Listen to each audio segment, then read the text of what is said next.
Upon traversing into the realm of Deidara, the very first moment he opened his eyes, he found himself endowed with a pair of Sharingan.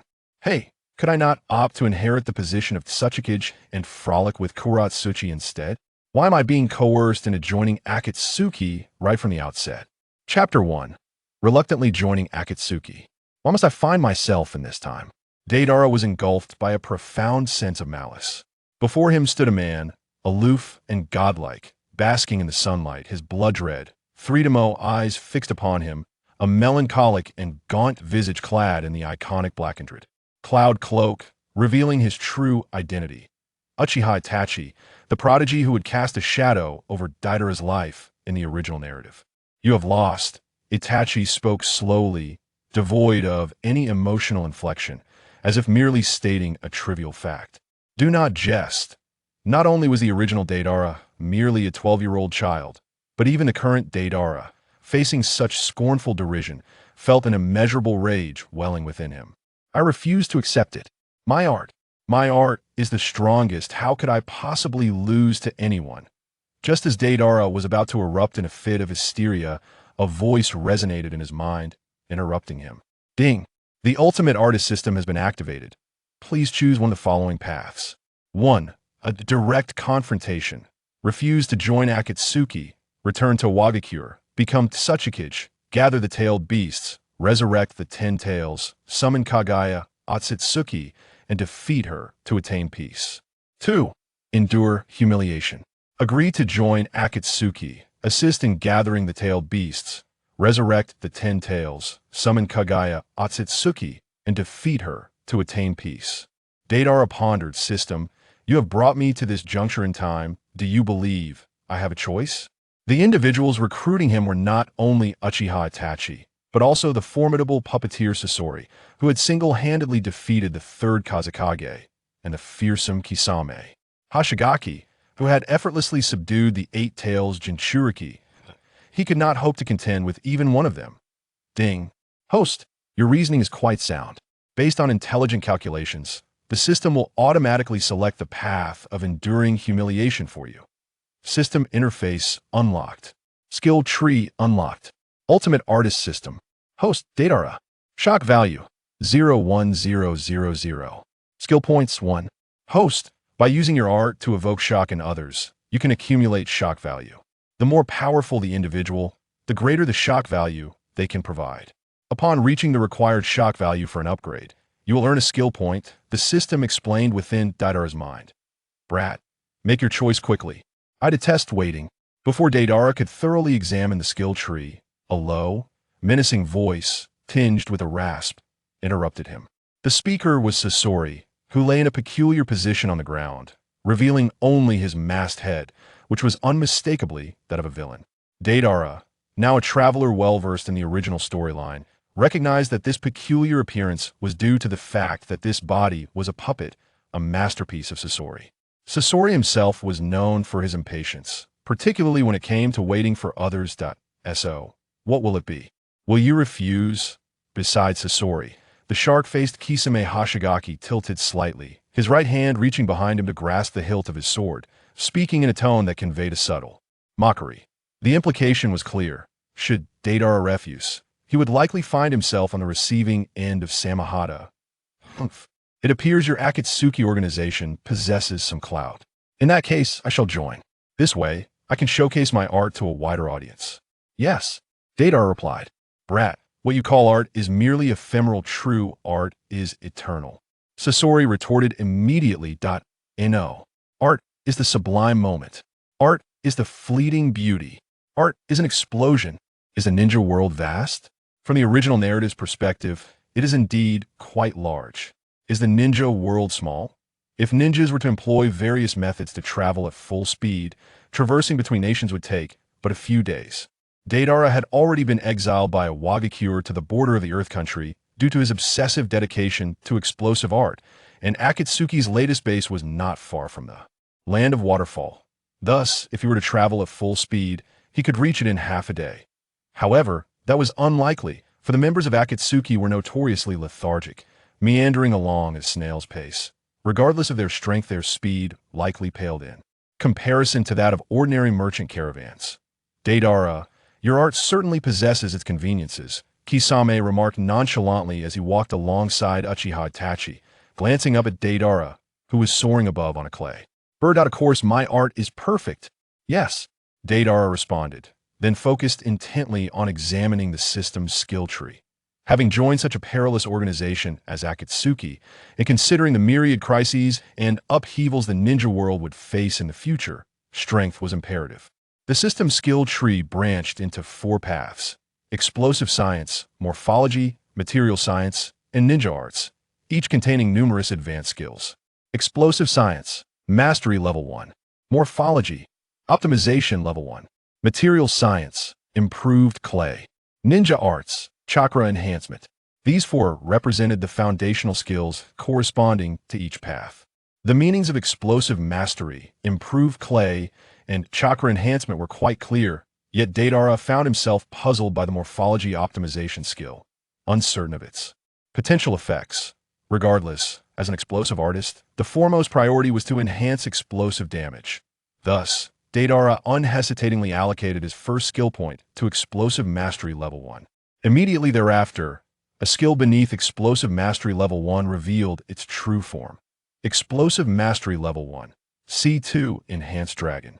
Deidara recognized this as one of his signature techniques in the future Aoyang, clay dragon capable of splitting into smaller bombs for sustained bombardment. However, it seemed that the system hinted at unlocking not just the original version of the C2 dragon. By the way, if we are to achieve peace, could we not simply eliminate Uchiha Bido or Kagaya Otsutsuki? If worst comes to worst, we could just hide a tailed beast.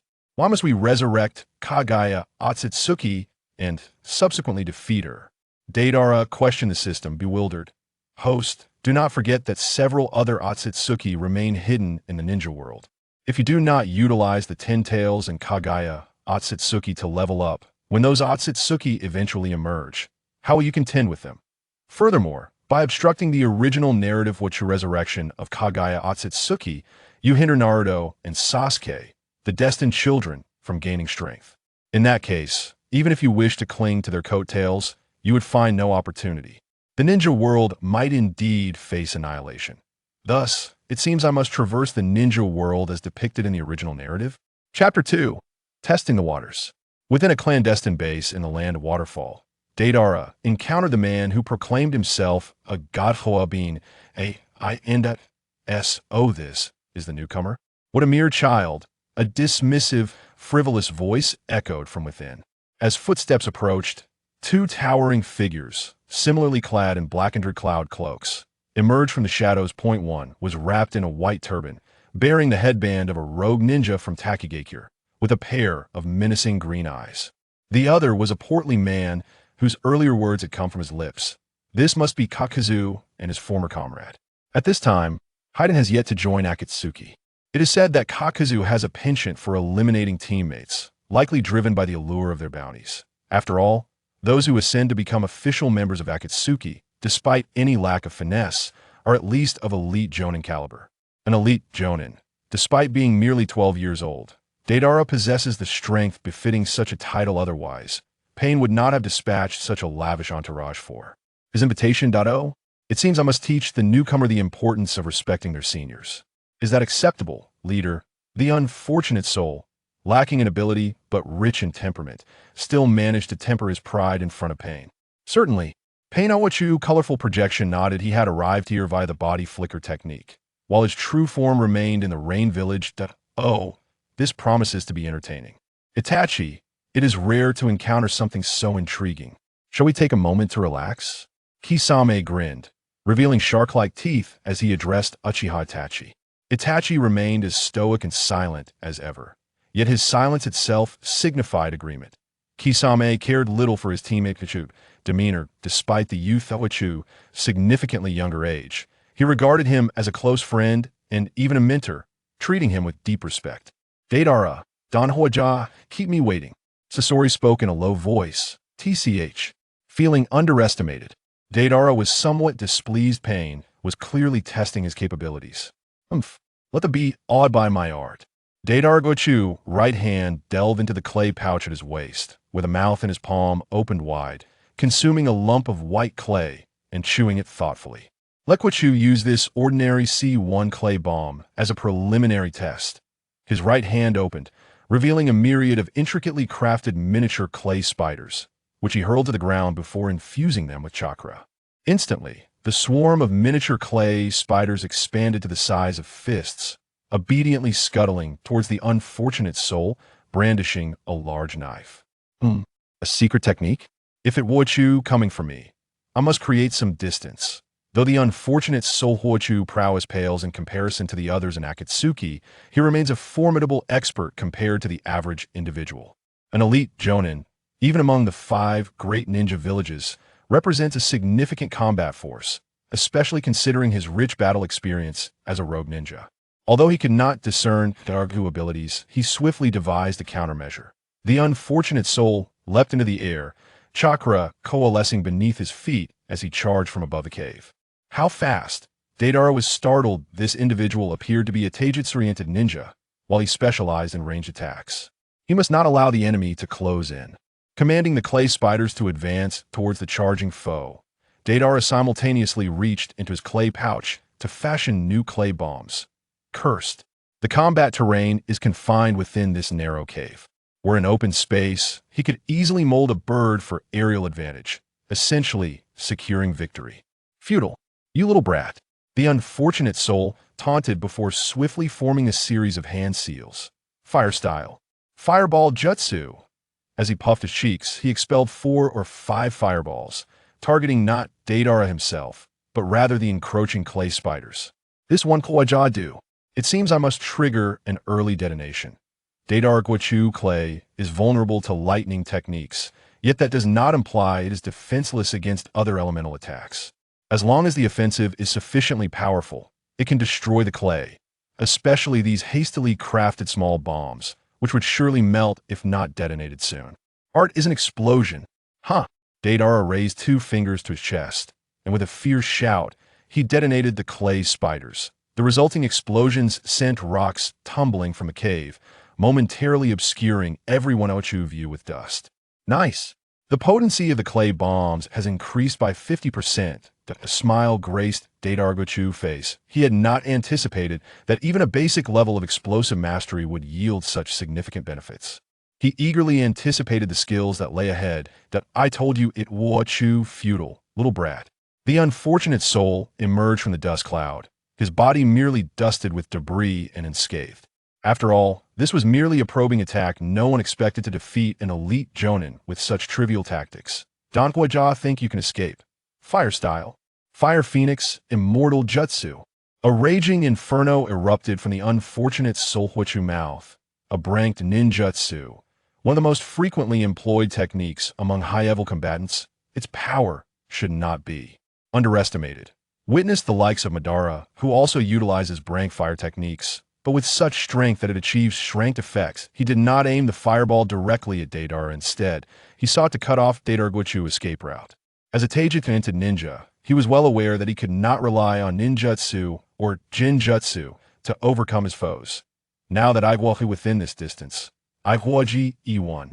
As he neared within 5 meters of Deidara, the unfortunate soul leaped, brandishing his large blade with a cruel smile.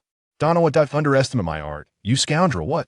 Just as the unfortunate soul was about to strike Deidara, a clay centipede erupted from the ground, coiling around him. Seizing the opportunity, Deidara retreated, disregarding the flames still flickering around him. He raised his left hand, again forming 2 fingers at his chest. Ha! With a thunderous boom, the clay centipede ensnaring the enemy suddenly transformed into a block of wood. A substitution technique. Deidara was taken aback. The substitution and clone techniques are foundational and incredibly strategic skills in the ninja world. It is precisely these 2 techniques that lead to many dramatic turns in battles. Just as now, I told you I would you1, little brat. The unfortunate soul suddenly appeared above Deidara, raising his large blade to strike down with tremendous force. I also said, don't underestimate my art, you scoundrel. Another clay centipede burst forth from the earth. He had crafted 2 bombs with both hands. How could he possibly produce only one? Due to the proximity, The centipede writhed and entangled both combatants. The unfortunate soul's face twisted in disbelief as he shouted, "You little brat actually intend to perish together with me." "Not at all. You fool." Before the unfortunate soul stood a mound of white clay, collapsing weakly. A clone. When? The unfortunate soul was perplexed. He believed that Deidara had been within his sight the entire time, and there should have been no opportunity for a substitution. No, it was during the explosion of those spiders at the beginning. I was blinded by the dust, allowing you to execute the substitution. Correct. But there is no reward. Art is an explosion. Chapter 3. The initial clash with the rogue ninja. Yamaguchi Seek, shock value. 300. This little brat has some skill. Yamaguchi Seek emerged from the shadows, unscathed. As an experienced ninja, he would not recklessly charge in with his true form before fully understanding the enemy Awachu capabilities in their first skirmish. In the beginning, when the clay spider exploded and dust obscured the vision, he made a choice akin to Deidara's, creating a clone. However, the recent skirmish, though deemed splendid, was perceived by the four present as mere child's play, eliciting no feelings of shock. Since we're no longer engaged in battle, let us attend to serious matters, spoke Pain Awachu Colorful Apparition.it. Just so happens that there is a rogue ninja team in Tsuchikage that is our organization's target. Scorpion. Deidara. This task is entrusted to you both. Is it yet another trivial task? Scorpion expressed his displeasure. Leave it to us. It will be a splendid opportunity for them to witness my artistry, yes. Deidara was eager, seeing it as a chance to gain experience and grow stronger. Deidara, what is eternal is true art. Scorpion emphasized. Brother Scorpion, it is the fleeting beauty that constitutes art. As the two debated, the distant Kisame emitted an ambiguous chuckle. Such lively newcomers. Let us depart as well, Mr. Itachi. Deidara and Scorpion's current objective was a rogue ninja team led by a renegade from Kyomogakure named Haji Kitataichi, who gathered a band of followers, establishing a foothold. In a land of waterfalls, given that Tsuchikage itself was not particularly powerful, they were unable to contend with these intruders, allowing the rogue ninjas to act with impunity. Upon reaching the encampment of the rogue ninjas, neither Deidara nor Scorpion felt the need for reconnaissance. Deidara was not adept at it, while Scorpion was simply disinclined. At his level, there were few places he could not access, aside from the 5 great shinobi villages. Brother Scorpion, allow me to handle this task, Deidara proposed. Deidara, I loathe waiting for others. You are aware of this, right? Scorpion, having no interest in such feeble opponents, was quite pleased to let Deidara take the lead. Of course, Brother Scorpion, just watch. Deidara reached into his clay pouch at his waist, chewing out a mass of clay locusts, and stealthily advanced through the forest concealment. What is that? A patrolling rogue ninja was startled by the white clay locust that leaped onto his shoulder. Fool, get it off immediately, his companion urged, instinctively believing that distancing themselves from the unknown was the safest course of action. Too many.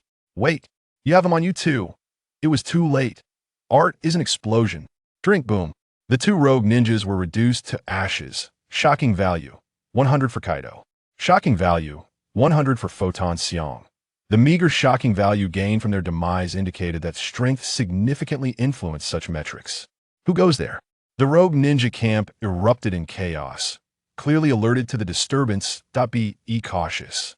There may be enemy traps. 6 rogue ninjas of various identities surged forth, led by a middle-aged man with deep yellow skin and a marked Kyomogakure forehead protector, presumably the leader of this group.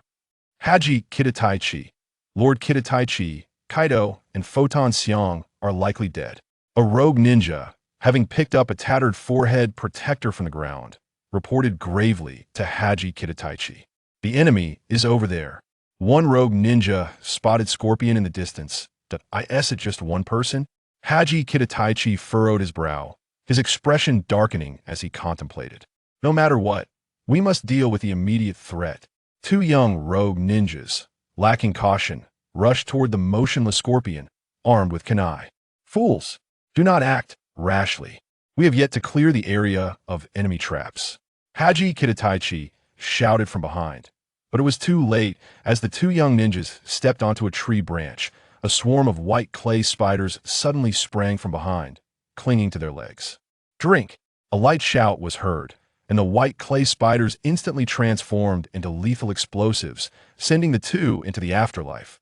Shocking value, 100 for Mizuki. Shocking value, 100 for Sanjiro. Shocking value, 100 for Haji Kitataichi. A cascade of shocking value notifications rang out, granting Deidara over 300 points, nearing a level up. Indeed, are there still enemies? This individual before me is merely a diverting trap. Haji Kitataichi's face darkened, but not out of concern for his subordinates' casualties. As a ruthless rogue ninja, their deaths were merely expendable resources. He could always recruit more without mourning their loss. His worry lay in the current predicament. 4 of his men had perished, and the enemy's status was entirely unknown. He found himself at an absolute disadvantage in this ninja confrontation. Where are they? Centered around Haji Kitataichi, the remaining 3 positioned themselves in a simple yet effective defensive formation, constantly scanning their surroundings to locate the same white explosive objects as before. Haji Kitataichi was taken aback if those small spiders could generate explosive force equivalent to a detonation tag. These larger birds would be catastrophic upon detonation. He resolved not to let these white birds draw near. Lightning release. Lightning blade shuriken. Haji Kitataichi infused lightning chakra into the shurikens he hurled, pinning several of the white birds to the nearby trees. TCH, that insufferable lightning release. Deidara said irritably, finding it exceedingly vexing that his clay bombs could be countered by lightning techniques. I found you. Haji Kitataichi leaped to the treetops, successfully spotting Deidara, who was airborne atop a clay bird. An enemy with flight capabilities? This is indeed troublesome. Nonetheless, Haji Kitataichi could not afford to retreat in the world of ninjas. Surrender was not an option, and captured ninjas faced only death. Lightning release. Lightning spear. He swiftly formed a series of hand seals, conjuring several long spears entirely composed of lightning that shot toward Deidara in the air. Too slow. You ought to be more concerned about your subordinates. Deidara retorted. With the aerial advantage, he was effectively invulnerable, standing on the precipice of victory. Oh no! Haji Kitataichi was alarmed. Yet before he could react, another explosion and his subordinates' cries echoed below, signaling that without their leader's presence, those C-level lackeys stood no chance. Against Deidara's clay bombs, another 300 shocking value gained, resulting in a level up. However, he first needed to address the remaining adversary. Only you remain. What do you intend to do? Chapter 4. The Seven Tails Jinchuriki. It appears that escape is the only option. Hajuda Taichi swiftly dove into the dense forest below, utilizing the towering trees to conceal himself as he fled rapidly into the distance. Don't even think about escaping. Deidara, riding on his avian companion, pursued Hajuda Taichi in the same direction, simultaneously extending his hands from his clay pouch, palms facing down, continuously releasing a flurry of white clay grasshoppers. Upon landing on the tree trunks below, these diminutive explosives expanded to the size of a fingertip, darting toward their target. In this convoluted terrain, such small bombs proved to be remarkably effective. Their diminutive size rendered it nearly impossible for Hajuda Taichi to defend against them all. Even a single clay grasshopper explosion, while not particularly devastating, was sufficient to hinder his escape speed, leading him to confront an unending army of clay creations. Damn it! Lightning release. Lightning armor. Hajuda Taichi recognized Deidara's sinister intentions and, faced with the relentless onslaught of clay grasshoppers, had no choice but to expend a vast amount of chakra to employ this advanced lightning release technique with which he was not entirely proficient. This was a subordinate technique of the lightning armor that every Reikage would practice, yet even as a lower-tier technique. It ranked as advanced and came with a high level of difficulty, an arduous task for someone of his mere Jonin rank. Is this the end? Then let us see how this goes. After mere minutes of pursuit, Hajuda Taichi found himself in a perilously weakened state, running solely on sheer willpower, breathless and fatigued. Standard giant python.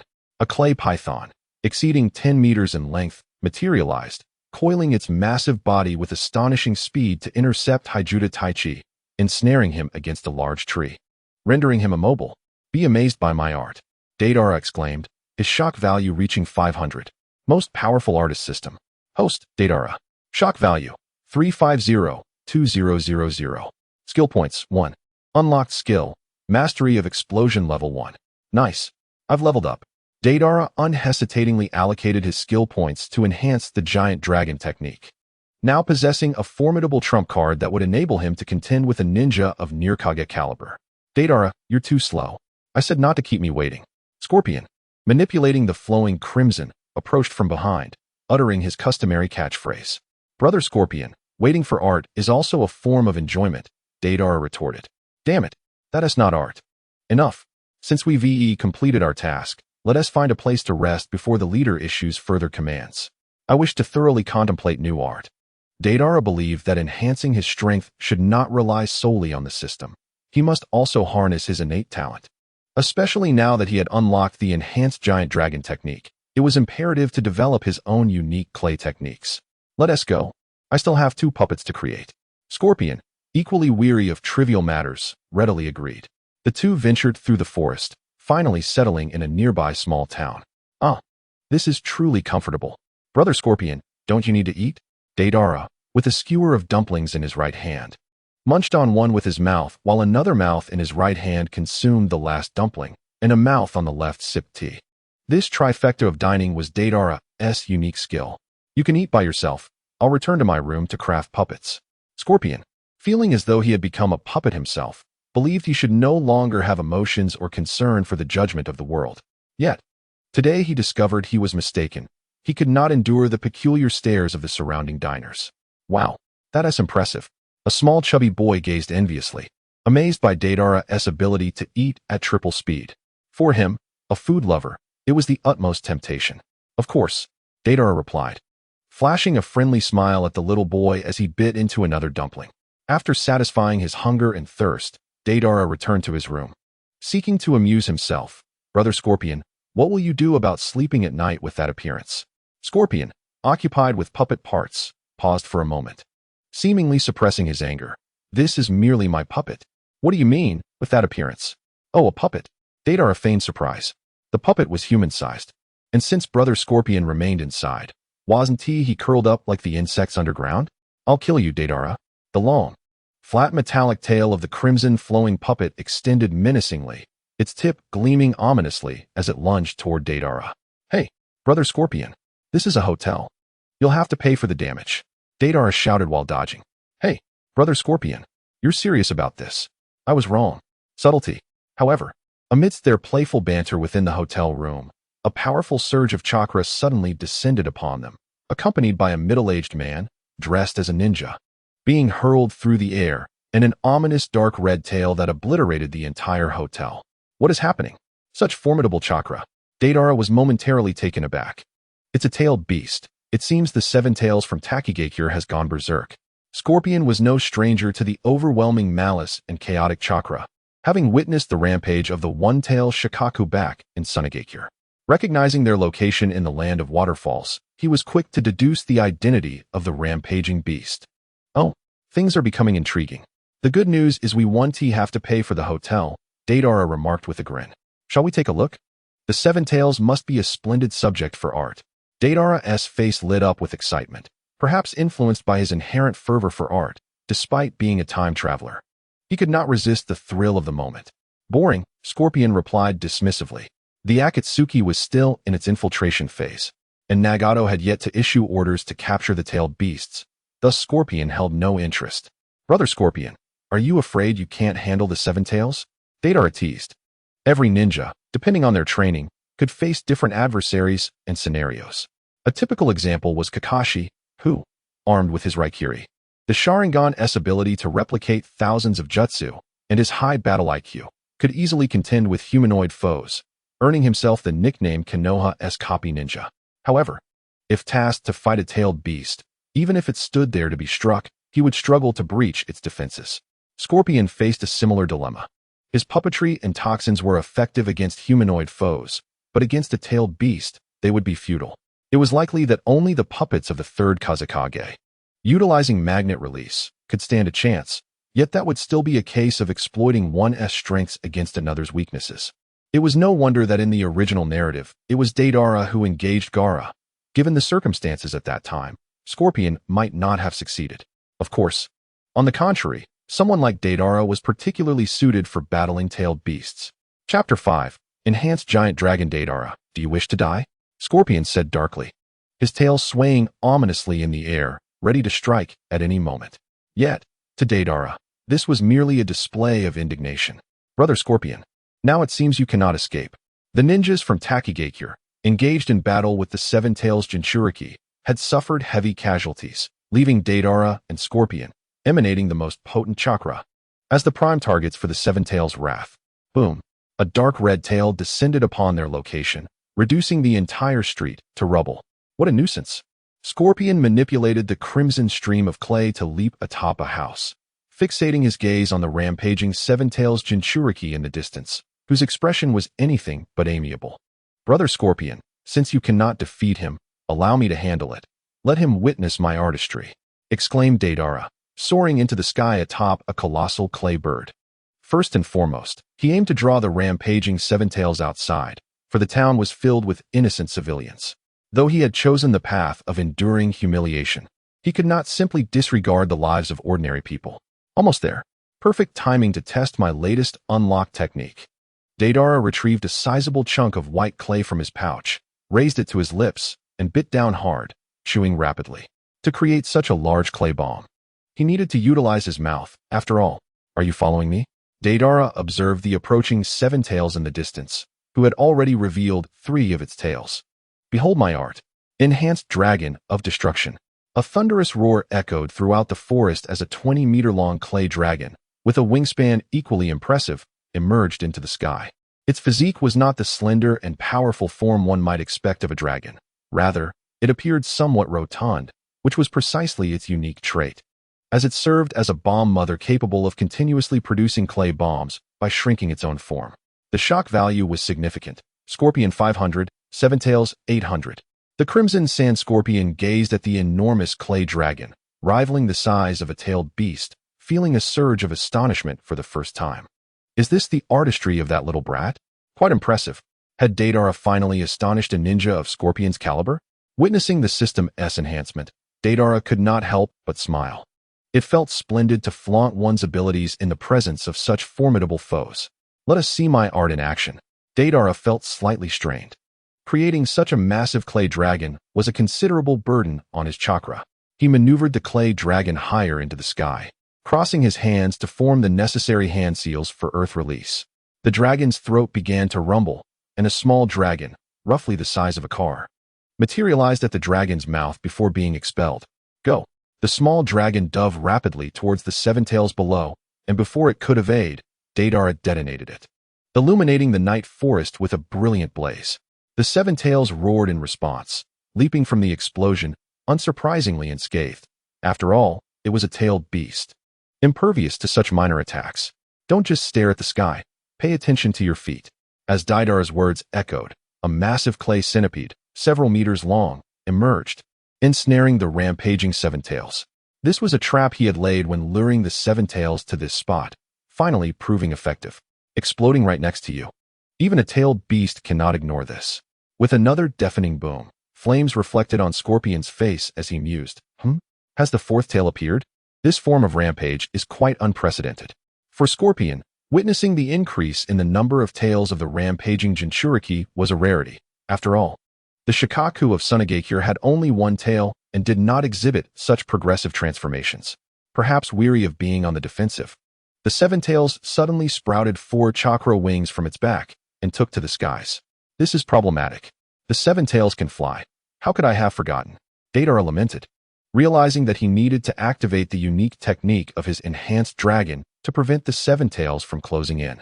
The dragon's bulky structure rendered it less agile, making it vulnerable in a chase. Secret technique. Dragon's Nest. Deidara once again crossed his hands in prayer, chakra surging into the dragon beneath him, causing it to visibly shrink as it expelled a series of white clay eggs. Are these not bombs? Deidara pondered, noticing a change. The onlooking Scorpion was captivated by the thrilling battle. The white eggs varied in size, the smallest comparable to a human, while the largest was as big as a 2-story house, plummeting through the air. Yet, before they could reach the ground, they began to hatch, releasing various types of clay dragons. Come, witness my artistry. Deidara roared, excitement bubbling within him as he beheld the multitude of dragons. akin to a child with a cherished new toy. First came the combat hatchlings. These were the smallest of the dragons, yet still human-sized. Their forms no longer rotund, but instead lithe and powerful, relying on sharp teeth and claws for damage. Next were the swooping wyverns. These creatures were twice the size of the hatchlings, soaring high and resembling the pterosaurs of the Jurassic period, employing high-speed dives to pierce their enemies with long, pointed beaks. Finally, there were the guarding dragons and the dragon mother. Only 4 guarding dragons existed, each the size of a truck, their surfaces covered in white scales. Their combat prowess far surpassing that of the hatchlings and wyverns. Their duty was to protect Deidara and whatever required safeguarding. As for the dragon mother, there were merely 2, resembling the conventional clay dragons capable of generating clay bombs continuously. Of course, all these dragons were themselves clay bombs, ready to explode at any moment, capable of inflicting tremendous damage. The shock value read, Scorpion 500, Seven Tails 800. With a roar, the Seven Tails ascended into the air, initially intent on attacking Deidara directly. But it found itself besieged by a swarm of incessantly attacking ants, growing increasingly agitated. It opened its maw, gathering a massive sphere of chakra. A black orb coalescing above its mouth. Surely not. Is it preparing a tailed beast bomb? Deidara felt a pang of anxiety. If he were struck, it would undoubtedly spell his end. Go. He formed hand seals with his left hand, detonating a multitude of dragons surrounding the Seven Tails to disrupt the formation of the tailed beast bomb, simultaneously leaping backward and sending forth a small clay bird to carry him behind a cluster of clay dragons. With a resounding explosion, the tailed beast bomb shot forth, piercing through the detonations aimed at it, directly targeting Deidara's form. It seemed the guarding dragons would have to sacrifice themselves to halt the tailed beast bomb's trajectory, at least skewing its path. Chapter 6. Capturing the Seven Tails. The shock value read, Scorpion 800, Seven Tails 1000. Seven Tails, it appears you appreciate artistry as well. Deidara appeared from behind the dragon, relieved as the tailed beast bomb was neutralized by the self-detonation of his guarding dragon, successfully deflecting the attack. With the remaining dragon mother and 2 enhanced dragons at his disposal, he felt confident in withstanding at least 2 more tailed beast bombs. However, the Seven Tails had been rampaging for quite some time. Surely, its body must be nearing its limits. Deidara doubted it could unleash 3 more. Running low on clay? Deidara reached into his clay pouch, discovering it nearly empty, with only a scant amount of clay remaining. Yet, it mattered little. His chakra reserves were dwindling as well. Even if he had clay, he could no longer create an enhanced dragon. Crafting a standard dragon would likely be a challenge. In light of this, he resolved to seize the opportunity presented by the tailed beast bomb to eliminate the Seven Tails. Observing the Seven Tails once more gathering energy for the tailed beast bomb, Deidara prepared to take the initiative. He commanded 2 dragon mothers to swiftly approach the Seven Tails. If he could intercept the tailed beast bomb before it reached the beast, the resulting explosion would generate a shockwave and intense heat, inflicting substantial damage. Drop. The sound of the tailed beast's jade gathering echoed, and the Seven Tails clearly sensed Deidara's intentions. However, the tailed beast's jade could not simply be halted at will, and it was currently in a rampaging state through its Jinchuriki, exhibiting a low level of intelligence, rendering it incapable of swiftly responding to the situation. Art is an explosion, shouted Deidara. Boom. A spectacular explosion ensued, resembling the sudden emergence of a sun in the sky, casting its radiant light that illuminated even the distant, dark town, let alone the epicenter of the explosion. The shock value was astounding, 1,000 for the Scorpion and 2,000 for the Seven Tails. Deidara was truly outrageous.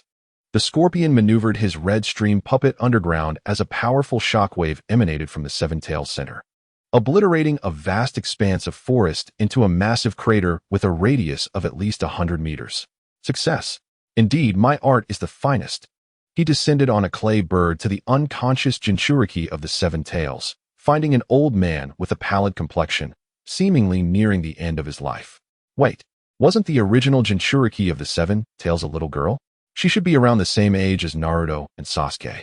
It seems that the previous Jinchuriki had not yet handed over the reins to her. Perhaps, according to the original storyline, it was the rampage of the original Seven Tails Jinchuriki that led to her demise, resulting in the resealing of the Seven Tails into the new Jinchuriki. It seems he won't last long. The Scorpion emerged from the earth and gazed at the old man on the ground. Why not take him back to the leader? After all, he is a tailed beast. Deidara suggested, since Akatsuki would eventually collect tailed beasts, now that the 7 tails had been captured. It would be wise to seal it first to avoid endangering another innocent Jinchuriki later. Suit yourself. The scorpion replied coldly. Scorpion, are you upset because I outperformed you? Deidara taunted. Do you wish to die? The scorpion retorted. You could never catch me. Deidara boasted as he soared through the sky on his clay bird. The Jinchuriki of the 7 tails? Excellent. The rainbow-colored image of pain gazed at the old man on the ground. And even this indifferent god could not help but display a hint of emotion. After all, his plan was to initiate the capture of tailed beasts several years later. He never anticipated acquiring a 7 tails so soon. Have you managed to keep your identities concealed? Pain's Rinnegan surveyed Deidara and the scorpion as he inquired. Yes, all the ninjas from Tsuchikage who were meant to stop the rampage of the 7 tails were dealt with by the 7 tails itself, the scorpion replied. Good. Stand back a little. Summoning technique. Outer path, ghetto statue. As the earth trembled, a colossal humanoid figure with 9 eyes and shackled hands emerged from the cave. Is this the ghetto statue? Although I have seen it many times in the anime, witnessing it in reality is still astonishing, as its size far exceeds that of most tailed beasts, and even as an empty shell. Its overwhelming presence is no less intimidating than the rampaging 7 tails from the previous night. Its bizarre and enigmatic appearance suggests it harbors great secrets, instilling fear in anyone who gazes upon it. Step forward in the order of 0, blue, white, red, or jade, 3, north, south, and void, Pain commanded. After finishing his words, he leaped onto the thumb of the ghetto statue's right hand. Next, I will convene a meeting of Akatsuki to announce our organization's new objective. What is that? It seems like a target worth exploding, Deidara remarked. Fixated on the ghetto statue. Pain replied, this is called the ghetto statue, which can be used to seal tailed beasts. As for its specifics, you will learn in due time. Deidara also jumped onto the right index finger, claiming the 2nd position. You have quite the discerning eye, leader. Indeed, the scorpion, as well, occupies the 1st position on the left hand, for as the saying goes, it is better to be the head of a chicken than the tail of a phoenix. Pain responded, Scorpion, are kids nowadays this difficult to deal with? Why are their focus points so peculiar? Pain, enough with the details, let me call the others over. Shortly after, Akatsuki members descended one after another, and it was evident that it was their first time seeing the ghetto statue. Aside from Konan and Zetsu, everyone appeared astonished. Hey, why is even a carnivorous plant becoming a core member of our organization? Are you a plant that resembles a human, or a human that resembles a plant? You look too strange. Suddenly, a flippant voice came from the opposite index finger. Zetsu. Wasn't Zetsu the unfortunate one? It seems just days later he was replaced.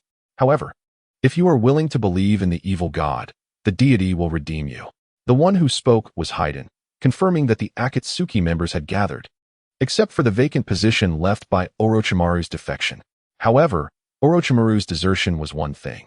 He mischievously took the ring of the vacant position with him, making it impossible for Pain to find a replacement, forcing him to issue a manhunt order. Indeed, it is quite strange, with such an appearance.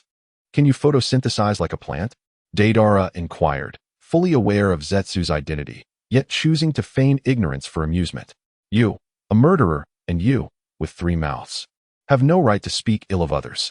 A slightly sharp voice chimed in. It was White Zetsu speaking. Enough. The Akatsuki meeting officially commences. Chapter 7. The first Akatsuki meeting.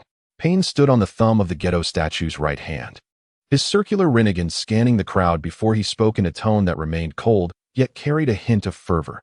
Since the members of Akatsuki have largely been assembled, I shall now reveal our ultimate objective. Ultimate objective? The atmosphere shifted, with even the typically enigmatic Itachi Uchiha, the usually indifferent scorpion, and the composed Kakazu displaying evident emotional fluctuations as they turned their attention to Pain. After all, this mysterious leader possessed the legendary Rinnegan, a myth brought to life, which was impossible to ignore. The goals of Akatsuki are divided into 3 phases. The first phase is to amass wealth. Our organization has largely completed this stage after years of development. The second phase is to use this wealth as a foundation to establish a mercenary organization for the ninja world.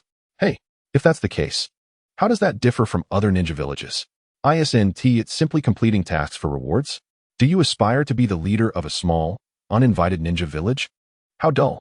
The only one audacious enough to interject at such a moment was Haydn, who feared neither heaven nor earth, and believed in nothing but the evil god. Humph. Pain scoffed. No nation is willing to hire us. You are gravely mistaken. Allow me to explain the order of things. In the current system of ninja villages, the commissions from tasks occupy a significant portion of the village's finances, meaning that if a ninja village wishes to maintain a certain scale, it must engage in a degree of warfare.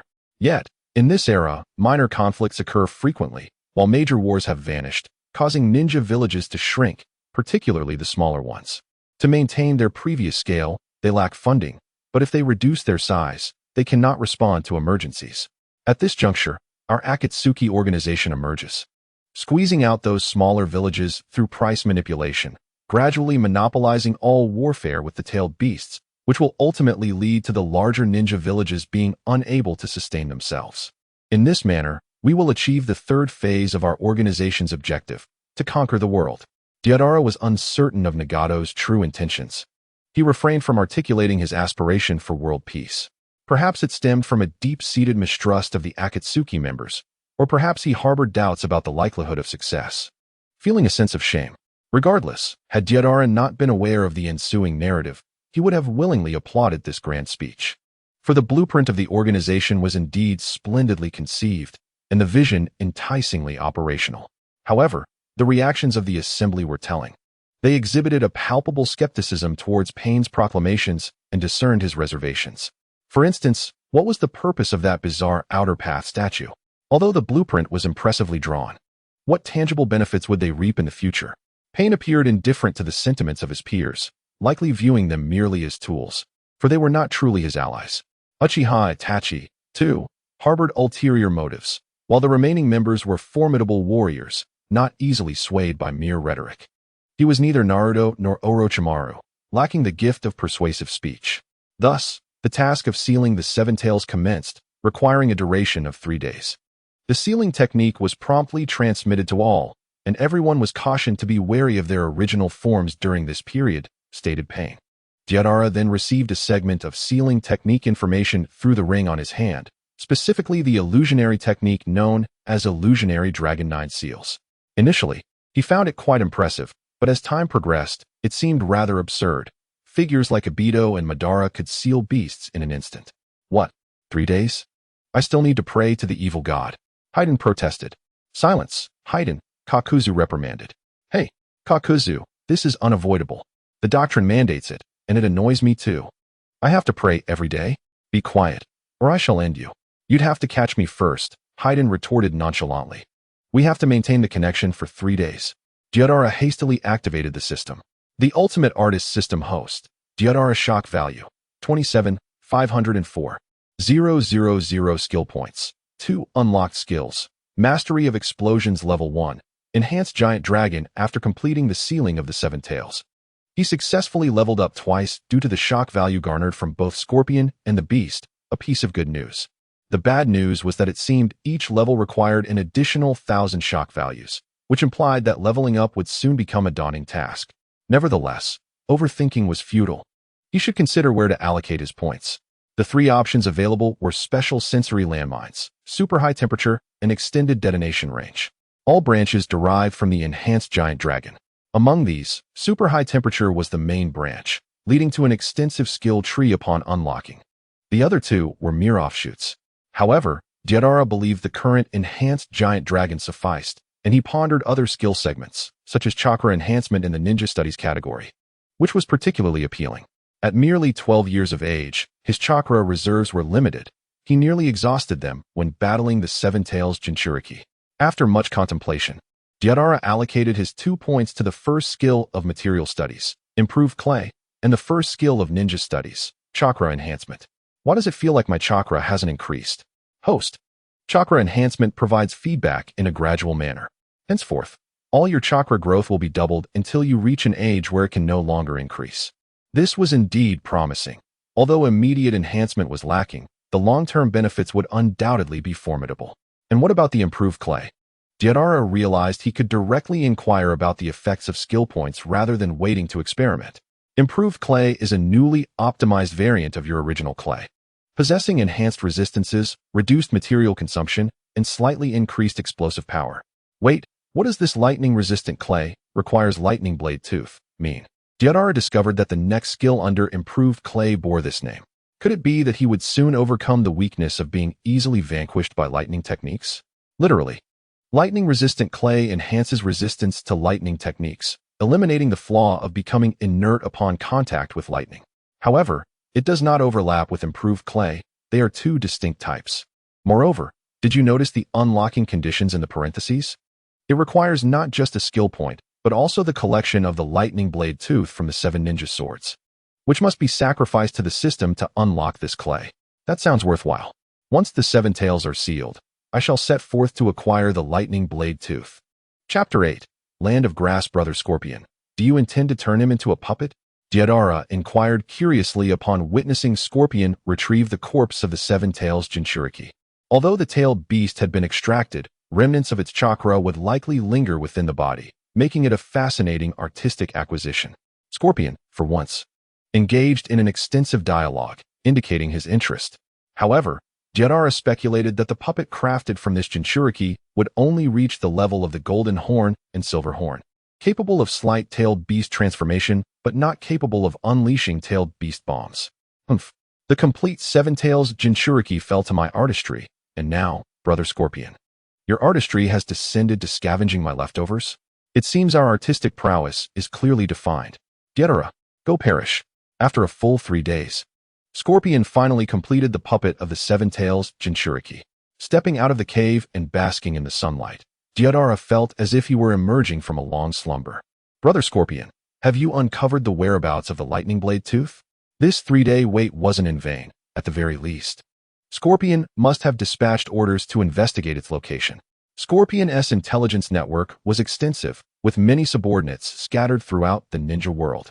In the Land of Grass, Scorpion retrieved a scroll from a designated intelligence point. After unsealing it with the appropriate secret technique, he deciphered a coded message that ultimately revealed the true information. What is he doing in the Land of Grass?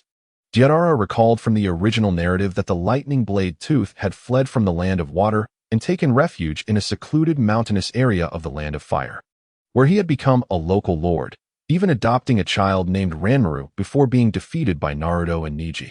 However, there were still over 4 years before the story began, and Deidara's greatest fear was that the lightning blade tooth had not yet betrayed his village and remained in the Mist Village, for in that case, he would not dare to act recklessly.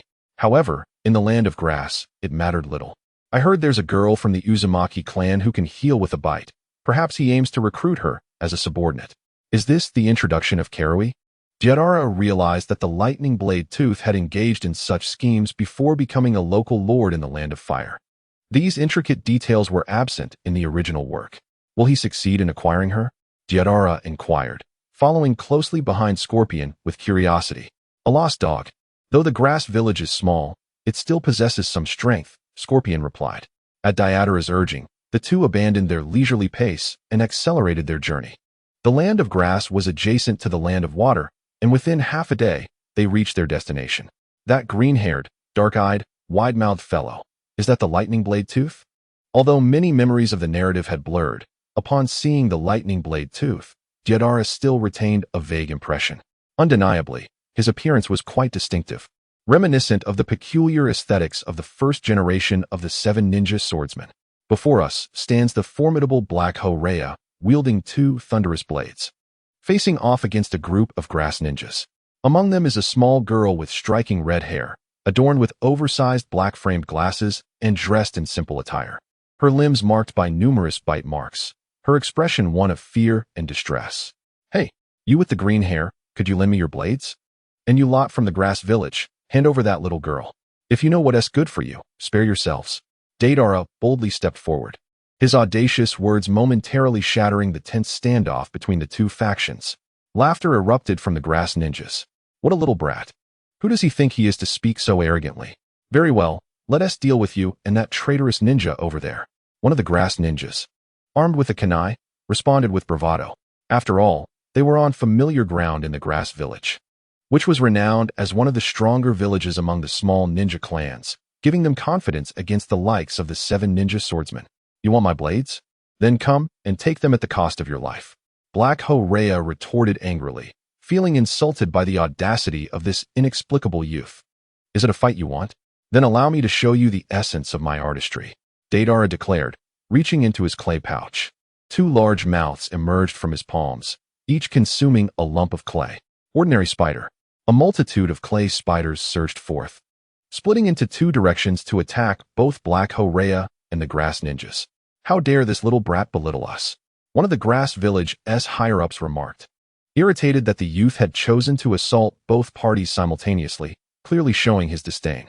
However, despite their annoyance, they understood that ninja battles were far from child's play, and they cautiously opted to retreat and reassess their strategy. In the ninja world, the first rule of survival is to avoid what you do not understand. Wind release. Vacuum bullets. Another grass ninja formed hand seals, demonstrating commendable proficiency in wind techniques. Though a basic jutsu, it generated considerable force, scattering the advancing clay spiders. Now, use your kunai, the grass ninja commanded. Yes, the grass ninjas hurled their kunai, pinning the clay spiders to the ground. Is that all you've got? A young grass nin smirked. Watch out.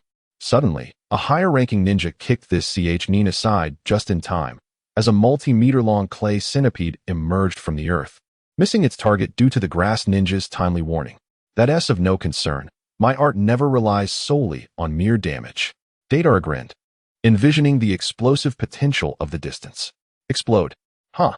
Boom. A series of shockwave notifications erupted, with each participant registering their respective shock values. Though individually modest, their sheer quantity suggested that once this skirmish concluded, they would likely gain enough experience to level up, unlocking the coveted lightning clay. Where are you looking, little brat? Suddenly, a grass ninja emerged from beneath the earth behind Deidara, brandishing a kunai aimed directly at his back. You think I'm unprepared? Humph. Just take a good look at yourself. What? The grass ninja's expression turned to shock as he discovered his body was covered in miniature clay centipedes, strategically placed by Deidara at the onset of battle to thwart any close-range ambushes. Each centipede was meticulously crafted to ensure their explosive power would only affect foes, sparing allies. Boom. The would-be assailant was reduced to a pile of yellow stones. Earth clone. Indeed, ninja battles are rife with unexpected twists. Chapter 9. The grass ninjas retreat on the battlefield. Deidara faced off against the assembled grass ninjas, while Black Horea stood off to the side, showing no inclination to intervene. For him, the ideal scenario was mutual destruction. If that did not unfold, he could observe the abilities of both parties without the need to rush into battle. Be cautious. Those white creations of his will explode. A grass village nin warned loudly. They had sustained some injuries from the close-range explosion of the clay centipedes earlier, yet fortunately, they were not severe, especially with a healing kit readily available. As long as they kept their distance from Deidara's explosive toys, they posed no real threat. However, one particularly hot-headed grass nin leaped forward, convinced he had deciphered Deidara's abilities. Earth release. Rock pillar spear. Another grass ninja formed hand seals, and the once flat ground beneath Deidara transformed, erupting with sharp earth spikes that forced him to evade. All right, Naruto, go for it. I've pushed him away from the centipedes. The ninja who executed the earth technique shouted. Good teamwork, Deidara acknowledged. Ordinary giant python. 2 massive clay pythons slithered forth from Deidara's palms, coiling towards the advancing grass ninja named Naruto. Not on my watch. Earth release. Rock pillar prison. Water release. Water whip. 2 more jutsu were unleashed. The python on the left was immobilized by emerging rock pillars, while the other was ensnared by a water whip from a grass ninja, rendering it equally motionless. Die. At this moment, Naruto had closed the distance, kunai in hand, forcing Deidara to retreat. I've been waiting for you. You've fallen for it. The grass ninja who had previously attempted to ambush Deidara reappeared from the shadows, revealing the earlier Naruto was merely a feint. The grass ninja quickly formed hand seals, puffing out his cheeks, tilting his head back as if gathering strength for the next technique. Wind release. Vacuum wave. A transparent yet distinctly outlined wave of air sliced toward Deidara, aimed to cleave him in half. Did we succeed? The grass ninjas cheered. In the Naruto universe, uttering those words usually signifies failure, Deidara thought, as he emerged from the distance with Scorpion. The one who had perished was merely a clay clone. Such is the nature of ninja battles, filled with unexpected reversals. Deidara, you're too slow. Let me handle this, Scorpion rasped, his tail extending with a swift motion, the tip glistening with a dark, toxic venom. Not a chance, Brother Scorpion. These are my targets. Deidara stepped forward, determined. These were his opportunities for gaining experience. And he was eager to grow. Hurry up. I despise waiting. Scorpion retracted his tail, remaining still. Let us get serious then. 2 ordinary battle hatchlings. 2 ordinary skirmishing wyverns. 2 ordinary raptors. This time, Deidara utilized the true mouths, instantly crafting a multitude of clay creatures. The first 2 were derived from the skills of 2 enhanced giant dragons, while the last was a product of Deidara's own ingenuity, inspired by the former. Black Horea registered a shock value of 300, while the other grass ninjas registered 200 each.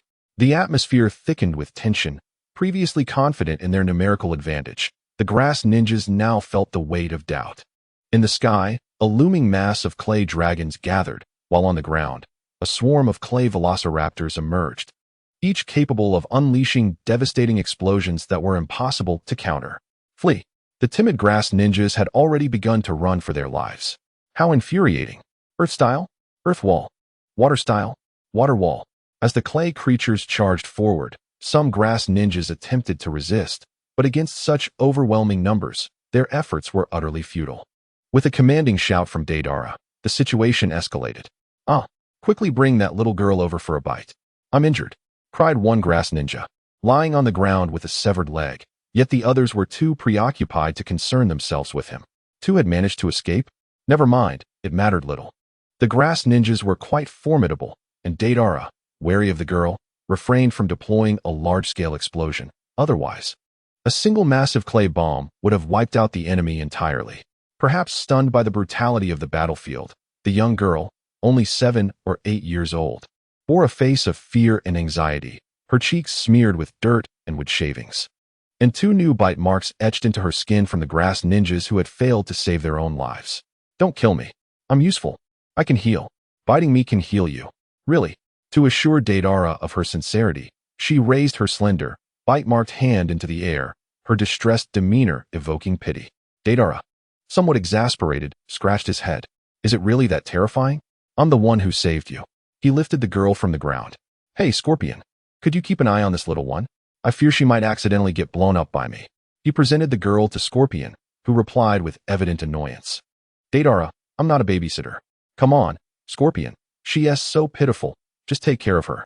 After all, you're a gentle person. Me? Gentle? Ha ha ha. Scorpion chuckled darkly.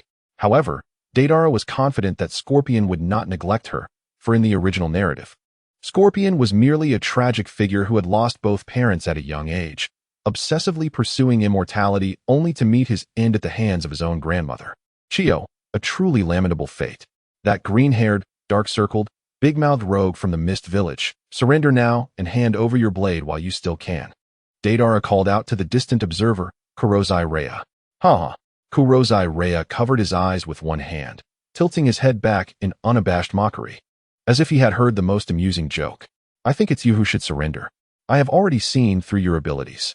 He wiped away a tear with his index finger, crossing his blades in a poised stance. My lightning blade is precisely your nemesis. Chapter 10. A grueling battle with Kurotsuchi Rhea. Sharp observation. No wonder you are one of the 7 ninja swordsmen. Humph.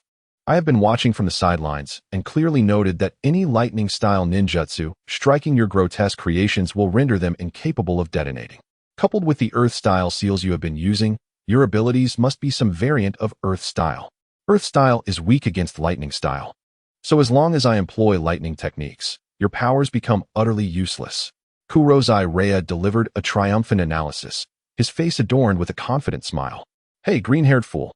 This is called art. What do you mean grotesque? Deidara retorted, visibly displeased.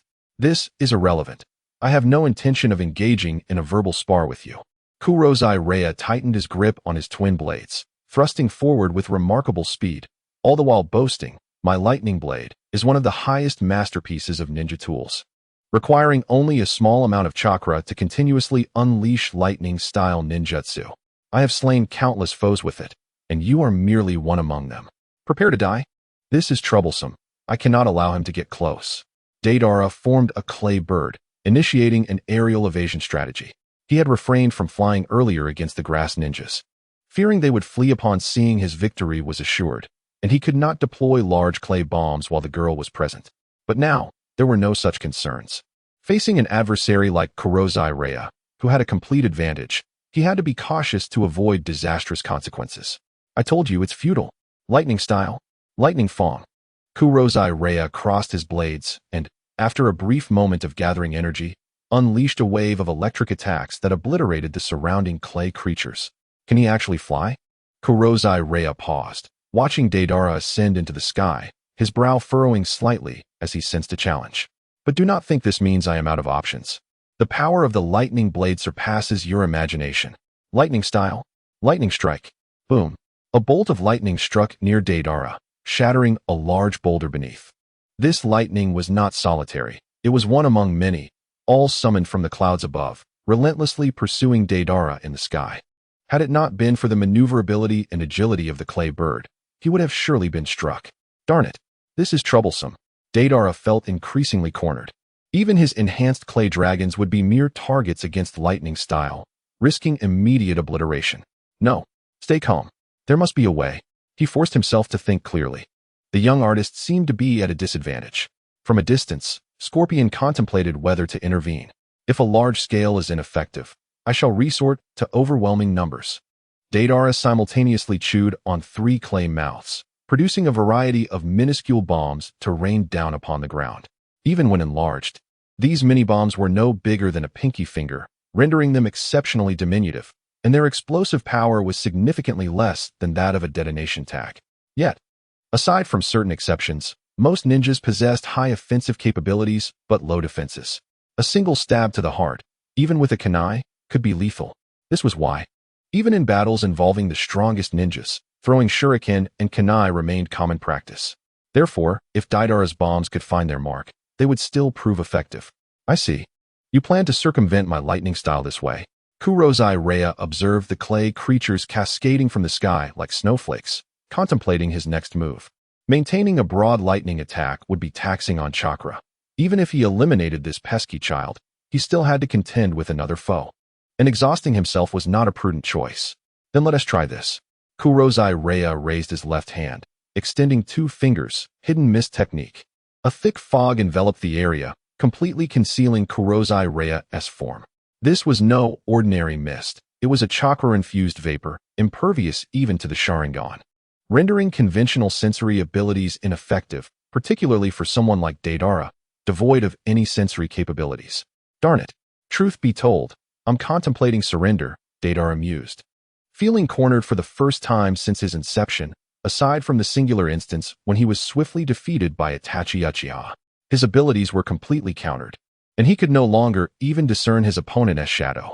The small bombs lacked positioning, while summoning larger ones would make him a target, unable to detonate while being relentlessly pursued by lightning. He was essentially out of options. But my art does not allow me to concede. Here it comes. 2 ordinary-type sweeping wing dragons. Initiate carpet bombing. As Deidara unleashed his 3 mouths, an overwhelming number of gliding wyverns were rapidly created, diving from the skies. Upon nearing the ground, they would transform into terrifying explosives. The sheer quantity was indeed astonishing. However, had he lost his sense of reason? Let us conclude this with that technique. In the mist, the cold smile of Kurotsuchi emerged. Losing one's rationality is the greatest taboo for a ninja. Lightning release. Lightning feast. He plunged his dual blades into the earth, chakra surging forth rapidly, summoning a plethora of electricity from the heavens to weave a net of lightning that descended upon the gliding wyverns, obliterating them completely. Even the bird Deidara rode upon could not escape this concentrated area attack and plummeted from the sky. What an opportunity. It seems victory is within my grasp. With Deidara crashing to the ground, Kurotsuchi swiftly drew his blades once more, advancing silently through the thick fog to pierce the enemy. I warned you. In the world of Naruto, those who utter such words are destined to lose. With his chest impaled, Deidara grasped the lightning blade. A fervent smile illuminating his face as he fixated on the now-revealed Kurotsuchi. What do you intend to do? That manic grin sent chills down Raiga's spine. especially as the enormous mouth on Deidara's chest continued to gnash, foreboding something ominous about to occur. You are the first to witness my ultimate art. Consider yourself fortunate. Suddenly, Deidara's body swelled dramatically, emitting a final loud proclamation. Art is an explosion. Kurotsuchi Raiga felt a jolt of shock. Phew, that was close. Meanwhile, Deidara was somewhat disheveled as a clay centipede emerged from the ground. Clearly, he could not truly self-destruct. It was merely a clay clone. Even if the day came for him to self-destruct, it would never be against someone as insignificant as Kurotsuchi Raiga. I thought you were dead, Scorpion remarked. What luck. In the end, he was frightened enough to forget about using lightning release. Otherwise, my ultimate art would have been interrupted, and I would have had to rely on you. Scorpion. Deidara clambered out of the earth, still somewhat shaken. Just moments ago, he had used a clay clone to replace his body while the bird landed. Had he acted a moment slower or Kurotsuchi Raiga a moment quicker, it could have been his true form that was in peril. Chapter 11. The Ambush of the Leaf S. What a thrilling battle. Deidara couldn't help but wonder how an elite rogue ninja like Kurotsuchi Raiga would later fall to a few low-ranking ninjas. Were the lower ninjas of Konoha truly the most fearsome? What are you planning to do with that girl? Hiryu spoke in a hoarse, sinister tone, complemented by a menacing visage. The sheer intimidation was top tier for a child, causing Kugane to tremble slightly, tears welling in her eyes, yet she dared not cry out, fearful of displeasing the strange uncle beside her.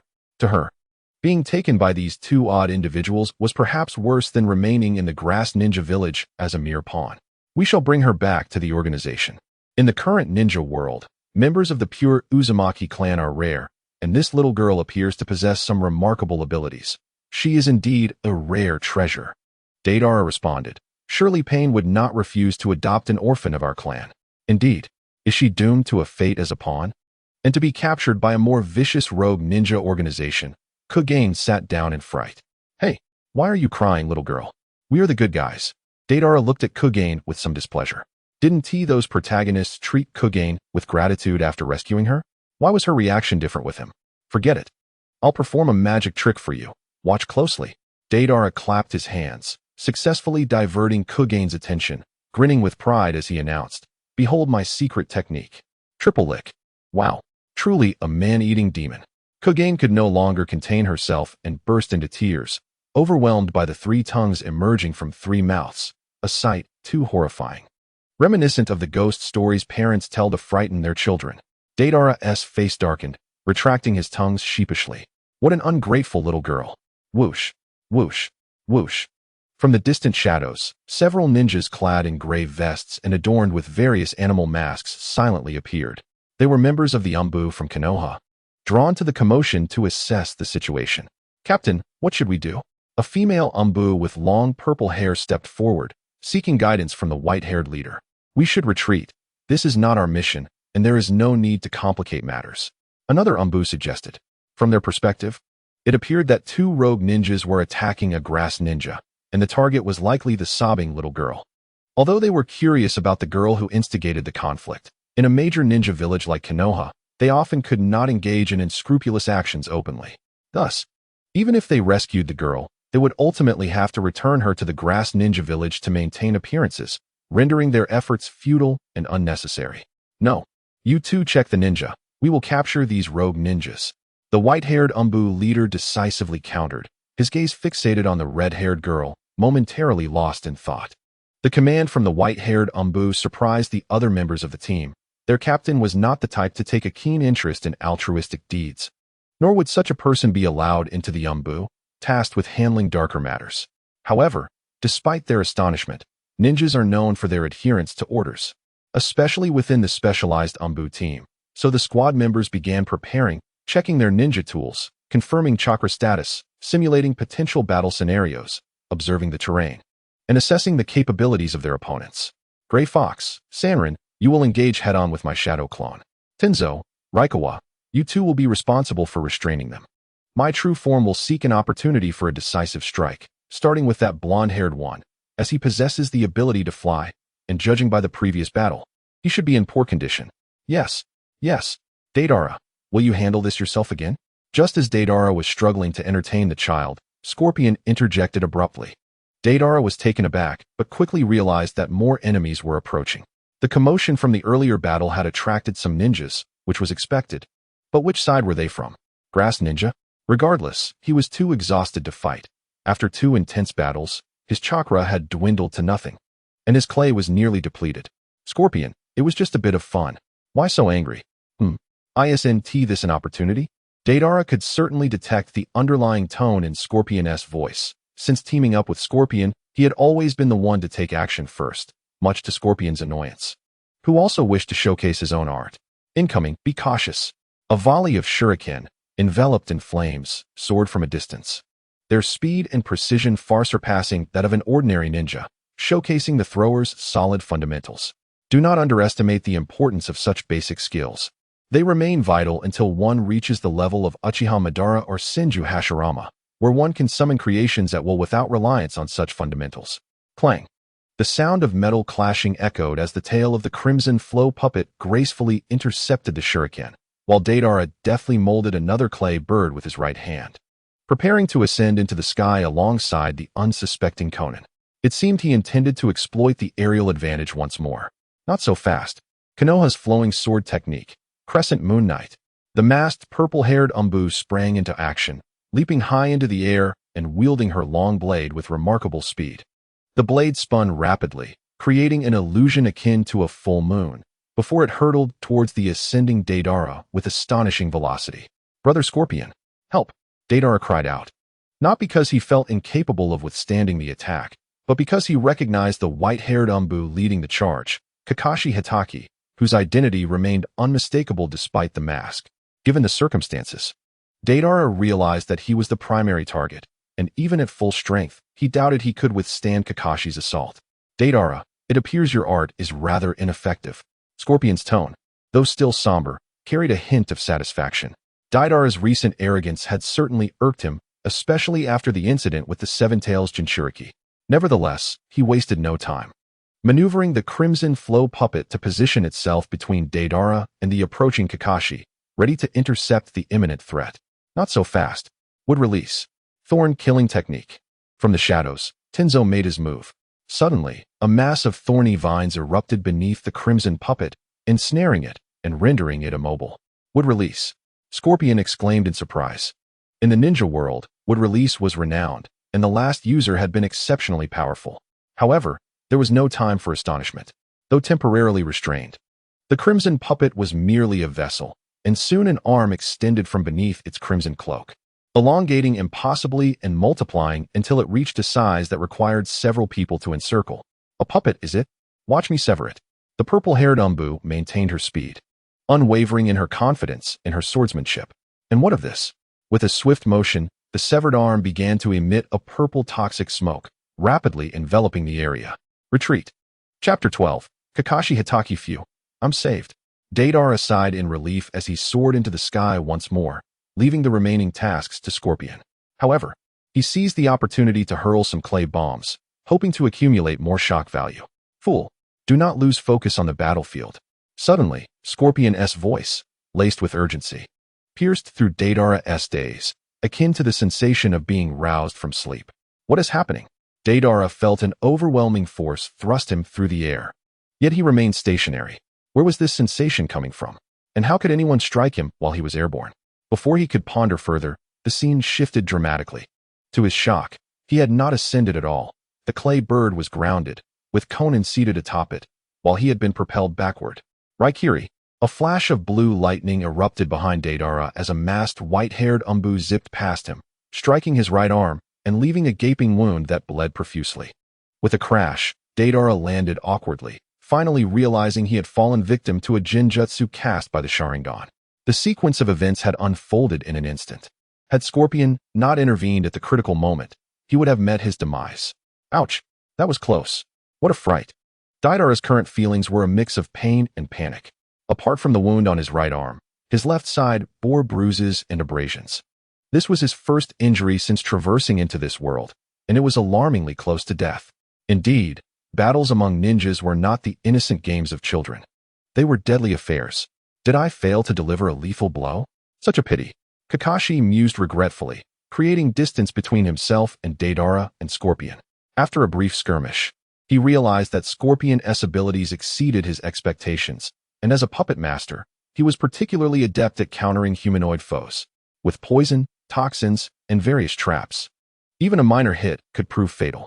In light of the failed ambush and the heightened vigilance of his opponents, a direct assault would prove unwise. The prudent course of action was to locate the true body of the puppet master and defeat him. However, he was unaware that Scorpion's true form resided within the crimson puppet. "What are you doing?" As Deidara approached, Conan instinctively raised her slender arm, mistaking him for an aggressor due to her injuries. Reading her expression, Deidara gently lowered her arm. "I told you we are the good guys. Such an ungrateful little girl."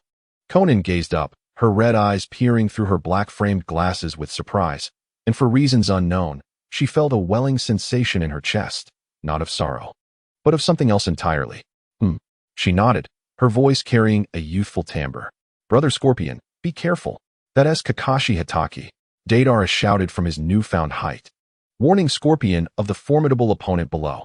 "I am aware. The Sharingan Kakashi is indeed renowned," Scorpion replied, his confidence unwavering. After all, he too was a genius, a prodigious puppet master. "What shall we do, Captain?" That purple-haired Umbu appears to be Yuzuki Yugao, one of Konoha's renowned widows. Though she is not currently a widow, one of the members remarked, "We three shall hold this puppet while Tenzo and Reikage search for the puppet master's true body and eliminate him. We must remain cautious of that blonde-haired one above. Though injured, he is not devoid of combat capability," Kakashi instructed. "Captain, can even your Sharingan not detect his true form?" Yuzuki Yugao inquired, surprised that the Sharingan could not unveil the chakra threads of the puppet master, making it seemingly straightforward to identify his true body. "Though it may sound disheartening, I truly cannot perceive the enemy's chakra threads. He has likely employed some method to conceal them," Kakashi admitted. "Have you finished your speech? If you have, I shall be making my move." Scorpion expressed his impatience, unable to tolerate waiting any longer. "Go, but be careful not to get hurt," Kakashi urged as he charged ahead. Crack, crack, crack. The mouth beneath the crimson puppet's mask opened to a terrifying width, releasing a barrage of poisoned sunbon in a relentless stream. Did he evade all of those? Is it due to the Sharingan? Scorpion murmured to himself, astonished that such a concentrated rain of sunbon could be dodged entirely. And as the puppet drew nearer, it defied belief. Only those with exceptionally quick reflexes or seasoned puppet masters could possibly evade such an onslaught. Yet, the enhanced dynamic vision provided by the Sharingan enabled this feat. Boom. One of the puppet's hands swung out, rapidly multiplying and elongating once more, descending upon Kakashi with the weight of a mountain. Kakashi, of course, would not let his guard down. However, having encountered this technique before, he had already devised a countermeasure in his mind. Earth release. Earth barrier. With dazzling speed, Kakashi formed a series of hand seals, summoning a wall of earth adorned with 5 canine heads that rose before him, effectively blocking the assault of Hiryu. The advantage of the earth barrier lay not only in its capacity to thwart physical attacks, but also in its ability to obstruct any toxic smoke that might be emitted from the opponent. Boom. The earthen wall shattered under Hiryu's onslaught. Scorpion prepared to pursue the advantage, but the other ANBU members were not willing to let that happen. Fire release. Dragon fire technique. It was the ANBU operative codenamed Sanrin who unleashed a torrent of flames, directed linearly towards Hiryu. Most of the puppets were wooden, making them particularly vulnerable to fire techniques. Konoha's swordsmanship, Dance of the Crescent Moon, simultaneously invoked Yuzuki Yueying, as her main body and 2 shadow clones launched a coordinated assault from multiple directions against Hiryu, attacking with unwavering ferocity. Faced with this all-encompassing siege, Scorpion felt a degree of pressure. He swung Hiryu's other arm, transforming it into a hand-like shield to deflect the fire attack, while his tail whipped swiftly to counter Yuang's swordsmanship.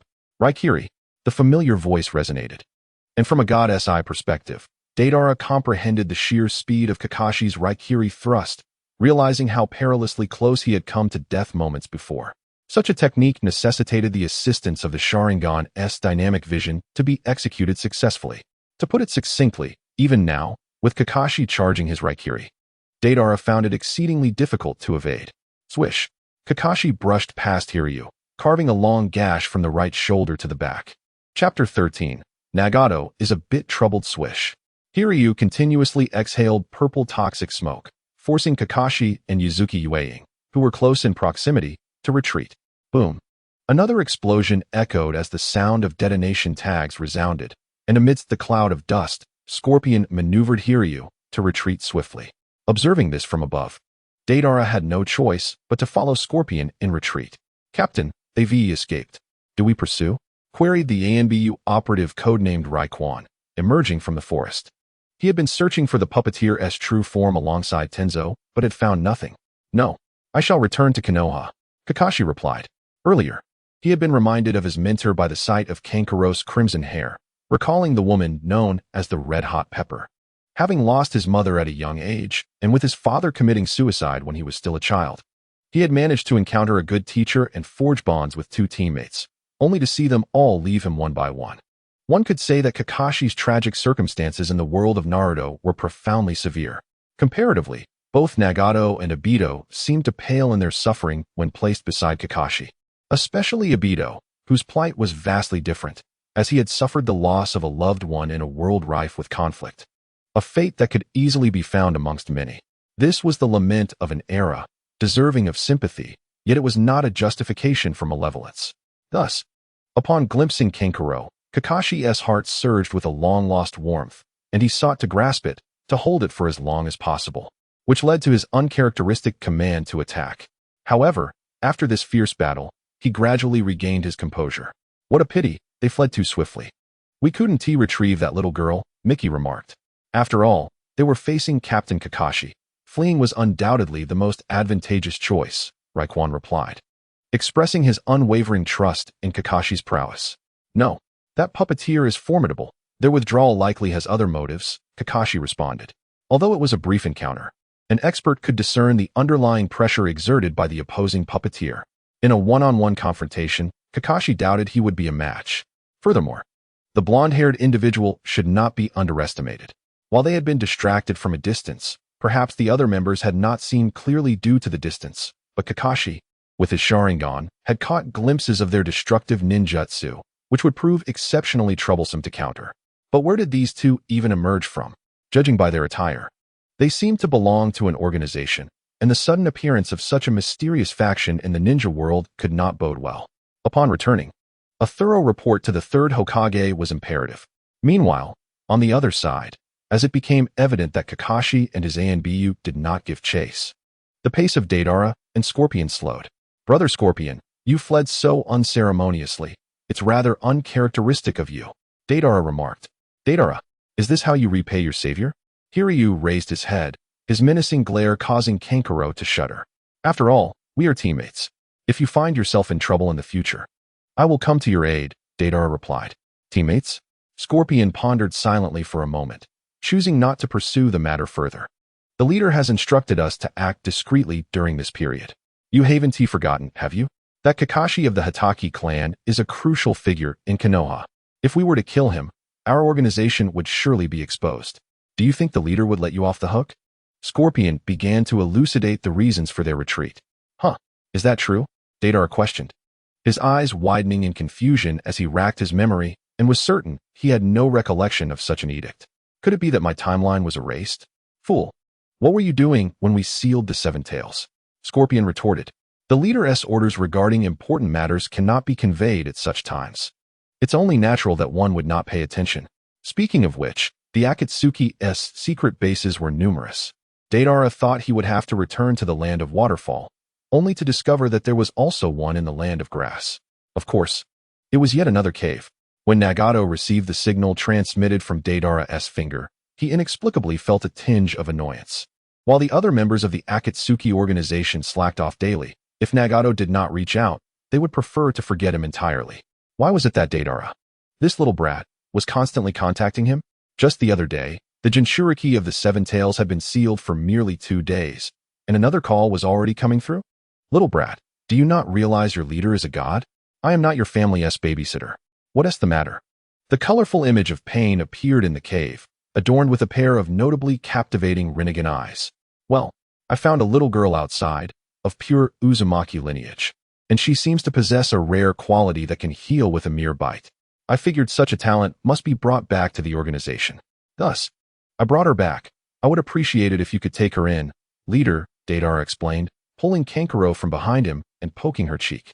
Nagato, so you truly expect me to be a babysitter? You bring back a child and expect me to take care of her? Nagato wished to unleash a Shinra Tensei on Deidara, but considering Deidara was merely a 12-year-old child, exhibiting some incomprehensible childish behavior was to be expected. Furthermore, having just captured the Seven Tails, he had contributed significantly, so outright reprimanding him would not be prudent. Let him figure out how to handle this child on his own. How could a god possibly be a babysitter? Deidara, fine, we will accept this little girl, Pain acquiesced. Suddenly, another colorful projection appeared beside Pain, revealing a cold, indifferent woman with her hair styled in a bun and adorned with a paper flower. Upon hearing Conan speak, Nagato could not say anything further, merely conveying his attitude through silence. However, I will require a few days to arrive, so you will need to wait a few days, Conan continued. Observing that Nagato did not object. Taking care of a child for a few more days is such a hassle, Deidara lamented. As memories of a little girl from the rock village surfaced in his mind, her name seemed to be Kurotsuchi.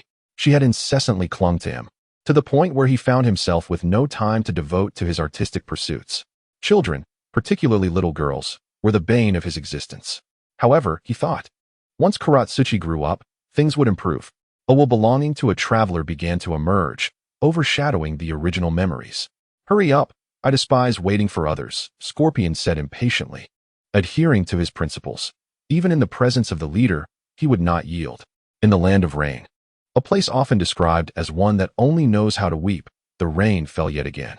At the pinnacle of a central tower, Pain stood, his expression cold and indifferent as he gazed down at the village below. Conan, why did you take in that little girl? Pain inquired. After all, she belonged to the same clan as Nagato, and seeing her was akin to witnessing the past version of him. Conan offered no further explanation, but her words sufficed. Amidst the storm, Nagato remained silent for a long time. Chapter 14. The Role of Morphology Within a Cave. Deidara was tallying his gains.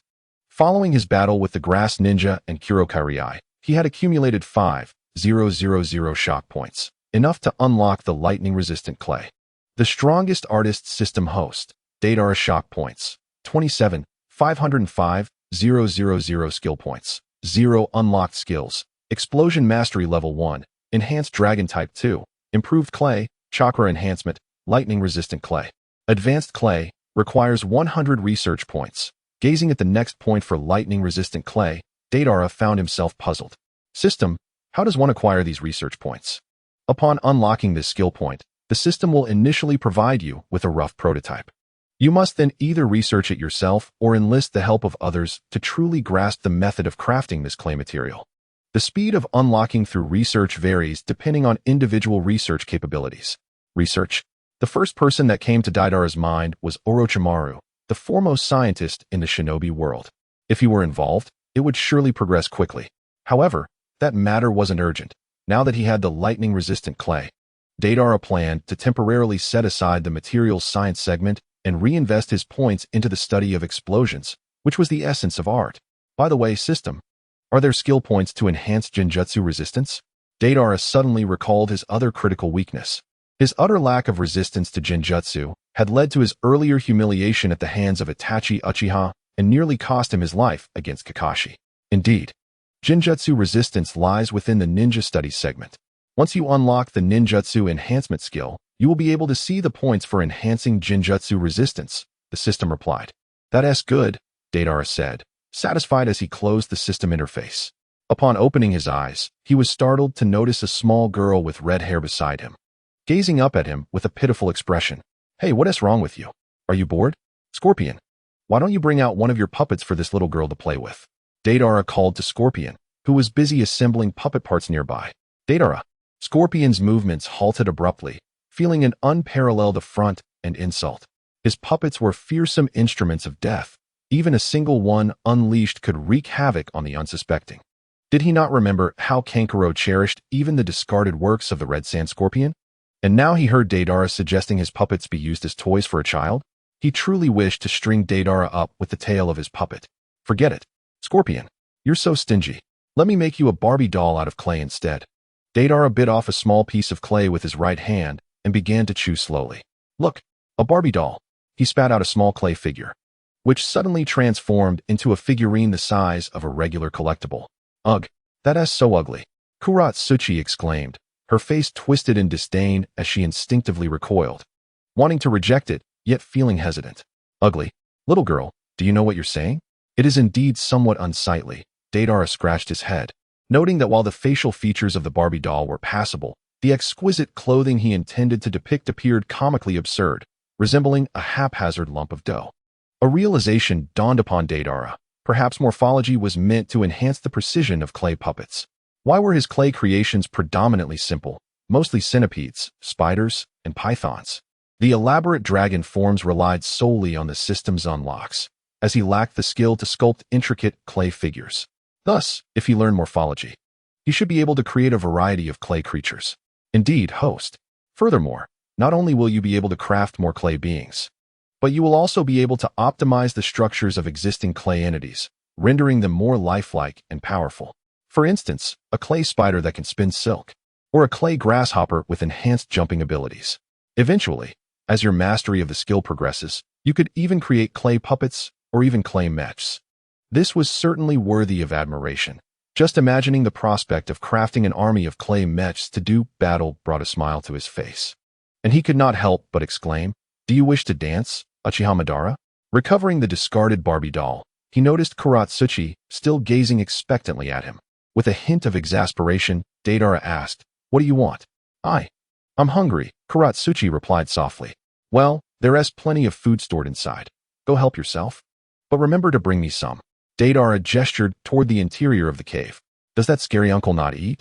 Kurotsuchi cautiously glanced at the menacing figure of Scorpion, especially at the array of bizarre puppet limbs. To a child, it was quite terrifying. "He doesn't eat food. He specifically feeds on children." Deidara made a fierce expression, extending his tongue to lick up and down. Ha ha ha. Approximately 4 days passed before the icy beauty, Conan of the Akatsuki, finally arrived. "Finally here," Scorpion said, his tone laced with annoyance. Although spending quiet days crafting puppets was pleasant, the thought of waiting for someone had drained his good mood, leaving behind only endless frustration. "What about the child?"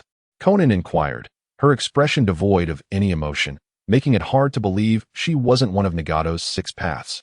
"Over there." Scorpion indicated with his puppet's tail toward the depths of the cave, where a red-haired girl with black-framed glasses looked helplessly at a cluster of clay monsters while Deidara chewed away, developing new clay creatures. "Indeed, creating a clay soldier is quite challenging. My teeth are starting to ache," Deidara mused, aiming to develop a clay soldier armed with a firearm that could shoot small clay bullets which would explode upon hitting an enemy, akin to the 2 dragons. Unfortunately, the precision required for the clay craftsmanship was exceedingly high, without the aid of the system's morphology skill points. It would take a considerable amount of time to establish muscle memory. "Kurotsuchi, take these failed prototypes outside and toss them away." "Why is it always me? Can't you throw them out yourself?" Kurotsuchi protested, having grown accustomed to the 2 eccentric individuals over the past few days, her fear gradually dissipating. Despite the apparent ferocity of the uncle who was always crafting puppets, she found this 3-mouthed figure quite commanding. "Oh, Conan is here," Deidara noted, turning his attention to the blue-purple-haired Conan. "I will take this child with me," Conan stated coldly. "I don't want to leave," Kurotsuchi exclaimed. From a young age, Xianglin had never experienced a sense of security, and instinctively, she was fearful of unfamiliar environments. She hid behind Deidara, unwilling to step out. "Rest assured, this sister is a good person. You should follow her to learn ninjutsu, so you can protect yourself in the future," Deidara coaxed, and eventually, Xianglin reluctantly began to trust Conan, who stood before her. "There is something else you need to do," Conan continued, not in a hurry to leave. "What is it?" "Our organization's base in the Land of Birds has been destroyed. You need to handle it." Chapter 15. Xianyuan clan indeed, they really know how to delegate. Deidara commented lightly as they walked towards the Land of Birds. "Does Nagato think that Akatsuki is still the same as before? They don't even pay salaries for work and expect us to run around earning funds for the organization. Thankfully, the Renegades serves as a deterrent." Conan, being one of their own, did not bring up the issue of salaries. Itachi Uchiha was an undercover agent, so he didn't care about pay either. Haiden was solely focused on his dark deity and had no interest in remuneration, while Kisame was not aligned with Nagato's faction, so he too did not require a salary. Wow. When you think about it, it seems like only Deidara, Sasori, and Kakuzu are the honest ones, being taken advantage of endlessly. Especially Kakuzu. If he found out about the billion explosive tags, he would probably be furious enough to end even the Edo Tensei. By the way, who was responsible for this attack? Sasori, has your intelligence network uncovered anything? It was the Xinyuan clan, Sasori replied succinctly. The Xinyuan clan?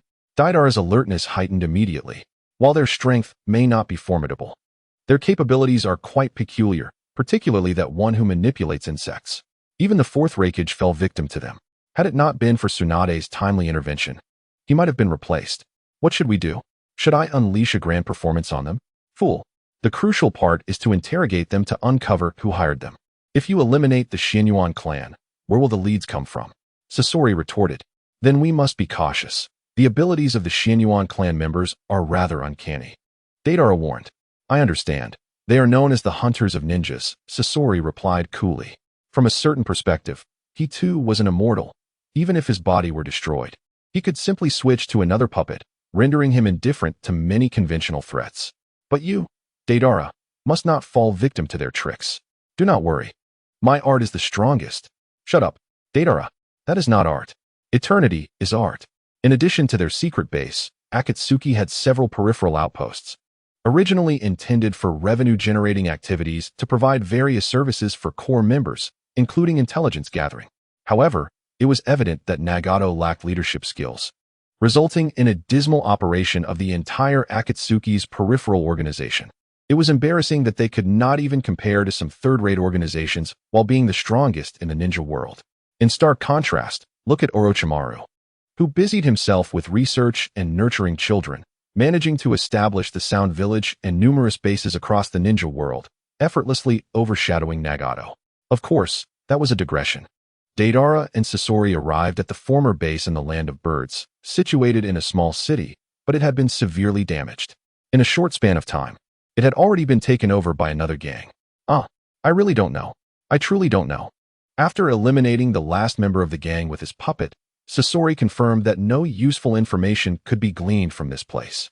As expected from one of the most active and renowned teams in the underground world, they are incredibly cautious and left no trace behind.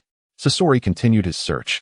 It is relatively easy to ascertain that it was the Xinyuan clan who did this. Given the scale of the battle that took place, there would be some intelligence leaks. However, tracking down the Xinyuan clan from there will be quite difficult, as they are professionals with their own hidden bases, having tidied up their trails, making them hard to find. Let us summon Zetsu. He is the most skilled at this sort of thing, Deidara suggested, acknowledging Zetsu's exceptional intelligence-gathering capabilities. A day later, while Deidara and Sasori rested in an inn, a carnivorous plant emerged from the ground. Have you found them? Sasori inquired. I have. They are still within the borders of the Land of Birds. Follow me, Black Zetsu replied. The Land of Birds was merely a small nation and moving at full speed. It wouldn't take long to traverse, so soon Deidara and Sasori followed Zetsu to the outskirts of a valley. They really know how to choose their locations. There are many monkeys here. Perhaps they are transformed monkeys? White Zetsu quipped, and while it was indeed a humorous observation, it held some truth. As each member of the Xinyuan clan had a tail behind them, and considering their attire, they did resemble monkeys. Sasori, what do you think? Deidara turned to Sasori beside him. I'll go first. You keep your distance, Sasori responded bluntly. Any unfamiliar person would likely feel offended upon hearing this. Deidara, you're being underestimated. White Zetsu incited from the side. Be quiet. Black Zetsu scolded. I'll show you my art soon. Indeed, whether it was Black Zetsu or White Zetsu, they were not particularly irritable, especially the comical White Zetsu, who was the type to find things amusing despite knowing they were enemies. As for Black Zetsu, he was a devoted son, having persevered for 1,000 years with unwavering resolve, which was truly admirable. In terms of filial piety, Deidara would regard him as the strongest. Deidara stood atop a clay bird, but he did not ascend to a great height, as it would compromise his concealment. Simultaneously, he created a batch of small clay centipedes to burrow underground and small clay spiders to hide in the grass. As ninjas were fragile beings with high offense but low defense, a moment of carelessness could cost them their lives. Sasori maneuvered his puppet, the Scarlet Flow, forward as they gradually approached the center of the valley. Suddenly, a figure emerged from the shadows beneath the Scarlet Flow, dressed in half-yellow attire, brandishing a kunai aimed at the puppet's neck. "I shall take your life," he declared confidently, seemingly envisioning the moment of the kunai slicing through flesh as his enemy clutched their throat in agony. What? The figure, who could traverse through shadows, might be referred to as the Shadow Man of the Xianyuan clan. The kunai did indeed strike the Scarlet Flow's neck, yet the sensation transmitted through the weapon was not that of cutting flesh, but rather the feeling of being obstructed by a solid object. Although the Scarlet Flow's neck was relatively fragile, it was ultimately a puppet with considerable resistance to damage. The Shadow Man, lacking sufficient strength, was unable to inflict harm, and instead, nearly fell victim to the poisoned Senbon shot from the Scarlet Flow. Is it merely a puppet? The Shadow Man emerged from the shadow of a large tree, his expression now tinged with seriousness. "In that case, I have no need to engage in a protracted battle here. I'll go summon the others." With that, the Shadow Man vanished, evidently to notify his companions. Realizing the situation, Sasori understood that further stealth would be futile, so he quickened his pace, heading directly towards the valley's center. "Are we certain there are two enemies?" At the valley's center, the leader of the Xianyuan clan, who could manipulate the exceptionally troublesome explosive insects, inquired. "Yes, there are two. One is a puppet master, while the other's abilities remain unknown, but he possesses flight capabilities." The Earthman responded, "I shall track that one. Should he reveal any weaknesses, I trust the Earthman will handle him." The Earthman had the ability to traverse through rock and soil, becoming invisible when near such materials, making him a highly elusive assassin-type ninja. Chapter 16. The Waterman. Claimed to rival the Three Tails. You and the Waterman deal with the Flying One. I will confront the Puppet Master. The Earthman will act freely, looking for an opportunity to assassinate. The Insect Man swiftly made a strategic decision. "I shall go first." The Shadow Man voiced no objections and vanished once more into the darkness. Deidara, flying low, scanned his surroundings with heightened vigilance, haunted by the memory of his last encounter with Kakashi, which had nearly ended in his demise. The intensity of a ninja's battle leaves no room for carelessness. Has Scorpion increased his speed? Has he sensed something? Deidara quickened his pace, skimming through the treetops for concealment. However, as he passed a small lake, the tranquil waters erupted violently, sending forth columns of water that reached out like tentacles towards Deidara's clay bird. Such agility. Could it be the Waterman from Xianyuan? Deidara recalled that among the Xianyuan, there was one capable of transforming into water, indicating that not only Scorpion had been exposed, but he himself was now in danger. In a flash, Deidara scattered a pre-prepared batch of clay spiders, which clung to the freshwater tentacles. The explosion from the clay spiders temporarily shattered the watery appendages, freeing Deidara's clay bird to ascend higher into the sky. "Not so fast. Water release. Water dragon bullet." A deep voice resonated from below the lake, and a fierce, light blue dragon surged upwards from the depths, its maw filled with sharp teeth aimed directly at Deidara, as if intent on swallowing both him and his flying construct whole. There was no time to evade. Deidara quickly assessed the situation, realizing that his bird could not escape in time.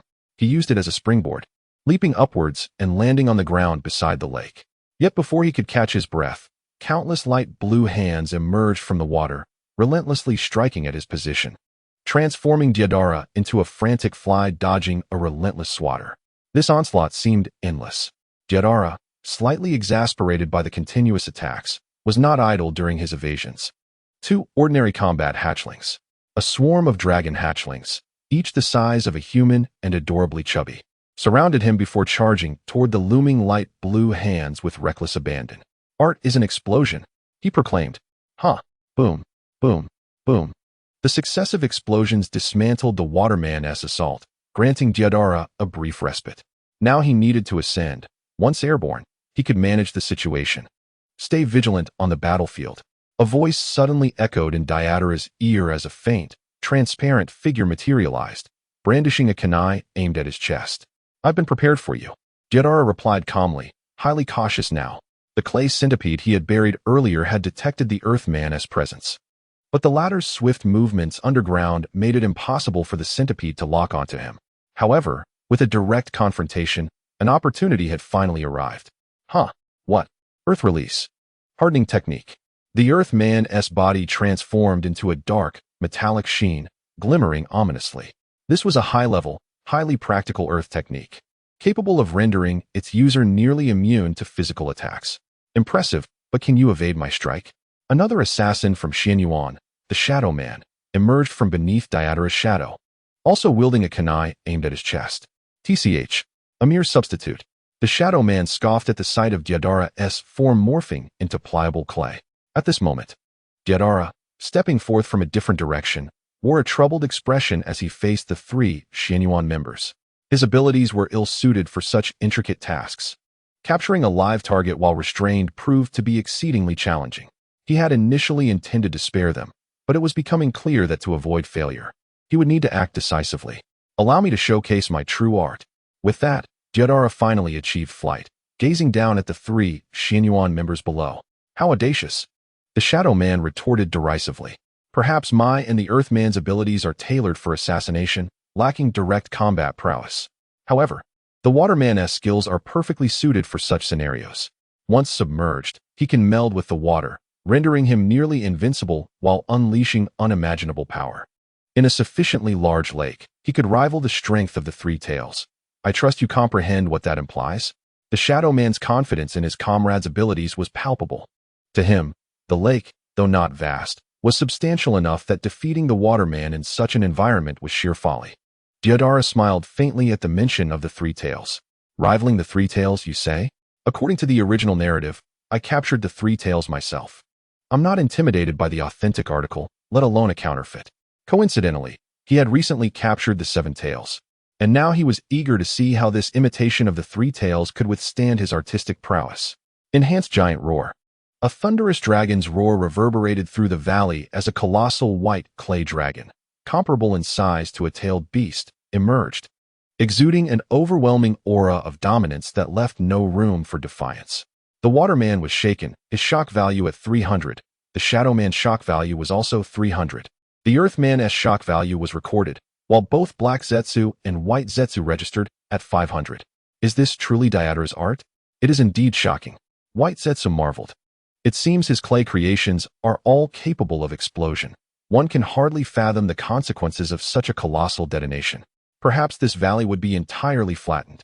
Black Zetsu remarked, witnessing the spectacle. Having encountered grand displays before, Black Zetsu's sense of shock was tempered, yet his own power level rendered their shock values equal. Indeed, one must always go big. With the enhanced dragon unleashed, Deidara garnered a staggering 2,500 shock value points. Pure ecstasy. But why is Scorpion's shock value absent? Deidara queried, perplexed. The shock value gained from the Red Sand Scorpion has already been accounted for. To earn it again, one must elevate the degree of shock to a more substantial level. The system replied. Thus, it was established that the same individual could not yield repeated shock values. Chapter 17. The Beaten Waterman. Hey, this guy seems a bit over the top. As he gazed up at the dragon, cold sweat trickled down the Shadow Man's forehead. You and the Earthman should hasten to our leader. You can no longer intervene in this battle. The Waterman's voice resonated from beneath the lake. Be cautious. Everything he creates appears to explode, the Shadow Man warned as he melted back into the shadows.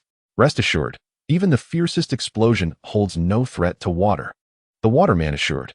True, the Shadow Man acknowledged, completely vanishing into the shadows. With a thunderous clap, a small flying dragon, the size of a car, was expelled from the enhanced dragon's maw, charging towards the lake in a death-defying dive. Boom! The explosion echoed, sending water soaring over 10 meters into the air. The Waterman paid no heed to the clay bomb's assault. As he had previously stated, no matter how fierce the explosion, it was ineffective against water. Aside from causing him a slight discomfort as he temporarily merged with the water, it posed no direct threat. Water release. Water tooth bullets. Numerous water columns surged from the lake's surface, formed by rapidly rotating pressurized water. Although they appeared to possess low destructive power, they actually wielded formidable physical attack strength. Moreover, being composed of water, they displayed remarkable agility, capable of striking from any direction. Indeed, such proficiency in water release seems to be a unique talent, perhaps only achievable by Kisame within Akatsuki. It appears this Xianyuan faction possesses considerable skill, remarked Black Zetsu, observing the spectacular display from afar. The relentless barrage of water-tooth bullets surged toward the colossal clay dragon in the sky. In that moment, Deidara felt as though he was engulfed in a tempest. The howling winds and torrential rain severely restricted his vision. Although the clay dragon was as large as a tailed beast, its defensive capabilities were significantly inferior. In reality, clay was rather fragile, akin to modeling clay, easily molded and thus inherently weak. Damn it! If I allow the waterman to continue his assault, that reinforced dragon will soon be riddled with holes, losing even its ability to fly. How so? As long as I am in a water-rich environment, I am invincible, boasted the waterman from below. Humph, your ability is indeed impressive, but it pales in comparison to my artistry, Deidara retorted. You have extracted so much water to attack me that the lake's water level has dropped several meters. Your defenses are now considerably weakened. Take this, an enormous bomb. Secret technique. Dragon's nest. Deidara intertwined his fingers to form hand seals, unleashing a series of white, giant eggs from the dragon's maw, directing them toward the lake below. Once I obliterate your water, your so-called invincibility will vanish. What? The multitude of water columns above the lake suddenly halted before cascading downward. Although the waterman appeared overconfident, he had not lost his rationality. He simply needed to utilize his abilities to defend himself, remaining in an unassailable position without direct confrontation. Too late. Drink. In midair, the white eggs hatched, and various forms of dragons swarmed downward, spreading their wings as they accelerated toward the lake, transforming into a series of explosive bombs that shook the very ground of the valley. This power, it's outrageous. But my water has returned. I have won. The waterman exclaimed triumphantly. You know nothing of my artistry. So what if the water has returned? I can always summon it again. I have developed the habit of carrying ample clay reserves. 2 ordinary guardian dragons. Art is explosion. Drink. No. Amidst the waterman's incredulous shout, the entire lake's water was entirely detonated. To say it was obliterated was not entirely accurate. Rather, it was expelled outward in a violent torrent, transforming into a downpour. As long as the water remained dispersed, the waterman would lose his leverage. Shock values. Waterman, 1000 Insect Man, 500 Shadow Man, White Zetsu, 1000 Black Zetsu, 1000. It is no wonder Nagato insisted on recruiting Deidara into Akatsuki. His abilities are exceptionally advantageous against tailed beasts, White Zetsu remarked. He is quite powerful. Should we consider bringing Deidara to our side? White Zetsu inquired. Leave that to Obito's discretion. For now, he remains the primary leader, and we should refrain from overstepping, Black Zetsu replied.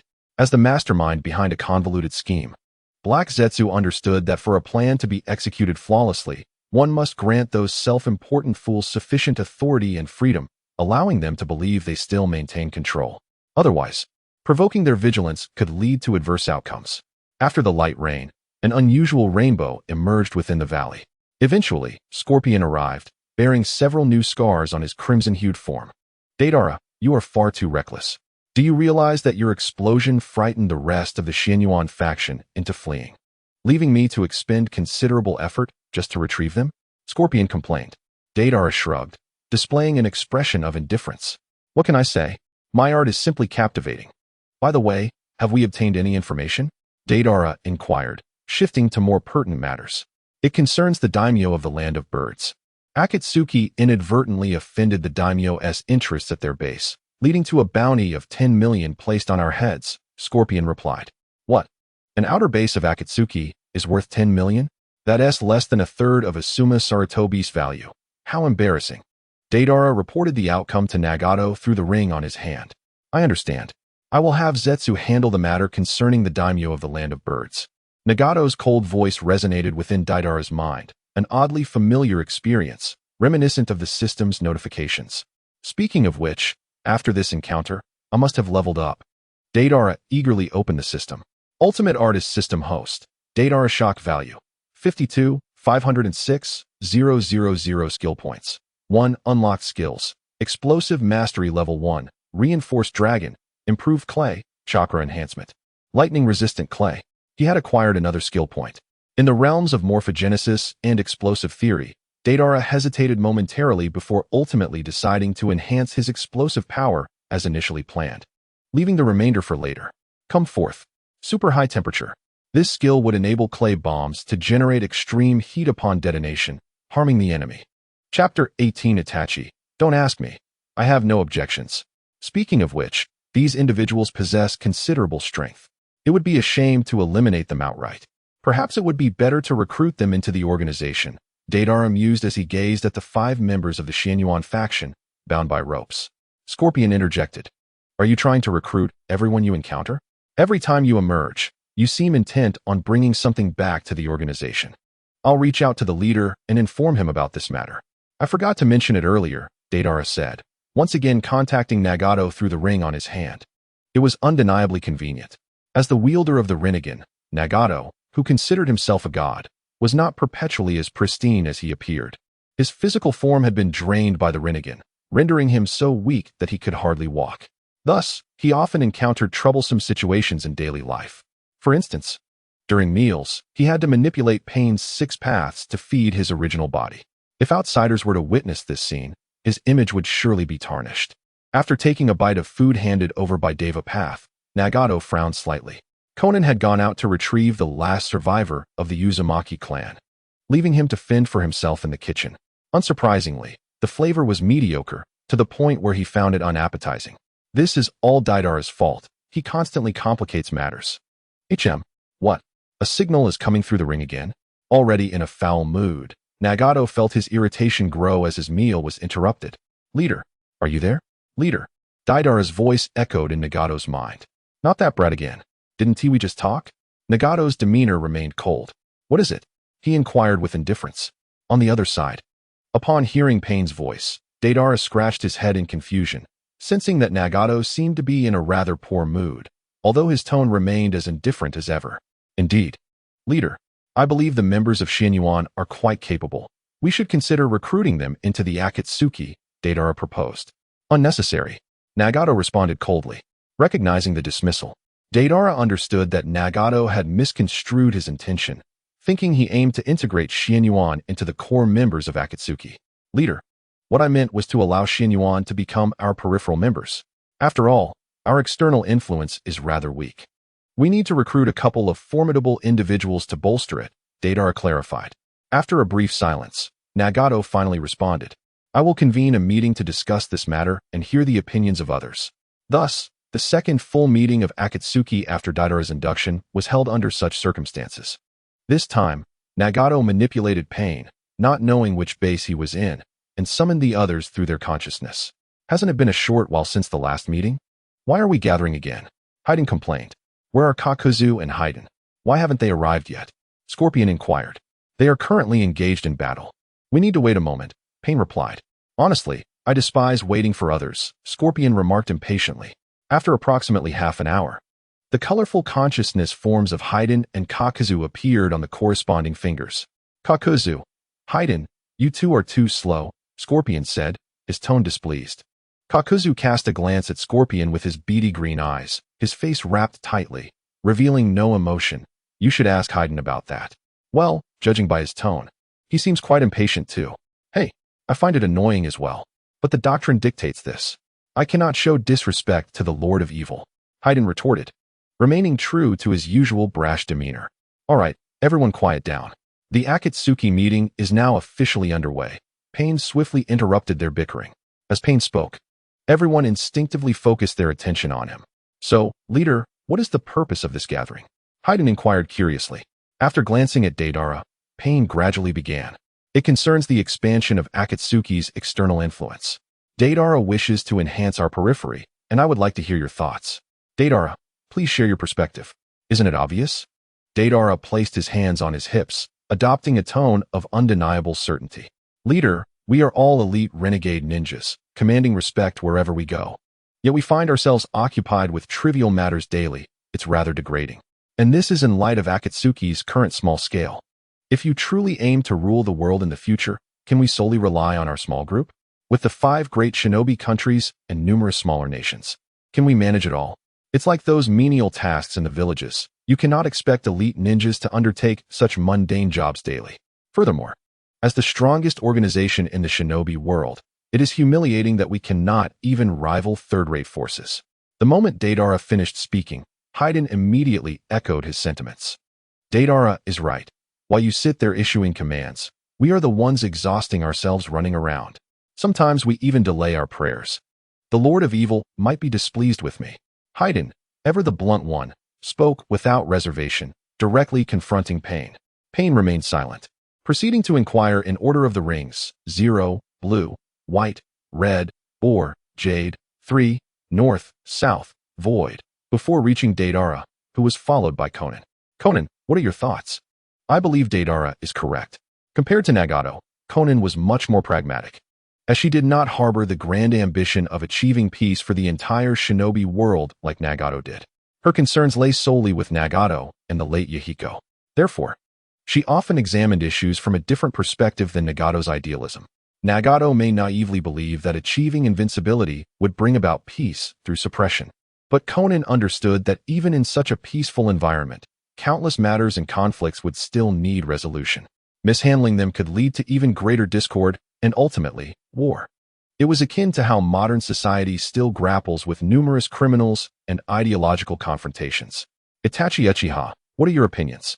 After hearing Conan's input, Pain turned to Itachi Uchiha. I am merely a spy, and you are aware of this, leader. I have no significant opinion. Currently, Itachi was solely focused on his Mangeki Sharingan for his younger brother, disregarding everything else, as his health continued to deteriorate. I have no objections, Itachi responded coolly. Chapter 19. Changing Xuanyuan's attire. After Itachi, Jaibai was skipped over, and Nagato turned to Scorpion. An organization certainly requires capable subordinates. His succinct response clearly expressed Scorpion's opinion. He himself had numerous subordinates scattered throughout the shinobi world and understood their importance well. Following Scorpion, Haydn was also overlooked, having already spoken up. Nagato, indifferent to another potential outburst from Haydn, turned to Kakuzu. Kakuzu, what do you think? Nagato's attitude toward Kakuzu was somewhat softened, as he had diligently contributed to Akatsuki for many years and was acknowledged as the organization's treasurer, making him the only cadre other than Nagato himself. Yet, this treasurer was somewhat unfortunate, having only the title without seeing a single coin, as the funds had been covertly diverted to purchase explosive tags, to amass wealth more quickly. Capable subordinates were indispensable. Kakuzu similarly expressed his support. Hoshigaki, I have no objections. However, if someone could lighten my heavy workload, I would be quite pleased. Hoshigaki replied with a smile. Ultimately, aside from Itachi, who abstained from voting, and Jaibai, who was overlooked, nearly all supported the proposal to expand the peripheral organization. Of course, it ultimately depended on Nagato's will. If he insisted on a veto, there would be no recourse. Very well then, I will consider this matter, Nagato responded. Leader, what about Xinyuan? We have captured them. After the meeting, Deidara hurriedly called out to Nagato. After pondering for a moment, Nagato instructed Pain. Bring them to the base in the land of birds to see me. We will accept these individuals for now. After terminating the video conference, Deidara gazed at the 5 captives from Xinyuan. You have quite the audacity to attack our Akatsuki. The Xinyuan members replied. We had no idea that a mere organization with a bounty of 10 million was backed by such formidable leaders. What an unfortunate turn of events. We merely sought to seize a bounty, yet we provoked such a terrifying organization. How unfortunate. So what will it be? Will you choose to resist to the death? Or will you surrender? Deidara asked. Are you joking? Who would wish for death when they could live? The leader, a bugman, responded. All right then, since you choose to surrender, you shall henceforth be one of us. Do not attempt any underhanded tricks, or we will not be merciful. Deidara released the bindings of the 5 Xinyuan members. We wouldn't dare. We wouldn't dare. The Xinyuan members hastily shook their heads. Trust me, you will not regret it. For you have joined an organization that will one day rule the world. However, since you have joined, I have a question for you. Observing the 5 individuals who appeared somewhat anxious, Deidara inquired, what troubles you? You are the waterman I just battled, are you not? He pointed at a member of the Xinyuan clan clad in a half-purple attire. Indeed, I am the waterman, the pointed individual nodded in affirmation. But why do you don purple instead of blue? Deidara then gestured towards another member, dressed in half-blue, identifying him as the Earth Man, who possessed the ability to traverse through rocks and soil, as well as to become invisible. As an Earth attribute, why do you wear blue instead of yellow? And similarly, as a Shadow Man, why choose to wear yellow? He pressed on, Insect Man, why do you wear red, instead of allowing the Fireman to wear it? This barrage of questions from Deidara towards the Xinyuan clan stemmed from his perplexity regarding their attire, Is it not customary to dress according to one's elemental color? The fireman does not wear red, while the insect man does. The male does not wear blue, but the earth man does. The earth man does not wear yellow, yet the shadow man does. Such contradictions would surely drive a perfectionist to madness. Hurry and change.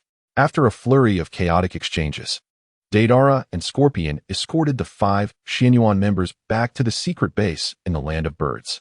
Upon entering, they were greeted by the colorful projection of Pain, whose Rinnegan eyes exuded an overwhelming aura. The Rinnegan, the insect man, stammered in shock. Does this legendary eye truly exist? This reaction was likely the first for anyone who encountered the Rinnegan. The sensation of myth manifesting into reality is akin to stumbling upon a celestial swordsman soaring through the skies on the streets. You do not regret it, do you? Deidara patted the insect man on the shoulder. No regrets. The insect man replied resolutely. However, this response seemed more akin to clinging to a powerful ally. No wonder he had been informed earlier that this was an organization destined to rule the world. To him, it felt like stepping into a realm of fortune. It appeared that the bounty of 10 million was not a stroke of bad luck, but rather a turning of tides. Being part of such an organization promised a secure future, akin to the great ninja villages, where one could even retire peacefully in later years. Living a relatively stable and joyful life, liberated from the perilous existence of a rogue ninja. Do not be too overly joyous. Our Akatsuki leader is a vampire. There's no salary here. You will have to contribute to the organization, Deidara remarked while observing the exuberant Xianyuan members, realizing their youthful naivety. Nagato, Xianyuan clan. You 5 shall first be responsible for the reconstruction of the outer forces in the land of birds, Pain instructed. Are we to merely serve as outer members? The insect man queried uncertainly, although they were far from capturing the 2 formidable leaders. The Xianyuan clan believed they held considerable influence within the underworld, with their best performance nearly prompting a change in the rakeage of the Cloud Village. Surely, they deserve to be core members, did they not? Do you know who he is? Deidara pointed at Scorpion. The Xianyuan clan shook their heads. Sands of Red Scorpion.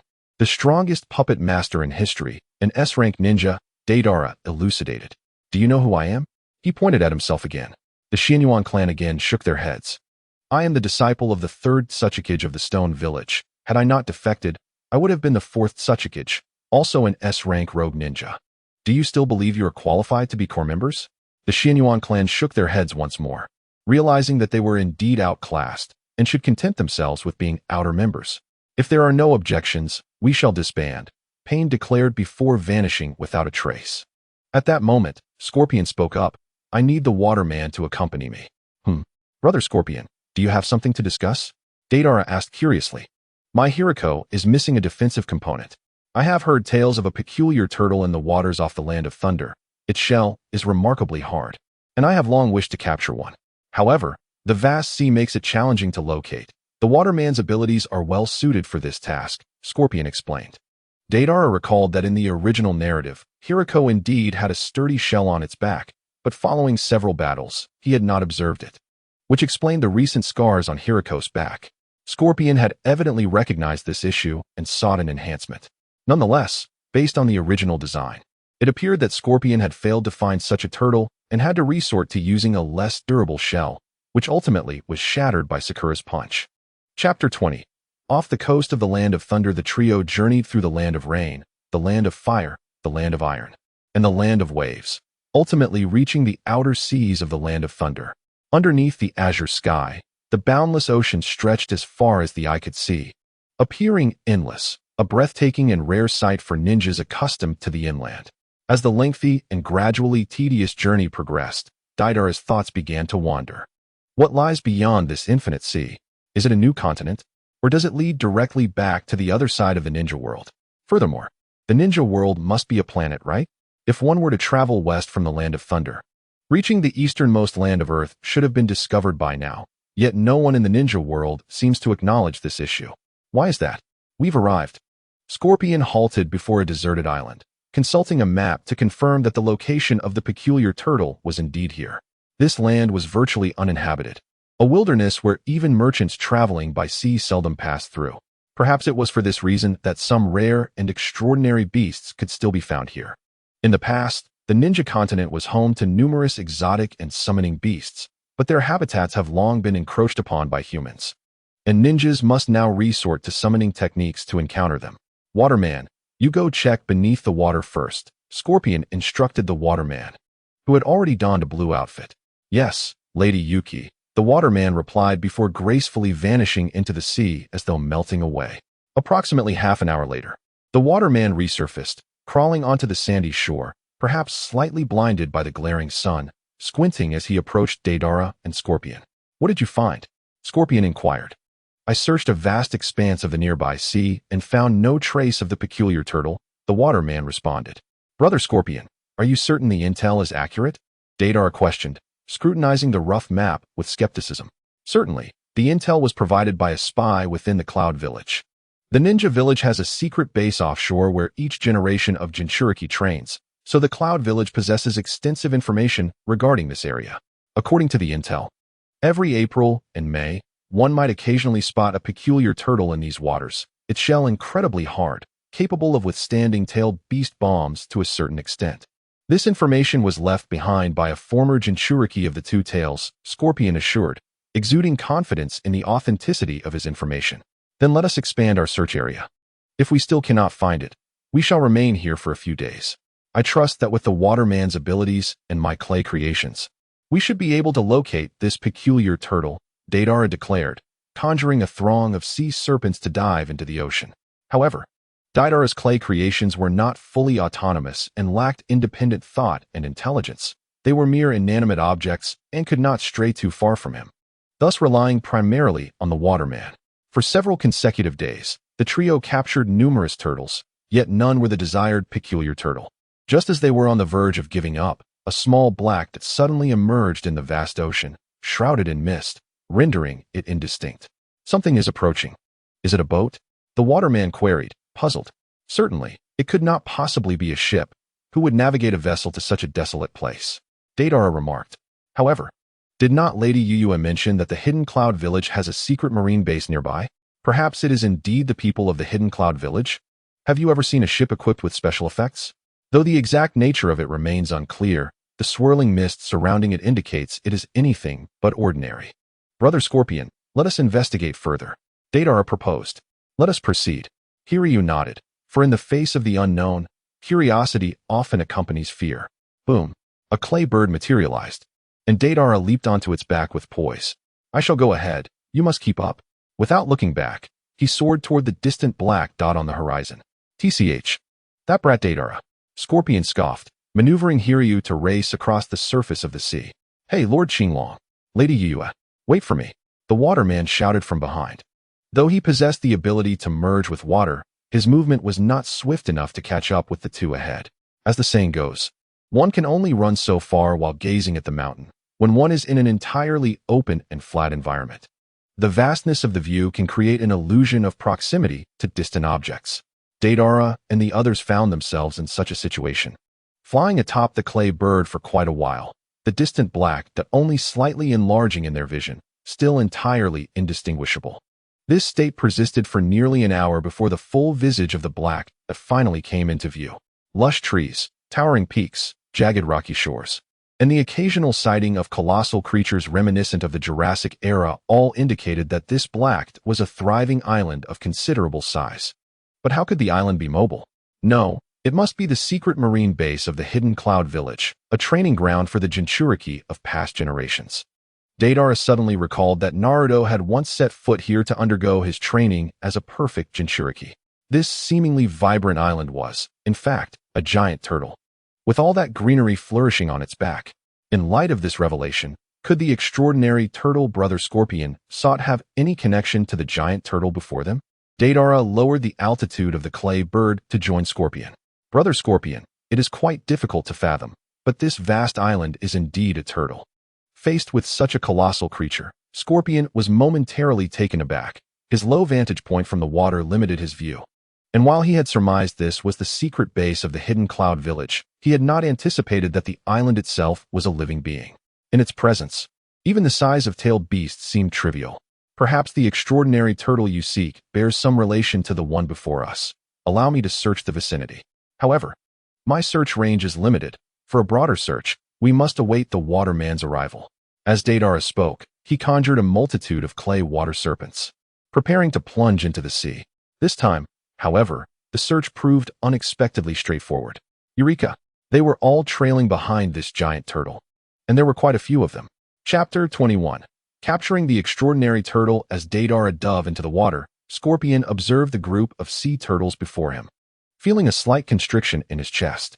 After searching far and wide, discovering such a large congregation diminished the thrill of finally achieving his goal. It felt as though the satisfaction of a long-sought desire had evaporated. That said, since Scorpion had transformed himself into a human puppet, he found himself at ease in the water, able to bounce around without the need for breath. Deidara, on the other hand, had to create a clay shell to protect himself, relying on the air trapped inside to navigate underwater.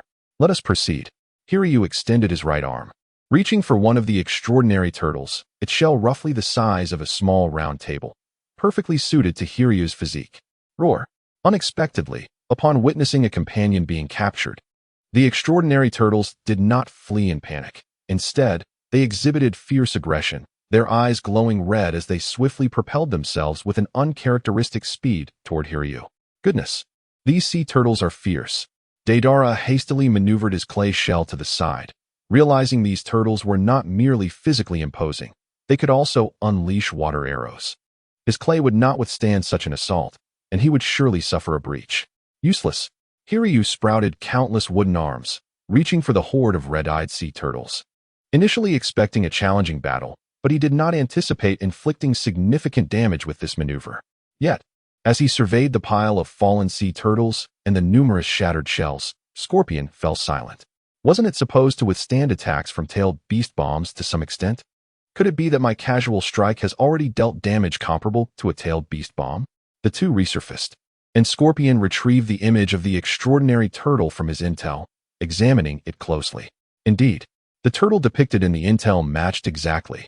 Looking at the information, both were plunged into contemplation. Enough. Let us depart. Hiryu turned, his tone darker than usual, reflecting Scorpion's evident frustration. Very well, where shall we go now? Deidara inquired. To the hidden cloud village. I shall eliminate that fool. Well, it seems Scorpion is truly incensed. Lord Qinglong, Lady Yue, wait for me. The waterman arrived, panting, clearly exhausted from his pursuit. I almost forgot he was trailing behind. Had Scorpion and Deidara been slightly quicker, the waterman might have never caught up. I discovered the extraordinary turtle you seek to the west. Follow me. His breathless voice brimmed with excitement. No need. The intel was erroneous. The defense of this extraordinary turtle is utterly inadequate. Deidara waved dismissively. How can that be? The one I saw was quite powerful. I couldn't breach its defenses. And it possessed tremendous strength.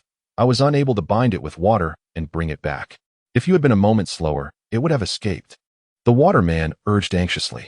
Is this the kind of turtle you seek? Hiryu raised the turtle shell. Yes, but it differs from yours. It is black. The waterman replied. Deidara and Scorpion exchanged glances, realizing this was indeed their true quarry. Since the intel image was drawn in pencil and lacked color, they almost let it slip away. Let us go. Please follow me, esteemed lords. It is not far to the west. The waterman led the way. Though he had merged with the sea, the unusual currents in the water allowed him to ascertain his position. Oh no, it has descended into the deep sea. Esteemed lords, hurry. If it escapes into the depths, we will be unable to capture it. The waterman's tone grew increasingly frantic as he spotted the black sea turtle lurking in the depths. While ninjas lack a concept of pressure, they instinctively understand that the deeper one ventures, the more one feels the water pressing in.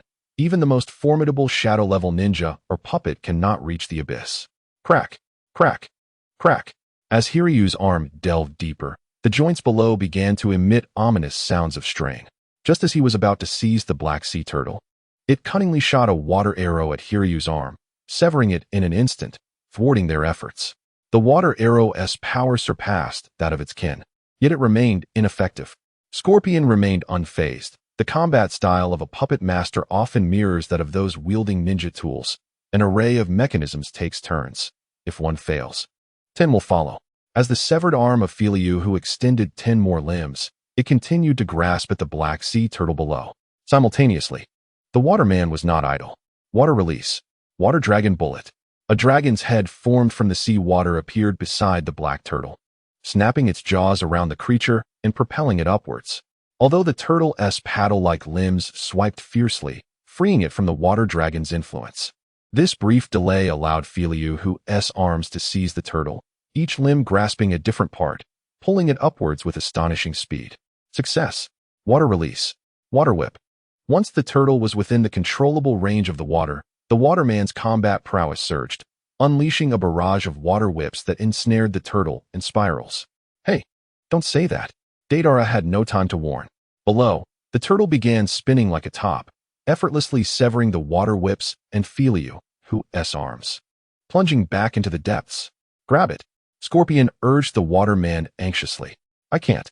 Lady Yuru, it keeps spinning. My ninjutsu can't approach it. The waterman replied. Whether it was the new water whips or the water dragon bullet, any attempt to near the turtle was thwarted by its rapid rotation, rendering their efforts futile. Scorpion shared the same frustration. He was in the same predicament as the waterman, with no traps capable of approaching the continuously spinning turtle. Moreover, underwater, he couldn't utilize other elemental puppets, not even lightning techniques, as they were in the sea, not a mere puddle, and the turtle was too far away. Only a high-level lightning forbidden technique could reach it. Let my art take the stage, Deidara proclaimed as his right hand expelled a colossal clay sea serpent, comparable in size to an ordinary dragon. Waterman, guide my clay serpent beneath the turtle, allowing me to propel it upwards with an explosive shockwave. Certainly, Lord Qinglong. Water prison technique. A large spherical water prison enveloped Deidara's giant clay serpent, swiftly descending under the waterman's escort. Chapter 22. The Rampaging Killer. What's happening? Motoi, patrolling Giant Turtle Island, suddenly felt the ground tremble. Captain Motoi, the giant turtle seems to be agitated, reported a ninja responsible for daily surveillance. Although labeled as guards, this task was hardly taken seriously, for Giant Turtle Island was a treasure discovered by the first Raikage, remaining hidden from outsiders for decades, even unknown to the Cloud Village. Thankfully, the fourth Raikage, deeply concerned for his brother, dispatched an elite team of experienced ninjas, so while they were startled by this unexpected event, chaos did not ensue. Send out sensory types for reconnaissance immediately, Motoi shouted, his unkempt explosive hair and painted nose giving him a formidable appearance. Understood. The guard ninja promptly vanished using body flicker technique. At the shoreline, two sensory ninjas from Cloud Village nervously observed the sea, extending their chakra as far as possible, attempting to discern the cause of the turtle's unrest and the sudden, tumultuous waves. What is going on? Unable to contain his impatience, Motoi approached for answers. There was a massive explosion in the Western Sea. One of the guards, assigned to that direction, replied with a hint of panic. Following the direction of his finger, Motoi noticed that while the sea had calmed, the multitude of dead fish, densely packed to the point of obscuring the water, still bore witness to the recent peril. Yet, this was not the end. More dead fish surged from the depths, their blood staining the surrounding waters crimson, spreading towards Giant Turtle Island like a viral tide. What kind of explosion possesses such power? Motoi felt a wave of dread wash over him. Suddenly, a trembling sensory ninja, engaged in reconnaissance, appeared visibly shaken, as if confronted by something terrifying. What did you see, Demoy? Motoi inquired with urgency. Chakra. Such potent chakra. Is it an enemy? Just one, or several? Motoi pressed on. Demoy, still quivering, added, there are three. The strongest among them possesses chakra only slightly inferior to that of the Raikage and the Wood-Release Lord. The other two are weaker, one at Darui's level, and another at the level of a Jonin. A weight settled in Motoi's heart. The most formidable of the trio was nearly on par with the Raikage, a being that far surpassed the capabilities of ordinary ninjas, indicating that this individual was second only to the Raikage himself. Darui, the fourth Raikage's bodyguard, was equally formidable, his chakra level comparable to Darui's, making him a terrifying opponent. While chakra strength alone does not perfectly gauge a ninja's prowess, those with high chakra levels are rarely weak. What should we do? We must notify the Raikage, one ninja suggested. Wait, we cannot yet determine whether they are foes. After all, they have not directly attacked us, countered a more composed ninja.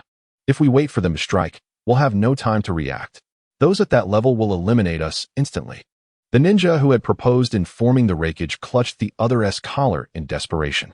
But the Raikage is currently in a crucial training phase. contending with the Eight Tails' rage and power. If we disturb him now, a fight will ensue. The latter countered vehemently. Motoi found himself torn, recognizing the validity in both arguments. However, as captain, he knew he had to make a decision. Just then, a vast chakra brimming with malevolence surged from the center of giant Turtle Island, enveloping the entire island in its ominous presence. This is bad. Motoi cast his gaze towards the center of the island, where, beneath the dim sky, he glimpsed a colossal octopus-like creature with horns, wildly waving its tentacles and laughing maniacally. I shall see who dares disturb Lord Killer B's training. A familiar voice erupted as a figure leaped from the center of giant Turtle Island. Cloaked in red chakra, sporting 8 tails and horns, barely maintaining a humanoid form. Has he already begun to transform? Motoi anxiously watched as Killer B perched atop a great tree. Summoning technique. He bit his thumb, swiftly forming hand seals, and summoned a giant owl. Urgently, he scribbled a brief account of the situation on a small piece of paper and tied it to the owl's leg. Hurry and deliver this intelligence to the village. The owl, under the influence of the 8 tails chakra, struggled to take flight, but the situation seemed to escalate further. Killer B, now partially transformed, lay atop the tree, his mouth agape as he began to gather a massive sphere of black chakra. Is he about to use Tailed Beast Bomb right from the start? Everyone, quickly take cover. The situation has escalated beyond our control. Do not sacrifice your lives in vain. All we can do now is hope that the 3 unfortunate souls targeted by the rampaging Bijou can evade disaster, Motoi thought, though he felt apprehensive about the strength of the 3 adversaries. However, that trepidation stemmed from the sheer weakness of the security ninjas in comparison. With the Bijou now unleashed, victory for the enemy was improbable. After all, this was the 8 tails. Even the esteemed Raikage could only seal it with special ninja tools. A familiar sensation washed over Scorpion. Standing upon the water's surface, Deidara, hands tucked into his pockets, felt his tongue excitedly flicker. This encounter with a formidable opponent invigorated him. He relished the prospect of an exhilarating artistic duel. It's the 8 tails again. Why is it that every time we encounter a rampaging Jinchuriki, it's always the same? Scorpion quipped, before alerting, it's coming. From afar, a massive black-tailed beast bomb soared towards them, cleaving the ocean below into 2, generating towering waves on either side. Deidara and his comrades could see the physical form of the bomb, but the silence that accompanied its flight indicated its speed had surpassed sound. Magnet release. Iron sand wall. A sturdy wall composed of black iron sand materialized before the trio, perhaps irked by Deidara's prior triumph over the 7 tails. Scorpion wasted no time in deploying his most treasured puppet, the 3rd Kazekage. Boom. The tailed beast bomb collided with the iron sand wall, creating a massive dent, followed by a thunderous explosion. Unlike Deidara's clay bombs, the blast of the tailed beast bomb was infused with copious chakra, delivering both physical and magical damage. A powerful shockwave surged past the 3, sending Deidara's golden hair and crimson cloak flailing in the wind as he reached into his clay pouch, preparing for something spectacular. Deidara, this time, do not intervene. The 8 tails is mine. Scorpion's raspy voice echoed in the wind, his determination unmistakable. Che. Deidara reluctantly withdrew his hands, not only because of the awakened warrior's instinct, but also due to the immense shock value he could gain from battling the 8 tails. Yet, since he was barred from participating, he consoled himself with the knowledge that there would be plenty of opportunities for combat in the future, especially with Akatsuki's activities ramping up.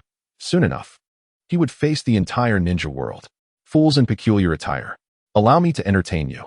Kairabi exclaimed gleefully. Yay. Following a strange rhythm.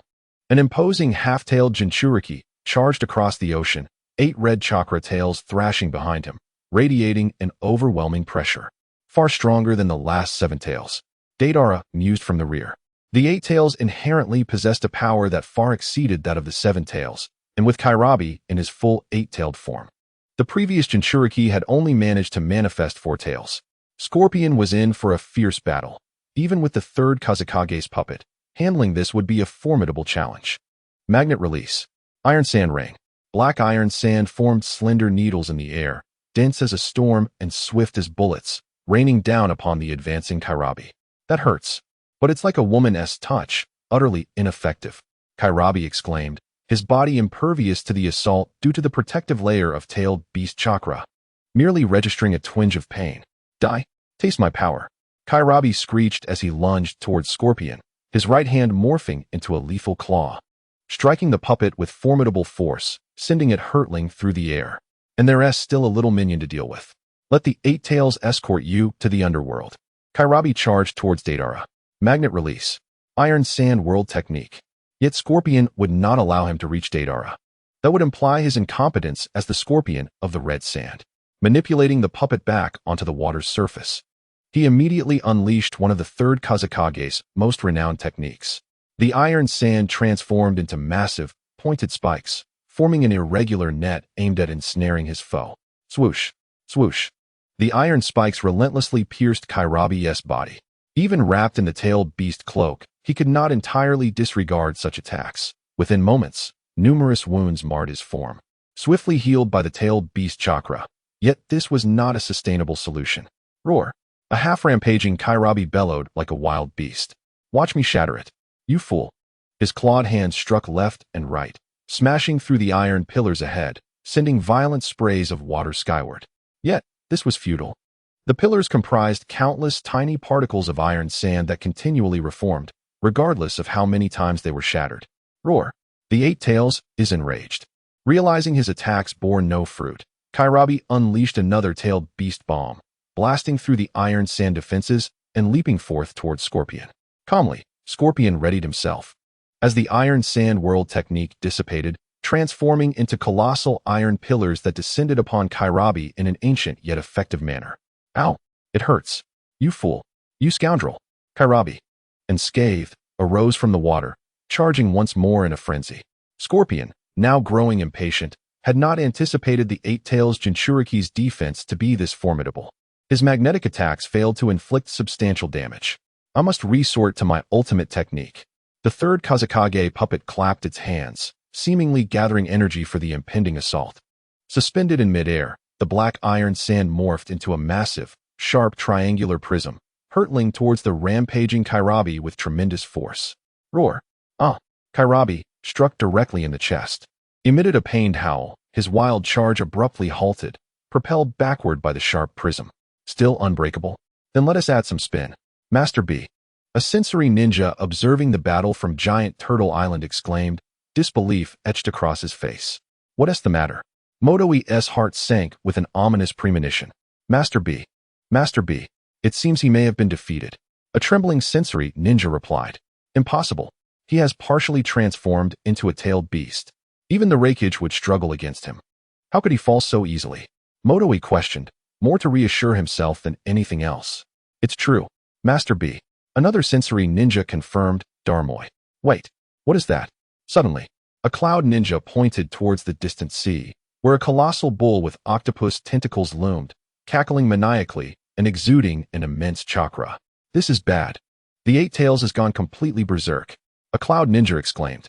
Motoi's expression grew complex, while the appearance of the Eight Tails signified that Kairabi had temporarily regained his combat strength.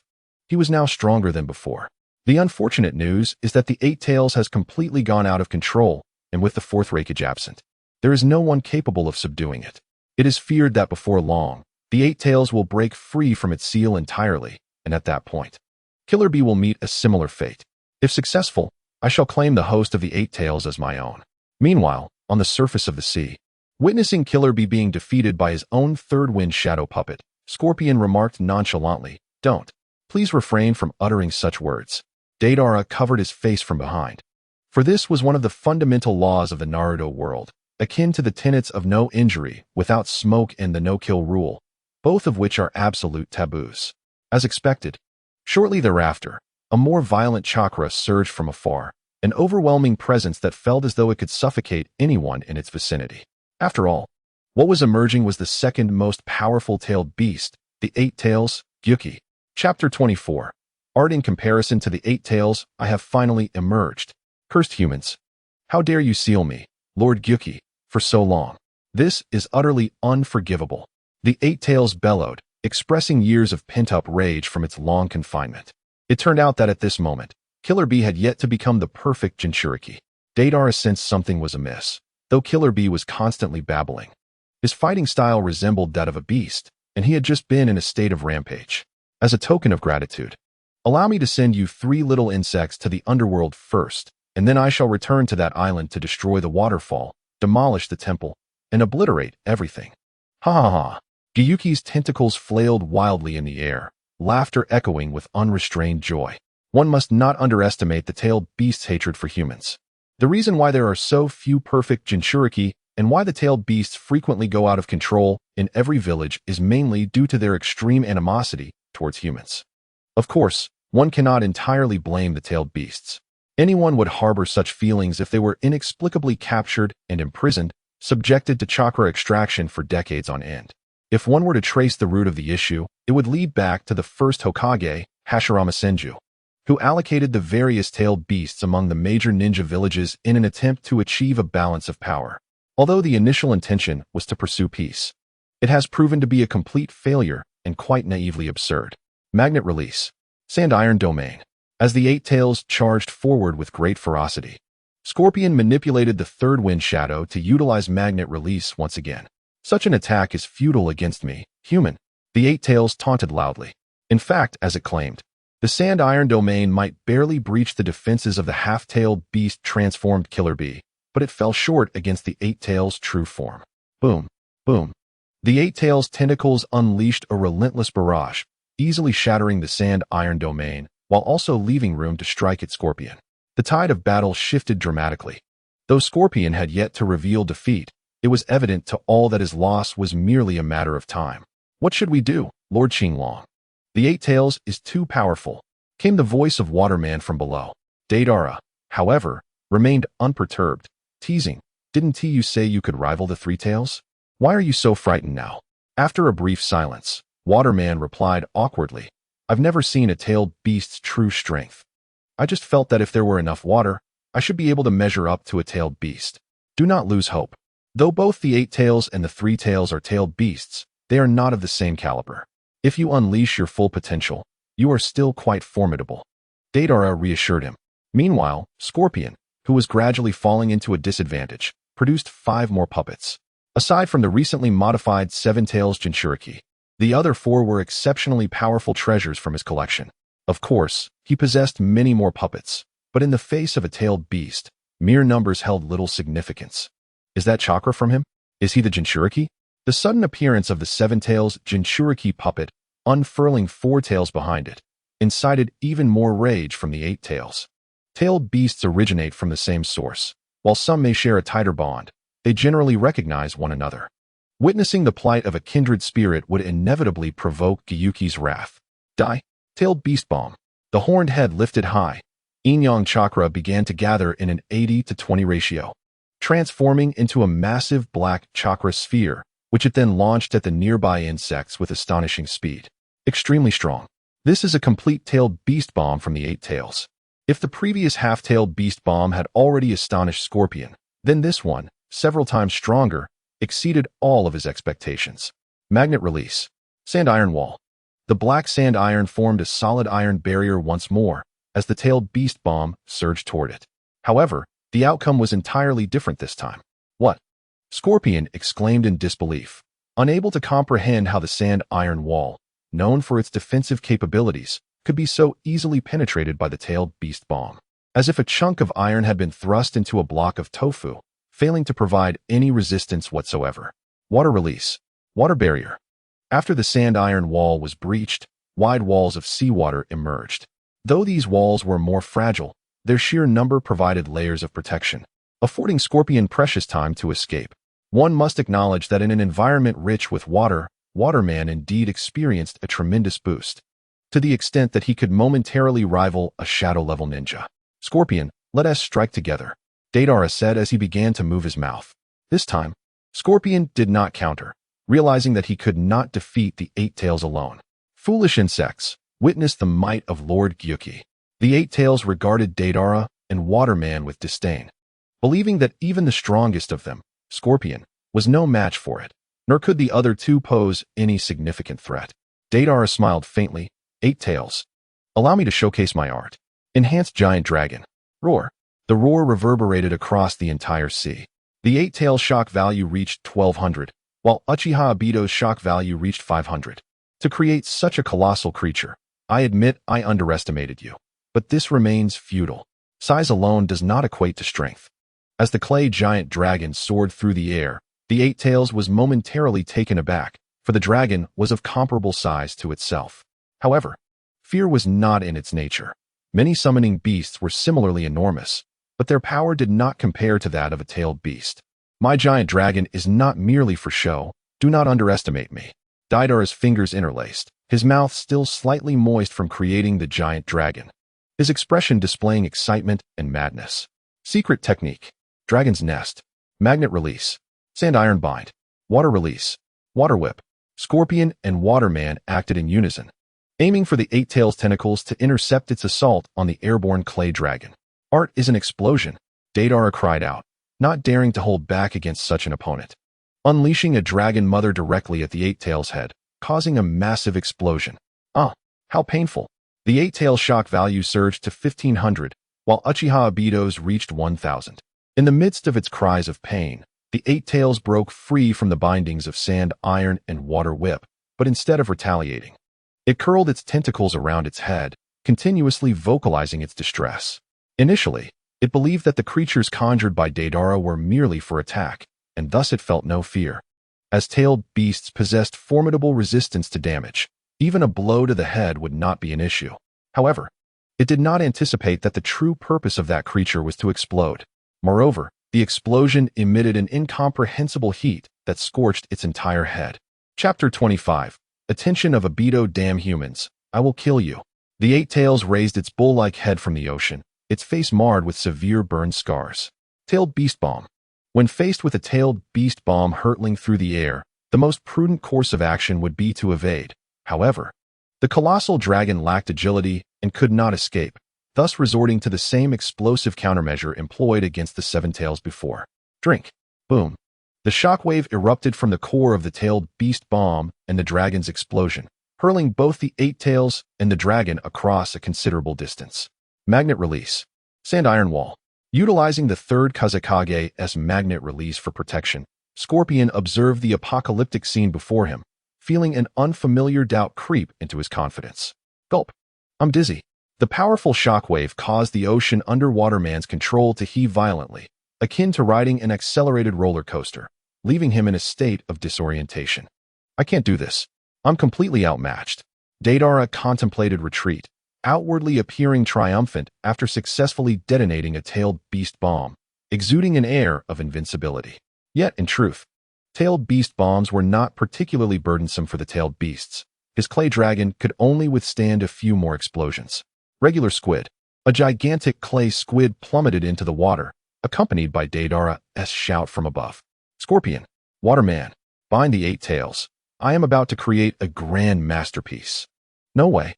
The bull demon expelled a barrage of tailed beast bombs, akin to spitting out beans.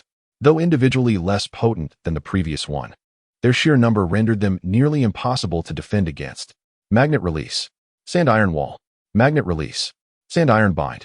Water Release. Water Barrier. Water Release. Water Whip.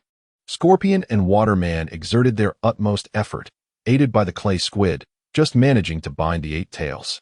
In the sky, a now half-sized but still formidable dragon charged towards the Eight Tails. No, damn humans. The Eight Tails roared. In this critical moment, it unleashed 200% of its power, breaking free from its constraints. However, realizing it was too late to escape, it curled itself into a tight ball for protection. Boom. Following the explosion, an eerie silence enveloped the world as vast amounts of seawater vaporized into steam from the explosion's extreme heat, enveloping the Eight Tails within.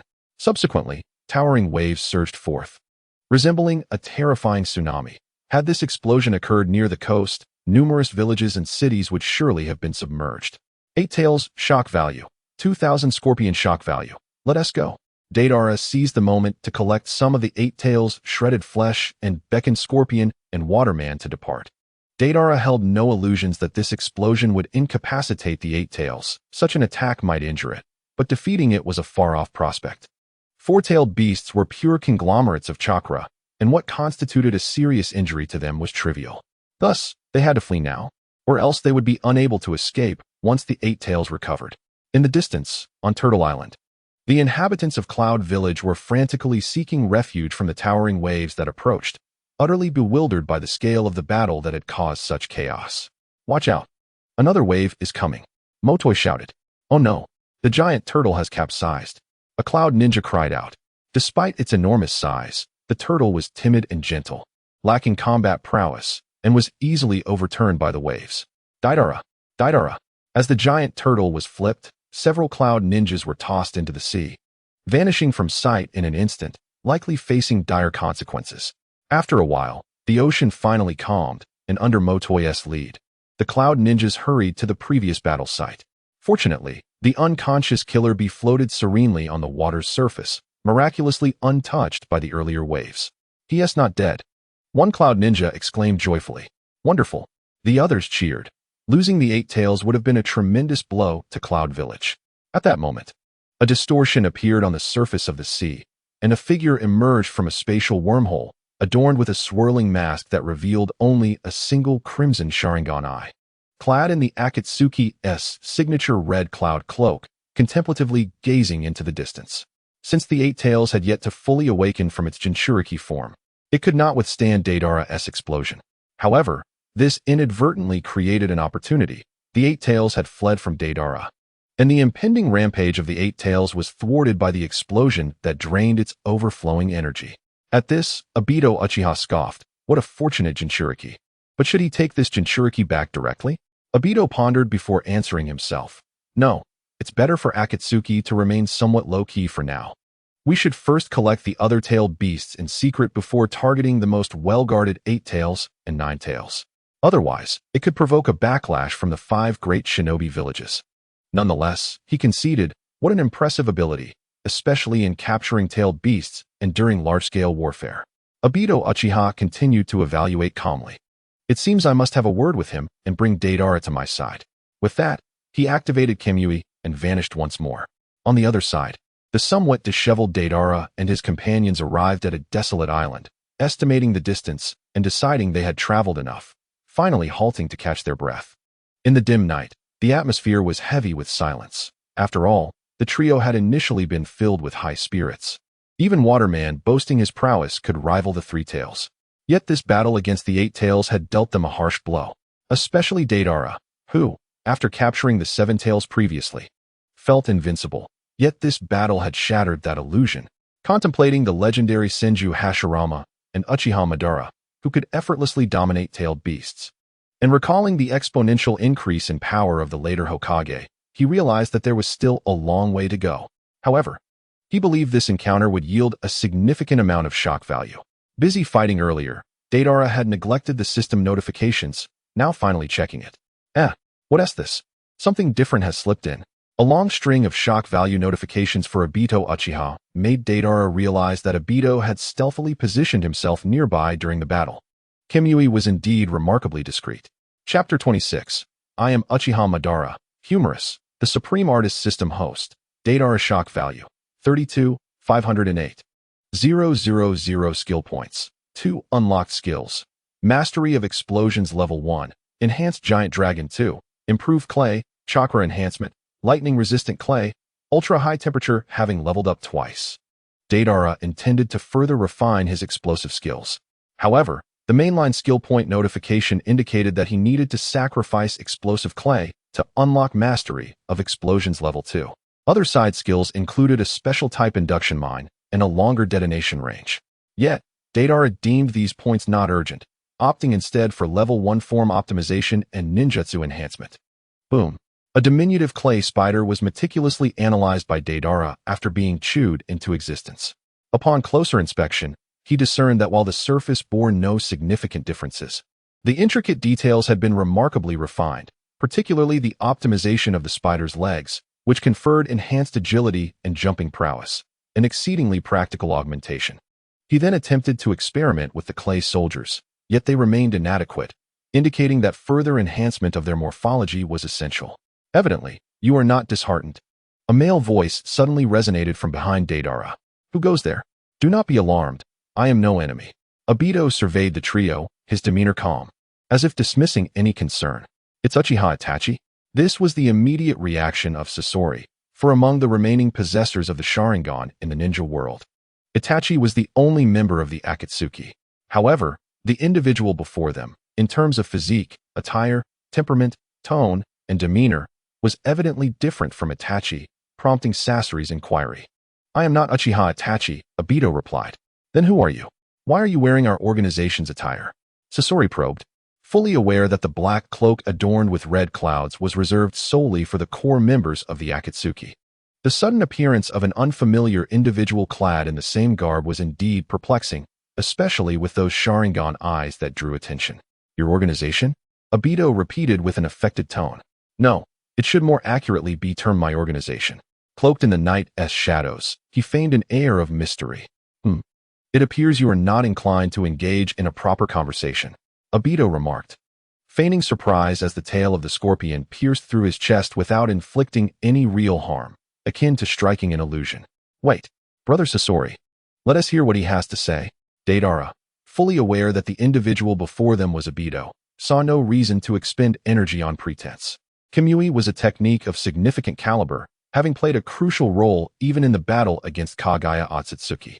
Unexpectedly, a mere child possesses greater patience than you, Sasori.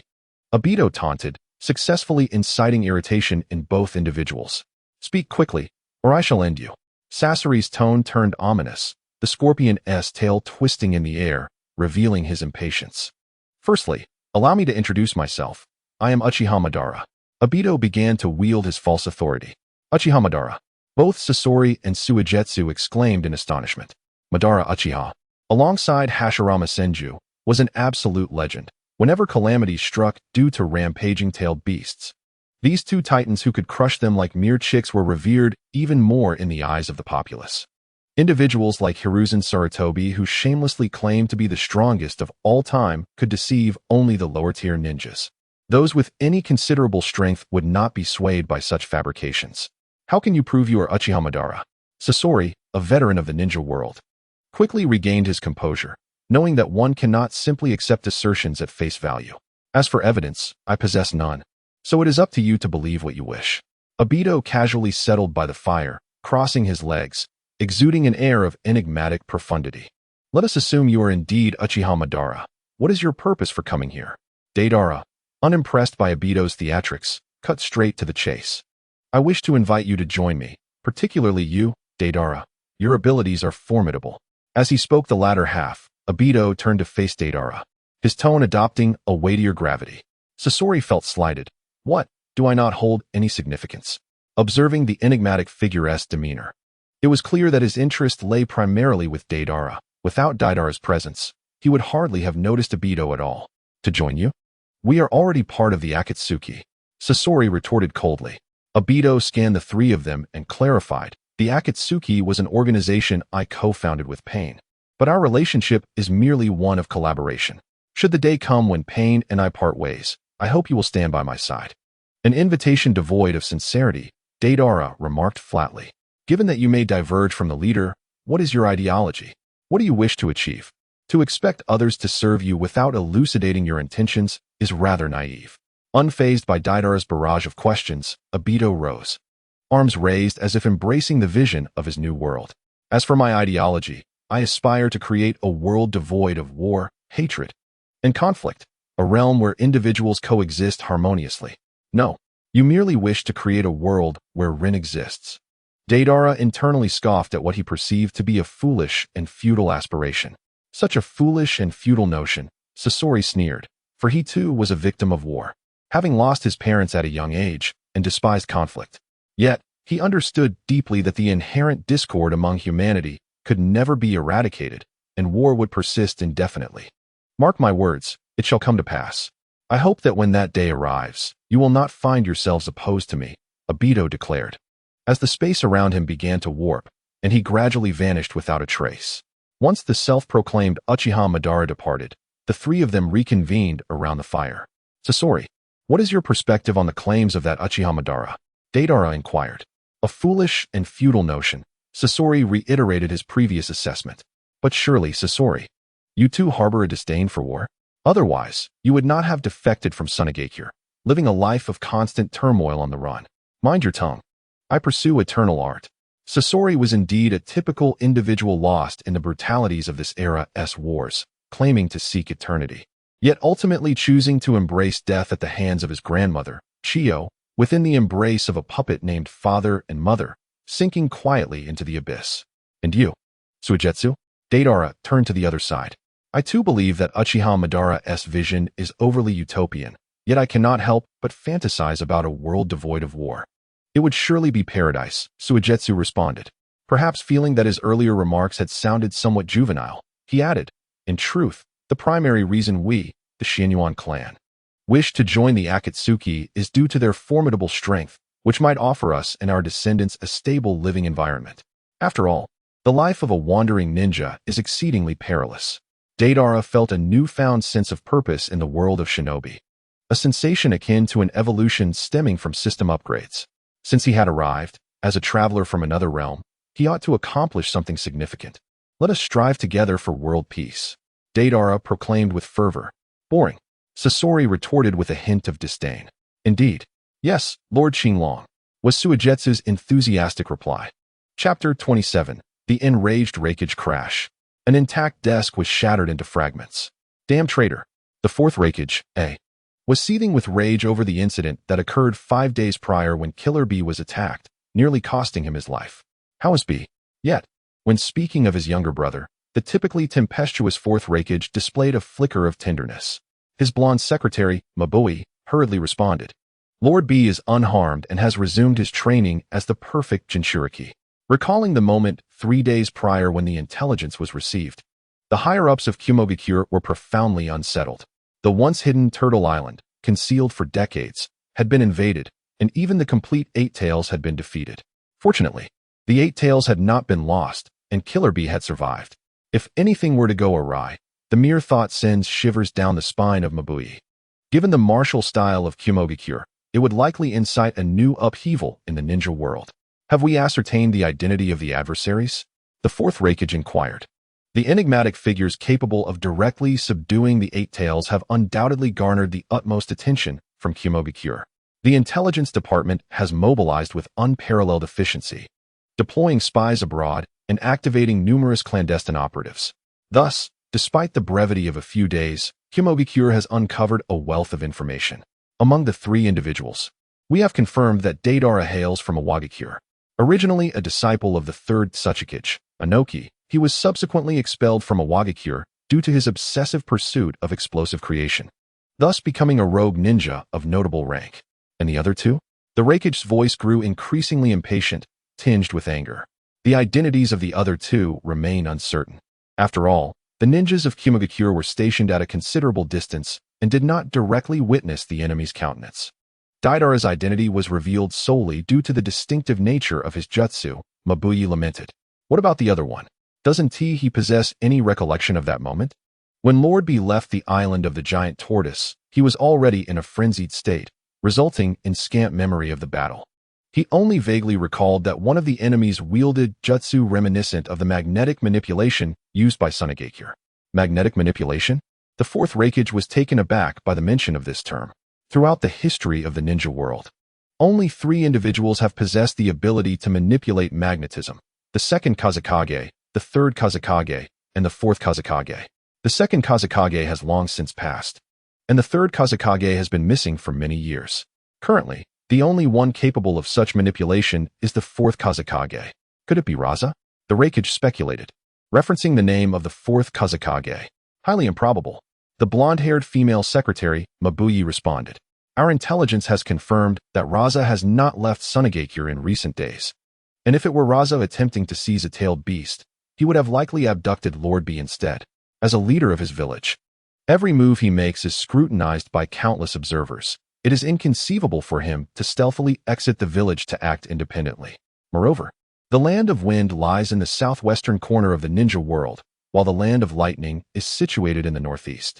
The vast distance between them suggests that if Raza intended to capture a tailed beast, he would more logically target the neighboring Land of Earth or Land of Fire. Regardless, since magnetic manipulation was employed, it cannot be severed from its ties to Sunagakure. Dispatch a diplomatic notice to Sunagakure. demanding an account of this matter. And that old Kudanoki, he cannot even manage his own disciple, allowing him to cause chaos for others. A diplomatic notice should also be sent to Awagakure, urging them to send their own forces to rectify this situation. The Raikage's resolute demeanor was vividly reflected in these two commands. By the way, there is another enemy. Correct?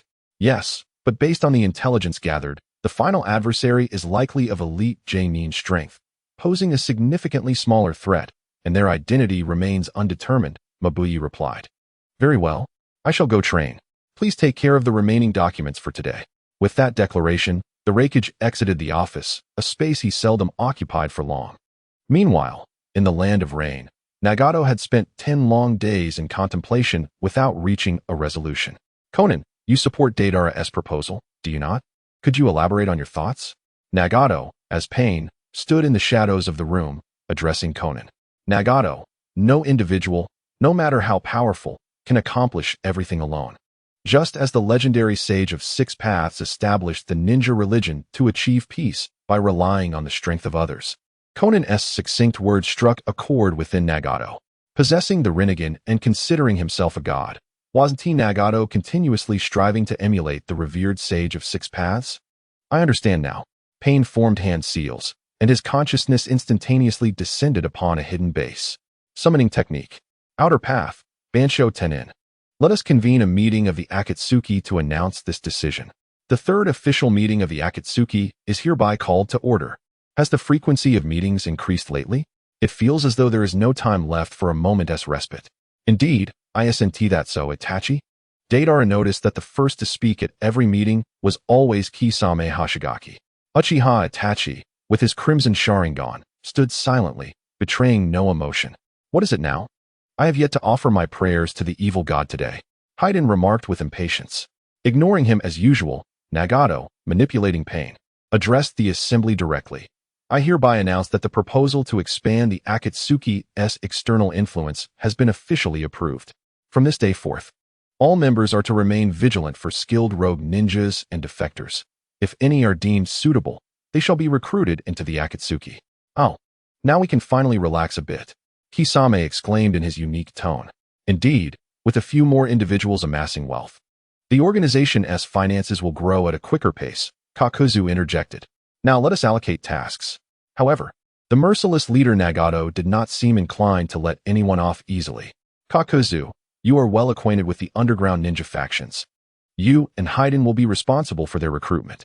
Kisame, Itachi, you shall oversee the recruitment efforts in the land of rice, the land of bears, the land of frost, the land of tea, and the land of hot water. As for Sasori and Deidara, I have other assignments for you. Pain turned his gaze towards the two, suggesting alternate plans. We have discovered Orochimaru's whereabouts in the land of wind. You are tasked with eliminating him and retrieving the lost ring of the empty vessel. Once the task is completed, you shall establish a new base for the Akatsuki in the land of rivers. Hey, are we finally going to deal with Orochimaru?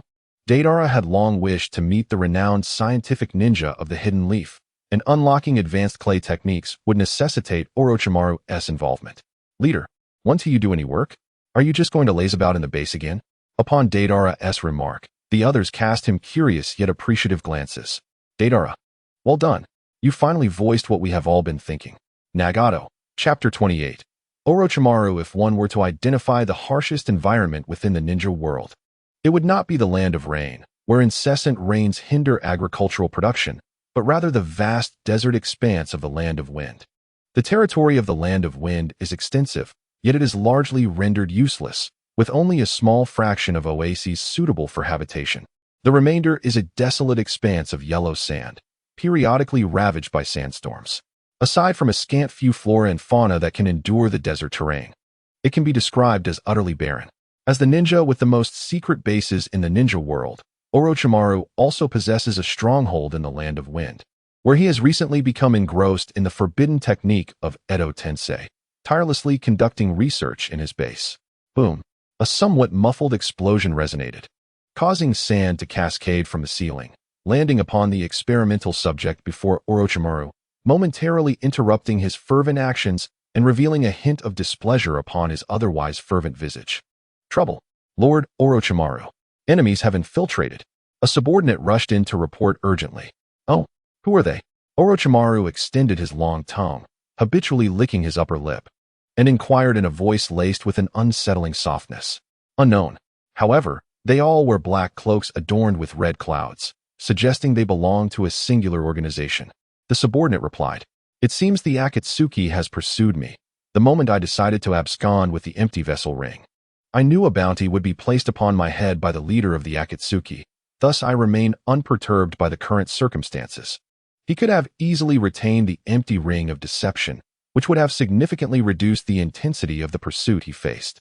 However, his insatiable curiosity and fervent desire for the unknown compelled him to forego this powerful ring, crafted from the abilities of the Rinnegan, which possessed numerous extraordinary functions. Furthermore, Orochimaru was no novice. He approached the base entrance with deliberate calmness, greeted by the searing sun, where two members of the Akatsuki awaited him. One of them, the Scorpion of the Red Sand, was an acquaintance from his past, a former teammate. Despite their shared ambition for immortality, their paths diverged fundamentally. Orochimaru sought spiritual immortality through the constant replacement of his body, while the Scorpion had transformed himself into a human puppet, achieving corporeal immortality. This ideological rift created a considerable animosity between two individuals with similar aspirations, each wishing the other's demise. As Orochimaru assessed the young blonde beside the Scorpion, he wondered if this was the new recruit acquired post his defection. He did not seem particularly impressive. While Orochimaru scrutinized Deidara, Deidara was equally appraising the notorious scientist, whose reputation loomed large among fans of the Naruto series. "Scorpion, are you here to kill me?" "And that young one, he must be from a Wagakure," Orochimaru remarked, revealing his knowledge of various villages' prodigies due to his frequent search for high-potential reincarnations. The Scorpion, in a foul mood and unwilling to engage in further conversation, swiftly produced a sealing scroll that summoned the third Tsuchikage's puppet.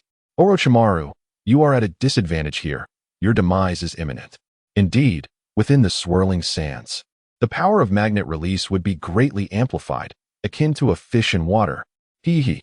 Orochimaru let out a soft, sinister laugh, his face betraying no hint of fear. "I have a penchant for acquiring fine treasures. Thus, I brought a little something along." He swiftly formed several hand seals. Summoning jutsu, a coffin emerged from the ground, prominently marked with the character for 3. "What?" the Scorpion exclaimed in astonishment as a figure identical to the third Tsuchikage emerged from the coffin. To say it was identical was somewhat misleading, as this was, in fact, the third Tsuchikage himself. "Scorpion, you scoundrel, you left my memories frozen at the moment of my demise at your hands, only for me to awaken and find myself a mere puppet. Come, Scorpion, let us see whose creation is superior, your puppet or my forbidden technique."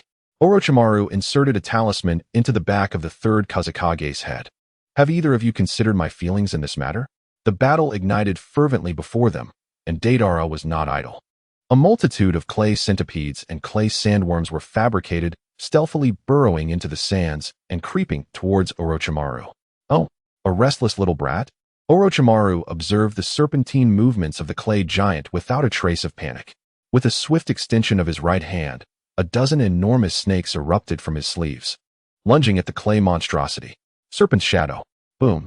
The colossal snakes were effortlessly obliterated, forcing Orochimaru to resort to alternative jutsu. Wind release. Vacuum wave. A transparent blade of air was expelled from Orochimaru's mouth, slicing the remaining clay giant in twain. "Did you forget that your toys can explode?" Thousand snakes formation. Orochimaru opened his mouth wide, unleashing a torrent of slick, venomous serpents, which in turn spawned additional snakes with each opening of their maws. Within mere seconds, the desert transformed into an ocean of poisonous serpents. Deidara quickly ascended into the sky, the scene before him utterly chilling, despite the fact that these serpents were relatively feeble. 2 ordinary giants. With a roar, a clay dragon soared beneath the heavens. Orochimaru felt a surge of excitement. How spectacular! Can this one explode as well? He unconsciously licked his lips, a reflex triggered by the allure of the intriguing. "Orochimaru, behold my artistry." With a snap, a small flying dragon shot toward him like a missile. Summoning jutsu, a gigantic serpent emerged, swallowing the flying dragon whole, only to explode moments later. The plight of Deidara's summoned creature was truly lamentable, as each of Orochimaru's strikes claimed countless expendable minions. Seeing Deidara hover aloft, Orochimaru was not without recourse. He extended his neck, not merely elongating, but rather feeling as though it could stretch indefinitely, until he reached Deidara's altitude. He then opened his mouth, releasing a serpent that in turn expelled a sword, which began to extend infinitely, aimed directly at Deidara's chest. This was Orochimaru's signature technique, soft body modification. Combined with the art of serpent summoning, a seamless intertwining of serpents and blades. With a swift thrust, the sword pierced Deidara, reducing him to a mass of white clay. While his true form retreated on the back of a flying bird, 2 fingers raised defiantly. At point-blank range, taste my grand art. Huh. Boom. Orochimaru's shock value soared to 1,000. Amidst the roaring flames, his body slumped as though soft, only for a new form, slick with clay, to emerge unscathed. Resembling a snake shedding its skin, Orochimaru's body replacement technique is truly infuriating. He regained his stance, gazing up at Deidara with heightened intrigue. Such a remarkable ability. If I could obtain your body, it may prove advantageous. Orochimaru, our skirmish has concluded. Let us discuss collaboration. Deidara refrained from launching further attacks, slightly lowering his altitude for conversation. Collaboration? Pain must have sent you to eliminate me. Is it wise to negotiate behind his back? His tone retained its characteristic softness, yet bore an added curiosity. If I were so obedient, I wouldn't have defected, Deidara replied, gesturing nonchalantly. An intriguing proposition, Orochimaru remarked, licking his lips once more. What sort of collaboration do you propose? Chapter 29. Collaboration. I am not interested in schemes. My desire for collaboration lies with your research, which is truly invaluable. Indeed. It seems you are one who recognizes the realities of this world. Orochimaru felt a renewed sense of respect for Deidara. Though adept in manipulation and deceit, he did not share such values. Only the pursuit of truth mattered to him. However, my research is precious. What are you willing to offer in exchange? Given Orochimaru's belief in the paramount importance of truth, the value of his research would naturally be high. Deidara would need to present something of equal worth to earn his agreement. Anticipating Orochimaru's response, Deidara tossed him a sealing scroll containing a small sample of the Eight Tails' flesh. The flesh of the Eight Tails? Orochimaru's eyes widened, astonishment evident on his face for the first time. I have plenty to spare, should you agree to collaborate. All of this is yours. Deidara produced another sealing scroll, containing the flesh collected during their recent encounter with the Eight Tails. Haha, it appears you have accomplished something remarkable. Orochimaru's face lit up with excitement, his curiosity about how Deidara obtained the Eight Tails' flesh irrelevant to him. Very well, what do you seek in exchange? Orochimaru inquired, eager to know Deidara's terms. For the time being, I do not seek anything from you. Consider it a form of amicable investment. However, as an interest, I hope you can focus your attention on the cellular research of the first Hokage and subsequently share the findings with me, for which I shall compensate you separately. The reason for studying Hashirama cells is solely to strengthen Nagato, as the system's task states that in the end, we must summon Kaguya Otsutsuki and defeat her, which necessitates the casting of infinite Tsukuyami.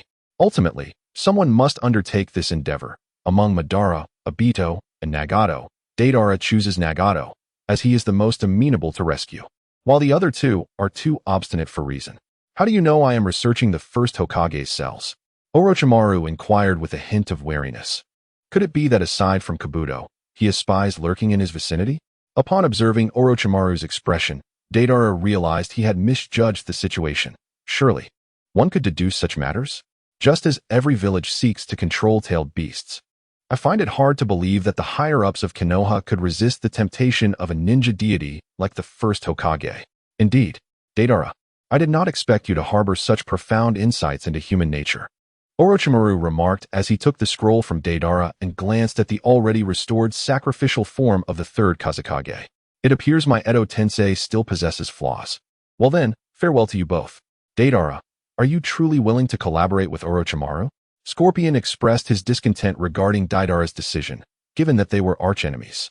Brother Scorpion, exhibit some magnanimity. Orochimaru's genetic techniques are nothing short of terrifying. Do you not desire to engage in battle wielding a plethora of tailed beast puppets, or would release puppets? Orochimaru can help you achieve all of that, Deidara reassured him. Humph, let us hope so. Scorpion retorted haughtily. In the past, he would not have listened. But having recently suffered a thorough defeat at the hands of the Eight Tails, he had come to recognize his insignificance, rendering him ever more eager for an enhancement of his strength. As the two departed the desolate land of wind and crossed the border, they entered the land of rivers. The land of rivers is the largest among the small nations, yet it is not particularly strong, lacking even a single ninja village. The root cause lies in its geographical constraints. Vast stretches of rugged mountains dominate the landscape, rendering the majority of the land unsuitable for agriculture. While not as barren as the land of wind, it still fails to provide the basic conditions necessary for cultivation. This similarity explains why the neighboring land of wind has consistently shown little interest in the land of rivers. The Akatsuki's new base in the land of rivers is established in Matsusaka City, a sizable urban center, albeit not the most prosperous. To describe it in contemporary terms, it would be classified as a second-tier city. This location is ideal for establishing a new Akatsuki stronghold, as it is neither excessively impoverished nor so affluent that it attracts undue attention. After all, Deidara and Scorpion cannot remain at the new base indefinitely, and there are currently no reliable peripheral members to count on. If they draw too much attention, they would likely be extinguished upon departure. As Deidara and Scorpion traversed a mountainous path leading to Matsusaka City, towering trees flanked either side, with the sweet notes of birdsong occasionally punctuating the air. The rustling sounds of wild rabbits and pheasants in the underbrush could be heard, and a number of passers-by were visible, creating a rare scene of tranquility. Due to the violent and bloody nature of their profession, ninjas often yearn for a peaceful existence, a feeling Deidara was beginning to appreciate after his short time in this world. Endless fighting, continual life-risking battles.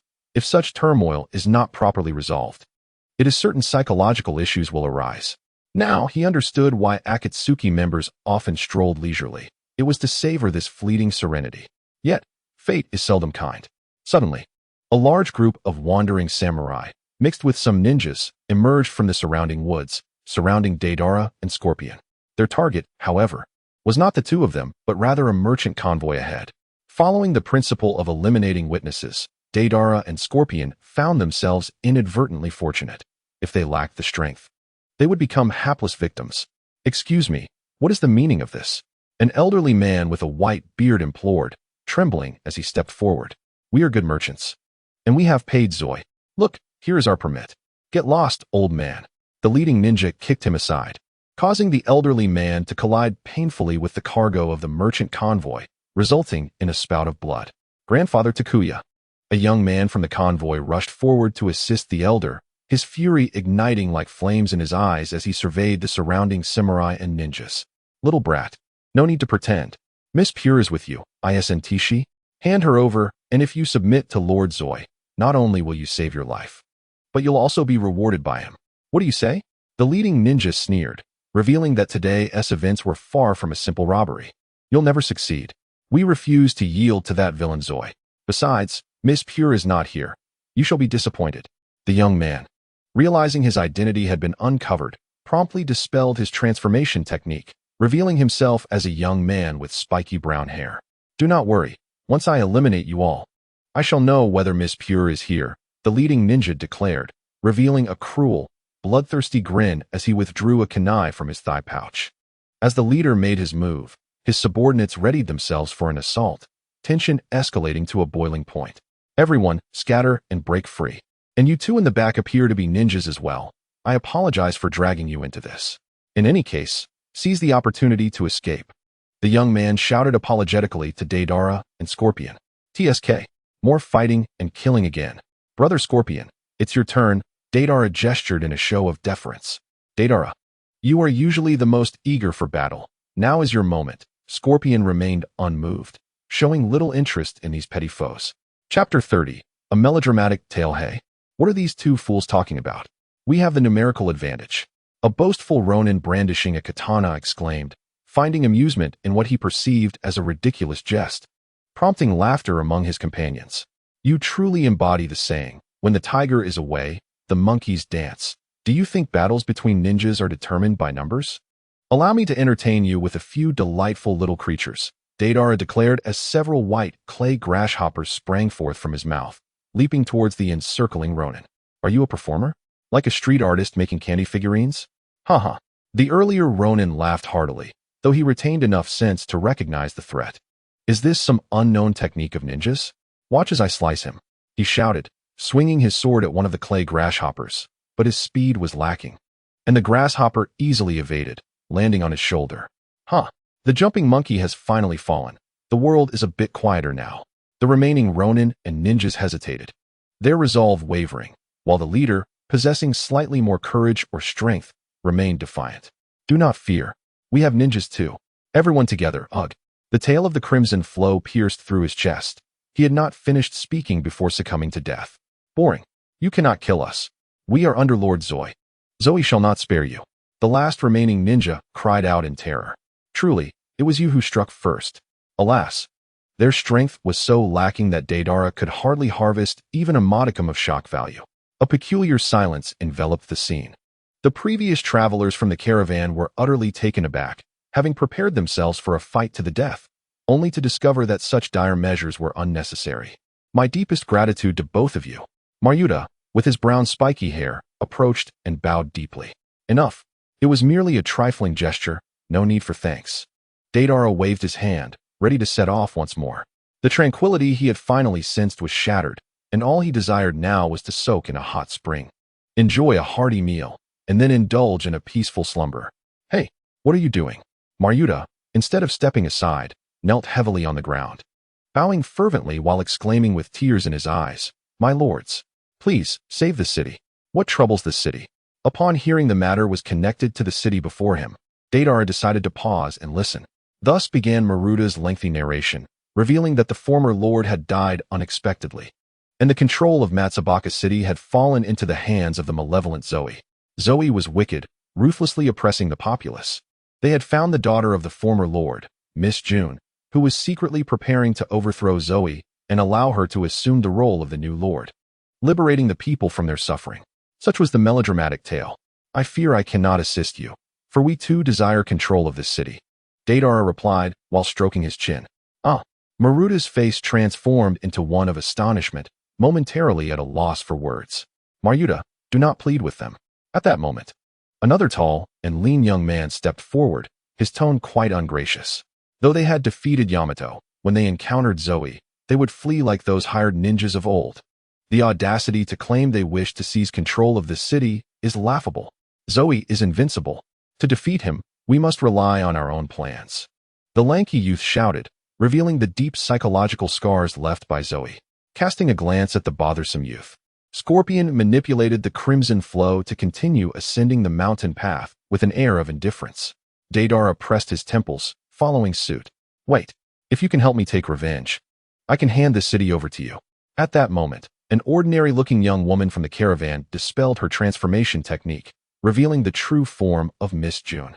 Clad in a pristine white kimono with long flowing hair and a strikingly beautiful countenance, her demeanor exuded an unmistakable elegance and decorum, traits only cultivated in noble families from a young age. She was undoubtedly the daughter of the former lord, Miss June. Maruta was utterly bewildered by her choice and could not accept it. They were willing to risk their lives to overthrow Zoe, drawn to her benevolent nature, believing she could bring happiness to the people as their ruler. However, if the city of Matsubaka were to fall into the hands of these two strangers, even if their life-risking endeavor succeeded, it would be meaningless. Maruta, I am sorry. Miss June knelt down, helping Maruta to his feet, her expression laden with regret. While it may be inappropriate for me to say so, I believe you all might not be Zoe's match. Your plan holds little chance of success, and I cannot allow you to throw your lives away in vain. But they cannot possibly contend with Zoe. Even the elite ninjas hired from the land of wind have failed. It seems that aside from the 5 great shinobi villages Kage, no one stands a chance against Zoe. The lanky youth resumed, spreading his negativity. Perhaps due to the rugged terrain, the people of the land of rivers appeared to have a generally shallow understanding of the world, lacking even basic knowledge of common sense. Enough. You, come with me. Deidara abruptly bit into a clay bird and pointed at Miss June. You all follow along, all right?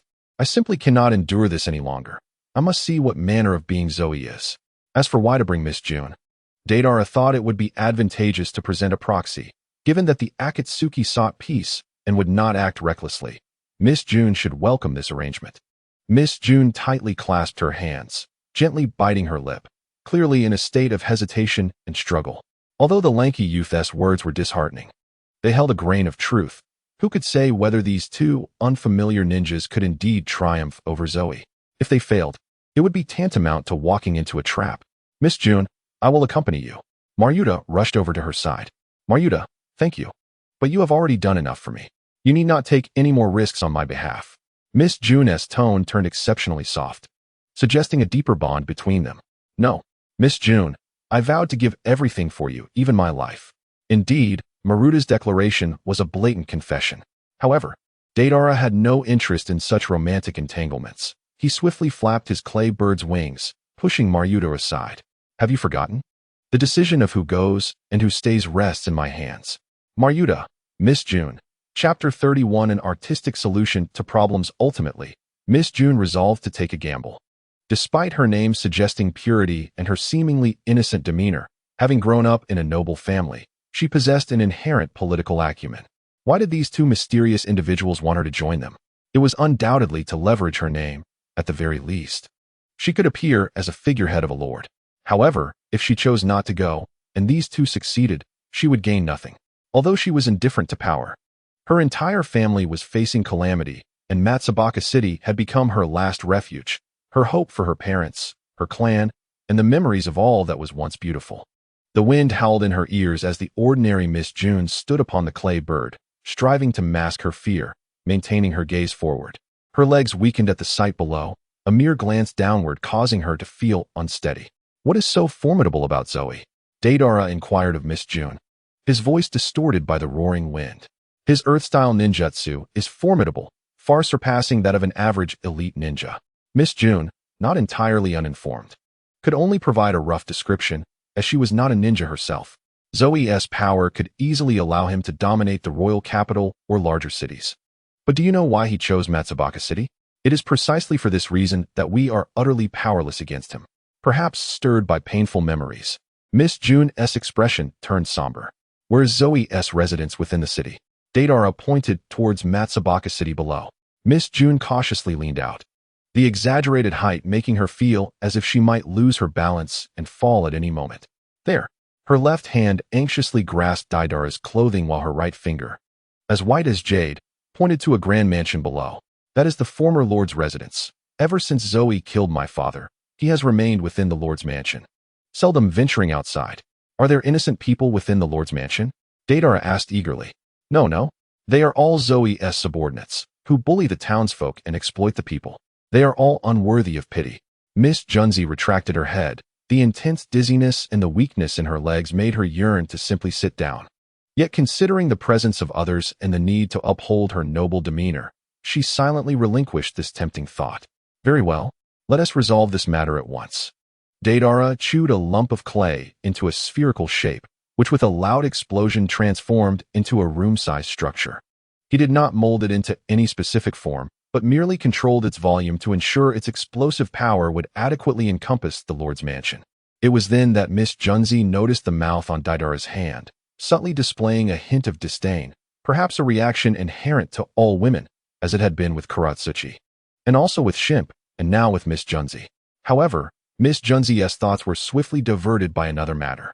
Are you truly going to blow up the lord's mansion with your powers? She inferred from Deidara's previous display in battle. Correct. Art is an explosion. Huh. The shock value registered at 500 for Zoe, with only a few indicators of shock value appearing. From the scant amount of shock value, one could discern the strength of the enemy. It seemed the system was equipped with a reconnaissance function. Huh. What a thrill. After showcasing his art, Deidara felt an overwhelming sense of joy wash over him. This has been resolved. Miss Junzi could hardly believe that her formidable adversary had been so easily vanquished. It felt like a mirror image of the earlier battle. Deidara lowered the altitude of his flying bird and circled the now-ruined lord's mansion several times. Yet he did not see a single survivor emerge. Surely Zoe has not perished? Deidara mused, pondering whether such an explosion could indeed eliminate an elite ninja like Zoe in a single strike. Moreover, based on the shock value, if Zoe had been killed outright, the value would have been far greater. Alas, Zoe must have escaped. There is a hidden passage within the lord's mansion, Miss Junzi remarked. Fool, did that little girl not inform you? Zoe is a ninja skilled in earth techniques. Even with a hidden passage, She could utilize earth techniques to flee. Scorpion interjected with sarcasm. Blast. I let my guard down. Deidara slapped his forehead, visibly irritated. Never mind, Miss Junzi. Please go and reassure the terrified citizens at once. The inexplicable transformation of the Lord's mansion into ashes would appear as a divine punishment to ordinary folk, naturally instilling fear. By the way, Scorpion, how did the initial members of Akatsuki's base come to be? Deidara inquired, curious as he had no experience in this regard. The first batch of members has already been eliminated by your art, Scorpion replied nonchalantly. Nanny, as night fell, Matsubaka City, having undergone tumultuous upheaval, remained somewhat raucous. At dusk, Maruta and his companions successfully arrived in the city, providing Miss Junzi with the confidence and support she needed. Despite their relatively weak abilities, they were a substantial presence compared to ordinary citizens. Thank you all for your efforts. Before the ruins of the Lord's mansion, Miss Junzi expressed her gratitude to Maruta and the others. With the presence of Deidara and his companions as a deterrent, the transfer of Matsubaka was remarkably smooth.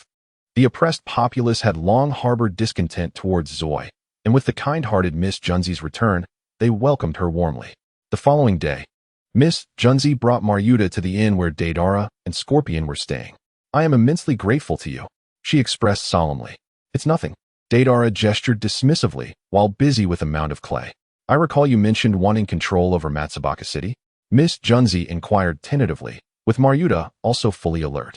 Fear not. We are not an evil organization. We merely wish to establish a branch in Matsubaka City, currently focused solely on gathering intelligence, nothing more. Is that true? I shall wholeheartedly support your organization. Delighted by the simplicity of the conditions, Miss Junzi responded with enthusiasm. This is not my organization. Scorpion and I are merely members of the organization, Deidara clarified. Miss Junzi exclaimed in surprise. To her, Deidara already seemed formidable. So the leader of such an organization must be extraordinarily powerful. How strong must this organization be? What are you doing now? Maruta, with his brown spiky hair, knelt down, his forehead hitting the ground heavily. Please allow me to join your organization. I want to become strong. Then I can protect Miss Junzi. Maruta proclaimed loudly and earnestly. Chapter 32, The Arrival of Konoha. Why are you bowing so easily? Deidara stared at Maruta in disbelief. Please, allow me to serve you. I will strive to become strong. Maruta continued to kneel on the ground, shouting fervently. Very well, you shall work in the Matsubaka City branch from now on. But becoming stronger is something you must achieve on your own. I cannot teach you anything. Deidara waved his hand, unwilling to engage with such a troublesome fellow. If he had refused, Maruta would undoubtedly have continued to pester him. Yes, thank you, my lord.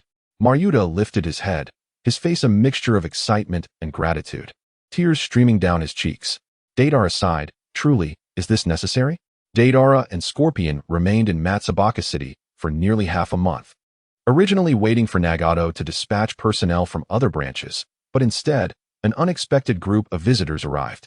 Under the cover of night, a group of ninjas silently infiltrated Matsubaka City, led by none other than the previously escaped Zoi, whose sinister demeanor and slightly plump frame exuded the air of a villain.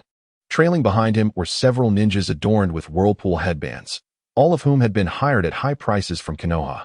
Aware of their opponent's strength, Zoi had issued a high-level mission, even sacrificing half of his own wealth to do so. Yet all of this was worthwhile. Once he defeated those two detestable mysterious ninjas and regained control of Matsubaka City, he could easily recoup his losses by exploiting the citizens. Caution all of you from Konoha. Those two mysterious ninjas are formidable, Zoi warned, though not out of goodwill, but rather to ensure his investment did not go to waste. Rest assured, we are quite strong.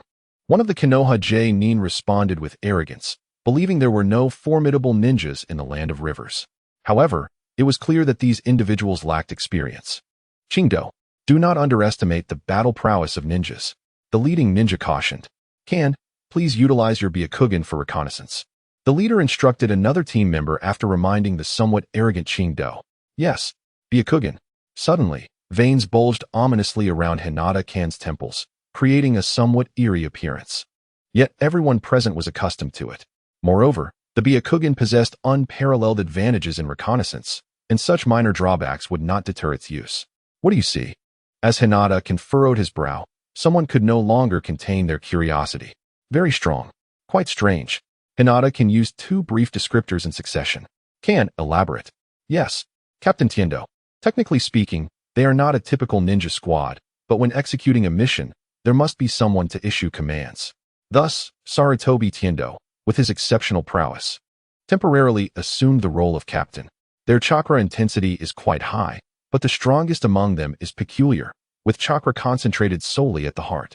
While other areas show no chakra response at all, as if only the heart possesses chakra, Hinata can explain. How strong are they?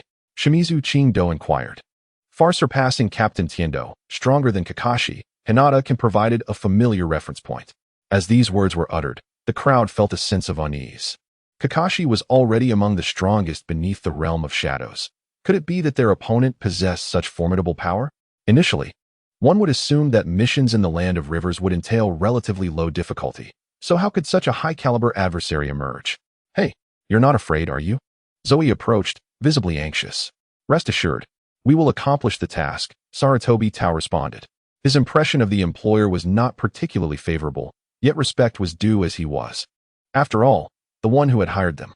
Jikuin, you'll use your insects first. If they get exposed, Chingdo, Zwa, and I will engage in direct confrontation. Rin, you will serve as our medical ninja, remaining at the rear. Sarutobi Tao outlined the battle strategy. Clearly, those who dared to accept such a high-level mission possessed considerable skill. Hailing from prominent families within Konoha, equipped with solid foundational ninja training and various secret techniques. It would be rather humiliating if they frightened off the enemy without even encountering them. Inside the inn, Scorpion tirelessly crafted puppets. Having become a puppet himself, he felt no pain, hunger, or fatigue. He was devoid of the common worries that plague ordinary individuals. Thus, he sought to fill his surplus time with various pursuits. A small insect fluttered in through the window, unnoticed by Scorpion. In such wooded areas, insects were commonplace, especially during the summer season when they proliferated. However, Jikuin, from a distance, received peculiar signals from his insects.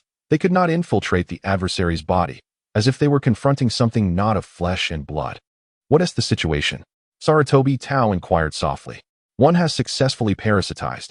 However, the strongest remains unaffected, Jikuin succinctly replied. In that case, we must resort to a frontal assault. Jikuin, ensure you stay safe and keep an eye on Rin. Understood, Jikuin stepped back to stand beside the only female member, Tsuchikage Rin. Hailing from a swordsmanship family, Rin was a rarity as a medical ninja. Enemy detected? Deidara's sensory abilities were not particularly strong, and by the time he reacted, Sarutobi Tao had already approached within close range, forming hand seals with commendable speed. Fire style, head engulfing flame. His cheeks bulged before he unleashed a torrent of searing flames that engulfed the surrounding area, radiating unbearable heat towards Deidara. But that was not the end. Besides Sarutobi Tao, Shimizu Chingdo swiftly completed his hand seals as well. Wind style, mighty. Using the wind to intensify the flames, the high-density gusts stirred the inferno into a frenzy, transforming the vicinity into a sea of fire, ensuring that no matter how strong the enemy, they would be subdued. It's fire style. We're safe. It can't kill. Deidara, amidst the peril, couldn't he help but mentally scoff. His explosive clay bombs were indeed powerful, yet their singular functionality posed vulnerabilities. He faced numerous weaknesses: Jinjutsu, lightning techniques, sensory capabilities, and precision operations, especially in situations like this, where he faced a preemptive ambush. Aspiring to become an invincible powerhouse, he needed to address these shortcomings. He was not without strategy. He had been contemplating solutions. Thus, he was far from helpless. Deidara swiftly hurled a mini clay dragon from his pouch, one that he had prepared earlier for immediate use. The mini dragon expelled a basketball-sized micro-dragon, only to be detonated instantly by Deidara, the explosion propelling him backward onto the street. Ouch! Deidara exclaimed as he landed on the pavement, his right shoulder hitting the ground before rolling twice to a stop. Yet, the crisis was far from over as a male ninja with pure white eyes emerged behind him.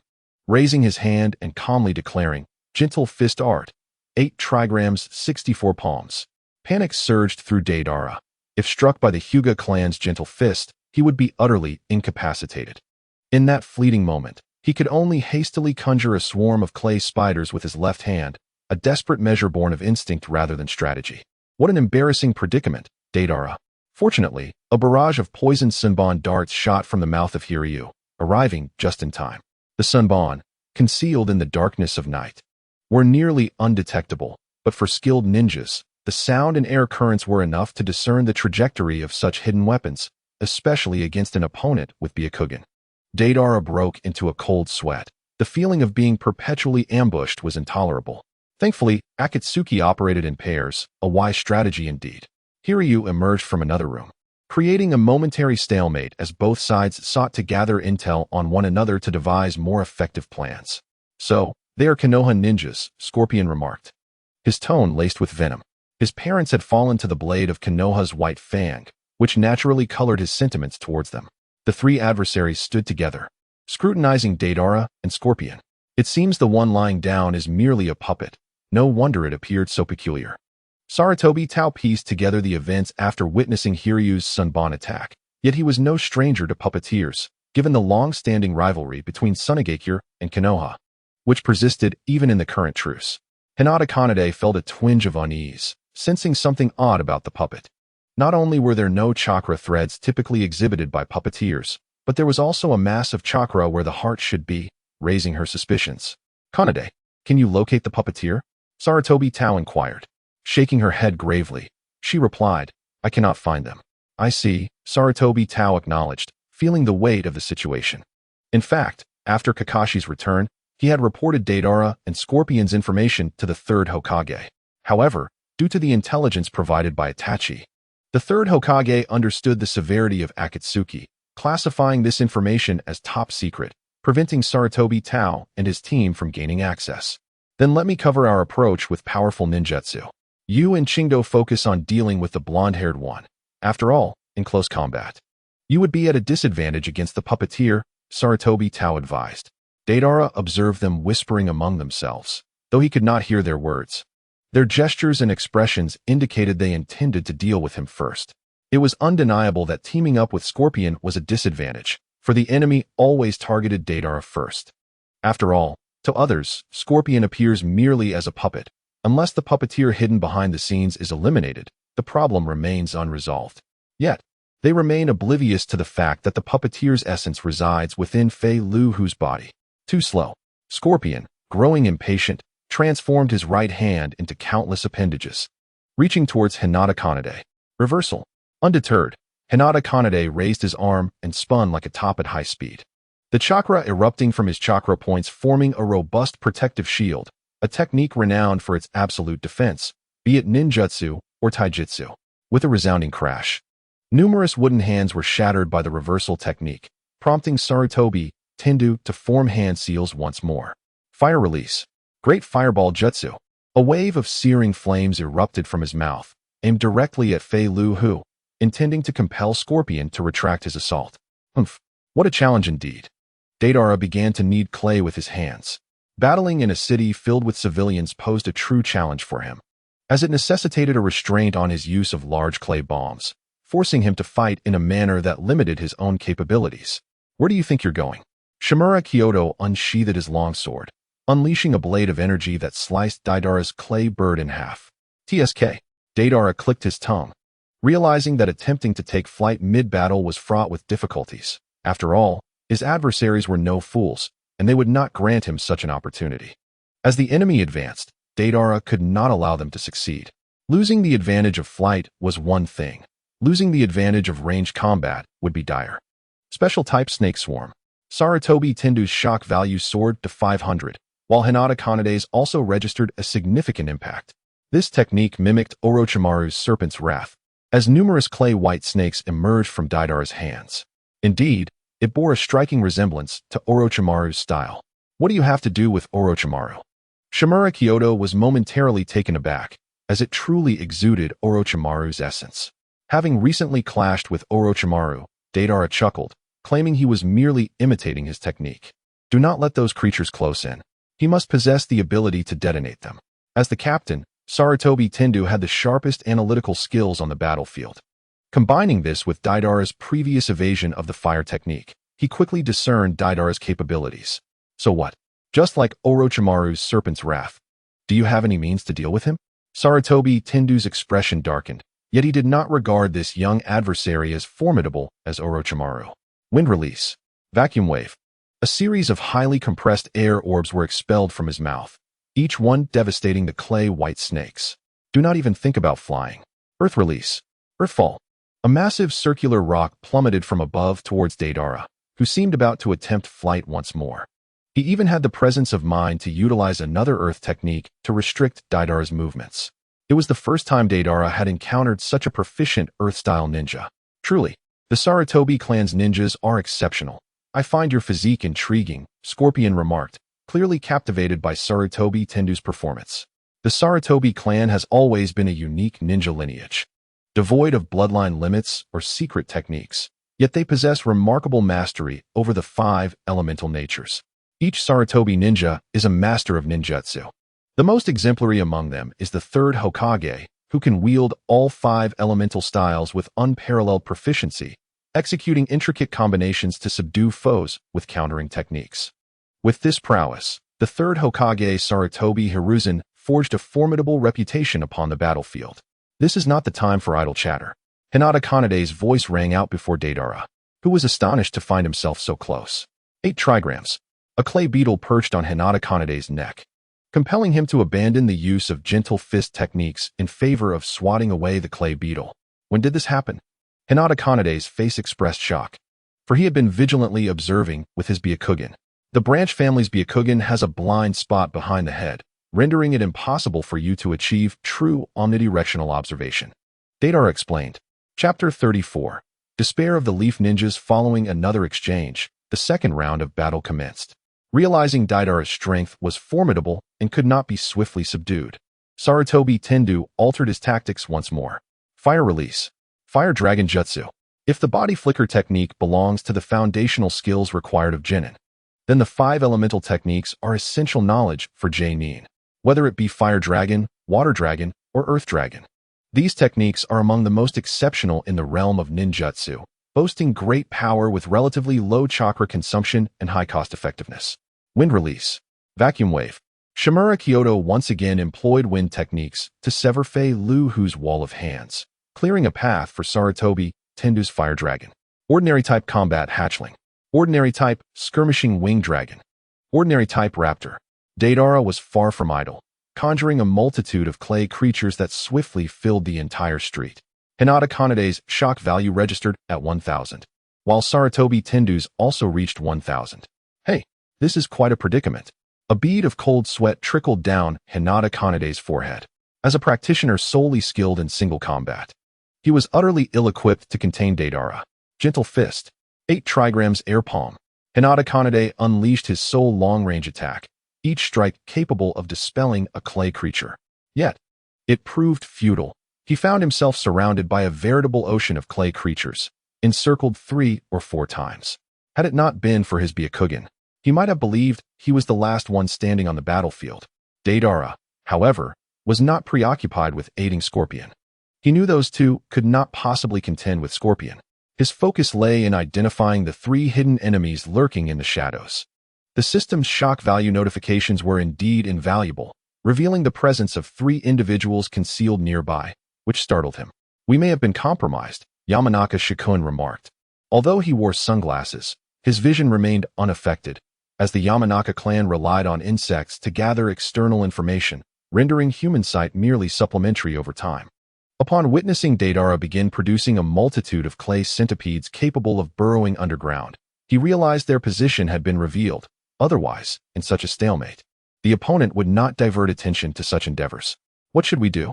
Tsukigami Rin, lacking decisiveness, was a gentle-natured woman who, due to her disposition, had refrained from inheriting her family's swordsmanship, opting instead to become a medical ninja.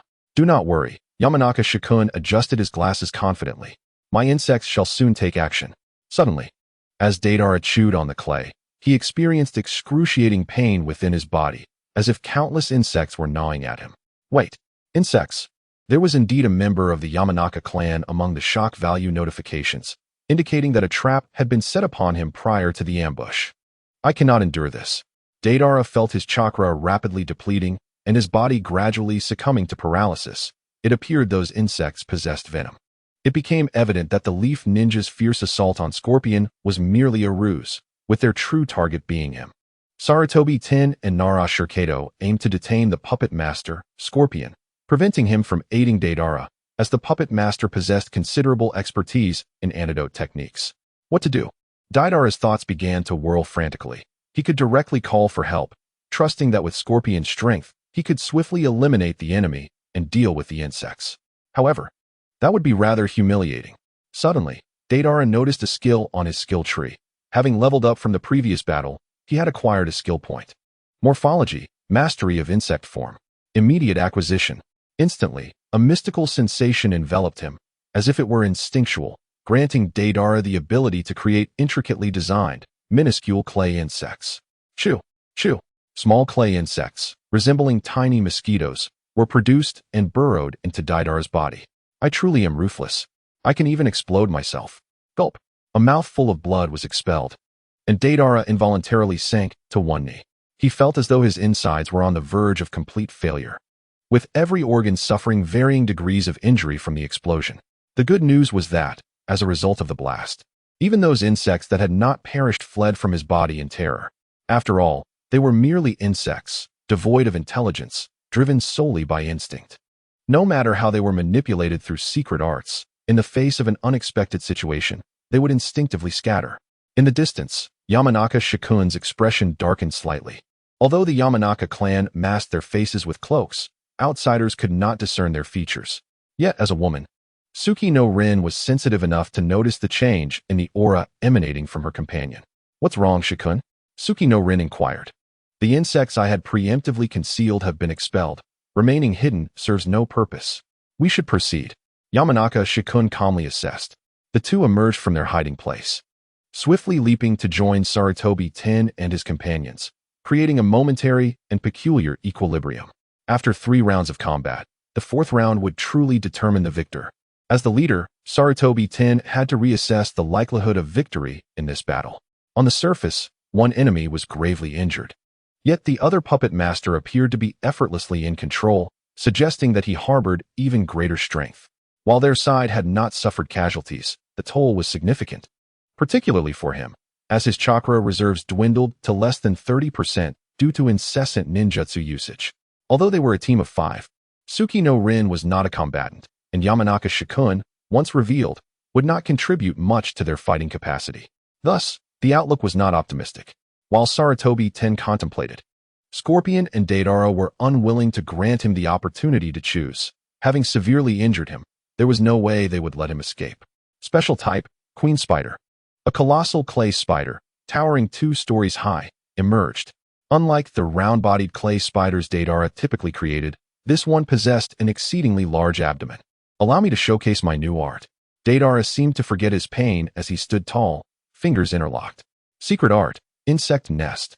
Countless clay spiders, the size of ping-pong balls, were expelled from the spider's tail, falling like snowflakes.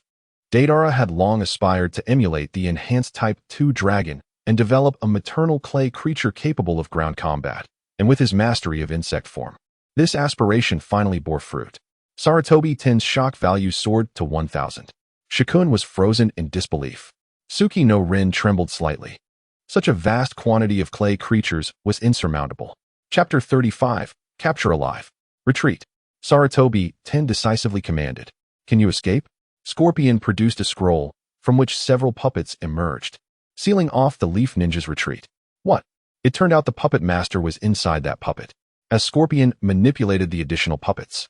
Hinata Kanade finally discerned his chakra threads, identifying Scorpion's true location. This was why Scorpion typically refrained from controlling extra puppets while in the Scorpion state. Doing so would easily expose him. Yet, having done so, it indicated he was not prepared to spare the lives of those before him. Although they had finally located Scorpion's true form, it was too late. The 5-leaf ninja sought an opportunity to retreat, with Sarutobi Ten resolutely covering their escape, his weary visage betraying his unwavering determination. Fire style, Garuda. This was a combined ninjutsu requiring 3 people, yet Sarutobi Ten executed it alone, exhibiting power that was in no way diminished, showcasing his mastery of fire ninjutsu.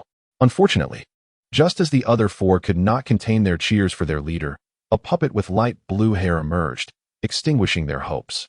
Water style, water explosion. The puppet with light blue hair arched its back, puffing out its chest, then suddenly lowered its head, revealing shark-like teeth, unleashing a torrent of blue water toward the ground. This wave swiftly spread, easily extinguishing Sarutobi Ten's fire technique, as effortlessly as the sea douses a small flame. How could this be? The puppet can use ninjutsu. Hinata Kanade exclaimed, her face etched with despair. Quite surprising, isn't it? Scorpion bragged. He hails from the Hozuki clan, particularly skilled in water style, which is only natural. Isn't it? The Hozuki clan. Human puppet. Sarutobi Ten trembled, revealing his inner turmoil. The secrets of the Sand Ninja's human puppet techniques, although confidential, could hardly be concealed with numerous participants involved. Therefore, all major ninja villages possessed relevant records. However, the Sand Ninja's human puppet project had been discontinued for many years, reportedly without success, as only one person had truly mastered the technique, Scorpion, who had defected. Scorpion. Upon hearing his name, the group felt a chill run down their spines. A rogue ninja of such caliber was no trifling matter. The definition of an elite rogue ninja is that unless one deploys combatants of the 5 Kage level, it would require at least 2 to 3 teams of elite Umbu to achieve victory against them. Throughout the ninja world, only 6 elite rogue ninjas exist, unbeknownst to others. 5 of them are in the Akatsuki organization, while 1, Orochimaru, is also a former member. Earth style, Earth Flow River. The ground beneath Scorpion and Deidara transformed into a liquid state, resembling a raging river that propelled them backward at great speed. Deidara, having soared into the sky throughout the battle, cast a glance at the desperately struggling Sarutobi Ten before disregarding him. His target was the other 4 fleeing individuals. Let Sarutobi Ten and Zoi be dealt with by Scorpion. Secret art, insect cocoon. A vast multitude of parasitic insects erupted from Shikun's garments. A dark cloud resembling a locust invasion. Boom, boom. The urgent hatching of numerous parasitic insects bore little fruit, resulting in a massive explosion. Damn it! The 4 found themselves at a loss, as any attempts at resistance were rendered futile against the sheer number of clay spiders. Though each spider's explosive power equated to that of a detonation tag, the relentless barrage of explosive tags was undeniably formidable. Just look at the second Hokage's technique utilizing explosive tags, or Conan's 6 billion explosive tags, to understand their potency. Have we escaped the city? Deidara smiled faintly, finally liberated from the constraints that had bound him. In the wilderness, even 100 foes would be insufficient to deter him. 2 ordinary clay pterosaur. 2 ordinary velociraptor. These 2 clay creatures were perfectly suited for pursuit, one in the air and the other on the ground, coordinating their attacks from above and below, making them formidable hunters. Damn it, don't come any closer. Shimizu Kiyotaka's movements had long since slowed, and he barely managed to cleave one velociraptor in 2 with his blade, gasping for breath as he felt the weight of his sword as if it were 1,000 pounds. It seemed that they did not wish to kill him. Even in the face of despair, Oil Girl Shirkuin maintained the composure characteristic of her clan. Based on their abilities, ending their lives would be a trivial task. Yet, they refrained, instead opting to exhaust their stamina, revealing a clear intent to capture them alive. Were they planning to turn us into puppets? Hinata Kanade speculated, as dying in an explosion would leave them in pieces or dismembered, thus rendering them unfit for puppetry. No, it can't be. Tsuchikage exclaimed, her face pale with fear. To die was one thing, but to be turned into puppets was truly horrifying. In any case, let us vote. Should we choose death or surrender, betting that they do not wish to kill us? Oil Girl Shirkuin suggested. Upon hearing such a brutal choice, the group fell into a heavy silence. Choosing death or clinging to a faint hope of survival, though fraught with peril, was indeed a cruel dilemma. And they lamented their fate. Let us choose death. Hinata Kanade appeared more accepting, or perhaps he felt he had no choice. The clan would never allow the Byakugan to fall into enemy hands. Once they learned of his capture, the clan would activate the caged bird seal to eliminate him, leaving no chance of survival. I concur with the choice of death. Oil Girl Shirkuin expressed her agreement. As his companions leaned towards suicide, Shimizu Kiyotaka grew frantic. Hey, why must we choose death? We are ninjas of Konohagakure. They wouldn't dare kill us, even if they are the scorpion of the red sand. At worst, we could pay a ransom. Our village would surely provide it. By living, we can contribute more to the village, and perhaps even avenge ourselves in the future. Shimizu Kiyotaka's words were more a self-soothing mantra than a debate. After all, it was death they faced. Who could remain unafraid in the face of death? He turned to Tsuchikage, who had remained silent, a timid female ninja who lacked decisiveness in ordinary times, and was now utterly at a loss. She anxiously glanced between Hinata Kanade and Oil Girl Shirkuin, then over to Shimizu Kiyotaka, attempting to speak several times, yet no words escaped her lips. Got you. At that moment, clay centipedes erupted from the earth, binding the four of them. Their faces turned ashen. Now even the power of choice had been stripped away. Chapter 36. The spineless Shimizu Kiyotaka. Deidara, you're too slow. By the time Deidara returned to the city, the sun had already risen from the eastern mountains, its golden rays piercing through the darkness, bringing warmth and light. Sarutobi Tento and Zoe lay side by side on the ground, appearing lifeless. Is this a gift for me? Scorpion glanced at the captured four, causing Tsuchikage to tremble in fear. However, among them, only the Hinata and the bug user are of interest. The other two, dispose of them, Scorpion remarked. No. Brother Scorpion, you don't need those two puppets. Deidara countered. Give each of them a mind control sand technique and send them back to Konoha. They might prove useful at a critical moment. Fool. The mind control sand only seals memories. It cannot alter them. The mind control sand was Scorpion's unique secret technique. Remarkably powerful and practical, allowing selective sealing of a person's memories. When employed on a spy, the spy would remain unaware of their own identity, thus minimizing the risk of exposure. Furthermore, at a crucial moment, the mind control sand could erase the spy's memories, ensuring their loyalty through the threat of life. However, as Scorpion stated, sealing memories does not equate to changing them. Even if the technique were applied to these individuals, they would still remain enemies, and sparing their lives would not turn them into allies upon their next encounter. Deidara waved his hand dismissively. I will persuade them. Oh, unyielding are we? Truly a worthy adversary, Scorpion remarked. Suddenly, the parasitic insects of Oil Girl Shirkuin went haywire, spilling forth from his body and scuttling aimlessly on the ground. It turned out that Oil Girl Shirkuin had already committed suicide through his insects. That woman, you are a medical ninja, aren't you? Come here and treat me. If this continues, I fear I will bleed to death, Deidara said, releasing Tsuchikage from the clay centipede's grip, as he could no longer endure the weight of his injuries. Witnessing the deaths of two comrades left Tsuchikage sorrowful. Yet she did not refuse Deidara's command, for she understood her position as a mere pawn. I advise you against any foolish actions, otherwise your remaining two companions will perish, Scorpion threatened, his menacing visage and voice leaving no doubt of his villainy. Understood. Tsuchikage approached Deidara, her hands enveloped in a green glow as she gently pressed against his wounds, commencing the healing process. This was her first encounter with medical ninjutsu since her arrival in this world. How to describe it? It was quite comforting, warm, and she could distinctly feel her injuries gradually healing, the sharp pain and discomfort slowly dissipating. Even her previously dizzy head from blood loss began to clear. Let us converse while I heal you. Deidara leaned against the clay bird, feeling slightly better before speaking. Do not even think about it. We could never betray Konoha, Hinata Kanade declared, his tone calm, yet resolute. Please refrain from using such harsh terms. Rather than betrayal, I prefer to call it cooperation, Deidara retorted. As you can see, although both Scorpion and I are rogue ninjas, we are still far inferior to the strength of a great ninja village. Hence we have no desire to become adversaries of Konoha. This time, it was you who sought us out. Had we been weak, you would have already slain us. The tables have merely turned. Thus, Deidara began, feigning weakness. Indeed, victory and defeat on the battlefield depend on skill. Your willingness to spare our lives is already a great mercy, Shimizu Kiyotaka interjected eagerly, fearing that Hinata Kanade or Tsuchikage might utter something that would provoke their captors. Kiyotaka, how can you say such a thing? Can you face the fallen Tento and Shirkuin? Hinata Kanade was taken aback by his teammates' lack of spine and immediately challenged Shimizu Kiyotaka. You fool. I am merely enduring humiliation for a greater purpose. What do you know?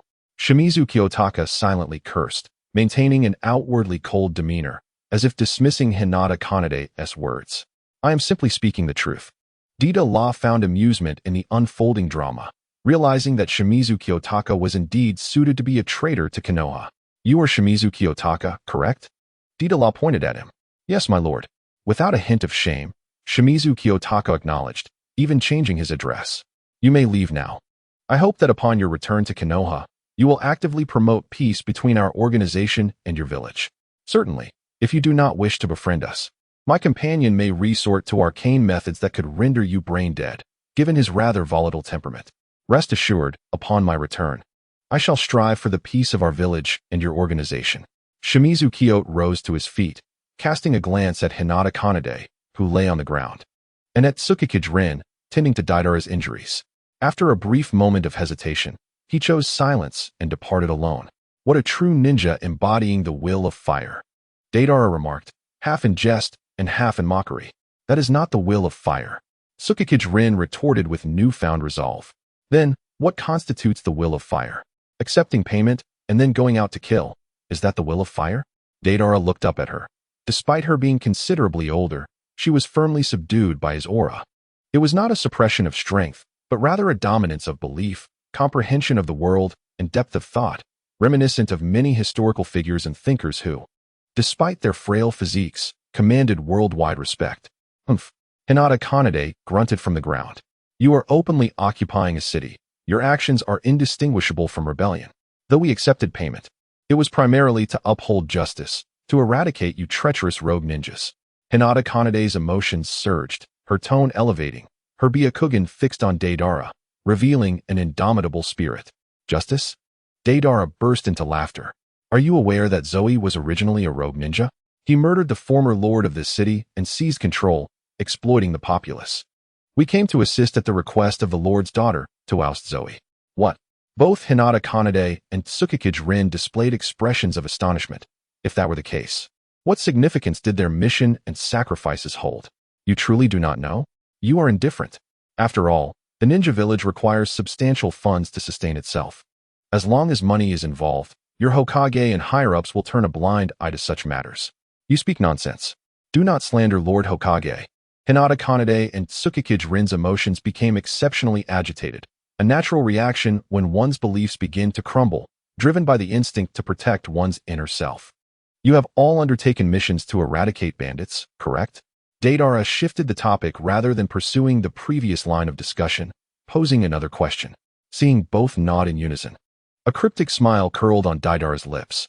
Did you know that many so-called bandits take to crime solely because they are oppressed by local nobility? You did not know? Did you? This time, Deidara did not wait for a response, but gestured toward the surrounding ruins, which had once been a residential area, now devastated by last night's conflict. Just look at your captain of the Tendo team. His techniques are indeed formidable. Observe how many houses his fire release has incinerated, how many structures his earth release has demolished, and how much damage his wind release has caused. My abilities could easily dispatch you with a single explosive, yet I refrained, solely out of consideration for the townsfolk. But what of him?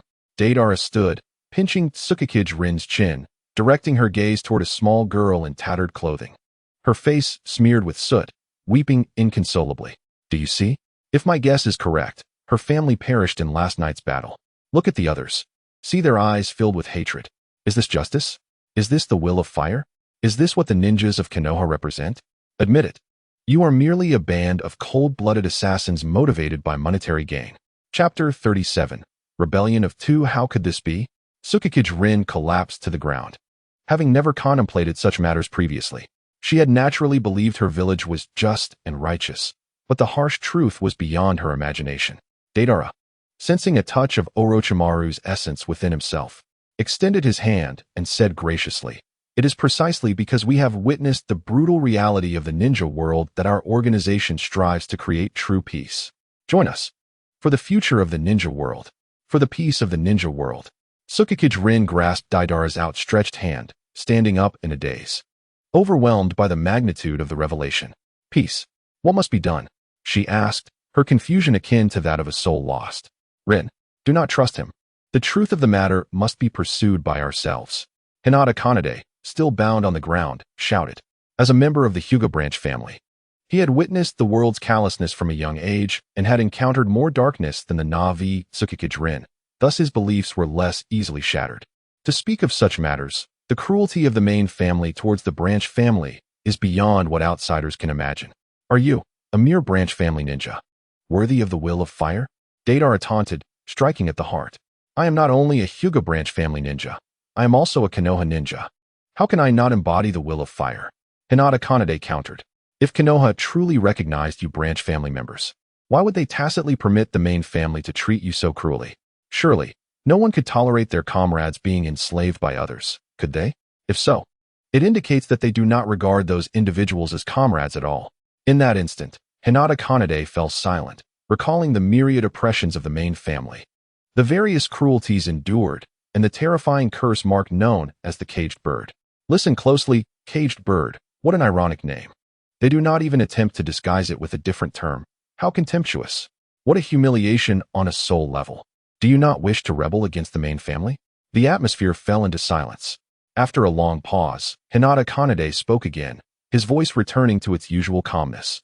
It sounds appealing, but why should I believe that your organization possesses such power? You yourself stated earlier that while you are rogue ninjas, you still fall short compared to the great ninja villages. Deidara smiled faintly, realizing he had successfully swayed the Hyuga branch ninja. I will take you to meet our leader. When you see him, your doubts will vanish. As for you, he gestured to Tsuchikage. First, tend to these injured townsfolk. Consider it a way to atone for your sins. And after that, Tsuchikage asked vacantly, return to Konoha and behave well. One day, we will find you again, bestowing upon you a new purpose in life and granting you the power to pursue peace alongside us. Deidara enticed. Yes. Tsuchikage placed her hands on her abdomen. Bowing respectfully, she had been infused with a new spirit and was no longer the same. Tsuchikage. Enough. You two need not engage in mind manipulation any longer, as you are now like-minded partners. No one would do such a thing to a partner, right?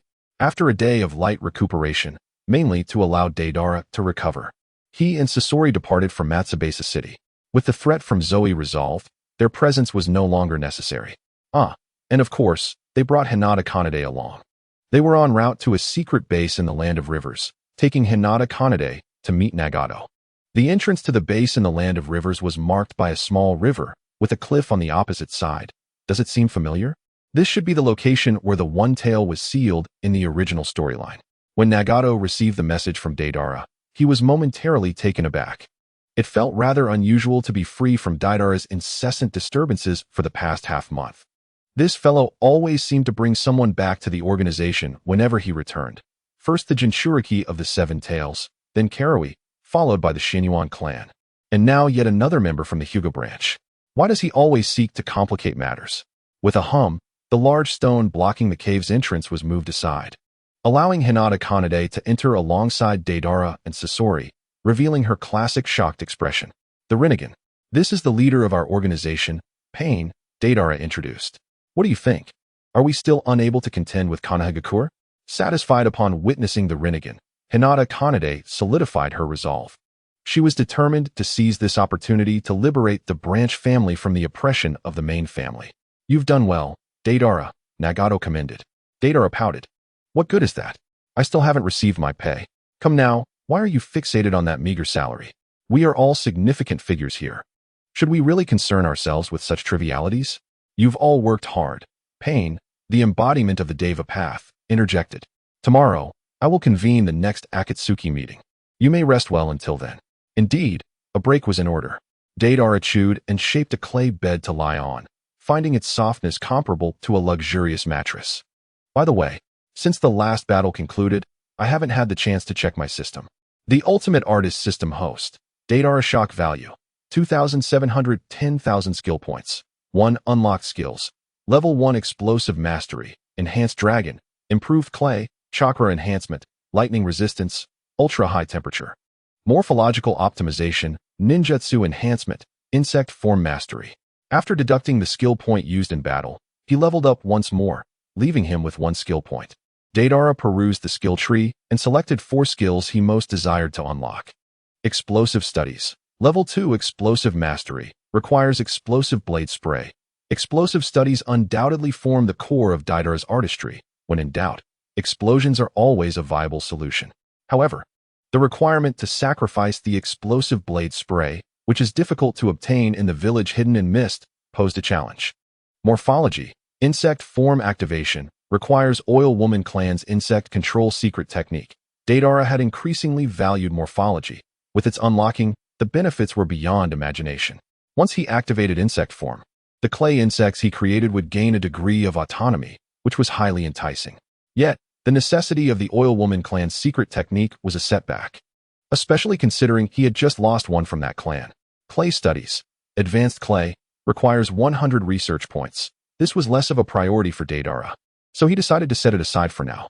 Ninja studies. Clay transformation requires the bloodline of the Hozuki clan and the paper jutsu bloodline. This skill was exceptional. Should his body achieve clay transformation, he would no longer be at such a disadvantage in close combat situations. After evaluating the requirements for each skill's unlocking, he realized that each came with additional conditions, compelling him to conserve his skill points for the time being. Chapter 38. The Mist Village Plan within a secret base in the Land of Rivers. All members of the Akatsuki gathered once more to commence a new round of discussions. Everyone has been performing admirably during this period. Our organization is developing rapidly. Nagato summarized after a lengthy discourse. Of course it is. With so many shadow-level subordinates working diligently, how could it not be fast? Kakuzu interjected. What are our next objectives? The Land of Water, specifically, the village hidden in mist, Nagato slowly articulated, revealing the 6 words. The village hidden in mist? The members expressed surprise.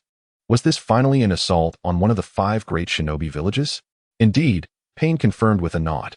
The village hidden in mist has long enacted a blood mist policy, resulting in significant internal chaos. There is a plethora of discontented individuals and even rogue ninjas, many of whom possess formidable strength, such as the former Pabai Shirzong and Kisame, both of whom were originally from the village hidden in mist. Seeing no dissent, Nagato presented his mission objective. I wish to dispatch a small team to the village hidden in mist to recruit talent. Who would be willing to go? Rather than directly assigning the task, he sought the opinions of his subordinates. After all, it was still one of the 5 great shinobi villages, and even shadow-level members faced a certain degree of threat there. I'll go with Sasori. My art requires the explosive blade spray from the village hidden in mist, so it serves a dual purpose, Deidara declared, having just contemplated the opportunity to collect the explosive blade spray in the Hozuki bloodline. However, today was somewhat peculiar.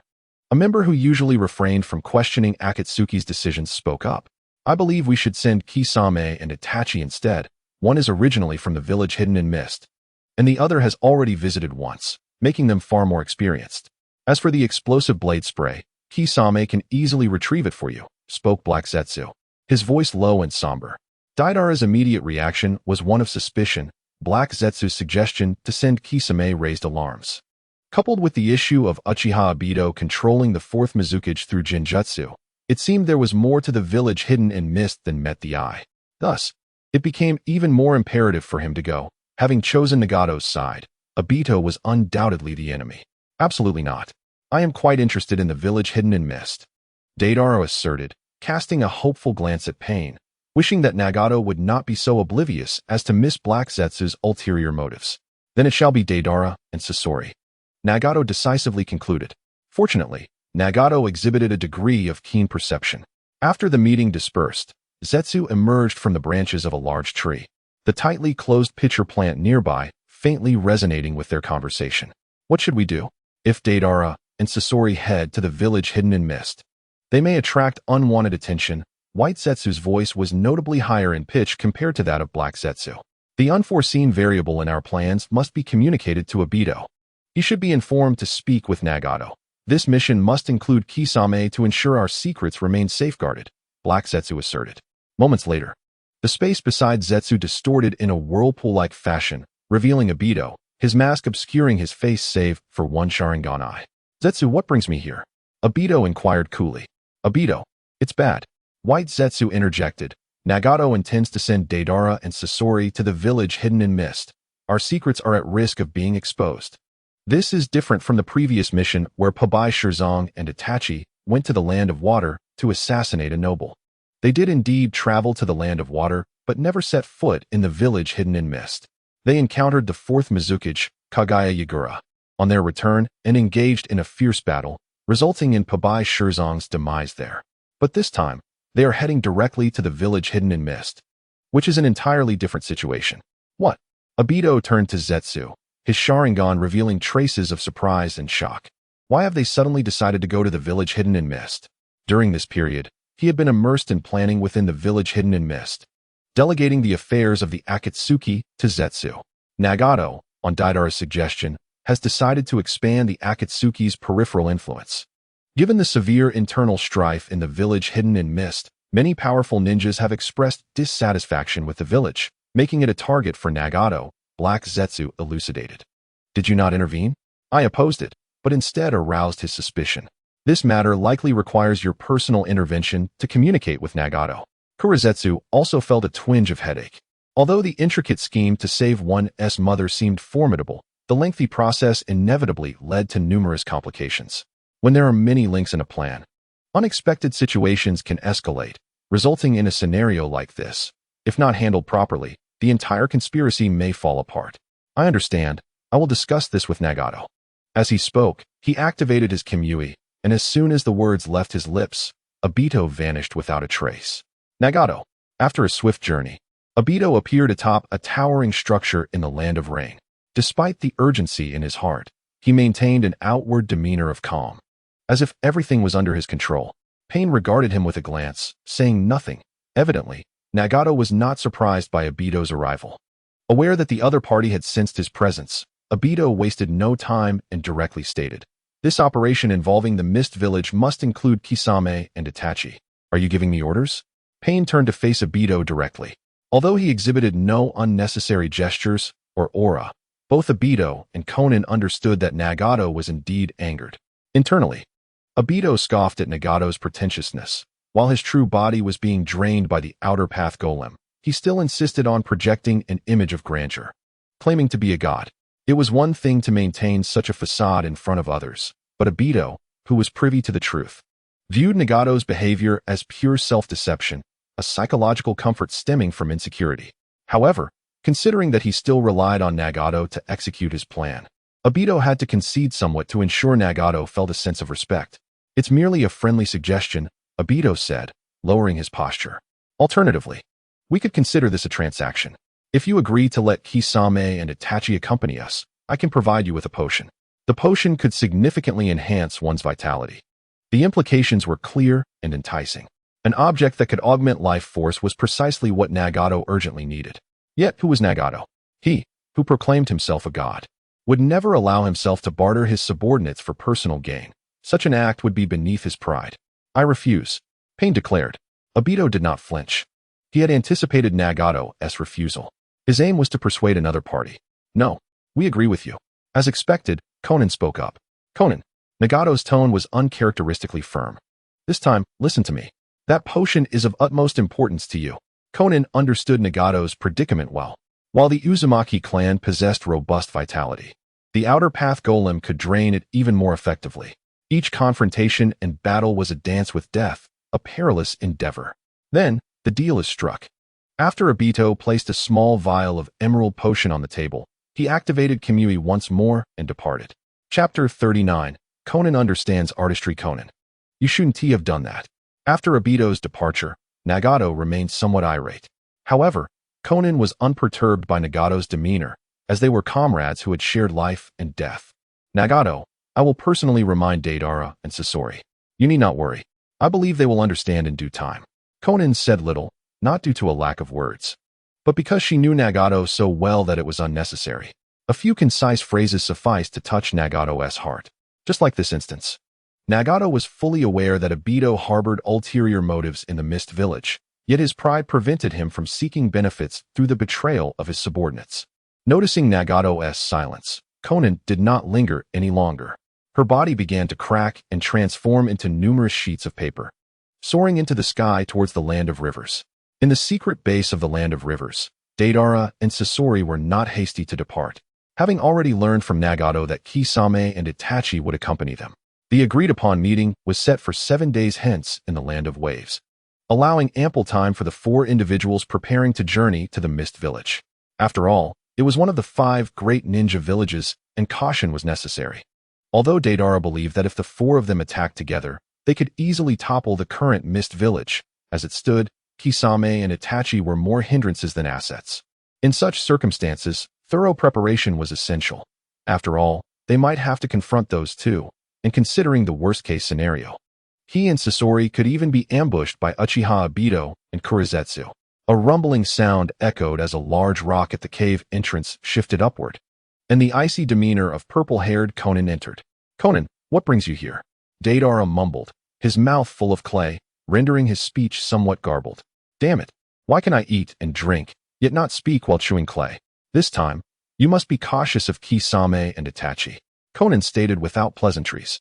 Sasori paused, sensing the gravity of the situation, though he was unaware of the specifics, not being a time traveler privy to the story, with Konan personally warning them. Could it mean that Kisame and Itachi were about to betray them? Not betrayal. Kisame was never on our side. As for Itachi, he is a spy for Konoha. Their relationship with the organization has always been one of mutual exploitation, Konan explained. Never on our side? Sasori recalled the mysterious figure encountered off the coast of the Land of Thunder. "Is it Uchiha Madara?" Sasori inquired. For the first time, an emotional fluctuation appeared on Konan's face, her delicate brow furrowing as she looked at Deidara and Sasori. "Has he approached you?" "Ah, yes," Deidara replied, his words slurred and a bit of saliva escaping his lips. "He claimed to be Uchiha Madara, stating that he co-founded the Akatsuki organization with Leader Pain and wished to recruit us. The Akatsuki organization was founded by me and Pain. He is merely an outsider," Konan retorted, her expression darkening. "This is troublesome. Is the leader not planning to have an open discussion with everyone?" Deidara said, expressing his concerns. To realize such grand ambitions of world domination, yet he cannot even trust his own subordinates. Everyone may be strong, but if they cannot unite, they might falter before such a monumental objective. Indeed, Sasori concurred. Konan pondered for a moment and nodded. "I will communicate with Pain. By the time you return from the Mist Village, this matter should reach a resolution." She supported Deidara's perspective, merely needing to figure out how to convince Nagato. "By the way, Konan, could I have a piece of your paper?" Deidara suddenly recalled the matter of unlocking skills. The wielder of the paper jutsu bloodline was right in front of him, and he needed to collect that bloodline promptly. "Paper?"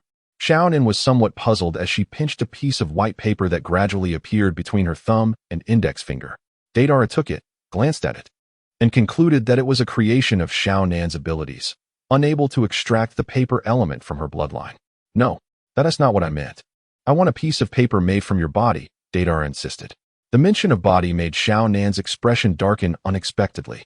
"Wow, Sister Xiaonan, please don't say that," Deidara exclaimed as he swiftly flew out of the cave on his clay bird, followed by countless explosive tags that detonated behind him. Determined to not give up until he achieved his goal, on the ground, Scorpion manipulated his puppet, Fei Lu Hu, to make a hasty escape, casting an angry glance at Deidara in the sky. "Deidara, you idiot. Stop saying nonsense." Deidara looked back at the relentless swarm of white paper transformed from Xiaonan, interspersed with seemingly endless explosive tags. "What nonsense am I saying? I merely wish for a piece of paper transformed from Sister Xiaonan's body. Besides, Sister Xiaonan truly understands art." The two were forced to set off earlier than planned, arriving in the Land of Waves 3 days later.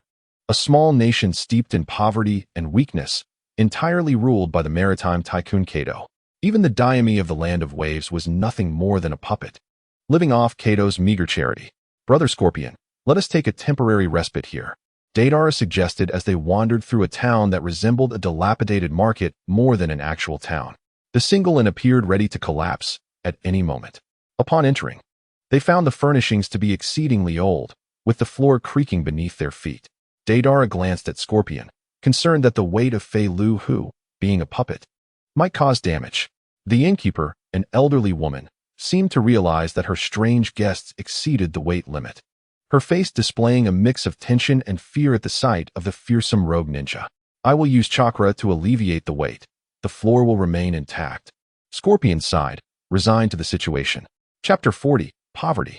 "This truly is a destitute nation. I heard it is ruled by a wealthy individual named Kato.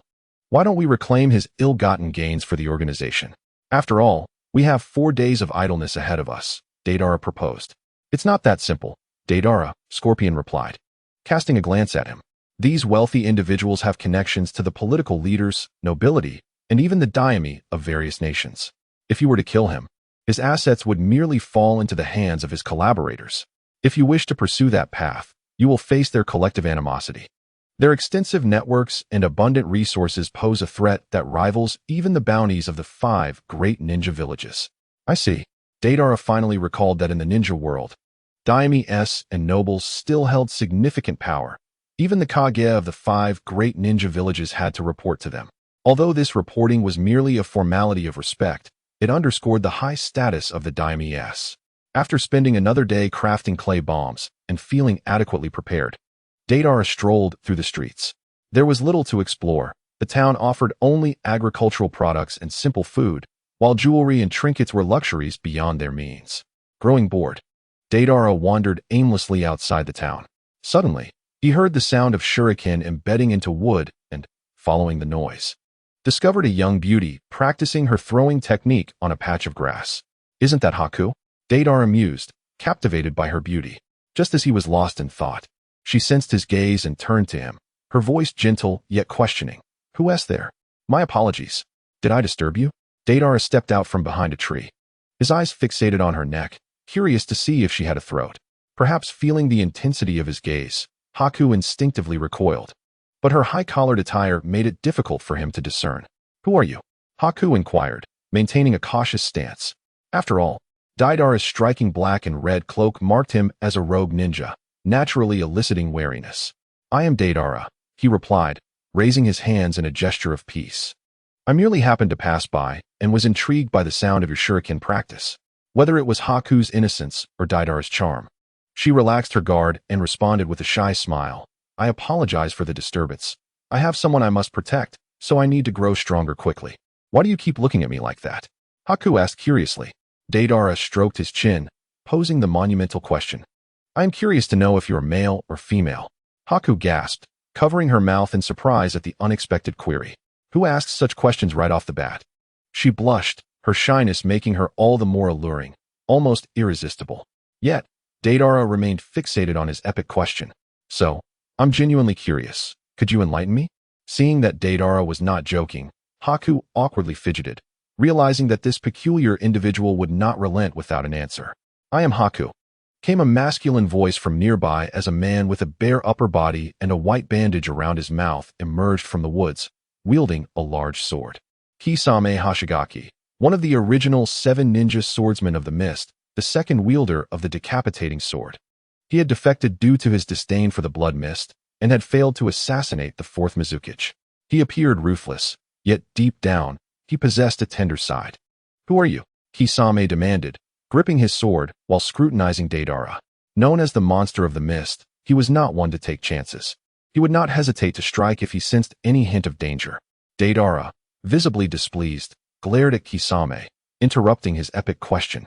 Do you have any idea of the sins you carry, Kisame? Boy, if you don't answer my question, don't blame my sword for slicing you in two.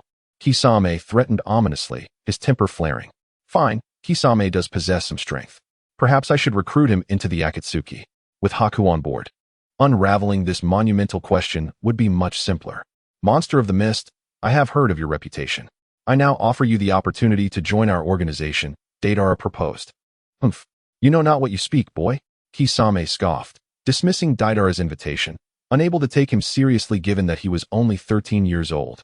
Considering your age, would you accept an invitation from a mere child? It seems I must teach you a lesson first. Deidara's hands delved into his clay pouch, beginning to chew. How audacious. Zabuza, not one to believe in such sorcery, grasped his executioner's blade and charged forward. Perhaps when Deidara first traversed into this realm, he had to tread carefully against an opponent of Zabuza's caliber. Now, however, he faced such elite jonin with ease, unless the adversary could restrain him or launch a surprise attack. 2 ordinary clay velociraptors emerged before Zabuza, ferociously rushing towards him. Zabuza's shock value surged to 500. What manner of creature is this? He furrowed his brow, testing with a slash that cleaved one of the white monstrosities in twain. Such low defensive capability? Could they possess some hidden technique? Focusing on the peculiar movements of the clay velociraptors, Zabuza discerned that these white creatures lacked any special attacks, relying solely on brute physical force. He scoffed, You think you can defeat me with this, brat? Deidara chuckled, having merely toyed with him earlier. Now, he intended to reveal the true nature of his art. Huh. Boom. Boom. The remaining clay velociraptors erupted in a series of explosions, forcing Zabuza to retreat from the billowing smoke, his gaze towards Deidara now tinged with wariness. How do you like that? My art is explosive. Chapter 41. Does gender matter? Zabuza sneered, not a novice ninja to be trifled with. If your abilities can explode, I shall simply render you blind to my whereabouts. Mist Hidden Jutsu. This was the signature technique of the Mist Village's elite, employed previously by the likes of Haku against Deidara's explosive capabilities. A thick mist infused with chakra enveloped the grassy expanse and surrounding woods. When last confronted with the Mist Hidden Jutsu, Deidara had been airborne and had not grasped its true potency. Now, immersed within its confines, he truly understood the formidable nature of this technique. His vision constricted to a mere meter. Bending down, he could only see his waist, and extending his arm further obscured even his palm. Indeed, a remarkably powerful constrictive jutsu. Brat. Zabuza's voice echoed from afar. The Mist Hidden Jutsu not only restricts visibility, but also targets a ninja's sensory abilities, rendering the enemy blind. Coupled with my silent killing technique, it becomes a nightmare from which no one can escape. Is that so? Then why have I heard tales of your failed assassination of the fourth Mizukage before your defection? If you were as formidable as you claim, shouldn't he already be dead? Deidara retorted cunningly. Zabuza bellowed, you are finished. From here on, I shall not utter another sound until my blade cleaves you in two. His voice, filled with impotent rage, resonated through the mist. Deidara smirked, considering that Zabuza lacked the lightning techniques of Haku. Even if Haku were to be revived, his lightning clay would prove ineffective against him now. One special type, Serpent Swarm. Mimicking the serpent's array, Deidara unleashed a vast number of clay white serpents, spreading out in a covering manner. I need not know where you are. I shall simply explode every inch of this place. Curse that brat. Zabuza, easily discerning Deidara's bluff from the sounds of the serpents, felt his frustration boil. Yet, the situation at hand was indeed troublesome. Such a large scale of explosive creatures left him with no foothold to execute his silent killing technique. Zabuza the demon, is this all you've got? If this is your limit, I may need to reconsider your place within our organization. We do not accept dead weight. Silence, brat. Zabuza's hands began to weave seals rapidly. If you think I rely solely on taijutsu, you are gravely mistaken. Allow me to demonstrate my ninjutsu. Water release. Great waterfall technique. A massive sphere of water erupted from Zabuza's mouth, transforming into torrents that swept away the surrounding clay white serpents. Deidara paid no heed to Zabuza's actions. He did not require the clay serpents to harm Zabuza. The intent behind releasing them was to utilize the explosive currents to disperse the mist. Inspired by the wind release of the F-ton typhoon, if it worked for him, it would work for Deidara's bombs as well. As the explosions subsided, the thick fog that had shrouded the area dissipated, restoring Deidara's vision. The only downside was the environmental destruction. The ground had been irreparably altered. Mr. Zabuza. The nearby white uttered a worried exclamation. Initially mourning for Deidara during Zabuza's mist-hidden jutsu, he now realized that Zabuza was at a disadvantage. What? Do you now require a brat to protect you? Deidara continued to taunt. White, use ice release and eliminate him. Zabuza commanded, unperturbed by the mockery. Victory was all that mattered. Yes, White responded promptly. He then turned to Deidara, apologetically stating, I am sorry, but if it is Mr. Zabuza's command, I must comply. Ice release. Ice mirror. Several mirrors formed from ice appeared around Deidara, encircling him, while White's figure emerged from one, brandishing for Shuriken, ready to strike. White, be cautious. Suddenly, a multitude of clay spiders appeared on the battlefield. With his mastery of insect forms, Deidara's clay spiders exhibited enhanced details, possessing the inherent ability to cling. These clay spiders, equipped with countless fine bristles on their legs, effortlessly ascended the smooth surfaces of the ice mirrors, swiftly obliterating them. Enough. I have played long enough. Now I shall resolve this matter seriously. One special type, parasitic insect. Drawing inspiration from the oil girl, Zetsu, and utilizing his proficiency in insect forms, Deidara conjured a multitude of minuscule clay insects capable of burrowing into bodies, inflicting internal damage upon his foes. Zabuza's shock value surged to 500. This bore a resemblance to Deidara's original clay art, though still fell short, for the original's bombs could be small enough to evade the naked eye, while Deidara's creations, though diminutive, remained visible. This starkly illustrated that the original Deidara was an extraordinary genius, capable of crafting such remarkable clay art even without a system. Water release. Water dragon bullet. Ice release. Ice rock dome. Both Zabuza and White exerted their utmost to unleash their jutsu, yet against the overwhelming tide of clay parasitic insects. Their efforts were but a drop in the bucket. Be wary. The technique is explosive. Countless mini-explosions erupted, inflicting severe damage upon Zabuza and White. Deidara, however, deliberately controlled the quantity of clay parasitic insects infiltrating their bodies, ensuring he did not obliterate them outright. Zabuza's shock value reached 1,000. Now, are you willing to accept my invitation? Deidara approached Zabuza, speaking with a smug demeanor. Curse you, you little brat. Zabuza spat out a mouthful of fresh blood, his unwavering gaze fixed on Deidara, conveying an unmistakable message. He was a tough man. If you do not comply, I shall take the life of Bai, Deidara threatened. Bai, upon witnessing this, shook his head slightly, saying, It is futile. I am merely a tool for Mr. Zabuza. But I beseech you, do not kill him. If anyone must die, let it be me. You little brat. I will agree to your request. Zabuza retorted. Bai exclaimed in surprise. Bai, do not flatter yourself. My decision is not for your sake. I merely thought that joining such an organization would be advantageous, as I am in need of a place to settle. Zabuza declared with a hint of arrogance. In that case, let us dispose of Bai. Given his weakness, he serves no purpose. Deidara feigned indifference. How infuriating. You little brat. Zabuza had lost count of how many times he had uttered this phrase to Deidara today. If you dare to harm Bai, I will surely kill you. Zabuza stood up, barely lifting his beheading sword, his expression menacing as he threatened. TSK, TSK, TSK. Bai, it seems you're Mr.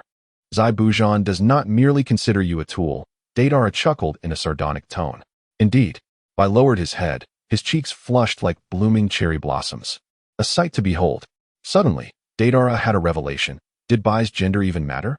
Even if he were male, all that remained was to wish Zabuza and Bai happiness. Chapter 42.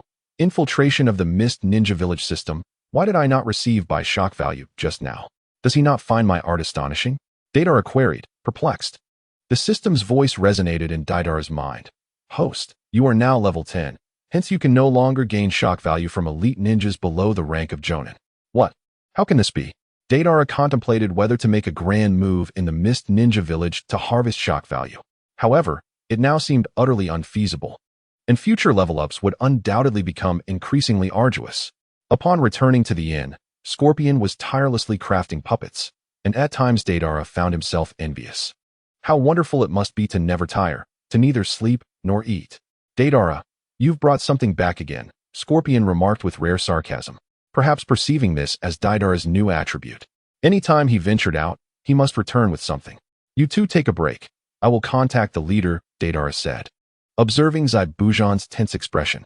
After all, he was the infamous Sasori of the Red Sand, and his imposing presence was undeniable. Scorpion felt a sense of satisfaction. Finally, someone recognized him at a glance, allowing Deidara to appreciate his reputation. In the land of rain, Nagato had noticeably felt better since taking the life-enhancing potion from Obito. His vitality and spirit had both improved. Thus, he was in good spirits today. Even the incessant rain he usually found repugnant appeared charming. Suddenly, a communication request from his ring shattered this tranquility. Nagato sighed. The Akatsuki's affairs were becoming increasingly numerous, and as the leader, he found himself busier than ever, feeling as though his life as a deity was diverging from his expectations. What is it? The voice of pain echoed in Deidara's mind. Leader, I have recruited 2 outer members for the organization. One is the legendary bloodthirsty demon Zabuza, and the other is an orphan from the Mizuki clan who can wield ice release. Please accept them. Nagato sighed again. Why did Deidara always bring someone back every time he left? All right. Have them head directly to the land of rivers and report to the base you and Scorpion established last time, Nagato instructed. Understood. After the conversation ended, Deidara pulled out a map, revealing the location of the secret base in the land of rivers to Zabuza and Bai. They needed to check in and meet Pain, the leader, before they could officially be considered members of the Akatsuki. The next 4 days were dedicated to studying clay art, during which Kisame and Itachi arrived fashionably late. You are so slow. I detest waiting. Scorpion exclaimed irritably. Scorpion, Must you always start with that line every time we meet? Kisame teased, flashing his shark-like teeth in a distinctive tone. Humph, let us go, Scorpion retorted, his back turned as he sped across the water's surface. Due to the nature of their covert infiltration, the group chose to traverse the sea directly. Given the current closed-off state of the land of water, entering by boat would not only be challenging, but also too conspicuous. In the land of water, aside from a few merchant caravans backed by the feudal lord, most visitors were spies. Ordinary people would not venture into such perilous territory. Kisame, how long has it been since your defection? What is the current situation in the Mist Ninja Village? Are there any formidable individuals or clans worth recruiting? Deidara inquired as he rode atop a clay dolphin, while Kisame and Itachi rode on Kisame's shark summon. Scorpion hesitated but accepted Deidara's kindness, also mounting a clay dolphin. Otherwise, being the only one without a mount would be quite embarrassing. Though both sides were acutely aware of their adversarial relationship, they maintained a facade of cooperation in the face of critical issues. In truth, there were not many ninjas left in the Mist Ninja Village who were worth recruiting. Kisame began to describe the basic situation of the village. The Mist Ninja Village once boasted the three most renowned bloodline limit clans, Kagaya, Mizuki, and Hozuki.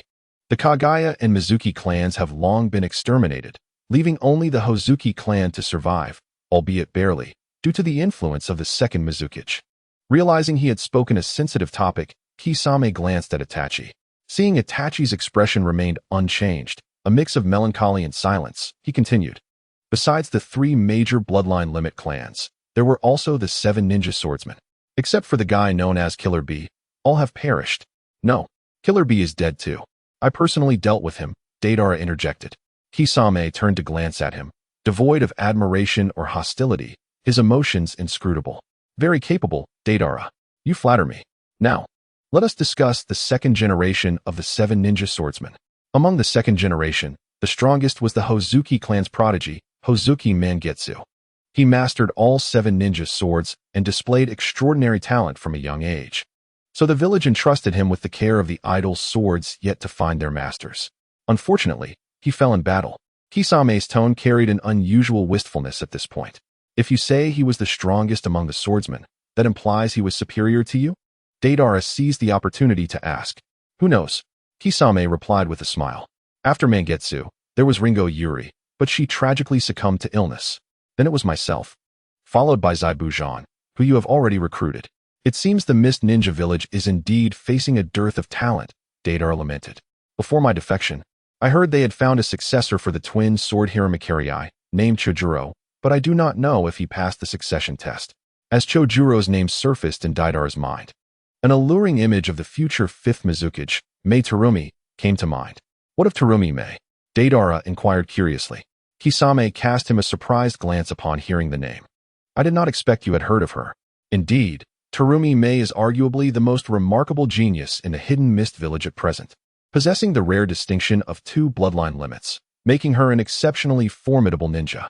We sincerely hope that our visit to the Hidden Mist Village does not provoke her, for that would lead to considerable complications. The journey that ensued was marked by a profound silence, during which Deidara grappled with a pressing question. What could be the motive behind Obito's control over the 4th Mizukage, who had been swept away in a blood mist massacre? It is worth noting that the 4th Mizukage, Yagura Kurotsuchi, was a perfect Jinchuriki, controlling such an impeccable vessel with Jinjutsu, even with the Manjiki Sharingan, would be an insurmountable challenge. Perhaps only the Kodoame Tsukimi could achieve such a feat, yet Obito certainly did not possess that ability. How, then, did he manage to manipulate Yagura?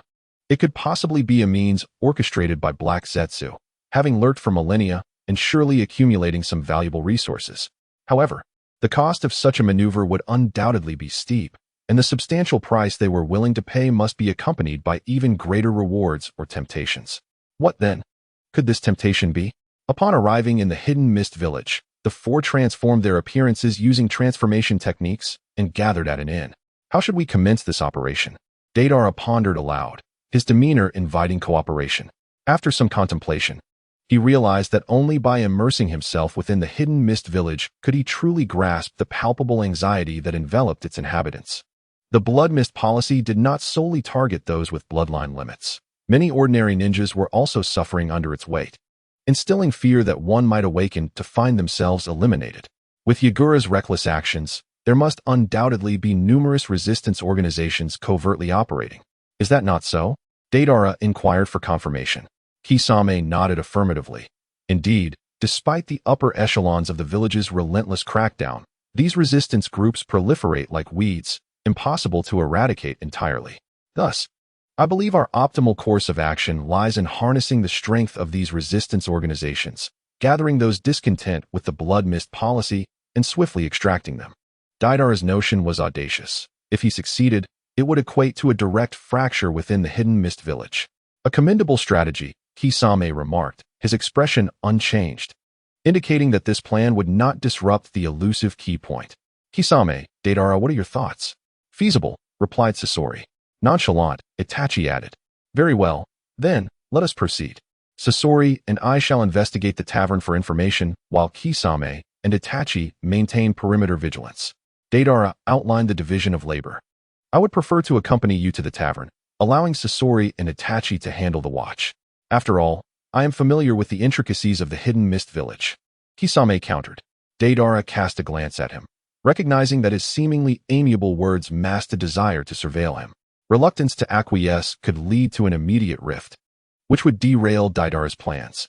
While he and Kisame could indeed clash, it had to be after the recruitment endeavor. As for the tavern, it presented Deidara with a novel experience. One cannot deny that the hospitality industry, especially one imbued with color, is among the most resilient in existence, thriving even within the confines of the hidden mist village. Upon entering, two young and alluring maidens approached, leaving Deidara feeling rather uneasy, while Kisame remained composed, suggesting a hidden audacity. Observing Deidara's discomfort, Kisame mischievously remarked, "Do entertain my friend, he is quite affluent." Kisame, Deidara silently lamented, utterly unprepared for the tavern maiden's enthusiastic persuasion to drink. At that moment, he recognized a previously overlooked issue. Gathering intelligence in a tavern requires a certain level of expertise. With his current approach, he would not only fail to acquire any information, but also incur substantial expenses. After approximately 2 to 3 hours, Deidara, somewhat inebriated, was pulled from the tavern by Kisame, momentarily disoriented. "What is the matter?" Deidara inquired, perplexed. "Follow me. That individual ahead is undoubtedly a resistance member. If we shadow him, we might uncover the organizations," Kisame asserted, pointing to an ordinary-looking middle-aged man whose expression bore signs of resentment. "Oh, splendid." Hearing that it was a matter of importance, Deidara mustered his focus.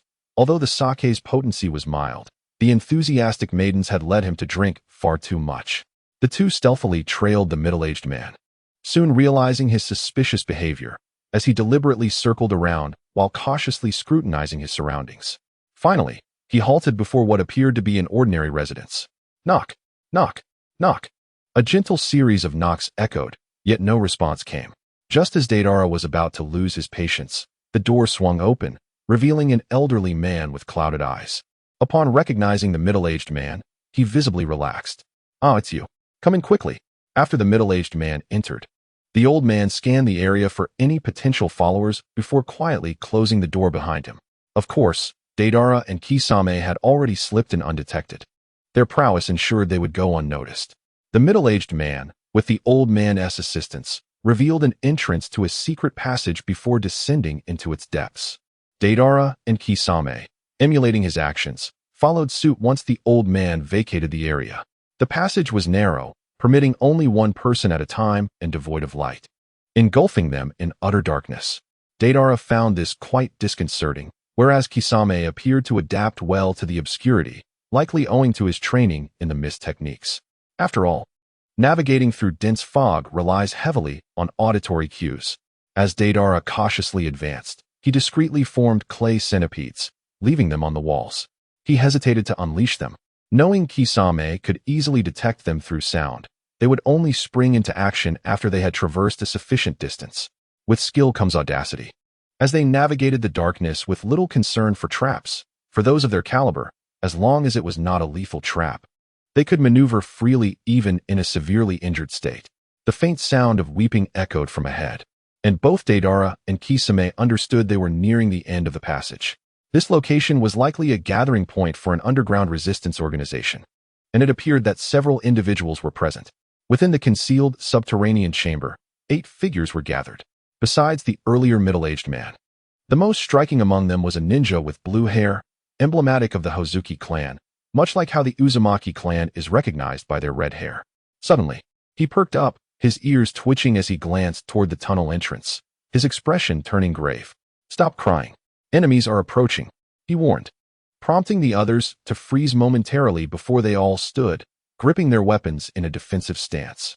A few of them displayed evident panic, clearly overwhelmed by the traumatic repercussions of the blood mist policy. "Ah, what a peculiar welcome ceremony," Kisame jested, observing the tense gathering. "Who are you?"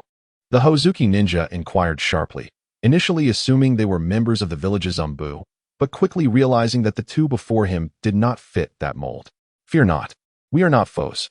We have come to assist you." Deidara endeavored to dispel the hostility surrounding him, yet mere words could hardly convince anyone. "Alas, it seems the resolution lies with you, Kisame." Deidara's intent was clear. Kisame immediately reverted to his original form, revealing himself to the crowd. Kisame Hashigaki. The onlookers gasped in unison. Once a renowned elite of the hidden mist village's Umbu, he had ascended by slaying the previous wielder of the Samahata, the formidable Fuguki Suikazan. Before defecting, a figure of infamy indeed. Chapter 44. Itachi's presence. The crowd's wariness diminished slightly. After all, Kisame was a rogue ninja. While trust was still tenuous, it at least indicated that Deidara and his companions were not affiliated with the village. "Kisame, what brings you back to the hidden mist village?"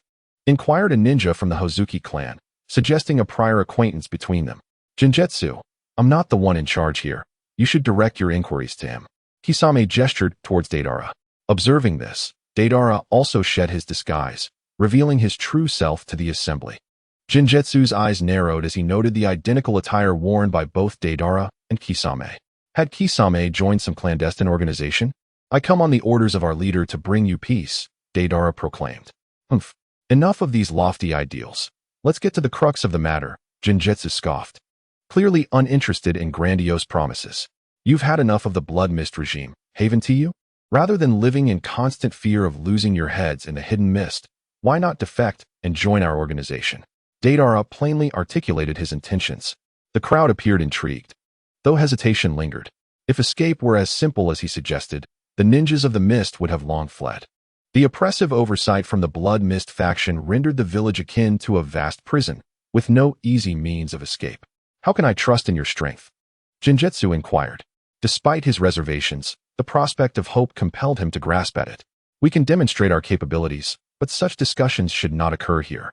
We need to meet someone who can truly make decisions," replied Deidara.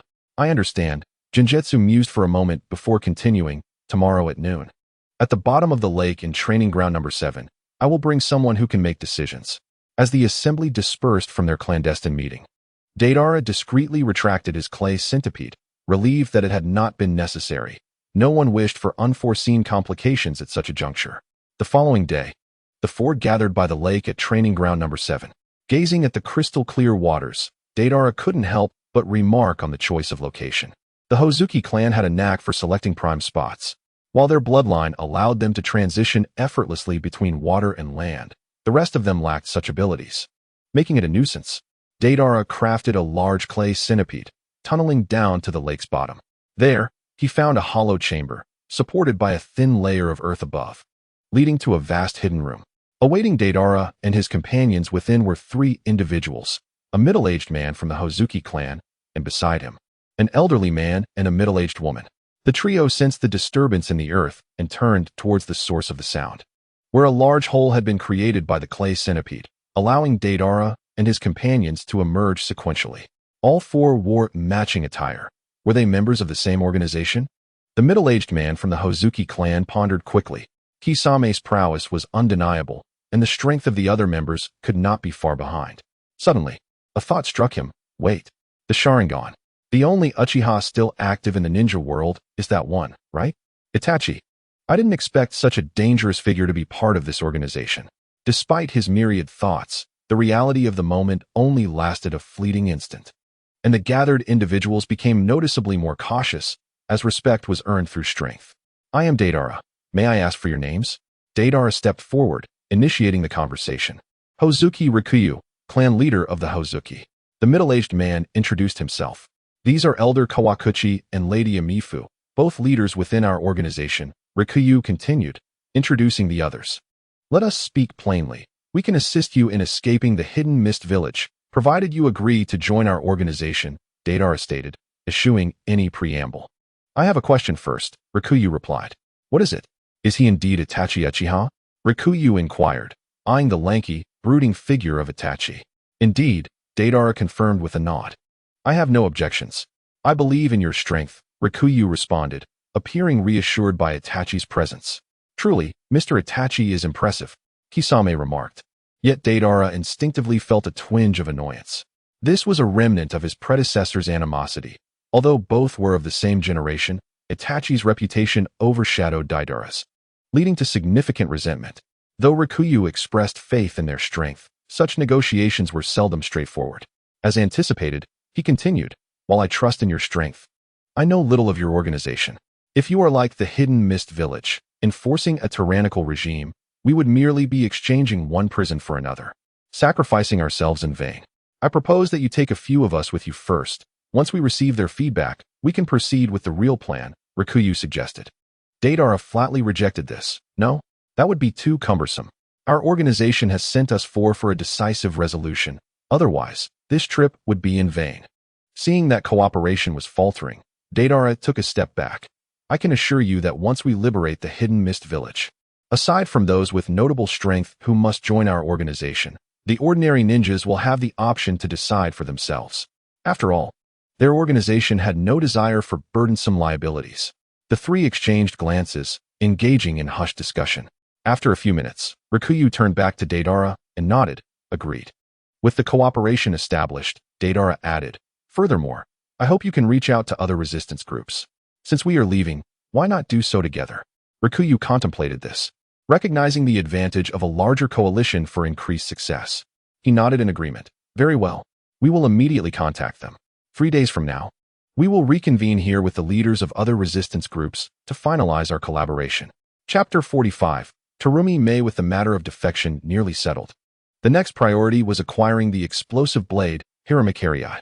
Its significance surpassed that of the former, as it pertained to the deepening of Deidara's skill set. Without unlocking the second level of explosive mastery, he could not access more formidable techniques. Following the demise of the previous wielder, the 7 ninja swordsmen had returned their blades to the village for safekeeping. To obtain the explosive blade, a daring infiltration of the Mizukage Tower would likely be necessary. Kisame remarked with some trepidation, the task assigned to me is to avoid impacting the Mizukage at all costs, yet acquiring the explosive blade seems impossible without doing so. Infiltrating the Mizukage Tower? That would suit my intentions perfectly, Deidara mused. Although the exact machinations of Obito and Kagaya within the hidden mist village remain shrouded in mystery, it is evident that the 4th Mizukage, Kagaya Yagura, under the influence of Jinjutsu, is a pivotal figure. A confrontation with the 4th Mizukage, regardless of its outcome, is deemed essential to provoke his appearance, thereby increasing the likelihood of his exposure. After all, the hidden mist village is also home to a Byakugan user. Therefore, on the night of the defection, I shall personally assault the Mizukage Tower and seize the explosive blade, Deidara declared. No, Kagaya Yagura is the perfect Jinchuriki. Provoking him could lead to dire consequences, Kisame countered, citing the unfortunate fate of the Akatsuki member, Hoshigaki Kisame, as a cautionary tale aimed at intimidating Deidara. However, I still possess certain connections within the Umbu. Allow me access to the Mizukage Tower on the night of the defection, and I can retrieve the explosive blade, Kisame proposed, offering a comparatively safer alternative. Deidara smirked, recognizing that an uninformed individual might readily accept this suggestion. Yet he was acutely aware of the underlying truths and would not be so easily deceived. Nonetheless, he refrained from outright rejecting the idea, understanding that any disturbance affecting Kagaya Yagura must be avoided. This was undoubtedly Obito's boundary, a critical directive he had imparted to Kisame. Should Deidara dare to breach this boundary, their alliance would inevitably fracture. Yet, tacit agreement does not preclude covert maneuvers. For instance, one might inadvertently escalate the situation, inadvertently alarming Kagaya Yagura, a circumstance beyond one's control. given the nature of his abilities. In the dead of night, at the center of a small river, a shark suddenly surfaced, its mouth agape, revealing sharp teeth glinting menacingly in the moonlight.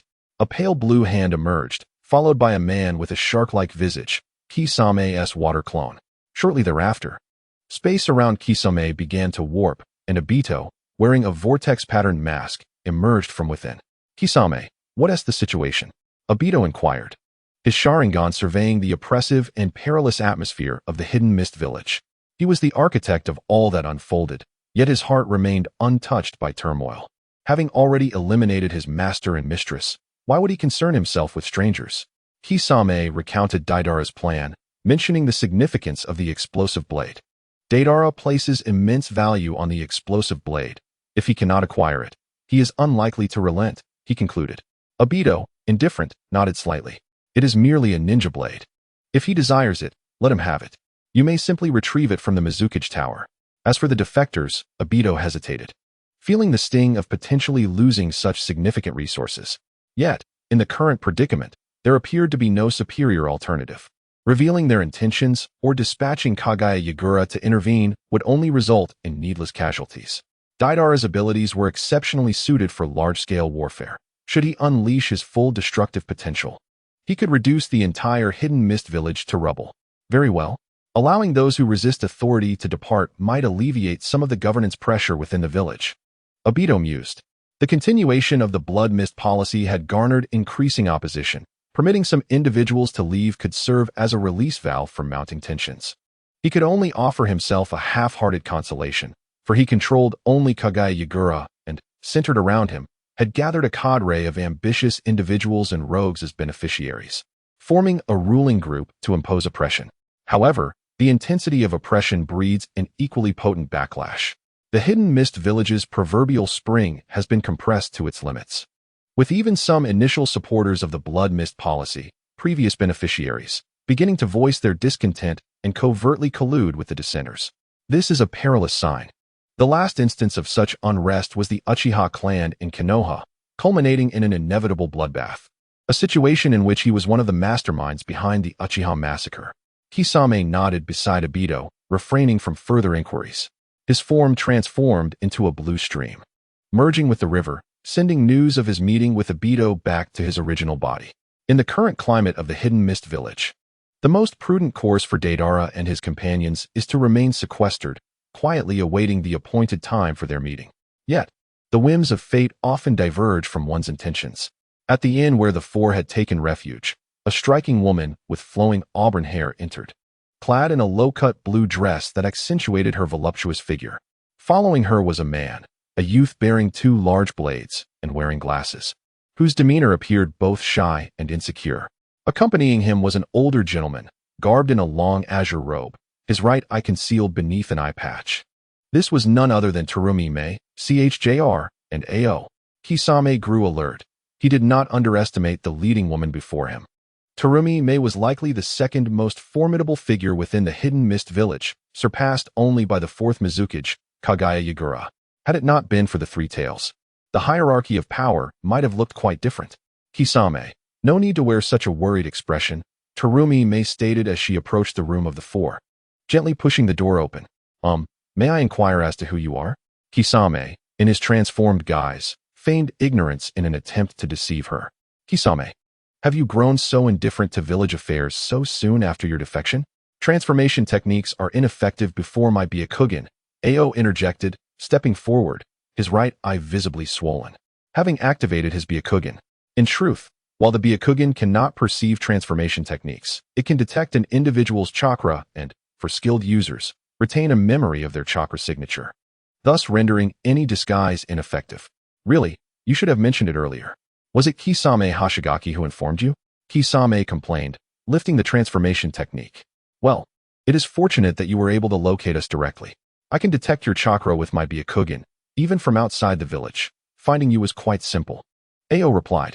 After all, how many individuals could possess such a vast reservoir of chakra in the entirety of the hidden mist village?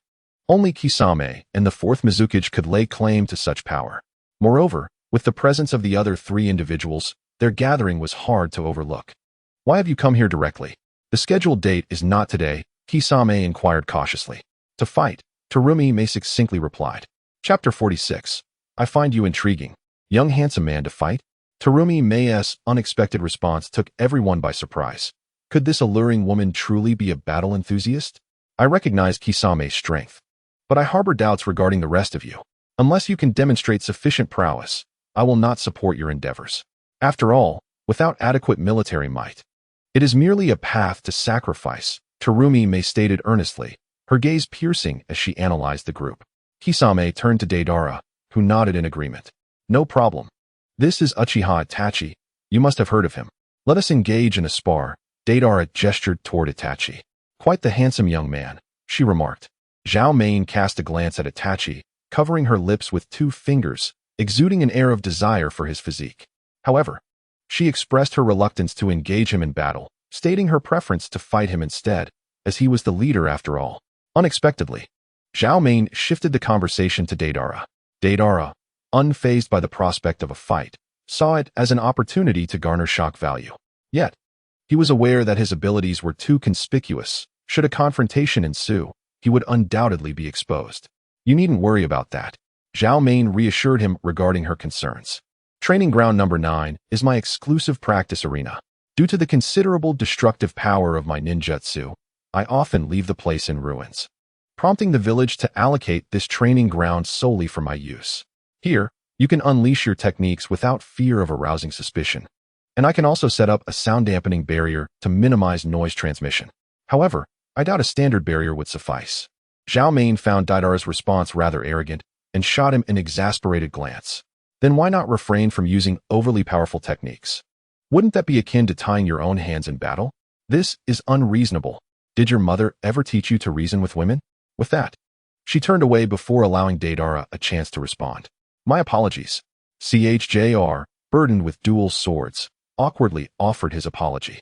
The group followed Zhao Mei to training ground number 9, the most remote of the practice fields in the hidden mist village, nearly on the outskirts of the village itself. As Zhao Mei had stated, the training ground was indeed a barren wasteland, devoid of life, with dark red lava rocks scattered about. Likely a result of her lava release technique. Let us begin, Zhao Mei said, addressing Deidara. Surrounding the training ground, several ninjas from the hidden mist village had set up a barrier, while Scorpion, Kisame, Itachi, CHJR, and Ao stood outside the barrier, observing the match. Prepare to witness my art, Deidara exclaimed, unleashing a horde of clay spiders as a conventional probing tactic. Zhao Mei grimaced at the mouth on Deidara's palm, initially expecting a handsome face, but finding it quite the contrary. With a sigh of disappointment, she swiftly formed hand seals, and then parted her alluring lips to expel a torrent of red-yellow lava from above, targeting not only Deidara's clay spiders, but Deidara himself as well. Lava release. Dissolution technique, she declared. Though she was uncertain of the utility of Deidara's minuscule creations, she had no intention of testing him further. If you possess genuine strength, then show it. Otherwise, should you find yourself melted by my lava, do not blame me. The clay spiders quickly succumbed to the lava's searing heat, prompting Deidara to leap out of harm's way. Realizing that Zhao Mei was indeed serious, he could not afford to be careless against an opponent of her caliber. Special type, clay insect. Deidara soared into the sky on his bird, ensuring his safety before conjuring thousands of clay insects, intending to strike Zhao Mei from above. Futile. Zhao Mei maintained her composure, unperturbed by the swarm of insects filling the sky. I naturally possess water, fire, and earth chakra natures, granting me 2 bloodline limits. Allow me to demonstrate my other one, boil release. Skilled mist technique. Steam infused with high temperature began to permeate the air, causing swathes of insects to plummet to the ground, akin to mosquitoes struck by insecticide. 2 bloodline limits. Truly remarkable, Scorpion remarked, astonished, as this was indeed a rarity even within the entire ninja world. Your companion is in grave trouble. Those little trinkets he created stand no chance against Lady Zhao Mei. Ao added, reveling in Scorpion's surprise. Not so fast, Scorpion countered. Even if he is restricted from utilizing his true abilities, Deidara's art remains formidable. You should be concerned about that woman. Ao dismissed this, likely adopting a facade of bravado. Within the barrier, Deidara faced Zhao Mei with a sense of dread. First, he could not deploy his giant dragons, Their massive size would undoubtedly attract the attention of the hidden mist villagers. However, ordinary clay creatures were equally inadequate against Zhao Mei. Ordinary type, winged dragon. Ordinary type, giant centipede. He declared, summoning numerous winged dragons to distract her, while the true lethal strike would come from the centipede lurking beneath the ground. Water release. Water barrier. A wall of water materialized before Zhao Mei, aimed to intercept the diving winged dragons. The leading winged dragons detonated, successfully shattering Zhao Mei's water barrier, while more of them seized the opportunity to accelerate and slip through the gaps. Zhao Mei's shock value reached 1,000, AO's at 500, and CHJR's also at 500. Such small-scale explosions were insufficient to astonish these experienced ninjas. But they realized the true terror of the vast number of explosive creatures Deidara had conjured. Confronted with the onslaught, Zhao Mei understood the severity of the situation. These beasts could indeed explode. Should they close in on her, it would spell disaster. Lava release. Dissolution technique. She exclaimed once more, releasing another wave of lava. Fortunately, the speed of her bloodline limit activation was remarkably swift. Had she attempted to launch a standard jutsu, it would have been too late. Boom. The lava erupted as Deidara preemptively detonated the winged dragons, forcing Zhao Mei to retreat momentarily to avoid the splattering magma. A distinct sound echoed as a colossal clay centipede burst forth from the ground, ensnaring Zhao Mei before transforming into a fiery explosion, startling CHJR outside the barrier. Lady Zhao Mei. CHJR shouted anxiously. AO furrowed his brow. His Byakugan could discern that the figure engulfed in flames was not Zhao Mei's true form. But he too felt the weight of the battle's uncertainty, though he concealed his concern. He scolded CHJR, calm down. There's no need for such theatrics. The youth of today? Amid the commotion outside, within the barrier, Zhao Mei emerged unscathed from another direction, her gaze towards Deidara laced with intrigue. I find you rather interesting. Young man, while it is fortunate that a beauty like me takes an interest in you, you must tread carefully. For now, I shall engage earnestly. Though endowed with 2 bloodline limits, Zhao Mei did not merely revel in her innate talents. Rather, her proficiency in ordinary ninjutsu was exceptional, making her a formidable ninja even without considering her bloodline limits. Water release. Water dragon bullet. A swift water dragon lunged towards Deidara, its speed startling him. He had faced water dragons before, such as those from the Water Master. Yet, Zhao Mei's water dragon bullet was notably superior to that of most ninjas. However, when compared to Terumi Mei's water dragon bullet, there is a significant qualitative difference.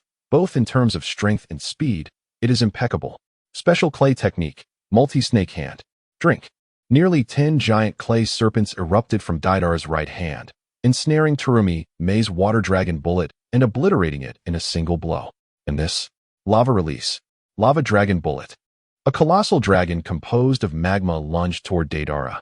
This was unlike the water dragon, as attempting to use the multi-snake hand again would result in immediate incineration. In response, he conjured a clay sphere the size of a bedroom, unadorned and simply rounded, which detonated above the magma dragon, unleashing a shockwave that dispersed it and caused a rain of magma to fall within the barrier.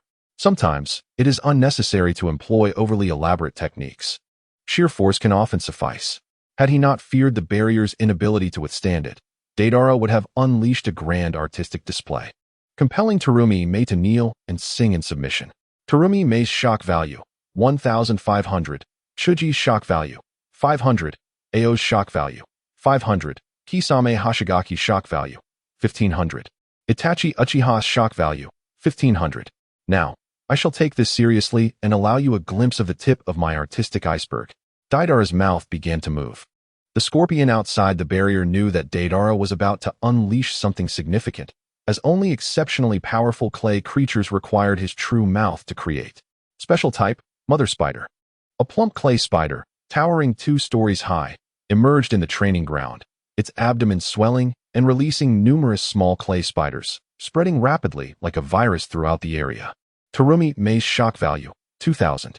A surge of shock values began to appear again. The earlier bedroom-sized bomb had already demonstrated such exaggerated power.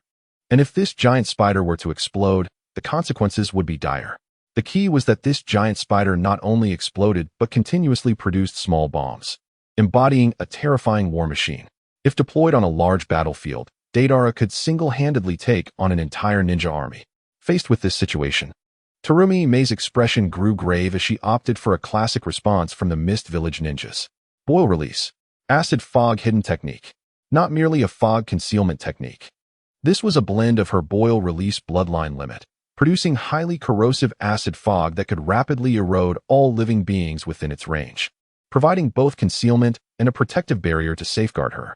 However, Deidara was quite experienced in dealing with concealment techniques. Drink.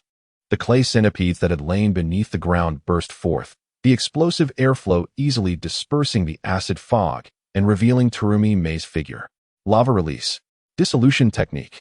In that brief moment when Deidara broke through the acid fog, Terumi Mei had already reached the edge closest to the mother spider, unleashing a massive torrent of magma aimed directly at the spider that incessantly spewed forth tiny spiders.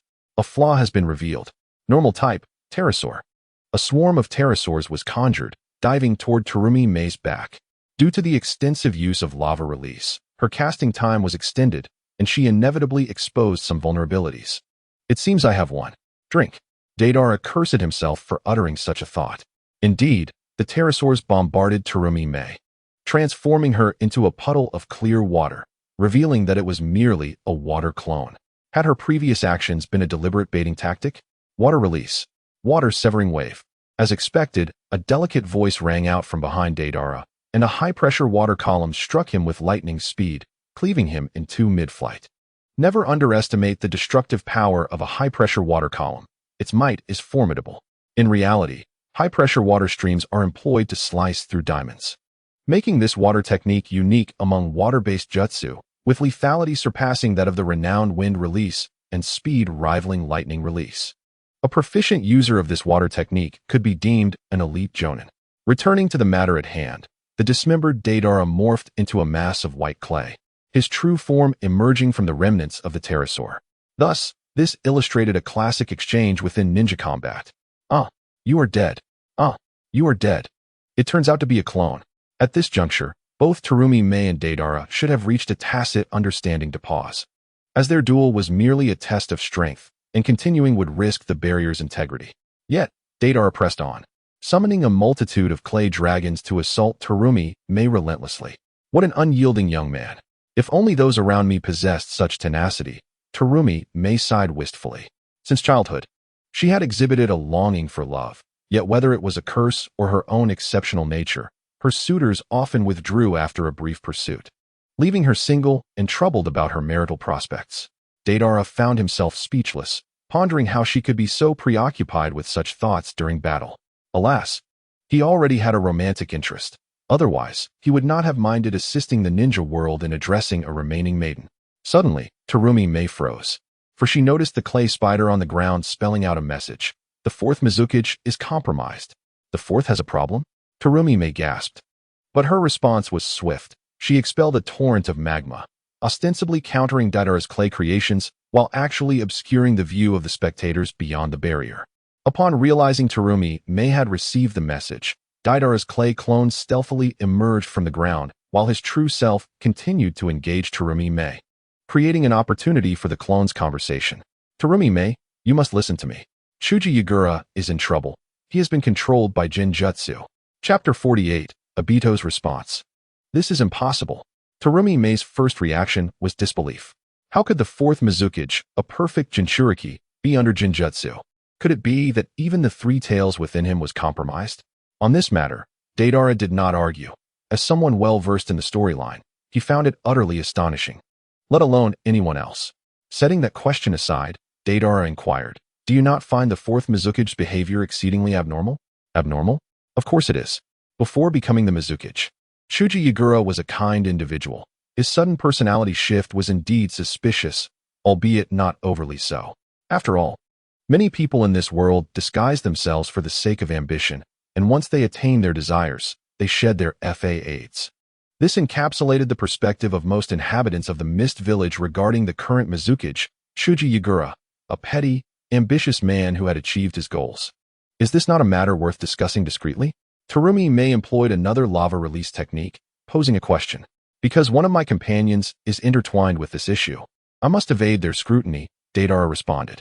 Without hesitation, Terumi Mei retorted, "Is it Kisame Hashigaki?" Deidara did not deny it. Instead, he articulated his true intent. "I hope you can relay our mission's details to the higher-ups of the Blood Mist faction. Ideally, this will draw out Chuji Yagura, allowing that Byakugan man to ascertain whether he is indeed under Jinjutsu.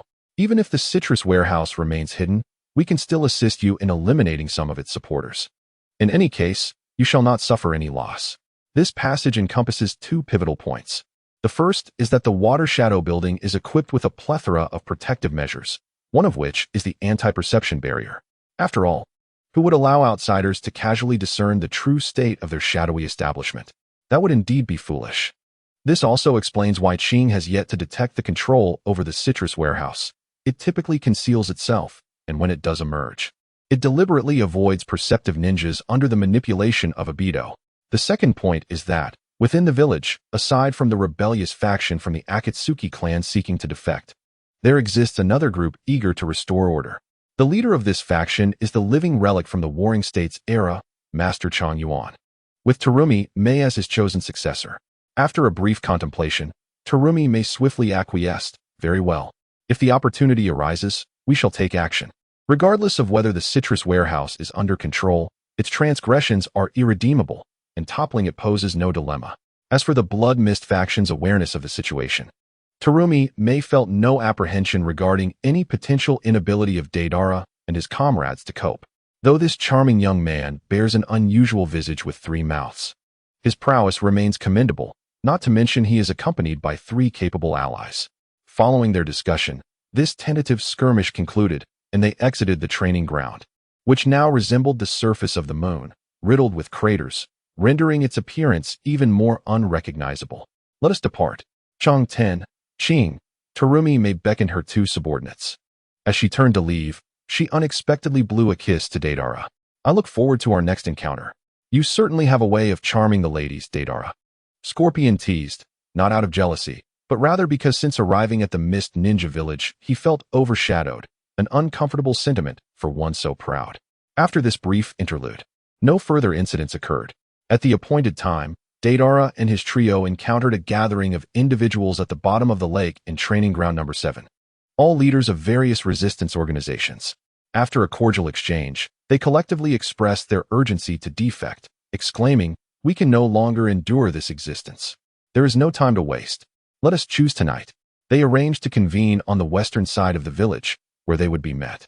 The relocation of ninjas differs vastly from that of ordinary individuals, while they too may have families. Their extraordinary capabilities render them less encumbered by the need to transport heavy belongings. As long as they can escape with their lives, they can always earn a living through missions.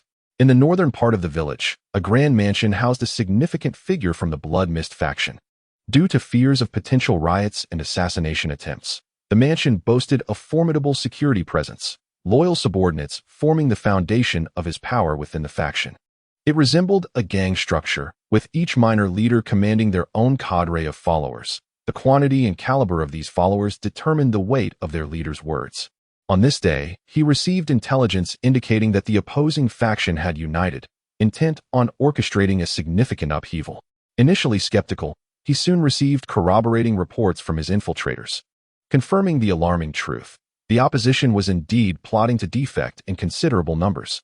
This revelation sent shockwaves through him. "This cannot stand," he declared, rising abruptly. "I must report this to Lord Mizukage." It was crucial to recognize that their current privileged existence and power stemmed from the oppression of others. Should the defectors succeed, whom would they exploit thereafter? The Blood Mist faction would face internal strife. Upon hastily arriving at the Water Shadow building, he found it teeming with familiar faces, with even more arriving in haste. Clearly, the matter of defection involved too many individuals to conceal. Even without Terumi Mei's disclosure, the members of the Blood Mist faction would have uncovered it. At that moment, a scarred man emerged from the office of the citrus warehouse, prompting the crowd to gather around him. "Master Oki, what did Lord Mizukage say?" The scarred man, named Deqiao Master Tree, served as the right-hand man to the citrus warehouse and wielded considerable influence in Mist Ninja Village. "Lord Mizukage is aware," Deqiao Master Tree replied. "Aware?" The crowd exchanged glances, bewildered by the vagueness of his response. "What course of action shall we take? Provide us with a plan." However, The Chiao Master Tree offered no further clarification, instead retreating back into the office, leaving the tumult outside unaddressed. Inside the office, Obito occupied the Water Shadow's seat, while the Citrus Warehouse and the Chiao Master Tree stood respectfully to the side. Zetsu was also present, albeit suspended from the ceiling. Obito found himself troubled. He had contemplated allowing the opposition to flee, but the sheer number of defectors had escalated the situation beyond his expectations. What shall we do, Obito? White Zetsu inquired. Surely, even if you abstain from action, the members of the Blood Mist faction will be unable to refrain from intervening. Black Zetsu also appeared concerned. The members of the Blood Mist faction were opportunists, ambitious rogues. How could they possibly remain passive while their assets slipped away? Even if Obito commanded them to refrain from interference, compliance was unlikely. It would be prudent to assess the situation, if necessary. The Citrus Warehouse would need to make an appearance. Yet, before that could happen, the one with the Byakugan, Ching, must be eliminated to prevent exposure. This threat should have been eradicated long ago, Black Zetsu concurred. After all, he is a central figure within Master Chang Yuan's faction, and any hasty action could provoke a significant backlash. However, given the urgency of the situation, we cannot afford to deliberate further. The Citrus Warehouse, though under the influence of illusion, retained its fundamental cognitive abilities. Interjected, Chapter 49, The Night of Defection. As the night of defection approached, the village appeared outwardly unchanged. Yet an unmistakable tension hung in the air, akin to the calm before a storm, suffocating in its intensity. The clandestine operation had transformed into an open conspiracy, with both the Blood Mist faction and the defectors aware of each other's intentions. Time passed slowly in this charged atmosphere, gradually leading to the evening. I cannot remain idle without Lord Mizukage's orders while these traitors brazenly depart. It was all for the sake of the village. Other high-ranking members of the Blood Mist faction, excluding the Citrus Warehouse and the Chiao Master Tree, had gathered to strategize their response to the impending defection. At this juncture, an impatient member of the Blood Mist leadership abruptly stood, voicing their opinion. Though cloaked in noble rhetoric, the true motives were clear to all present. However, there was no need to delve deeply into such matters. In light of the defection, their interests aligned. Consequently, this leader's sentiments garnered widespread support, prompting fervent declarations of unity. For the village, for Lord Mizukage, we must act decisively, and afterward, we shall seek forgiveness. As the crowd hurriedly departed from the venue, returning to their lair to summon reinforcements, the initially impetuous high-ranking official stood up with an air of calmness, a sinister smile gracing his lips. How did I perform, my Lord Terumi Mei? He inquired respectfully of an attendant nearby. With a resounding thud, the attendant dispelled her transformation technique, revealing herself to be Terumi Mei, who had infiltrated the Blood Mist faction's assembly.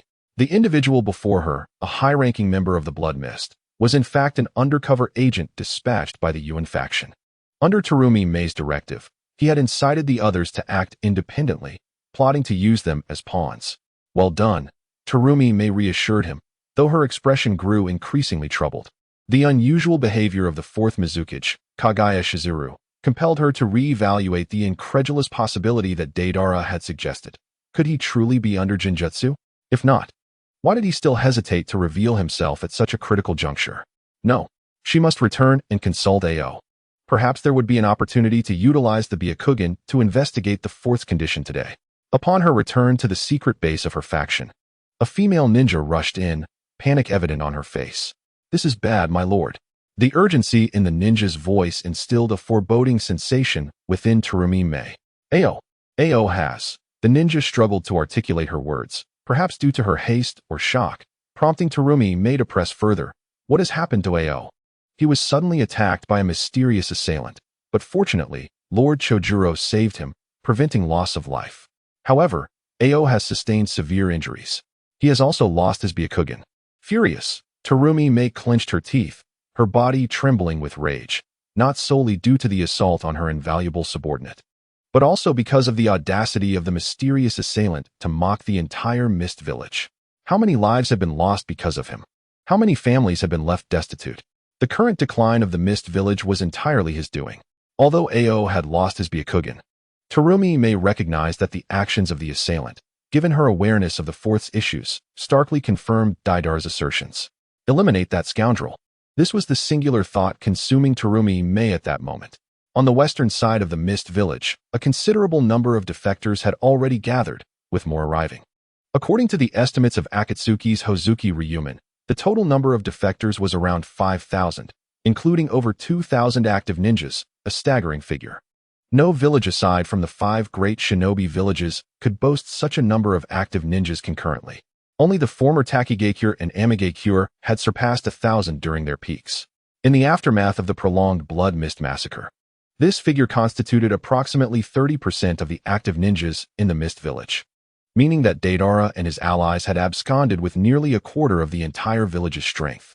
Around 10 o'clock that evening, the defectors assembled and began their orderly retreat under Deidara's organization. However, unwelcome guests had long awaited in the shadows, poised to strike when the timing was opportune.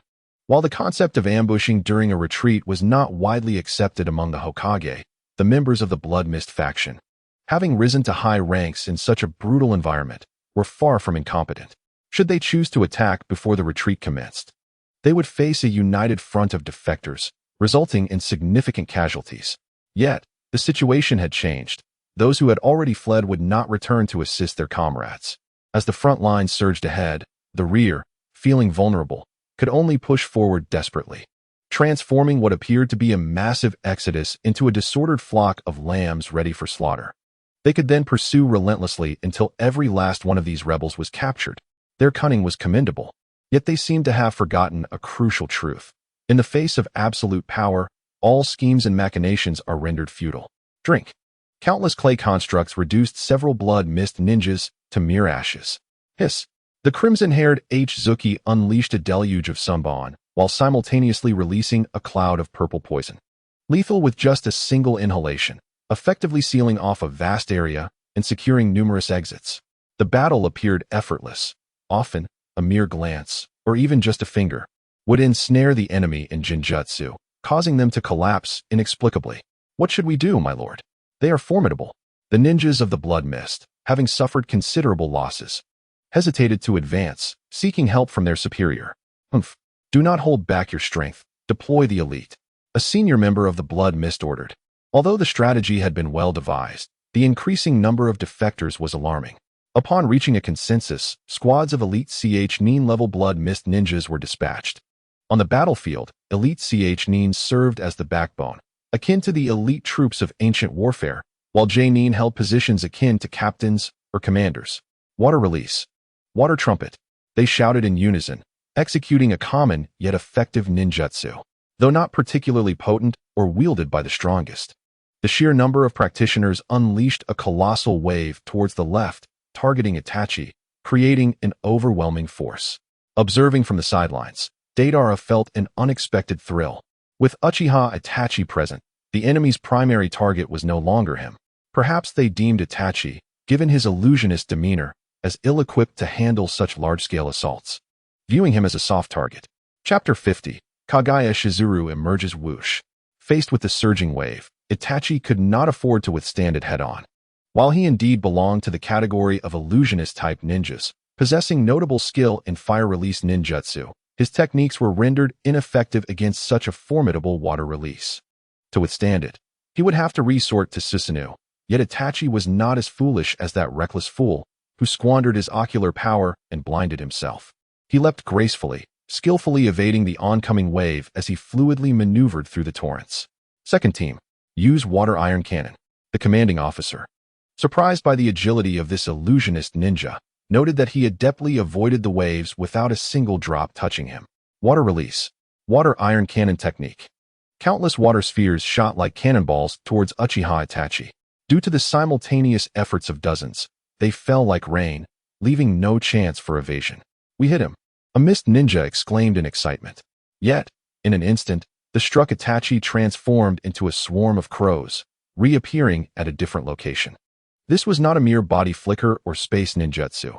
Rather, Itachi had simultaneously cast Jinjutsu on all who had aimed at him. As spectators, Deidara and the others observed this with utmost clarity. In reality, the second team's water iron cannon had not targeted Uchiha Itachi, but had instead struck their own comrades in the first team, resulting in catastrophic losses. What? A high-ranking Blood Mist member exclaimed in shock. The level of this genjutsu had surpassed his expectations. It's the Sharingan. It's that man. It's the Uchiha who annihilated his clan. Someone astutely recognized that the illusionist's eyes had turned red, instantly grasping the identity of the individual before them. While such a level of genjutsu was indeed terrifying, even Itachi had to rely on the Sharingan. It was no wonder that true illusionist masters were a rarity in the ninja world. Finding a path to the level of a Kage was exceedingly difficult. Before the advancing foe, Uchiha Itachi, who had just displayed his enigmatic genjutsu, the Blood Mist faction had no choice but to redirect their assault towards the nearby Scorpion and Deidara. Thus, the chaos of battle commenced. Special type Snake Swarm. Deidara pressed his hands to the ground, unleashing his imitation of the serpent array, sending forth countless clay-white snakes that slithered menacingly ahead. What on earth are these creatures? The Blood Mist ninjas found themselves encircled, overwhelmed by these bizarre and relentless entities. They could not afford to lower their guard, for any proximity to these beings would result in immediate detonation. Utilizing lightning release. Soon, a Blood Mist ninja discerned the weakness of these clay creatures. A strike with lightning release would render them inert. Lightning release. Lightning ball. Lightning release. False darkness. Lightning release. Gratitude wave. In an instant, a multitude of lightning techniques were unleashed, effectively decimating Deidara's clay creations, clearing the battlefield. Do not underestimate the ninjas of the Mist Village regarding lightning release. Due to the conductivity of water, lightning release has always been a formidable ally to water release. Thus, their average proficiency in lightning release ranks just below that of the Cloud Village among the 5 great ninja villages. Haha. A Blood Mist Jonin wielding a large blade let out a hearty laugh. He pointed his sword towards Deidara in the distance, boasting, "Now? You little brat are out of options. Watch me cleave you down." Ordinary type spider. A horde of clay spiders, white with purple stripes, emerged onto the battlefield, their legs springing forward as they lunged at the rushing Blood Mist Jonin. Useless. Lightning release. Purple lightning wave. The Blood Mist Jonin, brimming with self-assurance, unleashed a long beam of purple lightning from his sword, engulfing a vast number of clay spiders. However, he failed to notice the subtle differences in color among these clay spiders, which promptly turned to ash with a mere command. Boom. Deidara stepped forward, instilling fear that caused the Blood Mist ninjas to involuntarily retreat.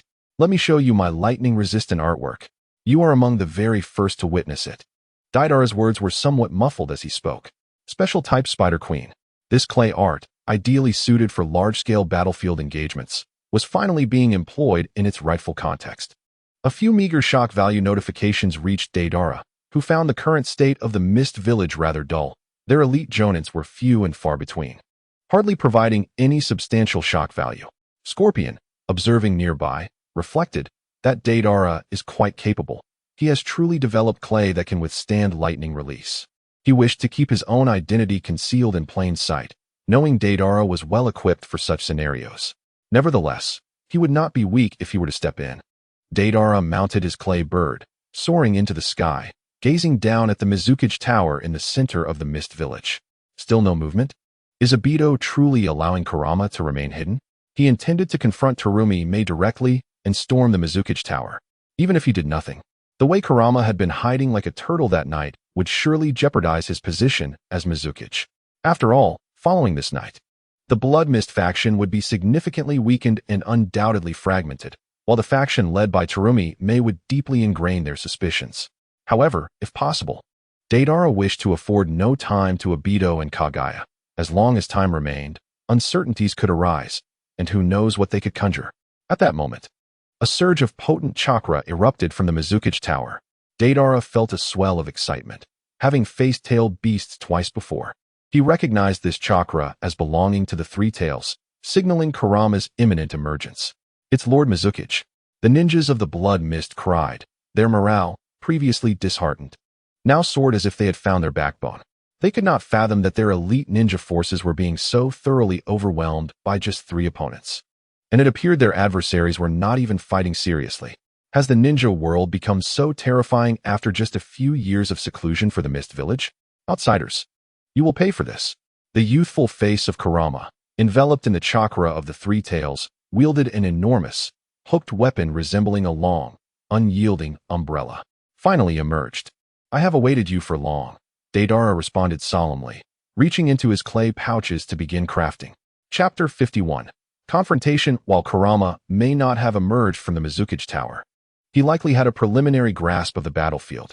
Yet, facing Deidara, he remained unervingly composed, treating him as an inconsequential foe. Deidara, recognizing the abundance of uncertainties in the Mist Village and with Obito and Kagaya lurking, decided to conclude matters swiftly. Special-type combat hornets. A swarm of clay wasps erupted from Deidara's hands, each the size of a fist, with tails bearing stingers capable of penetrating standard weaponry. However, their true uniqueness lay in their streamlined bodies and high-frequency vibrating wings, setting them apart from ordinary wasps. Wind release. Typhoon blast. Kurama launched a powerful technique, demonstrating the advantage of being a Jinchuriki, as he unleashed ninjutsu with the virtually limitless chakra of the tailed beast. Whoosh! A tempest roared, akin to a true typhoon's wrath, uprooting countless trees and even entire houses, swirling them through the air like mere scraps of paper. This was a stark contrast to the original narrative where Kurama utilized such force to dispel the hidden mist technique. Deidara's clay bird struggled to maintain balance, tossed about in the maelstrom, nearly losing all maneuverability and evasive capacity. An opportunity. Kurama's eyes gleamed. Deidara had become a living target. He formed the seals again. Wind release. Infinite breakthrough. He exemplified the overwhelming power of a Jinchuriki, expending chakra as if it were limitless, unleashing a wide-ranging assault towards Deidara. Wait, what? Just as he was about to unleash his infinite breakthrough, the clay wasps Deidara had previously created weathered the typhoon, closing in around him, forcing Kurama to redirect his attack for self-preservation. What is happening? These wasps, the infinite breakthrough, capable of toppling even large summoning beasts, could only push the wasps back a short distance before they surged forward once more, compelling Kurama to leap back to evade their onslaught. Oh, that Deidara is quite skilled. Is this the new art he has been meticulously developing these past few days? The streamlined bodies and high-frequency vibrating wings of these clay wasps grant them remarkable resistance to both wind and water, effectively countering the very techniques Kurama excels in. Scorpion, as a master of puppetry, possessed a far more specialized understanding of body structures than the average person, quickly discerning the intricacies of Deidara's clay wasps. Water release. Heavenly Cry? On the battlefield, while Kurama may not possess Scorpion's level of expertise, he understood that since area attacks were ineffective, it was time for penetrating strikes. Countless water needles erupted from his mouth, each possessing greater lethality than ordinary shuriken, effortlessly dispatching a significant number of combat wasps. In the distance, Deidara was not surprised by this turn of events. Attempting to defeat an adversary of such caliber with trivial tactics seemed exceedingly naive, unless he could develop a prototype capable of autonomously producing combat wasps. Instead of directly summoning two enhanced dragons, Deidara opted for a standard dragon swarm. His current ability to conjure such high-level clay creatures was limited to a single instance per battle. Thus, he needed to reserve that power for the impending confrontation with Kurama Shikuro's tailed beast form. If he exhausted it prematurely, Deidara's situation would become precarious once the beast was unleashed. Useless. Your dragon swarm pales in comparison to those wasps from earlier, Kurama Shikuro exclaimed. Water release. Water severing wave. With a swift motion, he unleashed a high-pressure water column that cleaved through the air, decimating a significant portion of the dragon swarm. I anticipated this, which is why I prepared a little surprise within the dragon swarm, Deidara retorted. From the bisected bodies of the dragons, countless miniature clay parasites cascaded forth, revealing that the swarming dragons were merely a facade. The true lethal strike lay within. Such numbers. Kurama Shikuro gasped. Wind release. Infinite devour. Deidara, however, would not grant him the opportunity to utilize wind release, for these parasites had no resistance to strong winds and would be easily scattered. He detonated a clay bomb preemptively. Though distant, the explosion's shockwave was sufficient to momentarily obscure Kurama Shikuro's vision. Beware, Lord Watershadow. A voice cried out from below amidst the crimson mist. Special clay, multi-snake hand. A colossal clay white serpent descended from the sky, binding Kurama Shikuro before Deidara detonated it again. Boom. Naturally, Kurama Shikuro emerged unscathed. The defensive prowess of the tailed beast was no jest, which was precisely why he had not even resorted to using a substitute or clone. He was immune to such attacks. A mocking grin adorned Kurama Shikuro's face, as he seemed to perceive that this young foe failed to grasp the true might of a tailed beast. Water release. Water dragon bullet technique. 5 water dragons surged toward Deidara, who remained unperturbed. He detonated a clay bomb before him, using the explosion's force to propel himself backward like a bird taking flight. Kurama Shikuro, you have grown careless. With this, I have completed your first form, he proclaimed. Art is an explosion. From the battlefield emerged the Spider Queen, who, with a thunderous roar, transformed into a dazzling array of fireworks, creating a vast crater in the surroundings. Kurama Shikuro's shock value soared to 2,000. This was not the first time he had generated such a response that night, but the sheer magnitude was unprecedented. Roaring from within the crater, a gigantic tortoise emerged, directing its wrathful gaze toward Deidara. Kurama Shikuro had bypassed the intermediate tailed beast form entirely, ascending directly into the complete tailed beast transformation that only a perfect Jinchuriki could command.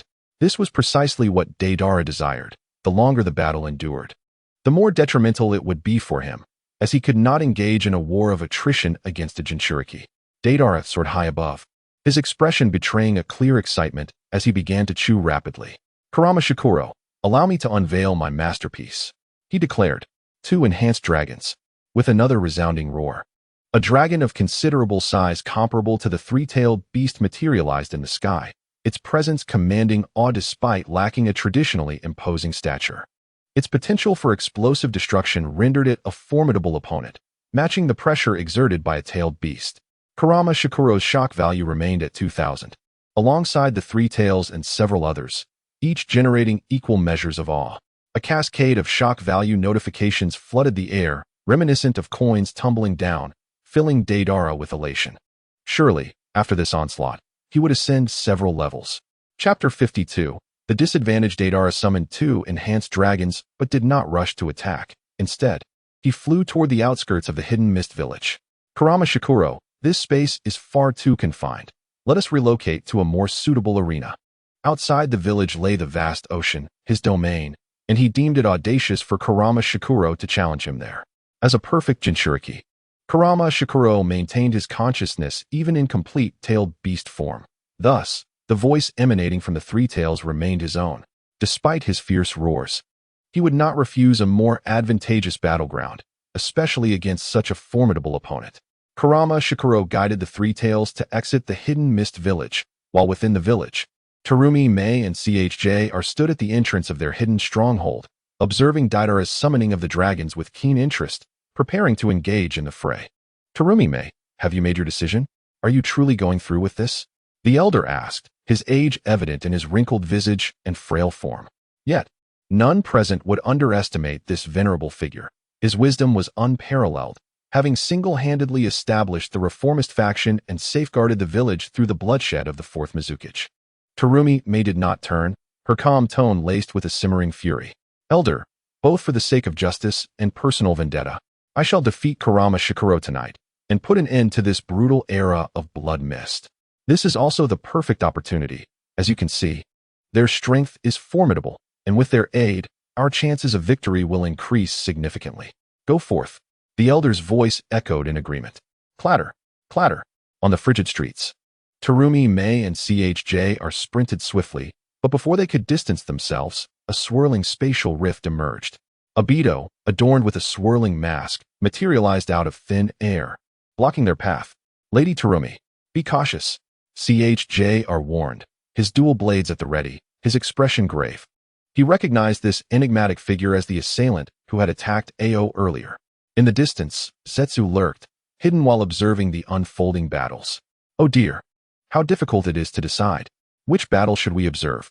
Obito's side or Deidara's? Black Zetsu mused, exuding an air of cheerful indecision despite the unfavorable circumstances. Let us go watch Deidara. Obito's side seems merely to involve evasion, which is hardly entertaining, White Zetsu concluded.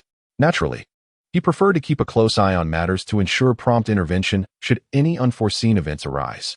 Meanwhile, Deidara and Kurama Shikuro clashed upon the ocean's surface, their silence speaking volumes as they resumed their fierce combat. Water release. Water cannon. Enormous, exaggerated water cannons erupted from the 3 tails' mouth, their power intensified beyond the previous humanoid form. Boom, boom, boom. The sky reverberated with the sound of colossal explosions as the dragon unleashed clay bombs to counter the water cannons, creating a torrential downpour that cascaded back onto the ocean's surface. The scene appeared somewhat awe-inspiring.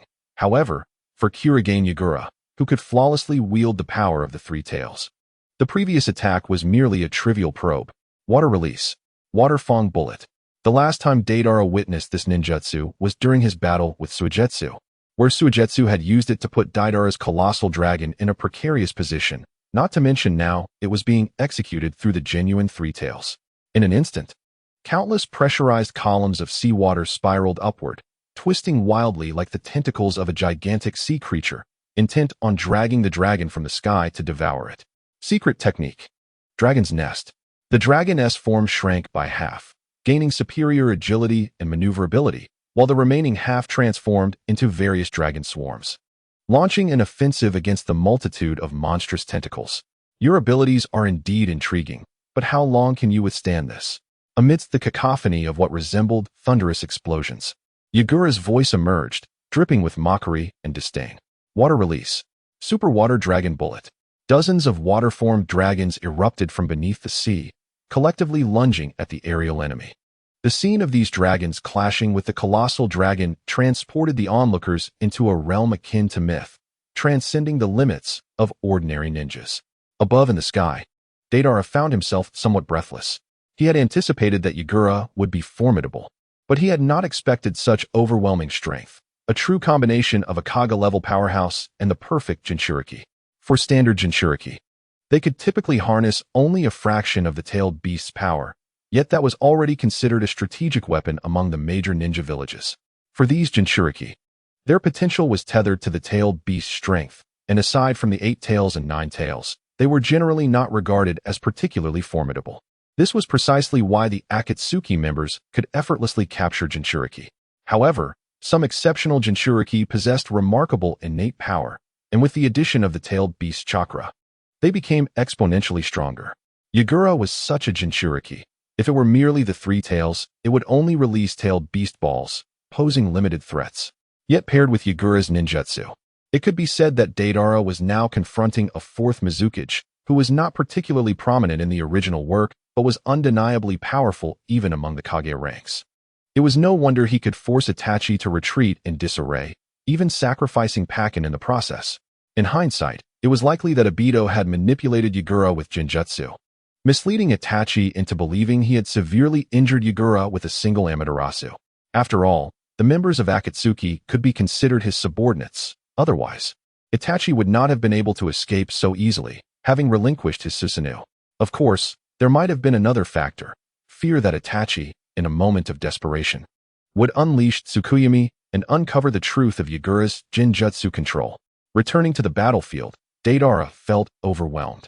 On the ocean, it was entirely Yagura's domain, and his ordinary clay bombs were utterly ineffective. I'll self-detonate the Dragon Mother. The 2 Dragon Mothers, initially producing small flying dragons, ceased their actions and dove downward, charging toward the 3 tails in a deathly rush. Art is an explosion. Huh. Boom. The thunderous sound of the explosion reverberated. Yet Deidara's Dragon Mother self-detonation failed to achieve the desired effect. A colossal water prison enveloped the 3 tails, significantly mitigating the explosive damage. Although some collateral damage ensued, it was inconsequential to a tailed beast. What a predicament! How is it, you traitorous brat? If you fought me in the village, with your terrifying explosive capabilities, I would truly be no match for you.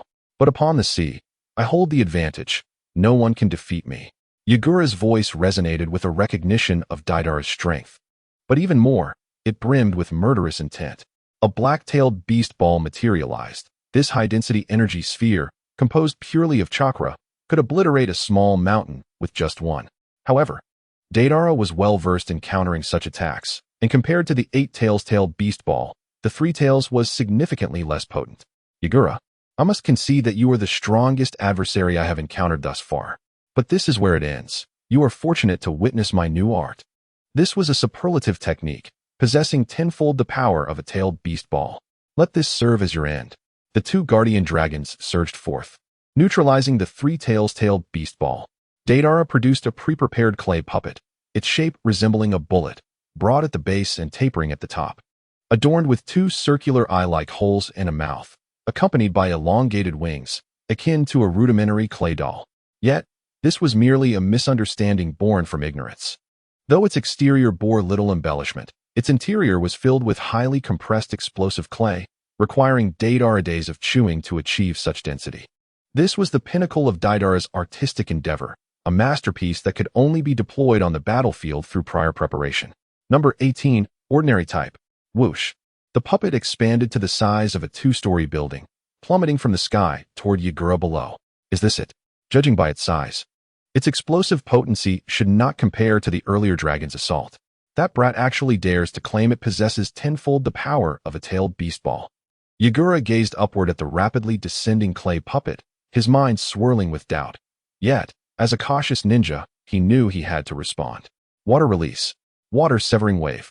He aimed to replicate the previous attack, intending to slice the ambiguous clay puppet in half. Not a chance. A massive clay sea serpent burst through the waves, ensnaring the three tails' neck and deflecting the trajectory of the water severing wave. When did this happen? Oh, I prepared this before our battle began. Don't call me despicable. After all, I allowed you to enjoy the advantage of the terrain. A little ambush on my part is forgivable, right? Deidara replied. As soon as he finished speaking, more giant clay sea serpents emerged from the depths, ensnaring the entire three tails to ensure it could not escape the epicenter of the explosion from number 18. Damn it. Water release. Water prison technique. This ninjutsu could not only bind enemies, but also serve as protection. Seeing Deidara's seriousness, Yagura's anxiety intensified rapidly, yet the three tails was momentarily immobilized, leaving him with little time to react. This was the extent of his response. It's futile. Art is an explosion. Huh. In an instant, a blinding light erupted from the explosion site of number 18, illuminating the surrounding ocean as if it were daytime. And those present felt as though they were witnessing the birth of a sun, gradually engulfing the three tails below.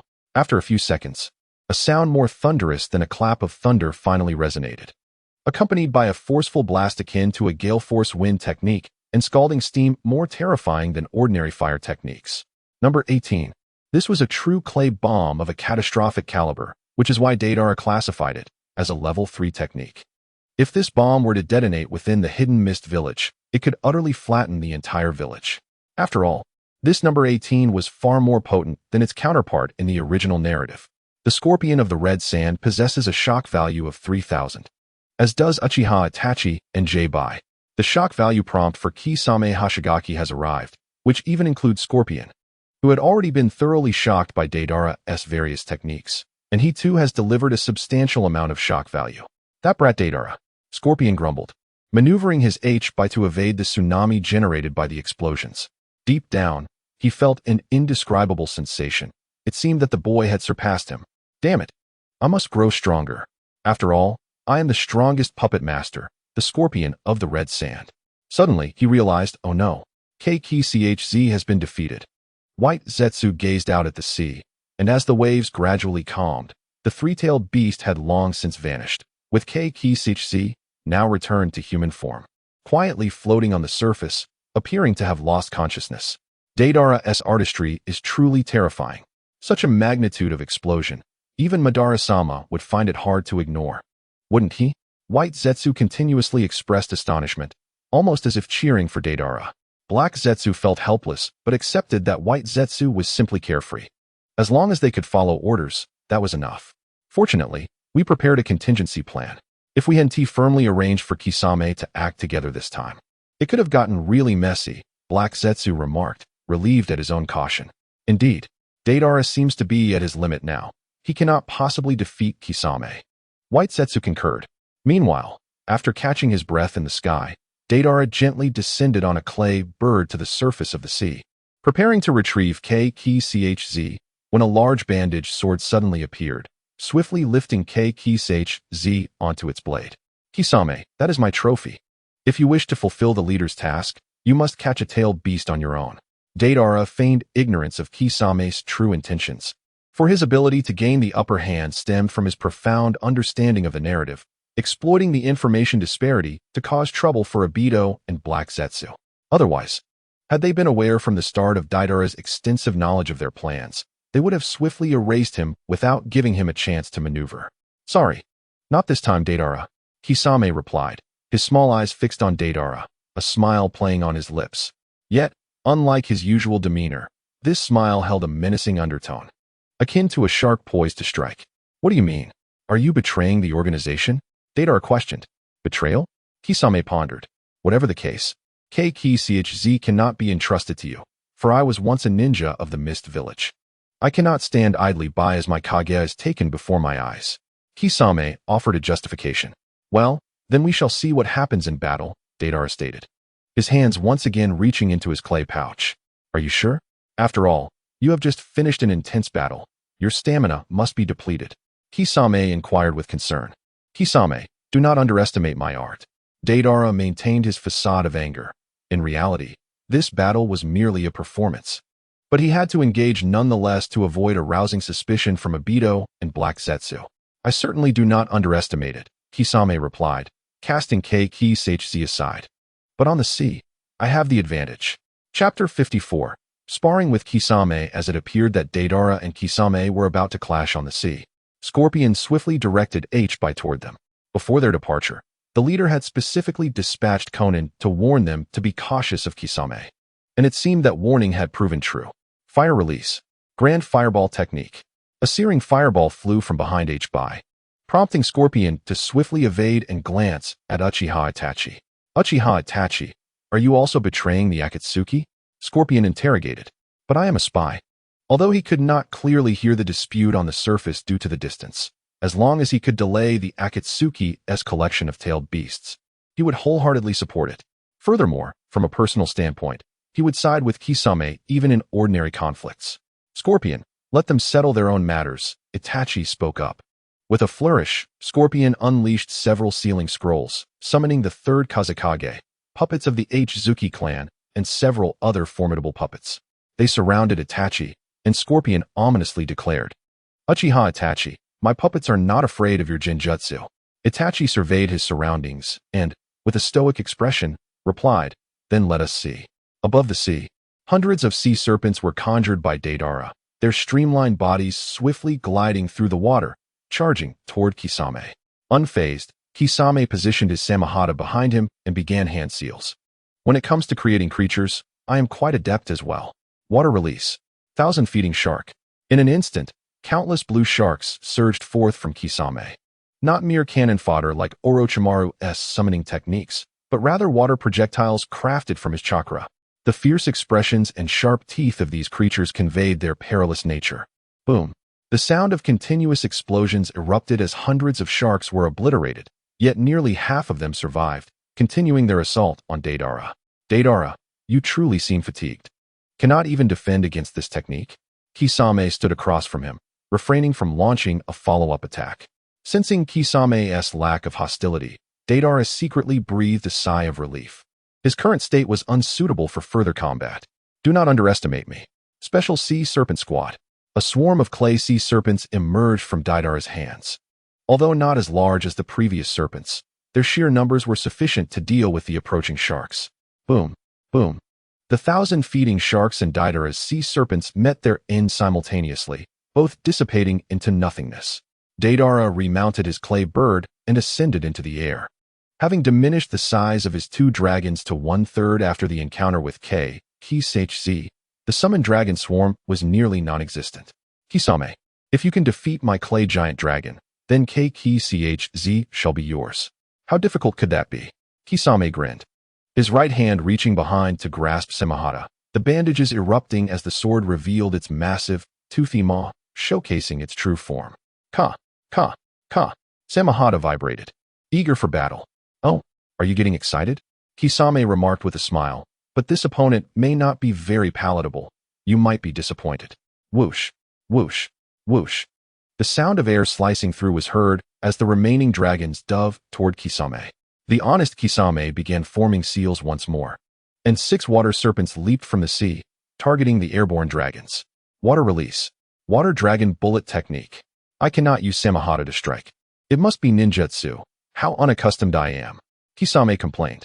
He glanced at Deidara high above, then smiled again. At this height, I should be able to manage. After all, there is so much seawater to manipulate. As he spoke, he finally ceased forming seals and clapped his hands together. Water release. Great exploding water wave. He unleashed an immense torrent of seawater from his mouth, rapidly coalescing into a vast, oval-shaped aquatic prison that not only ascended to a significant height, but also ensnared the two dragons soaring above. It was utterly astonishing. This was the initial sensation of Deidara. Even though he had witnessed such phenomena in anime during his previous life, being immersed in it allowed him to truly experience the profound shock. In a mere contest of ninjutsu, even Madara would find it impossible to vanquish such a water-style technique. If Kisame possessed a shock value system, the alerts would be ringing incessantly. Here it comes, Deidara. Kisame did not utilize the technique of merging with Samahata, but instead swam up swiftly, wielding the sword. As Deidara commanded the colossal dragon to continue its ascent, attempting to break free from the constricting water prison, he simultaneously crafted new clay bombs. 2 ordinary clay serpents. These were clay dragons modeled after the water dragon technique, intertwining in a dual dragon dance as they surged toward Kisame. A valiant confrontation against a dragon. How amusing. Kisame seemed to find humor in the situation, indicating he had clearly spent ample time idling with Itachi and perhaps even indulging in cinema. One could only wonder how the moviegoers felt watching a film alongside 2 notorious rogue ninjas.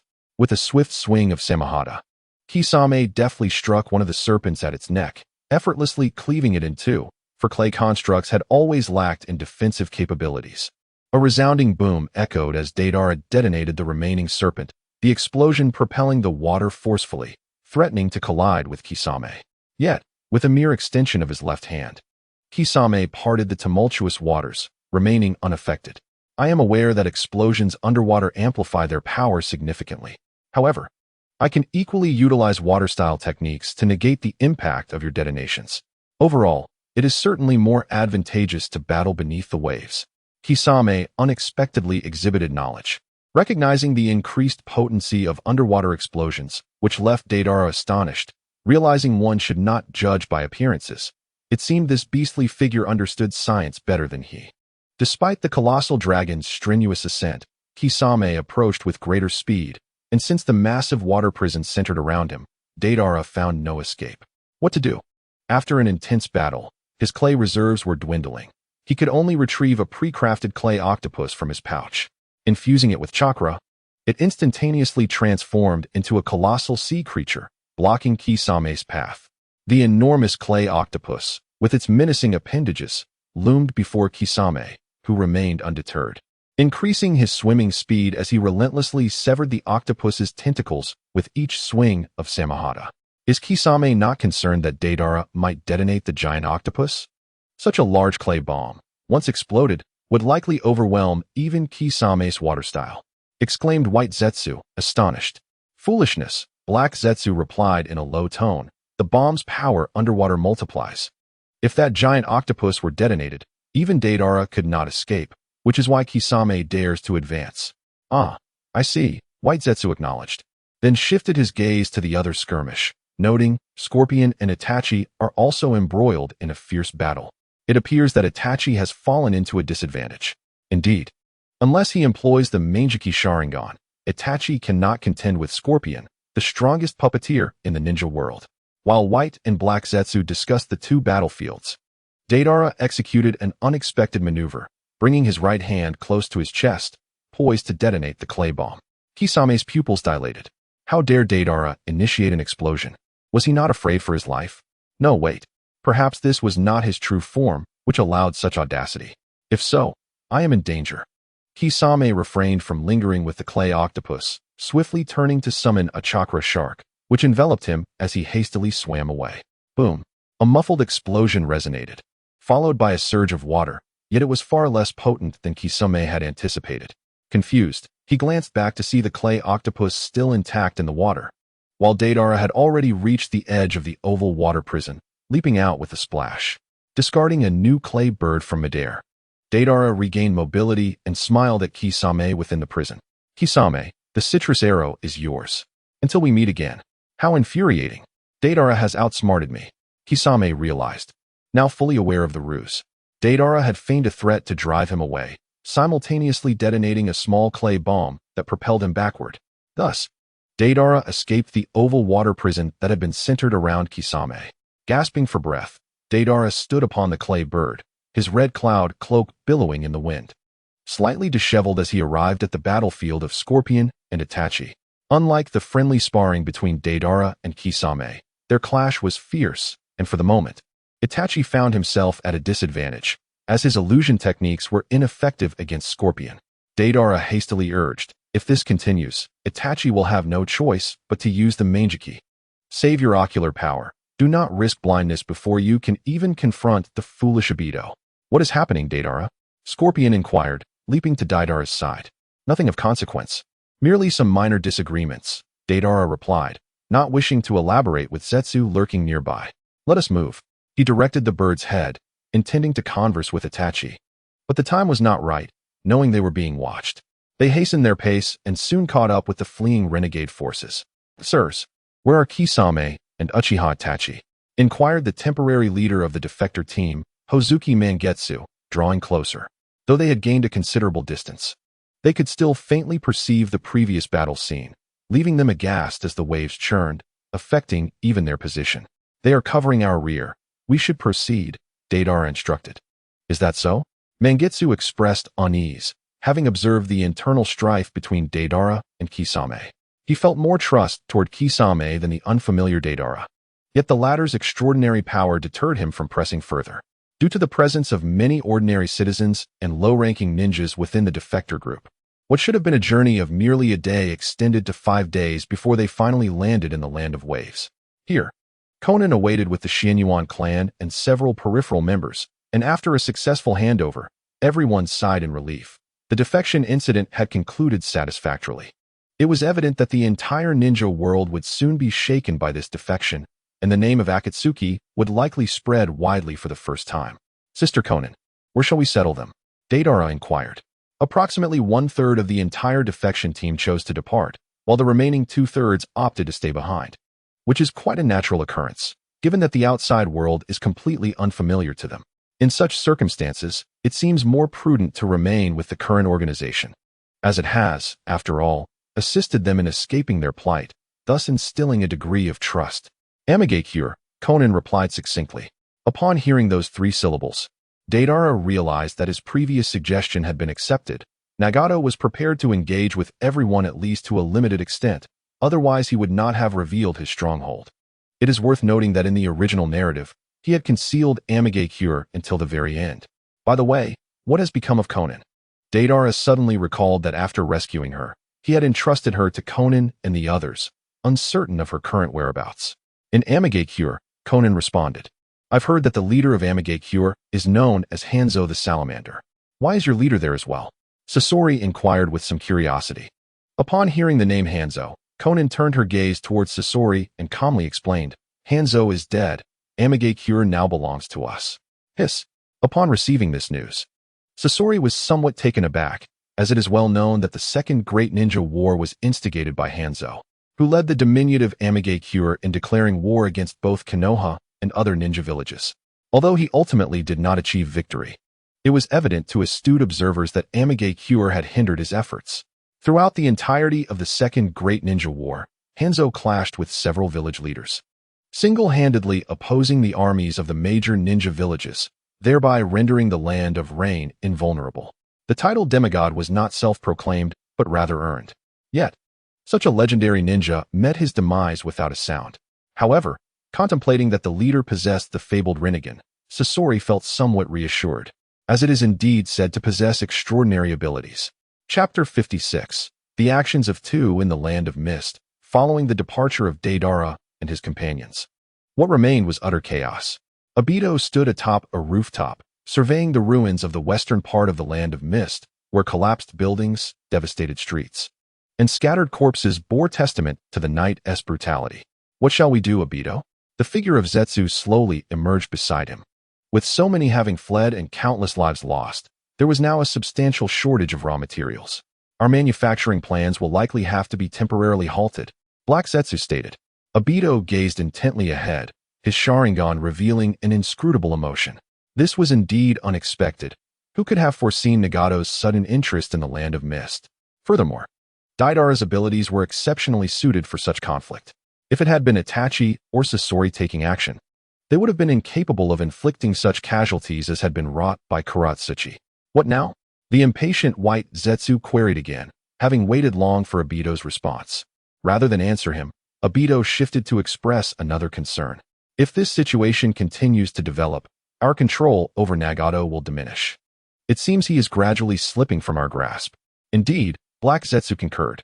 Initially, they had envisioned Nagato's path as one of secretly gathering tailed beasts, and when the time was ripe, using Black Zetsu to manipulate him into resurrecting Uchiha Madara.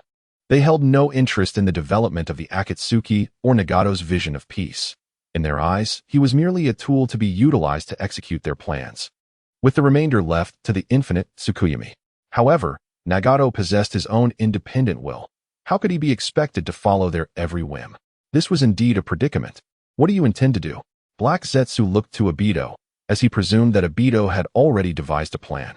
First, Obito raised a finger. I will vigorously promote the danger posed by the Akatsuki in the ninja world, inciting the 5 great ninja villages to wage war against us, thereby eliminating the additional power that Nagato has developed. Black Zetsu was somewhat surprised by this bold idea. Isn't there a risk that the Akatsuki will be unable to withstand the onslaught of the 5 great ninja villages and be eliminated prematurely? After all, we need them to collect the tailed beasts. That won't happen, Obito shook his head. Though it may seem like the 5 great ninja villages will unite against us, they cannot possibly act in concert. They will likely be wary of each other's underhanded tactics. Thus their assault on the Akatsuki will not be overly severe. Moreover, the Akatsuki boasts numerous elite members, particularly Deidara and Kisame, who are adept in large-scale battles, making it manageable to contend with the disunited 5 great ninja villages. After a moment of contemplation, Black Zetsu inquired, "And the second?" "Second, I intend to initiate the contingency plan." "The contingency plan?" White Zetsu exclaimed in astonishment. "Are we truly going to take it that far?" Black Zetsu pressed further. Perhaps Obito sensed that he was being overly suspicious, so he opted for a more palatable approach. Given the current failure of the plan in the Land of Mist, we have gained an extra 2 years. It would be wise to use this time to prepare, to be well equipped for unforeseen events. Black Zetsu agreed. That makes sense. After all, with Kurotsuchi exposed today, while we have temporarily thwarted that woman, she will undoubtedly return with a vengeance. Our control over the Land of Mist is bound to slip away. Could we not simply eliminate that woman? White Zetsu proposed a straightforward and effective solution. On this matter, Black Zetsu refrained from responding. As it would somewhat undermine Obito's authority, it was better left for Obito to address. That's not feasible, Obito replied succinctly, unwilling to elaborate further. Though he wielded considerable influence in the ninja world, his actual combat prowess was not particularly high. Against someone as formidable as Terumi Mei, he would struggle to secure victory if she remained vigilant. My Boku Mountain, a fantastical locale within the ninja world, ranks among the 3 great sacred lands, revered for its status. The term sacred land refers to places that possess systematic methodologies for cultivating senjutsu. It is somewhat ironic that while humanity reigns as the dominant species on this planet, none have inherited the legacy of senjutsu cultivation. Today, while out gathering materials, Jiraiya was unexpectedly summoned by the great sage of my Boku Mountain and hurriedly made his way there, suppressing any signs of complaint. After all, the great sage was a legendary toad who had lived for over 1,000 years, purportedly possessing significant ties to the legendary ninja, Sage of 6 Paths, and commanded a level of respect as an elder. Upon Jiraiya's arrival before the great sage, the latter appeared to be eternally fixed in a squat within a large basin filled with clear water, his entire body of vibrant orange, adorned with a string of prayer beads and a doctoral cap, seemingly dozing off. Leading Jiraiya into the main hall were the 2 high-ranking figures who effectively governed my Boku Mountain, Fukasaku and Shima, a married couple. Fukasaku, as the husband, stepped forward first and respectfully announced, "Honorable Elder, young Jiraiya has arrived." Yet, the great sage remained oblivious, still half-closed eyes, dozing in the water. "Honorable Elder, Honorable Elder," Fukasaku softly called out. "Ah, who has arrived?" The great sage's eyes barely opened a slit, inquiring in a dazed manner.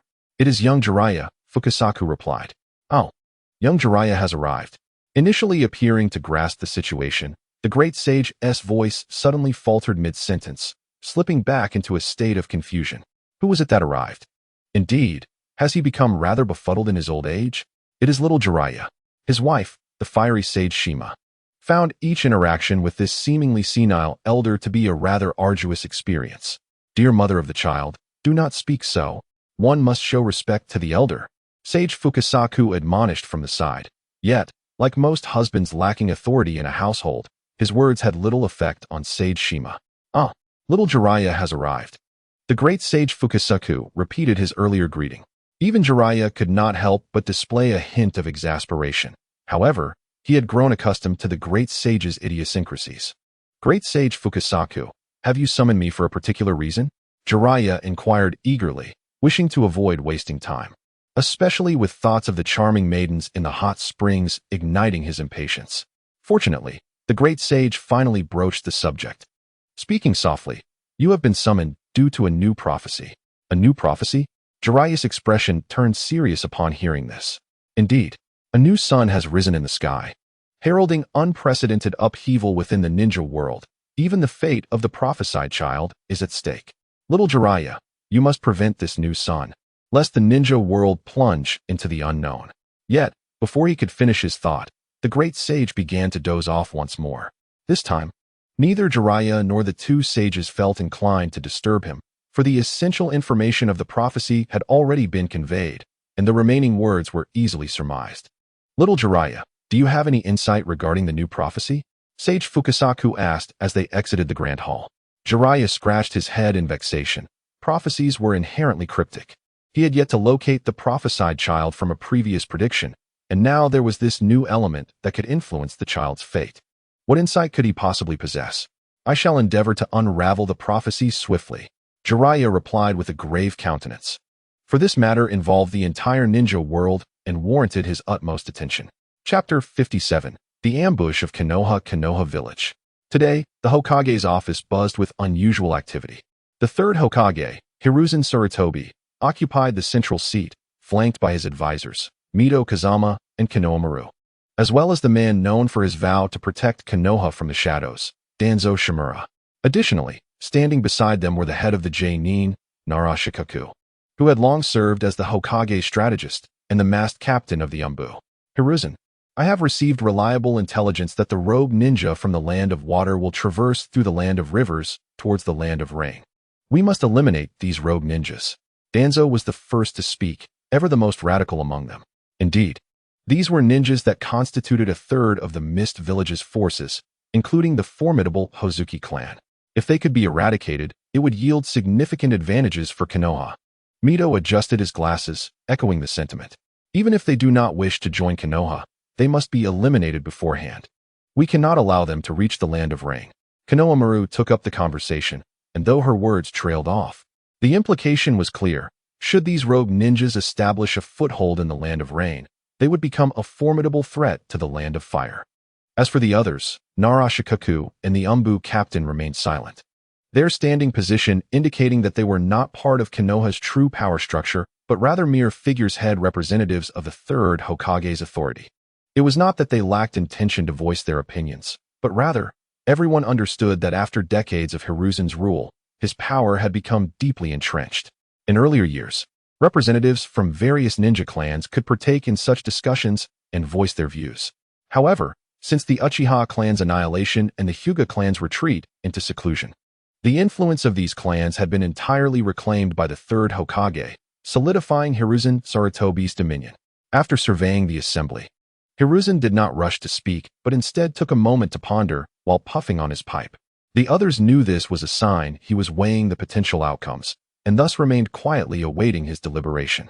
What was Hiruzen contemplating? Was he questioning the righteousness of their course of action? No, he was merely assessing the pros and cons of their strategy, as well as the likelihood of success. Perhaps to Konoha, he was indeed a relatively benevolent Hokage. Despite his firm grasp on power, he had not resorted to tyranny. Although Konoha had encountered numerous challenges over the years, it was undeniable that none arose from his personal ambitions. Internally, he retained the support of the populace. Externally, however, it was a different narrative. Compassion and kindness could never feature in the foreign policy of a village. In truth, all ninja villages of this era shared a similar stance. Any other village was either an enemy or a potential threat. How many ninjas will we require to intercept this group of rogue ninjas from the Mist Village? Hiruzen inquired. We would likely need to mobilize at least 5,000 ninjas, with a minimum of 100 J-nin, and at least 10 elite J-nin, Shikaku responded. Such a number. The assembly furrowed their brows. Recognizing this was akin to preparing for a grand battle. Indeed, especially considering they possessed 2,000 ninjas. Numerous elite from the Mist Village and the Hozuki clan. To ensure minimal casualties, we must deploy at least double the forces, Shikaku elaborated, sensing the group's apprehension. Upon hearing this, Hiruzen nodded, realizing his earlier miscalculation. This was not akin to the Great Ninja Wars. And thus the deployment of such numbers was aimed at swift victory rather than expecting to sustain heavy losses. No. The intelligence I received indicates they have a Kage-level expert escorting them. Thus I will deploy a contingent from route. Meanwhile, Danzo's uncovered left eye fixated intently on Hiruzen. Hiruzen, I insist on participating personally to secure a decisive victory. Upon hearing this, even the two advisors who typically aligned with Danzo expressed their dissent. No. The leader of a village cannot easily leave. What if something were to go awry? Konohamaru immediately objected. Humph. Danzo slammed his cane down with a sharp crack. He disregarded the protests of his so-called allies, maintaining his gaze fixed on the third Hokage, his intentions clear. Lord Danzo, are you certain there exists a Kage-level presence within this rogue ninja group? Shikaku queried, somewhat uncertain. Indeed, Danzo responded curtly, offering no explanation for the source of his intelligence.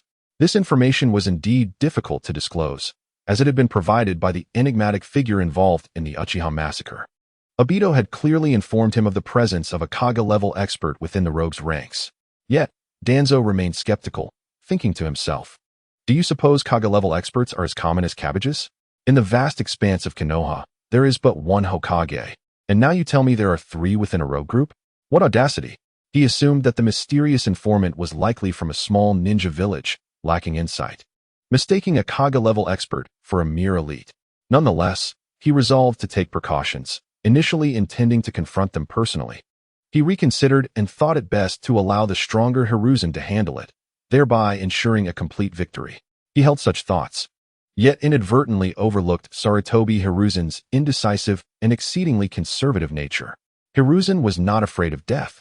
Rather, he pondered the implications of confronting an enemy of such caliber. If he could not vanquish them entirely, it would merely establish a formidable nemesis for Konoha. This was dire. Truly dire. Perhaps it would be best to pretend he had not seen them and allow them to pass, for after all, there would be opportunities to rally them during the next Ninja World War, and they might not necessarily remain foes. Alas, the moment Shimura Danzo caught sight of Hiruzen's expression, he discerned what his dear friend was contemplating, likely succumbing once more to his ostrich mentality. How infuriating! Under the leadership of such a cowardly Hokage, Konoha would only grow weaker. What was needed was a strong Hokage like myself. Just as he believed this matter had gone awry, a sudden, urgent knocking echoed from outside the Hokage's office. Upon receiving permission, a ninja from the intelligence division presented a freshly translated report to the third Hokage. What has happened? The third Hokage inquired, his smoking pipe tilting slightly. The Sand Village has also received intelligence regarding the rogue ninjas passing through the Land of Rivers, inviting us to join in their hunt, Hiruzen responded. Splendid, Danzo exclaimed, rising to his feet. With the addition of the Sand Village, their strength would significantly increase. This matter is assuredly settled. I shall return to mobilize the root and the Shimura clan's ninjas. Kakashi, you must notify the various ninja clans, urging them to dispatch a contingent of elite warriors. Chapter 58. Scorpion strikes. After another fortnight, Deidara and his team advanced southwest from the Land of Waves, traversing the now-defunct Land of Whirlpools, taking a lengthy detour along the coastline of the Land of Fire before finally entering the Land of Rivers. Bored, Deidara was examining his system. The battle in the Mist Village had elevated him 4 levels, akin to an overnight windfall, accumulating 5 skill points in the process. Ultimate Artist System Host, Deidara Shock Value, 670014000 skill points. 5 unlocked skills. Mastery of Explosives Level 1. Enhanced Giant Dragon. Improved Clay. Chakra Enhancement. Lightning Resistant Clay. Ultra High Temperature. Morphological optimization, ninjutsu enhancement. Mastery of insect form, as the initial 4 options required additional sacrificial conditions. The extravagant Deidara opted for several branch skills that did not. In explosives, he unlocked a greater detonation range, allowing him to trigger clay bombs from dozens of kilometers away. In morphology, with mastery of both human and animal forms, he could now create clay insects, dolls, and animals at will. In ninja studies, he acquired level 1 illusion resistance, granting him a moderate defense against genjutsu, though its effectiveness remained somewhat average. Thus, 4 skill points were expended, leaving 1 for either clay transformation or level 2 mastery of explosives. This decision hinged on whether Kisame had provided him with the explosive blade, as his demeanor suggested they had not completely severed ties and would likely continue their tacit collaboration in the future. Deidara-san, why is it so effortless for you to soar up there while I must trudge below? I'm utterly exhausted. I feel as if I might perish from dehydration. Beneath Deidara's avian form, a young boy from the Hozuki clan, around 8 or 9 years of age, glared at him with evident displeasure, appearing on the verge of heat-induced collapse. This was Hozuki Suigetsu. Though still young, he seemed to possess an innate propensity for chatter and cheekiness. Suigetsu? Deidara turned to the boy, a glimmer of intrigue illuminating his eyes. Suigetsu felt a twinge of anxiety under Deidara's gaze. Transform your hand into water, would you? Like this? Suigetsu, somewhat perplexed, transformed his right hand into transparent water. Quickly, Deidara produced a clay cup, collecting a portion of the liquid and offering it as a sacrifice to his system. If I were to take part of your hand, would you become disabled if I did not return it? Deidara inquired. Suigetsu exclaimed dramatically, waving his liquid arm up and down. Quick, give it back to me. Are you a devil? Too bad. Deidara shrugged, feigning helplessness. You should revert back to normal so I can see if you've lost any fingers. Impossible. Suigetsu retorted vehemently. I can easily regenerate from other parts of my body. Isn't that essentially the same as losing a part of yourself? Well, as long as I drink water, I can restore it, Suigetsu replied. Then it seems the girls of your clan are quite fortunate, free from the burdens of dieting. A voice emerged from below Suigetsu. Hey, why are you once again hiding in my shadow? Come out, Suigetsu shouted, pointing at his shadow. Please, allow me to accompany you. Walking is too tiresome. And the weather is sweltering today, Shadow Man replied. Suigetsu fumed in frustration, wishing to cleave Shadow Man in two with his blade. Yet how could he strike at a shadow? Silence. Someone approaches. Suddenly, Hoshigaki Kisame halted his advance, causing Deidara to break out in a cold sweat. He simply lacked reconnaissance abilities. Although he could soar above and survey from the skies, should the enemy employ stealth or set up sensory barriers, mere visual observation would prove futile. 2 figures emerged ahead, one adorned with the Leaf Village's forehead protector, the other with that of the Sand Village. Stop. Who are you? Deidara flew forward, scrutinizing the newcomers. We have heard you journeyed from the Mist Village. The Leaf Village extends a sincere invitation for you to join our ranks. The Leaf Ninja stated, whom Deidara did not recognize. However, he recognized the Sand Ninja, the one known as Maki, who concealed half of his face with a cloth. Deidara found it amusing. Others like Kakashi, Danzo, and Ao concealed their faces for the sake of the Sharingan or Byakugan. Yet what did this man have that warranted such coverage? The Sand Village also welcomes your arrival, Maki echoed, expressing a similar sentiment. TSK, our whereabouts have been exposed. It is evident that Abido is behind this, for without him, given the dual seclusion of the Mist and Sand Villages, it would have taken years for the outside world to learn of the defection night, let alone intercept them mid-journey. And what if we refuse? Deidara certainly could not surrender these individuals to others. He had expended considerable effort confronting Kurogane Tsukasa. Then do not blame us for being impolite, the Leaf representative insinuated. At that moment, Deidara and his companions found themselves nestled within a canyon, with Leaf and Sand Ninja forces positioned atop the heights flanking either side. Is that a threat? Deidara retorted. If you perceive it as such, then so be it. However, I prefer to call it an expression of goodwill, the Leaf representative declared, exuding an air of certainty that left Deidara feeling as though he had stepped into a melodramatic tale of betrayal. After all, the ninjas he had encountered previously were all exceedingly cautious. This was his first encounter with such audacity. I advise you to step aside, otherwise, you may come to regret this decision. Deidara's eyes sparkled with a dangerous glint, for he feared not the prospect of large-scale warfare. Humph. A foolhardy child. The leaf representative raised his right hand high, indicating a signal. Had they refused? While Kakashi ostensibly led the leaf's efforts, his experience evidently did not ensure that all would heed his command. For instance, the leading figure from the Root organization during this operation directly bypassed Kakashi to issue commands, launch the signal flares, and prepare for Earth release. We will strike in concert with the Sand Ninja Village, catching them off guard in this initial wave. Wait, Kakashi interjected. There are still numerous civilians below. Deploying large-scale techniques like this, Kakashi, is tantamount to war. We are ninjas and should not indulge in such senseless actions. The Root ninja interrupted Kakashi, retorting coldly. That is not an option. Kakashi attempted to intervene once more, but before he could react, the signal flare was launched. He turned in horror, realizing that it was not the Root ninja controlling the flare, yet they proceeded regardless. Kakashi, give the order. There is no alternative now. A ninja from the Akimichi clan stepped forward, his expression a mixture of resignation and sorrow, fully aware that he and Kakashi were among the few who held such views. The outliers among ninjas. Sigh. Kakashi exhaled resignedly, then raised his hand.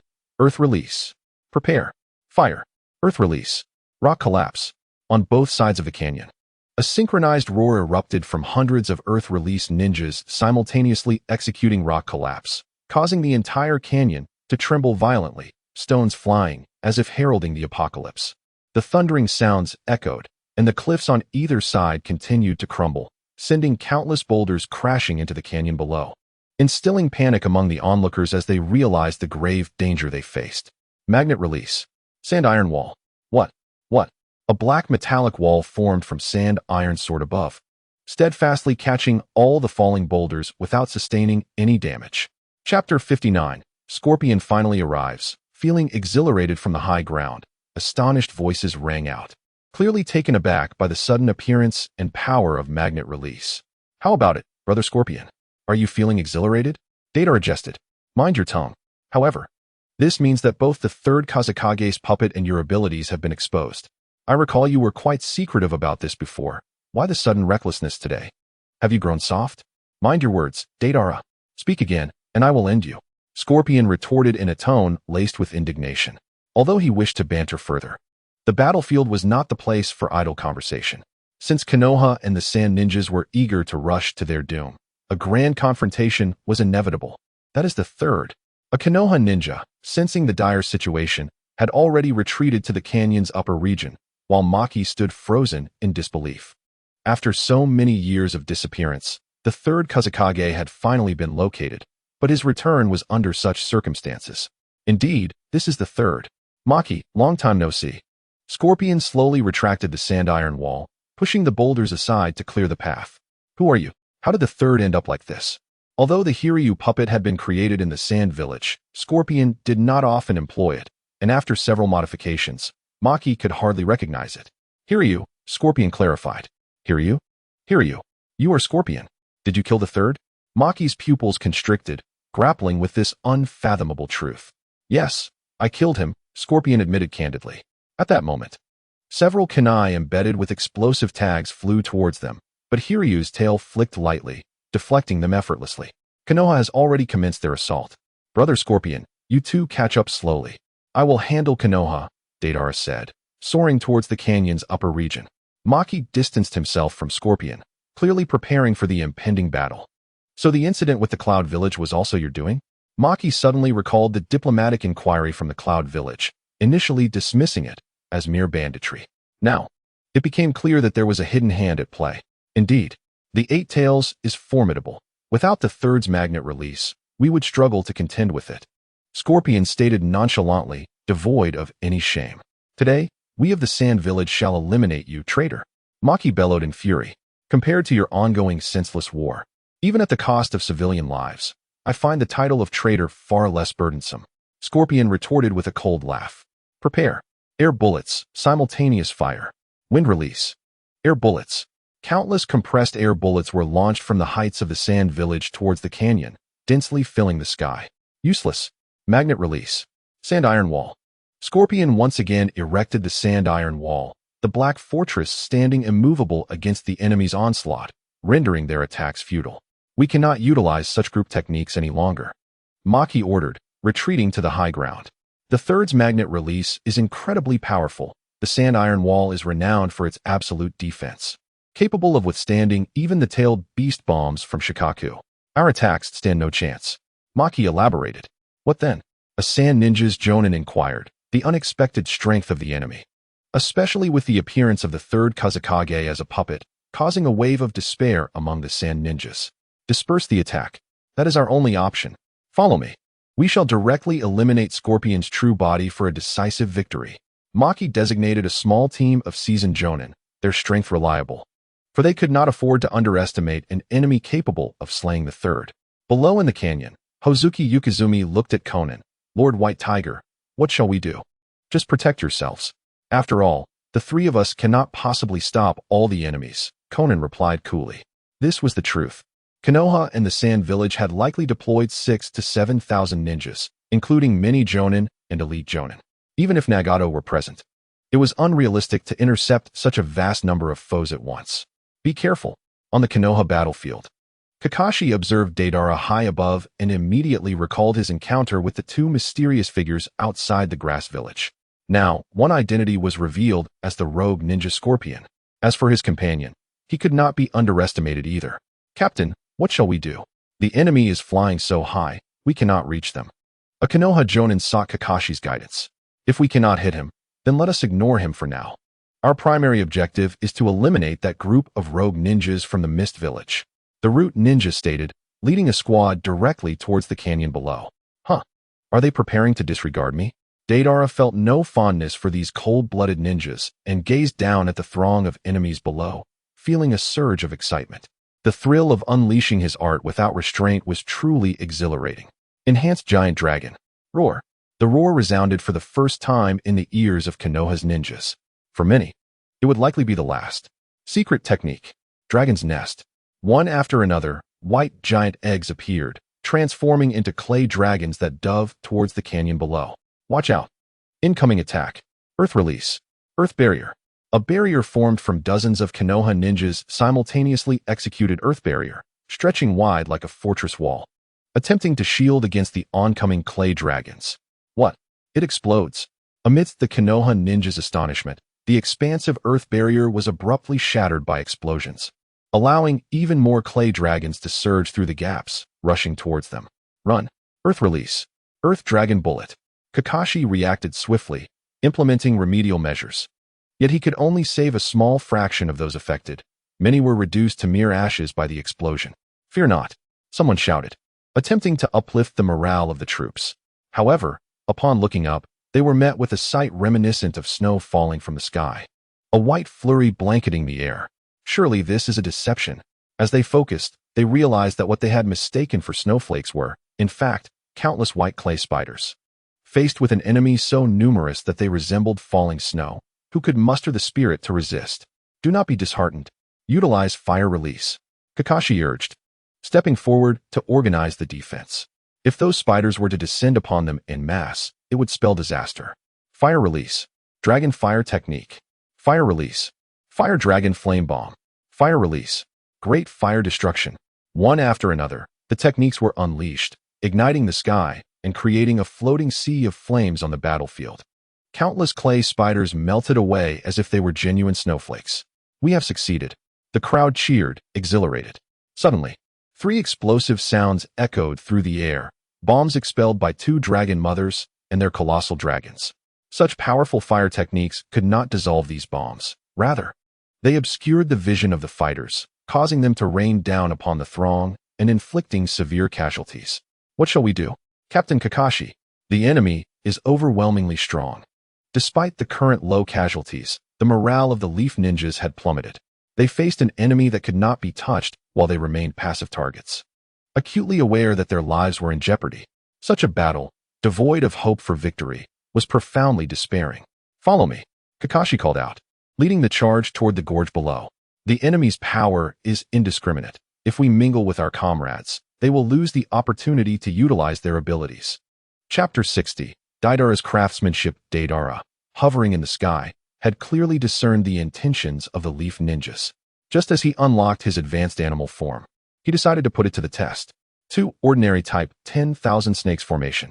At last, he could replicate the true 10,000 snakes formation.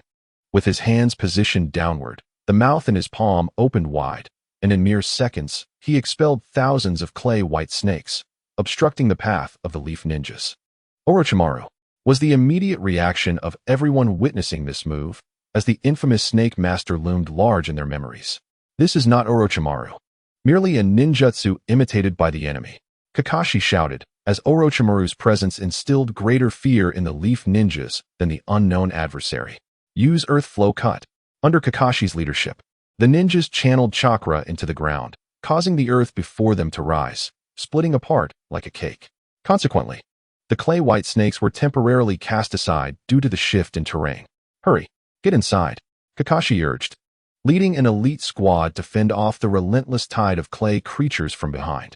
In the gorge, after traversing the earth split by Earth Flow Cut, the leaf ninjas found that their progress was not as smooth as anticipated. They faced a new formidable foe. A woman capable of shifting between paper and human forms flew overhead, continually launching explosive tags at them. Damn it, doesn't that woman ever run out of explosive tags? A leaf ninja shouted in frustration. Although Conan's direct combat strength was not formidable, her wealth allowed her to unleash an unending barrage of explosive tags, preventing hundreds of leaf ninjas from advancing. Those in front, hurry inside. The explosive snakes are about to crawl over. Someone cried anxiously from behind. We want to get in too. That woman's explosive tags seem inexhaustible. We dare not approach. A distraught leaf ninja shouted. Isn't the war between ninjas a contest of ninjutsu? When did it all become about explosions? Let me handle this. A golden-haired woman with a high ponytail stepped forward.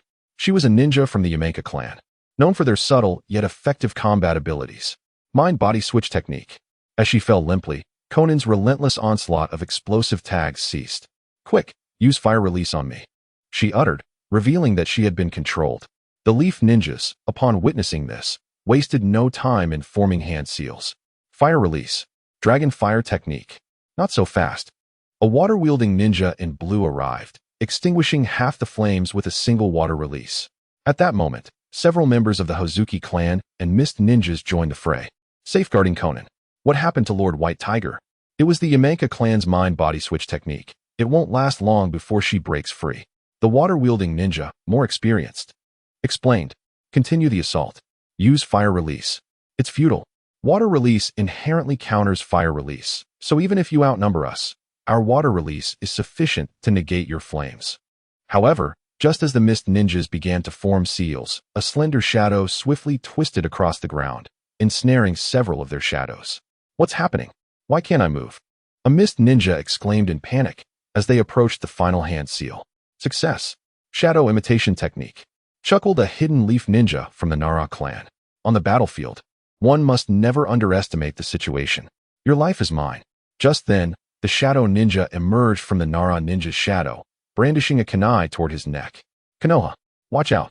A fist, the size of an average person, slammed towards him, forcing the shadow ninja to abandon his assassination attempt and retreat into the shadows. Meanwhile, as the shadow binding technique was dispelled, the mist ninjas successfully employed water release to counter the fire techniques that were nearly upon them. Boom. Countless explosive tags soared once more. Conan had broken free from the mind-body switch's control, her expression icy, clearly mortified by her earlier lapse. If not for the timely intervention of the water-wielding ninjas, she could have perished. Thus, let us unleash explosive tags at the rate of 1,000 per second. The battlefield erupted with fervor, as Deidara and Sasori felt the pressure mounting, for they faced thousands of elite ninjas from various clans, including skilled practitioners of secret techniques and numerous formidable jonin. Unless they reached the level of the first Hokage or Uchiha Madara, they could not disregard the threat posed by the many. Captain Kakashi, it seems that lightning release is particularly effective against these bizarre creatures. If struck by lightning release, they cannot detonate. At this moment, someone had identified the clay creature's weakness. This was to be expected, with so many engaged in battle. Even random collisions could yield the correct answer. It was also a result of their close proximity. Otherwise, a grand technique could silence everything. Upon hearing this report, Kakashi's mind flashed back to the scene he had witnessed from afar, where ninjas unleashed a massive lightning release. Now it dawned on him that lightning release was indeed the vulnerability of these explosive clay beings. "Everyone, use lightning release," Kakashi shouted. Instantly, the battlefield sparkled with violet lightning, rendering Deidara's clay creations impotent. "Barrier team, prepare to set up the 4 purple flames formation to trap the enemy within the barrier. Lightning release ninjas, take cover." Seizing this brief moment to regroup, Kakashi swiftly devised a strategy.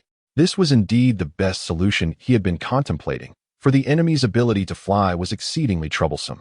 Were it not for this advantage, everyone could rush in, and even the Hokage would struggle to withstand the onslaught. Have I noticed the weaknesses of the clay?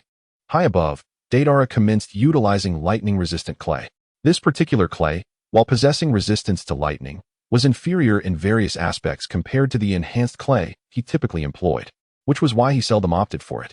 Moreover, this lightning-resistant clay had a rather sour taste, rendering it unpalatable. What should I chew on? Deidara pondered, realizing that he could not rely solely on past techniques. Innovation was essential for excitement. Having just unlocked mastery in both human and animal forms, he ought to be brimming with inspiration. That's it. The special type of white zetsu.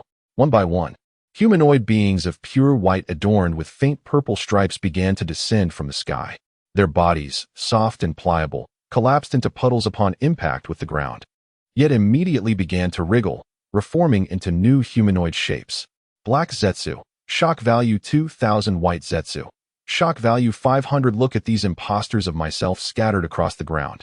Thought Black Zetsu, rendered speechless from the shadows. It appears Deidara's craftsmanship surpasses ours. How effortlessly he has created so many. Our own progress is painfully slow.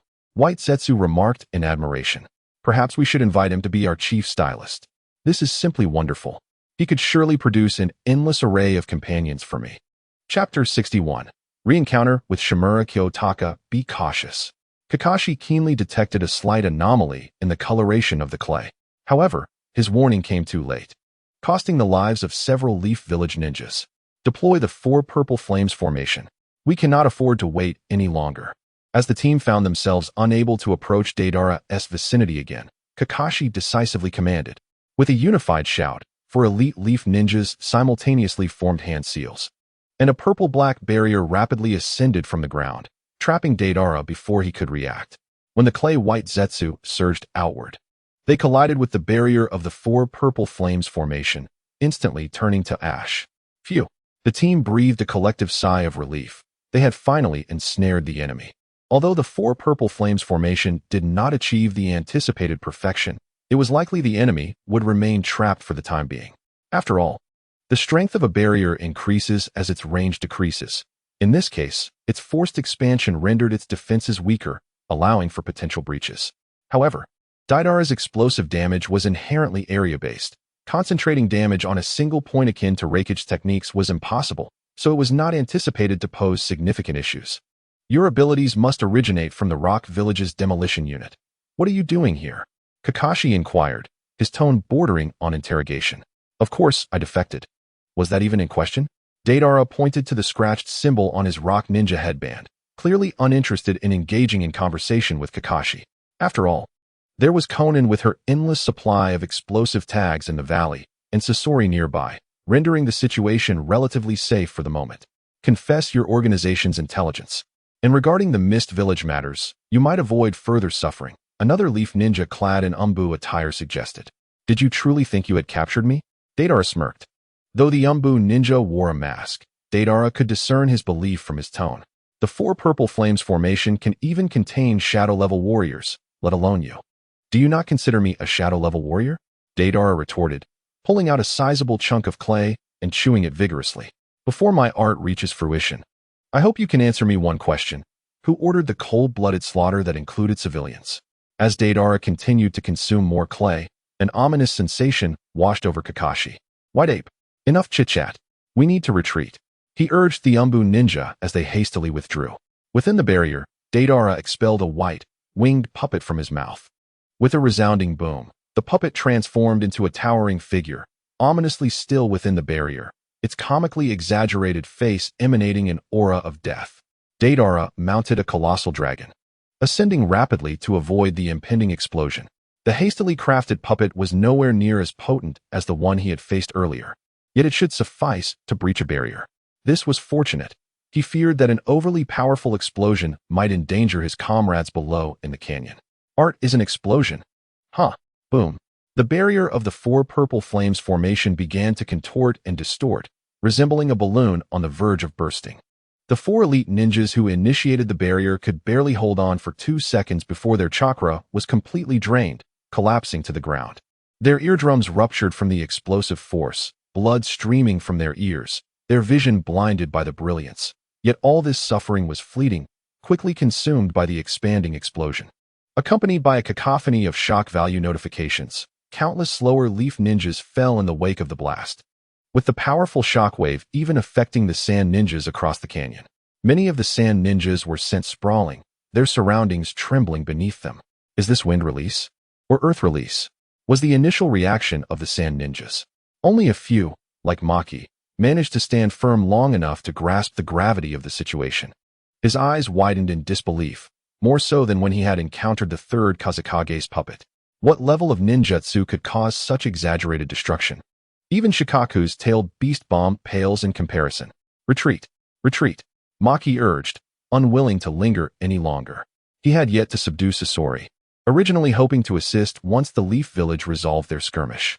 However, the Leaf had been knocked down first, true to the Sand Ninja's typically reckless yet cowardly nature. It was time to retreat. As the Sand Ninjas fled, the Leaf Ninjas, the direct victims of the chaos, had lost their fighting spirit and hurriedly followed Kakashi's lead in their retreat. It must be said that the Leaf Ninjas exhibited remarkable discipline during their withdrawal. They maintained a sufficient elite rear guard, preventing Deidara from gaining substantial advantage in his pursuit. Upon returning to the canyon, the scene was utterly transformed, with the team regrouping. What are the casualties? Deidara inquired of Ao. Minimal, truly thanks to the three of you. Ao replied, his respect for the trio deepening after the preceding battle. These three were formidable individuals. One could not help but be respectful. With their protection, their safety seemed assured. Brother Deidara, you were incredible, Ao exclaimed, having emerged largely unscathed from the recent conflict. Do not underestimate me, even though I am not yet 10 years old. I have grown up in the harsh environment of the Mist Village, and I already possess the strength of a Chunin. Of course, this did not imply that his talent surpassed that of Naruto or Sasuke. Rather, he had unlocked his potential earlier. While the current policy in the Leaf Village held that potential would only be released post-graduation from the Ninja Academy. Though this was a slower approach, it ensured a healthier childhood, significantly reducing the likelihood of future psychological issues. This was also the purpose behind the second Hokage, Tobirama Senju, establishing the Ninja Academy.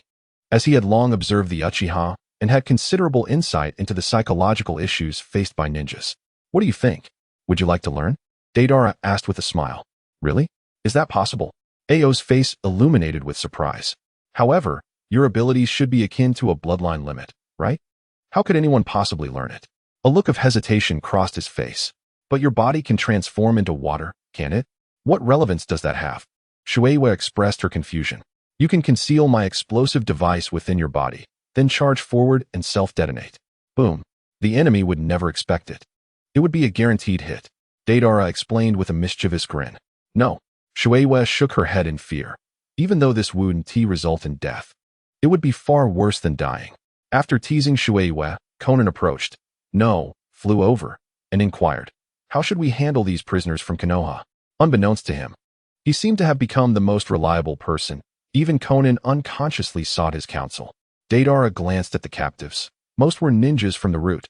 After all, they had been at the forefront, intent on indiscriminate slaughter of both ninjas and civilians. Wait, isn't that an old acquaintance? Deidara spotted a familiar face, Shimura Sito. Well, you didn't even send a message while you were in the expedition team. It seems you don't want to establish ties with us, Akatsuki. Bring him to me. Chapter 62. I, Shimura Sito, shall not surrender my lords. At the sight of Deidara and Sasori, Shimura Sito's tongue seemed to tie itself in knots. I remember your name is Shimura Sito, correct? Deidara inquired. Yes, my name is indeed Shimura Sito. Sito nodded vigorously, like a well-behaved student, not daring to breathe. Shimura Sito, I thought we were friends, yet you didn't even inform us about Konoha's imminent ambush. It seems you are not afraid of death. Deidara's tone suddenly turned menacing as he questioned. This is a misunderstanding, my lords. Fear filled Shimura Sito's face as he hastily explained. This operation was highly confidential. No one knew the purpose before departure. And during the march, we were surrounded by villagers. I had no means to relay information to you. He explained quickly, fearing that Sasori might truly use his sand manipulation to eliminate him.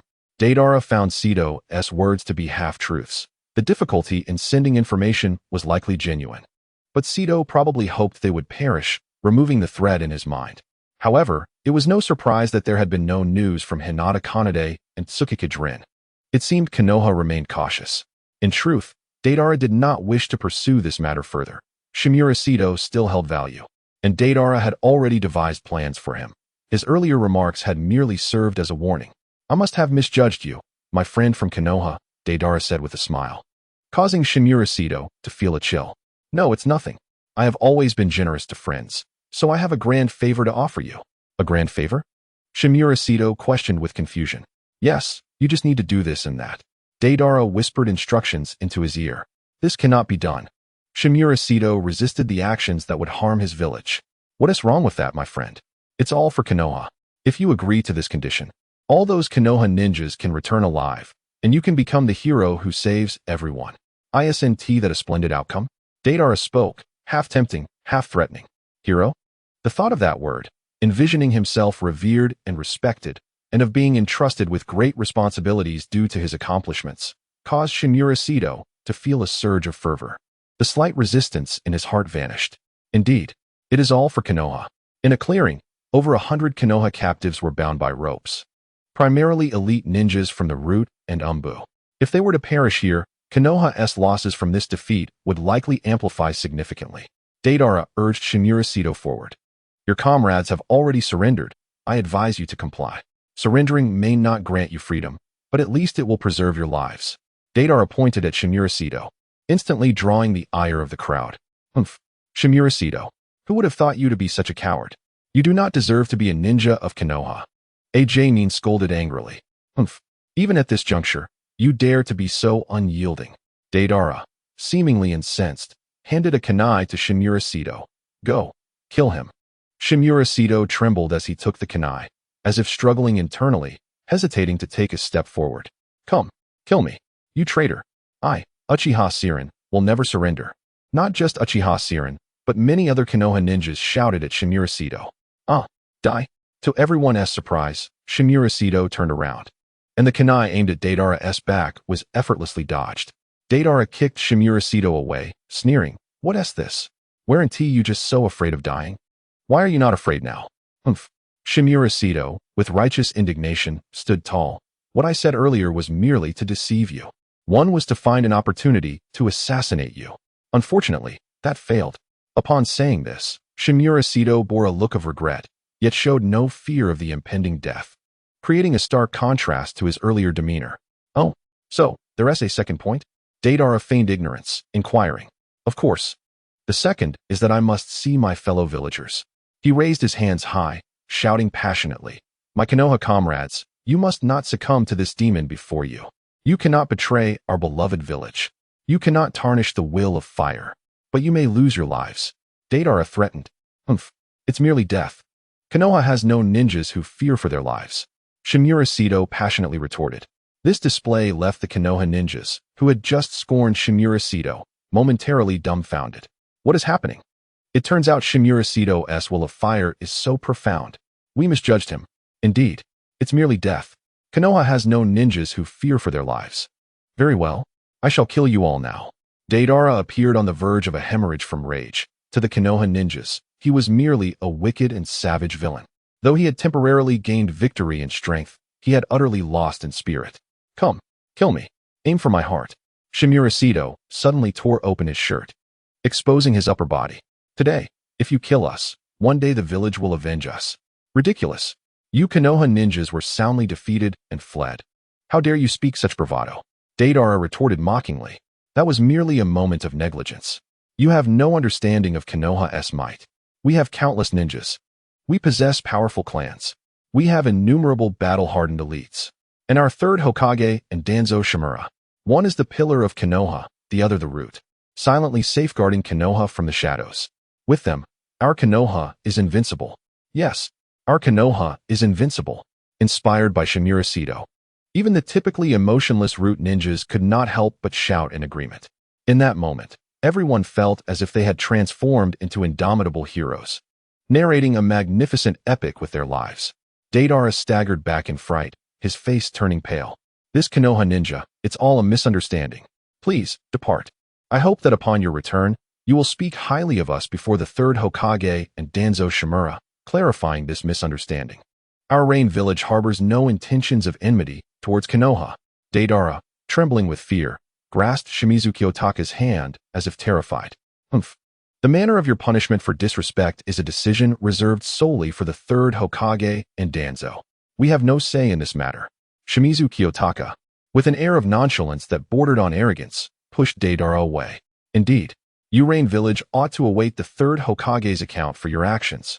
The other Konoha ninjas, emboldened, paraded away as if they had won a battle, leaving behind a perplexed Deidara. You, with a smirk, approached, saying, Deidara, your performance was rather convincing. You might consider a career in film.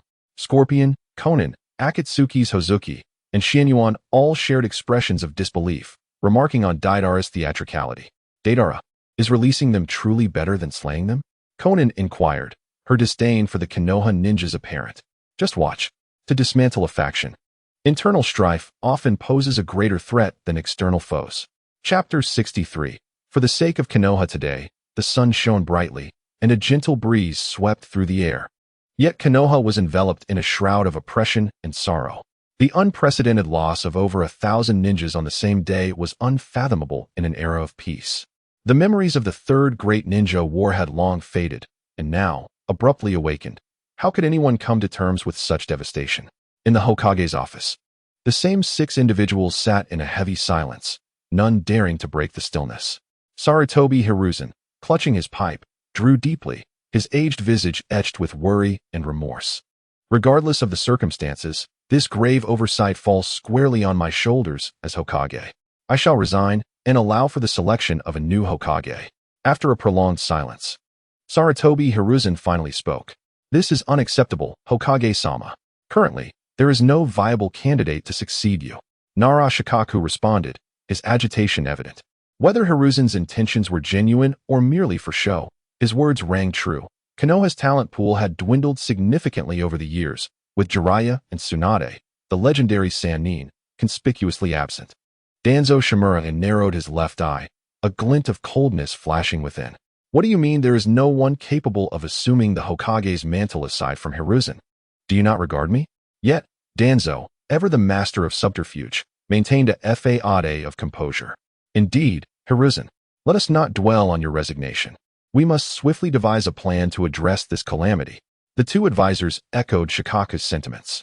Tomorrow, I will personally conduct a funeral ceremony for the fallen heroes of Konoha. Furthermore, all necessary compensations must be provided to their families, and their children should be enrolled in the Ninja Academy. These matters must be attended to immediately, understood? Sarutobi Hiruzen stated, his demeanor unflustered by the enormity of the situation. Yes, Shikaku affirmed.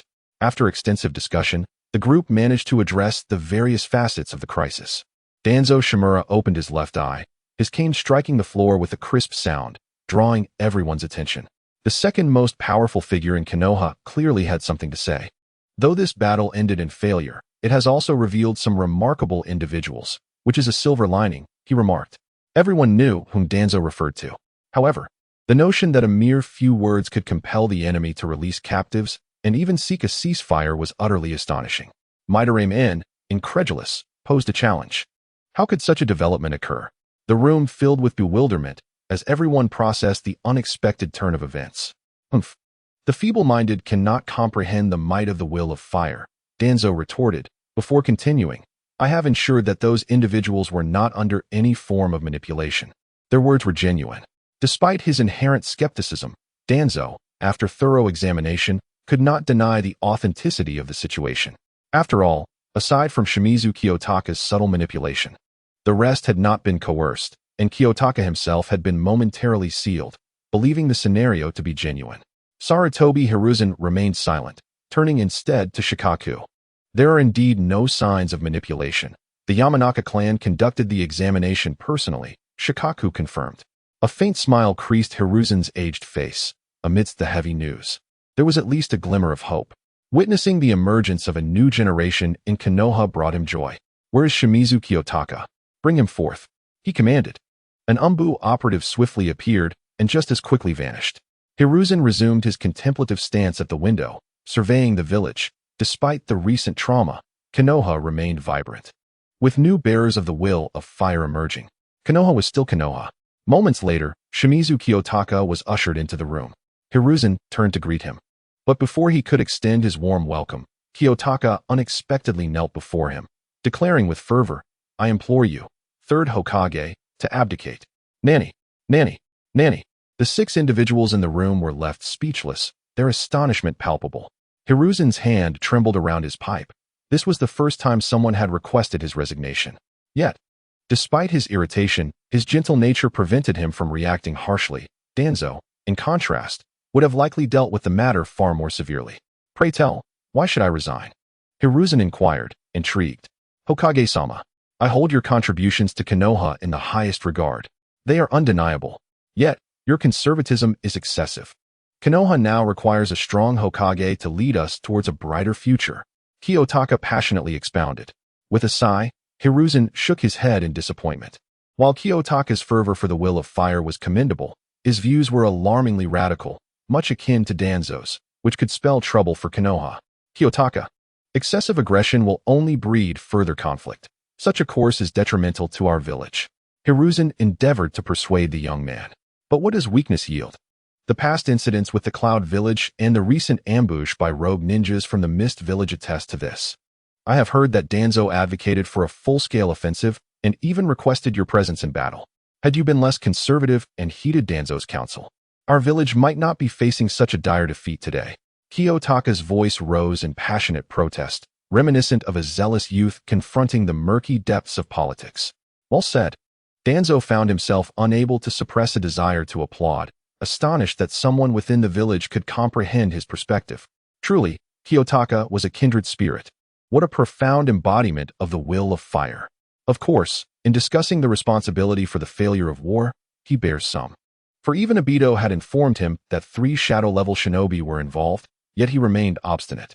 However, he does not perceive it as his fault. After all, his decisions were based on rational analysis, and ultimately, he was deceived. Had the mysterious figure immediately downplayed the enemy's strength, he would have certainly harbored suspicions. Yet, that enigmatic individual deliberately revealed the true might of the adversary, knowing he would doubt, thus employing a form of reverse psychology to anticipate the elder's predictions. How cunning! How exceedingly sly! Chingdo, how dare you treat Lord Hokage with such disrespect? Tuanzong interjected, reprimanding him before all, though his words bore a protective undertone. "Lord Tuanzong, I speak from the depths of my heart. Even if it means facing punishment, I must say this. It's all for the sake of Konoha." Chingdo responded, his expression one of noble sacrifice. It is worth mentioning that Tuanzong is his uncle. Nonetheless, Tuanzong has always prioritized work above personal relations, forbidding anyone from leveraging familial ties in public. For the sake of Konoha, since you are so adamant, I shall present you with a challenge. Since the Uchiha clan's demise, the Konoha Police Department has been disbanded, resulting in a vacuum in the village's law enforcement. You shall be responsible for its reconstruction. Let me see if your love for this village is genuine. Devote everything you have to the villagers. Is this what you call punishment? The others in the room exchanged glances, deterred from speaking out against Tuanzong. Even the third Hokage, perhaps overwhelmed by guilt for his overly cautious approach leading to failure, refrained from objections. Phew. Chingdo exited the Hokage's office, his legs feeling weak. It was a stroke of fortune that his audacious remarks went unpunished by the third Hokage. Yet, he had no choice. Had he remained silent, those 2 fiends would have surely eliminated him through their insidious manipulation. Beyond the relief of survival, an exhilarating sensation surged within him. He had ascended to a position of leadership.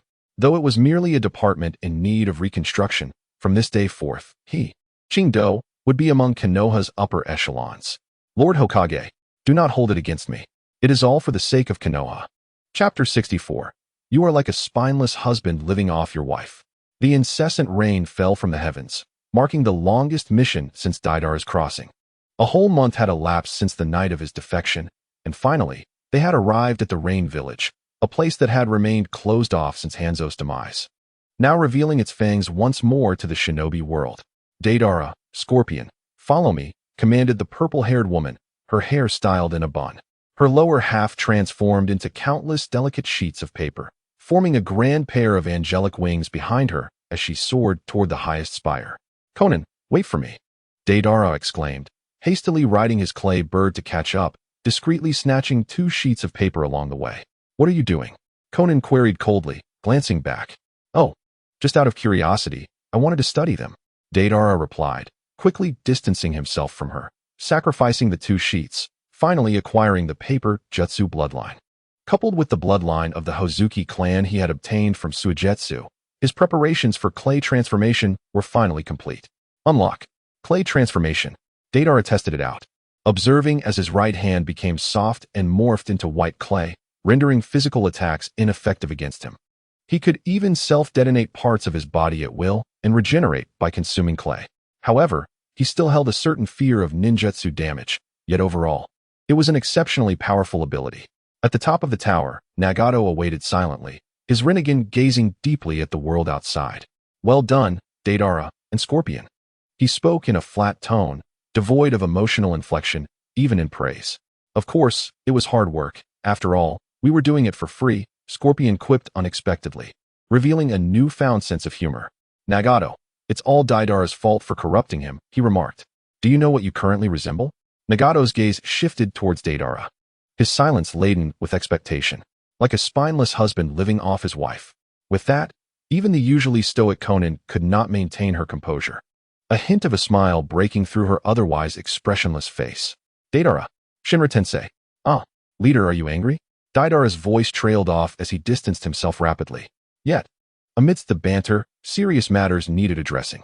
The group reconvened at the top of the tower, and Deidara was the first to speak. Leader, it's time to reveal your true intentions. True intentions? I have already stated them. Domination of the shinobi world, Nagato replied. Domination of the shinobi world? Don't be ridiculous. You think you can just lie around at home and achieve that? Deidara pressed, his skepticism evident. Nagato, irked by Deidara's persistent questioning, reiterated, I said. Gather the tailed beasts and dominate the shinobi world. Scorpion, do you believe him? Deidara turned to Scorpion. I do not. Scorpion's resolute response drew the attention of both Nagato and Conan. While there are certainly those in the shinobi world who harbor ambitions of domination, anyone with such aspirations would exhibit proactive behavior, driven by a strong desire for control and manipulation over others.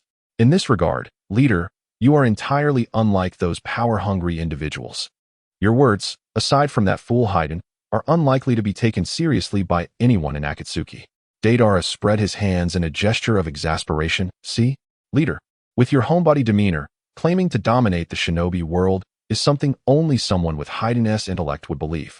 Awkwardness washed over Nagato and Conan, realizing that they had unwittingly played the fool.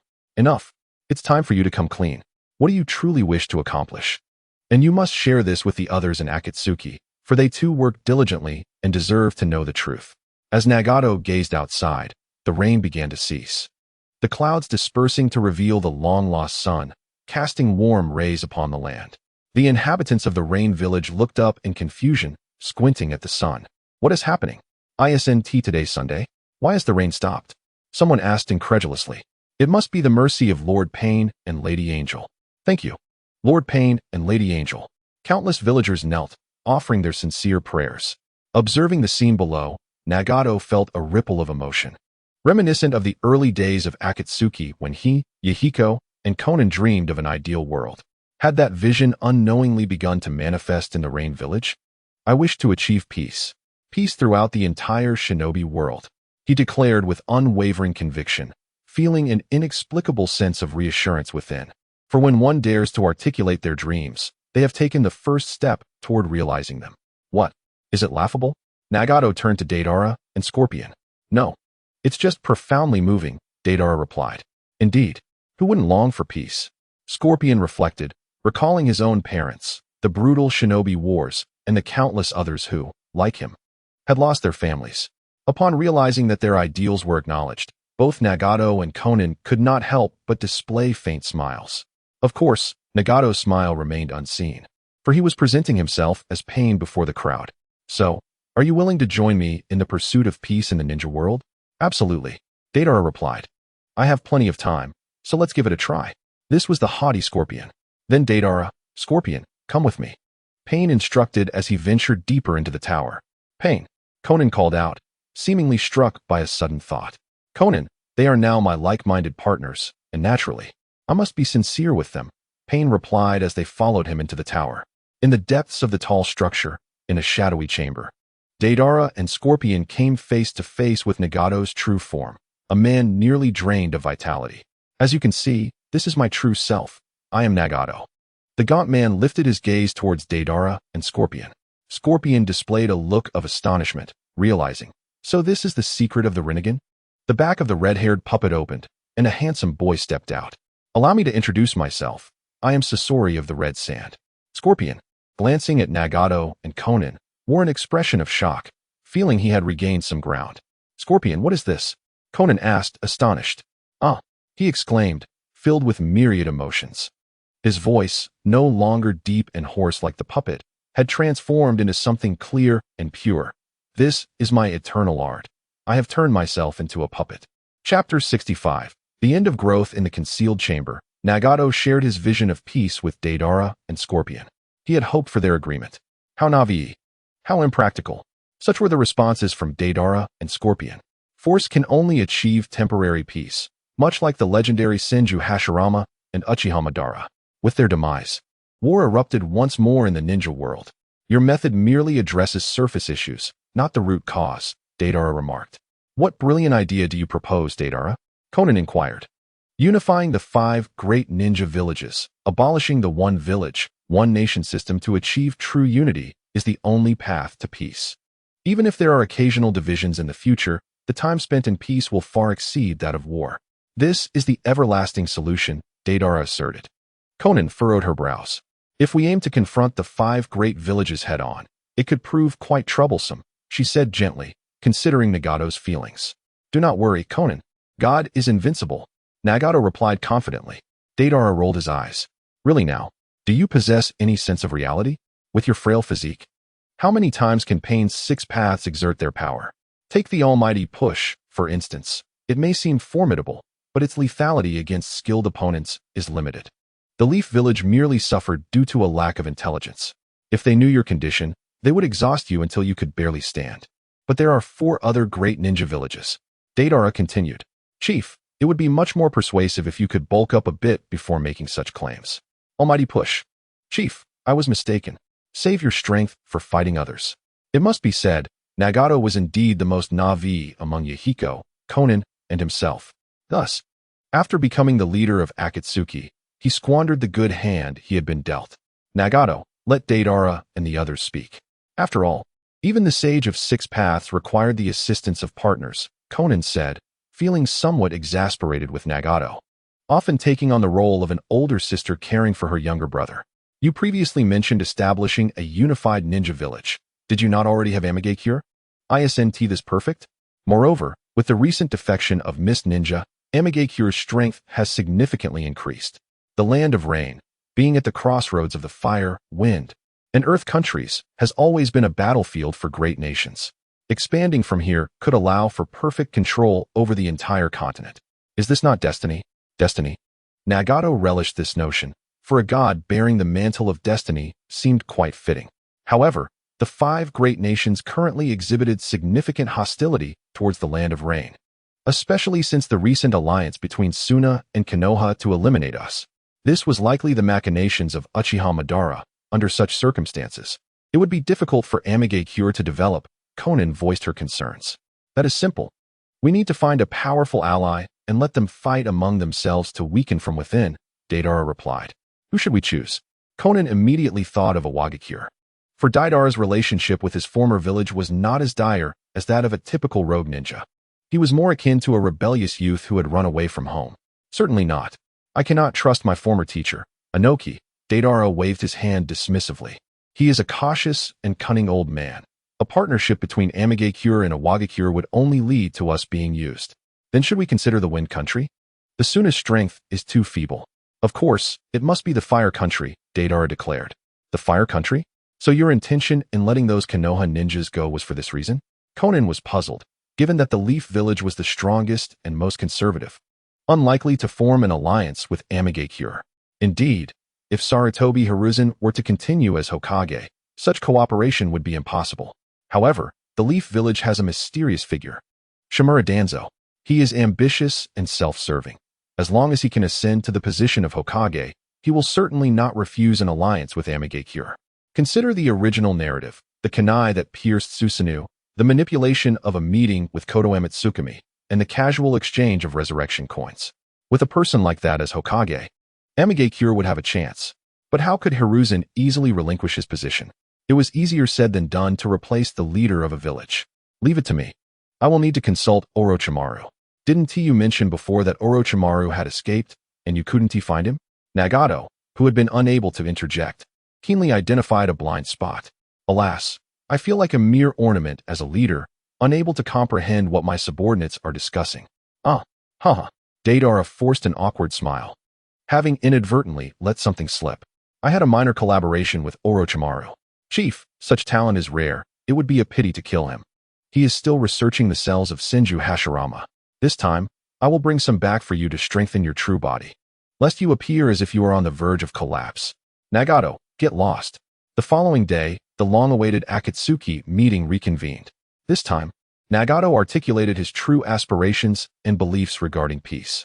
Although his methods were critiqued, his convictions received support. Uchiha Itachi felt a stir within. He had always perceived Akatsuki as an evil terror organization, yet it seemed that this was not entirely the case. He too yearned for peace. Otherwise, he would not have made such an unfathomable choice between village and family. Now, presented with a higher ideal of peace, should he immerse himself in it, or continue to uphold the increasingly narrow vision of his village? He found himself ensnared in confusion. Kisame Hashigaki felt similarly. This peace plan sounded as alluring as what Uchiha Madara had proposed. Which side should he support? He too was engulfed in uncertainty. I, Kakuzu, believe in money. But will something more worthy of pursuit than money truly emerge? Haiden remarked, I care not for such matters. I only wish to pray to the evil god. Kakuzu, Haiden, from this day forth, should you continue your reckless slaughter, do not blame me for taking your life. Haiden, hey, you better be able to kill me then. Amidst the daily banter between Kakuzu and Haiden, Kisame approached Deidara. Deidara, the explosive clay I acquired last time is still with me. We are currently in the land of birds. Come and collect it. Explosive clay. Indeed, fortune seems to favor us. End of Volume 1. As you can see, Volume 2 will introduce more elements in the struggle for dominance. Especially with Danzo as the Hokage of Konoha, what intriguing plot twists await us. All of this is for the sake of Konoha. Chapter 1. Old friends from the land of earth after a brief sojourn in the land of birds. I retrieved the explosive clay, thus unlocking level 2 of the explosion mastery. Coincidentally, having gained a surge of shock value from the previous battles against Konoha and the Sand Shinobi, I leveled up, and my skill points were just sufficient. The system information now reads, Ultimate Artist Host, Deidara Shock Value, 1, 100, 0, 15, 000 skill points, 0 unlocked skills, Explosion Science, Explosion Mastery Level 1, Enhanced Giant Dragon. Ultra High Temperature, Extended Detonation Range, Explosion Mastery Level 2 Morphology, Morphology Optimization, Insect Morphology Mastery, Human Morphology Mastery, Animal Morphology Mastery Material Science, Improved Clay, Lightning Resistant Clay Ninjutsu, Clay Reinforcement, Ninjutsu Enhancement, Jinjutsu Resistance Level 1, Clay Transformation after a period of growth. Deidara can now confidently claim to be at the level of a Kage, excelling in certain aspects that even formidable opponents struggle to match. He has effectively secured his status in the ninja world. Brother Scorpion, where is Orochimaru? According to the original plan, Deidara is now set to locate Orochimaru, while Scorpion, utilizing the mental manipulation techniques from Kabuto's mind, is effortlessly tracking Orochimaru's whereabouts. In the land of rice, Scorpion replied. The land of rice. So Orochimaru is preparing to establish the Sound Village? The two proceeded towards the land of rice, only to encounter an unexpected visitor. It was a group of ninjas adorned with the headbands of the Rock Village, led by a somewhat rotund and robust ninja, accompanied by a young girl with short black hair. Ah, brother Akatsuki, little Kurotsuchi, it has been quite a while. It seems the rock village has finally come seeking us. Initially, upon learning of Deidara's defection, Inoki dismissed it, considering it merely a phase of youthful rebellion. Later, when he received diplomatic inquiries from the Cloud Village, he still remained indifferent. What business do we have with the Cloud Village's Jinchuriki? It's just that Deidara was being a bit reckless. The Eight Tails is not something he can provoke now. However, following the defection incident in the Mist Village and the subsequent battle with Konoha and the Sand, Inoki could no longer ignore the situation, not because he wished to take action against Deidara, but out of concern that he might meet his end while wandering alone. Especially since Deidara and his companions have effectively made enemies of the entire ninja world. Deidara, brother, you're alive.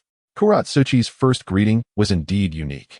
Despite her young age, she possessed long legs that surpassed her peers. It was undoubtedly you. Deidara was momentarily taken aback. What do you mean I'm alive? Should I have been dead by now? But Grandpa Third said you are in great danger and could die at any moment. Don't listen to that old fool. I'm as strong as ever. Deidara waved dismissively, indicating his well-being. Deidara, please return with us. It's too dangerous for you to remain outside. Akatsuki expressed his concern. No, brother Deidara, since you're fine, hurry and leave. Don't come back with us. Kurotsuchi eagerly interjected. Hey, little Kurotsuchi, don't make things harder for us. Akatsuki sighed, feeling as though he was the only sane one among the three siblings. But if brother Deidara returns, he might become the fourth Tsuchikage. That simply cannot happen. Kurotsuchi declared, hands on her hips, presenting a resolute stance. Well, you seem to be quite self-aware, little Kurotsuchi. Worry not. I shall gladly relinquish the position of fourth Tsuchikage. Deidara proclaimed grandly, knowing that the rock village would likely cease to exist, hoping that she wouldn't weep when that day came. Humph. You're only a few years older than me.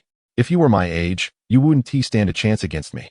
Kurotsuchi clenched her small fist, making a show of defiance. Meanwhile, the good-natured Akatsuki helplessly scratched his head. It seemed they had begun a cheerful conversation, inadvertently turning him, the one tasked with possibly using force, into the villain. Deidara, you really should return with us.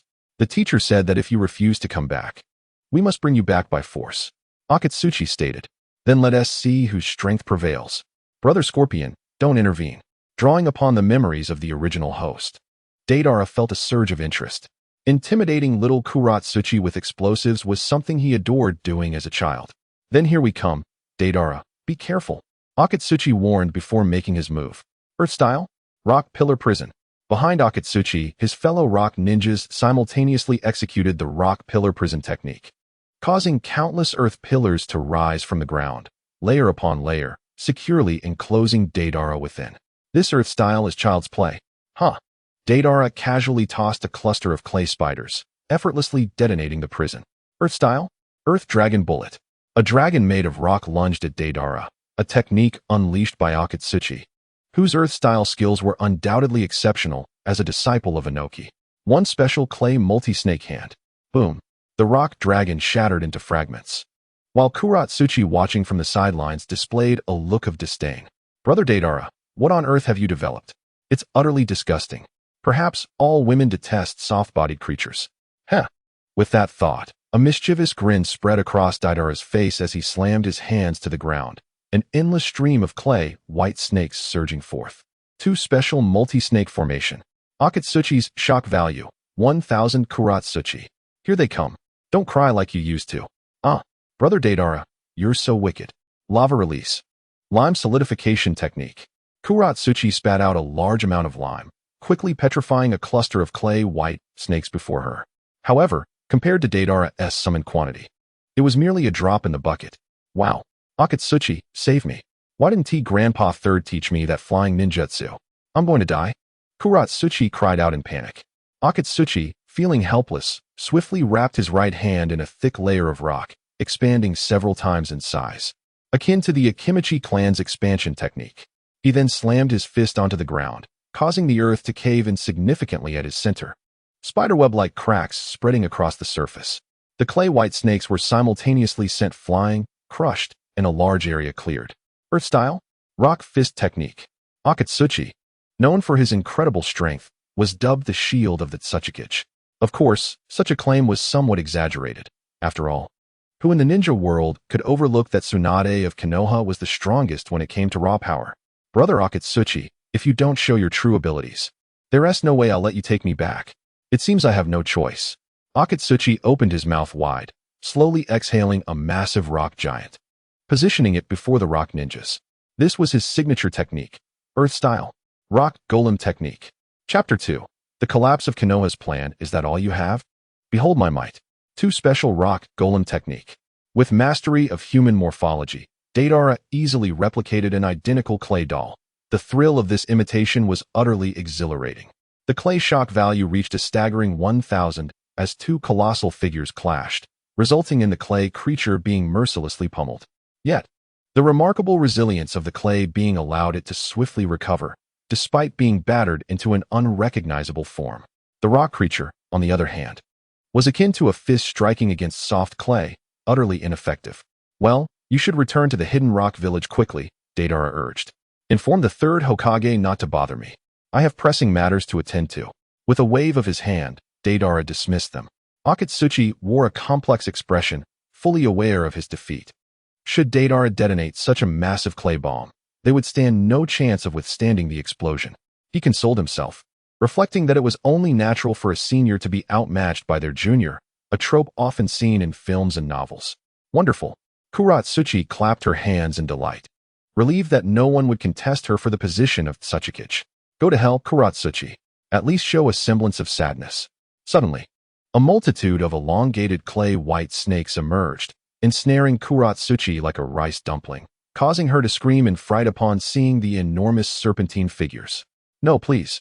Deidara nodded with satisfaction, mounting his clay bird. Crying for your elder brother's departure? Now that's the mark of a well-behaved younger sister. After this brief interlude, he and Scorpion swiftly traversed various locations, arriving at the Sound Village in the land of Rice a day later. The village was evidently still under construction, with numerous sites bustling with activity, yet overall it appeared quite small, with only around 100 ninjas, mostly experimental subjects of Orochimaru or recruits gathered by chance. A white-haired boy with 2 circular dots on his forehead approached, brandishing a bone blade and inquiring cautiously, "Who are you?" His appearance bore resemblance to the long-extinct Kagaya clan of the Mist Village. Orochimaru had indeed found a worthwhile acquisition. Scorpion displayed an intrigued expression. Upon hearing the name he revered most, Kimimaro felt a surge of anger. He slowly removed his upper garment, adopting a combat stance. "If you don't speak, I won't hold back. Stand back, let me handle this," he declared, asserting that these individuals were Orochimaru's property, and their safety was paramount. "Deidara, allow me to take the lead." The tail of Scorpion extended behind him, clearly eager to test the abilities of the Kagaya clan. Deidara, however, remained indifferent. Individuals of this caliber yielded no experience points, and his clay was rather challenging to control. He wouldn't want to accidentally obliterate someone. Finger bullet. Kimimaro's finger bones shot forth like bullets toward Scorpion. Clang. Scorpion effortlessly deflected the attack with a simple block. Recognizing that this opponent was formidable, Kimimaro ceased his probing and unleashed a more powerful technique. Dance of the Iron Sandflower. He withdrew his spine, binding Scorpion completely, then enveloped his right hand in bone, forming a sharp drill aimed at Scorpion's head. Too weak. Scorpion spat flames, the intense heat melting Kimimaro's bones and forcing him to retreat. However, the relentless assault from Scorpion's mechanisms soon cornered Kimimaro into a perilous situation. "Is that all you've got?" Scorpion remarked, somewhat bored. Though Kimimaro was a genius in the eyes of ordinary individuals, he paled in comparison to the monsters of the Akatsuki. Realizing the overwhelming odds, Kimimaro felt compelled to unleash his most potent attack. Desiccated Fern. A pale arm interrupted Kimimaro's technique. "Stand down, Kimimaro. Allow me to handle the rest." A familiar voice resonated, prompting Kimimaro to look up at the man he revered most, responding respectfully, "Yes, Lord Orochimaru." "Deidara, what brings you here today?" Orochimaru inquired, his voice smooth and alluring. "Have you made any progress regarding the cells of Hashirama?" "I have made some advancements." Upon hearing this, Orochimaru's interest piqued, and he licked his lips with a long tongue, leading the two into the Sound Village's base. He brought Deidara and Scorpion before a large tank filled with nutrient liquid. containing a human with a tree growing from his back, or rather, a human merged with a tree.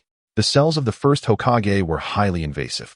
Any experimental subject that received even a minuscule transplant would gradually be consumed, ultimately transforming into a tree.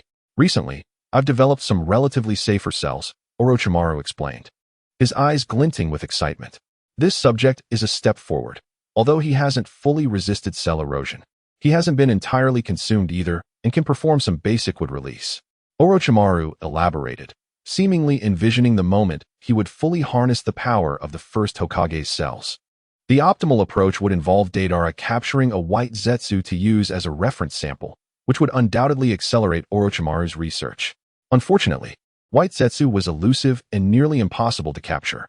Thus, he proposed two potentially effective hypotheses based on the narrative he was familiar with. Perhaps we could utilize other elements to counterbalance the invasive properties of the Hashirama cells.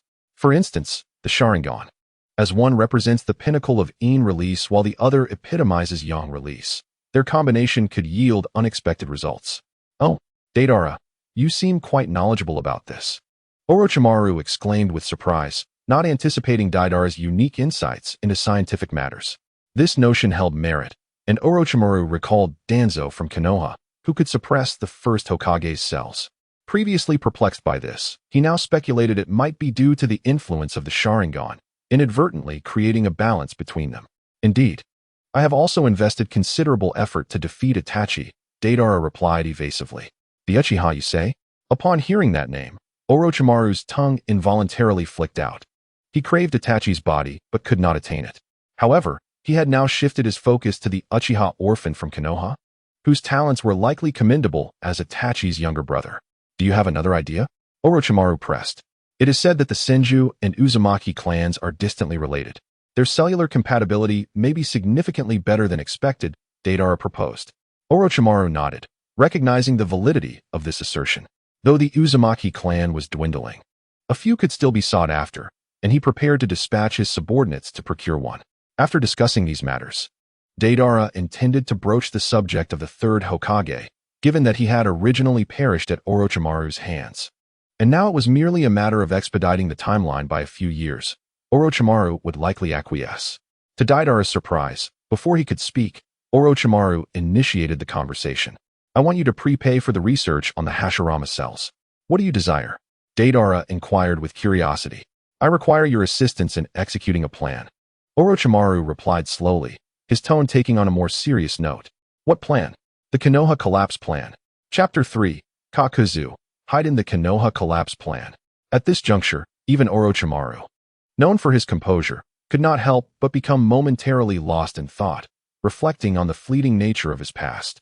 Though he hailed from humble beginnings, he had been taken in as a disciple by the third Hokage, Hiruzen Sarutobi, who, in his childhood eyes, was a benevolent teacher and a heroic protector of the village, even embodying the role of a father figure to some extent. As one gradually matures, one inevitably steps into the cruel battleground, coming face to face with the more sordid aspects of human nature and politics. From the perspective of my younger self, Sarutobi Hiruzen was an exceptional commander, a venerable elder, a Hokage who retained a childlike heart even while mired in muck. However, as I began to approach middle age, that once innocent teacher, the third Hokage, began to deteriorate. He indulged Danzo's ambitions, turned a blind eye to the suicide of White Fang, and supported the puppet fourth Hokage, Minato Namikaze, to preserve his own power. His weakness in the Byakugan incident and his tacit approval of the Uchiha clan's extermination revealed a troubling transformation. These events starkly illustrated that the heroic father of yours was gradually treading the same path as the legendary Hanzo. Is it perhaps that humanity, as it nears the inevitability of aging and death, becomes so foolish? This is one of the reasons I am determined to achieve immortality, a notion I have never shared with anyone. Therefore, I must ensure that this man, whom I hold in paternal regard, dies a heroic death, crafting a perfect epilogue, rather than meeting a disgraceful end like Hanzo, whose legacy was ultimately tarnished, leaving only curses and scorn in the mouths of those who once revered him. Initially, I intended to postpone this matter for a few years, but the recent failure of the joint military operation between Konoha and Sunagakure compelled me to act sooner. I am acutely aware of Akatsuki's strength, A direct confrontation would yield no victory for Konoha in its current state. If Sarutobi-sensei remains in power, the revered third Hokage will inevitably meet a tragic fate, resulting in an indelible stain on his life. This cannot come to pass. Moreover, let me harness this wind to set Konoha's windmill in motion.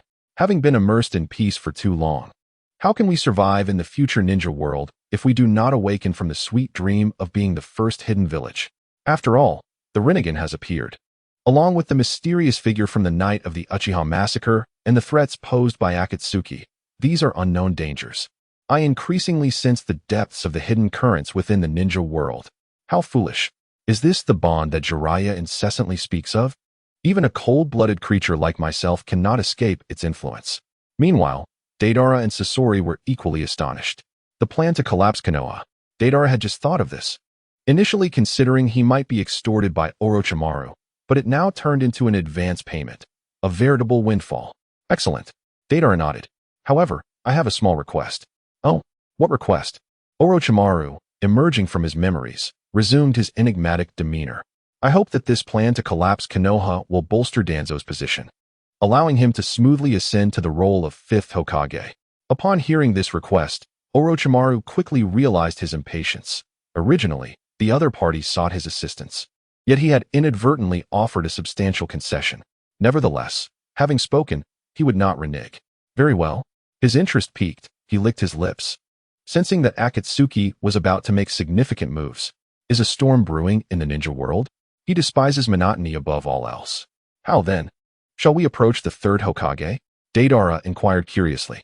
If we cannot implement a decapitation strategy and must resort to a full assault, we might barely succeed. But such an approach contradicts Deidara's objective of gaining favor.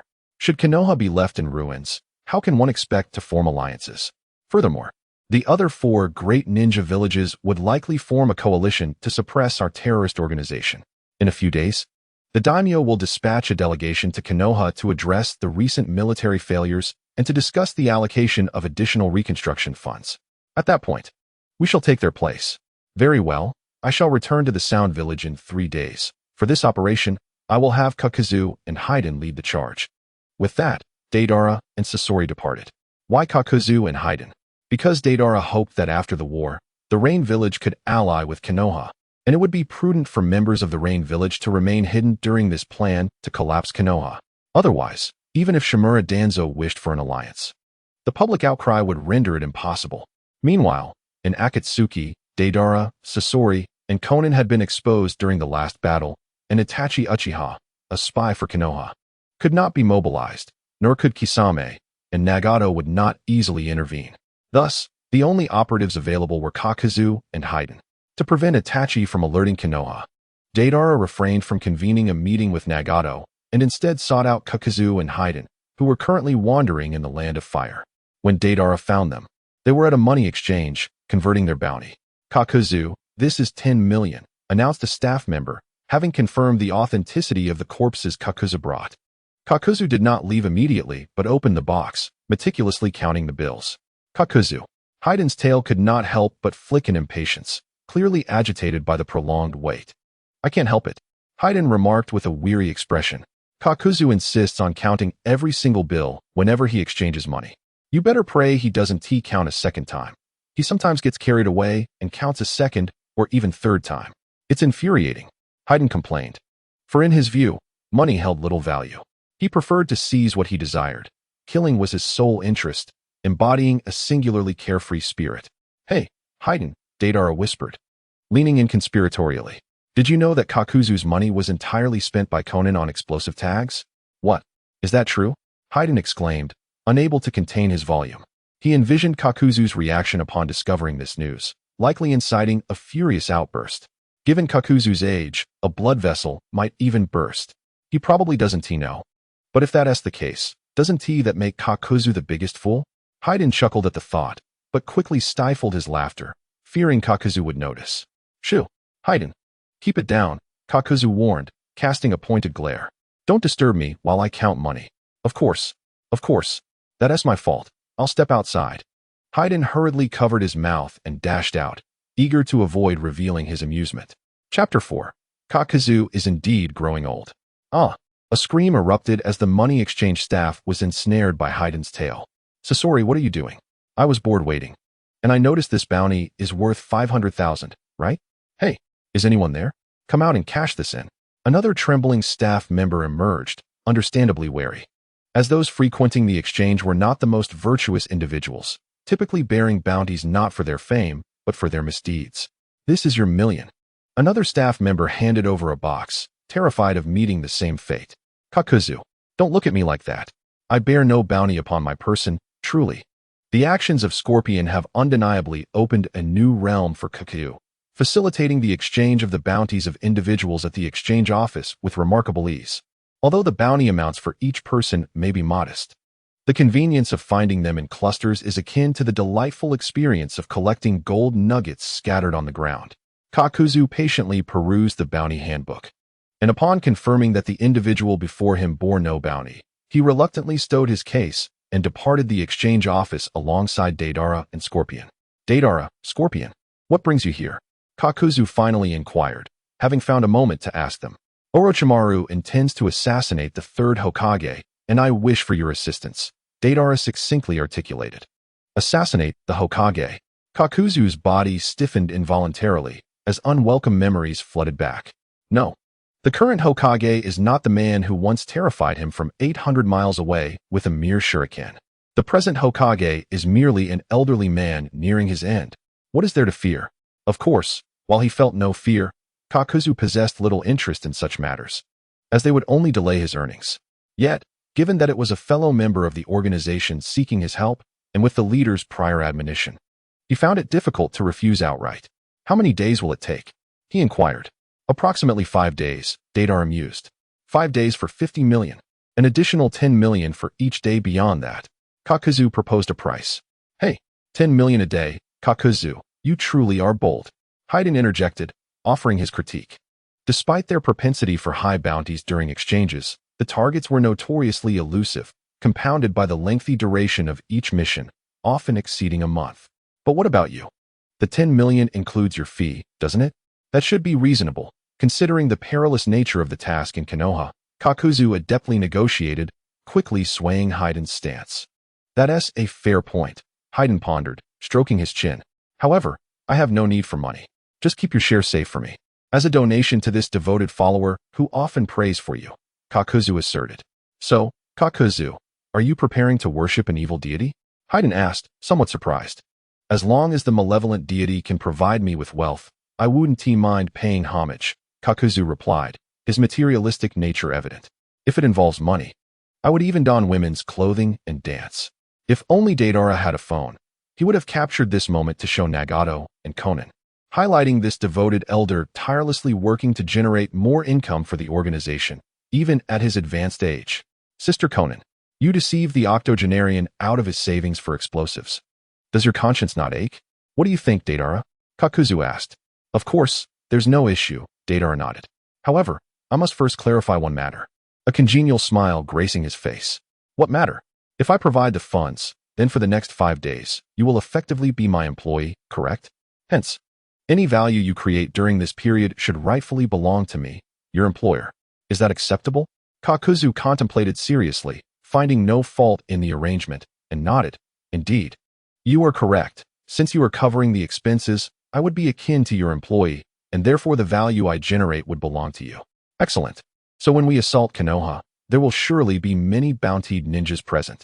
You shall dutifully hand over the bounties they collect to me, your employer. What?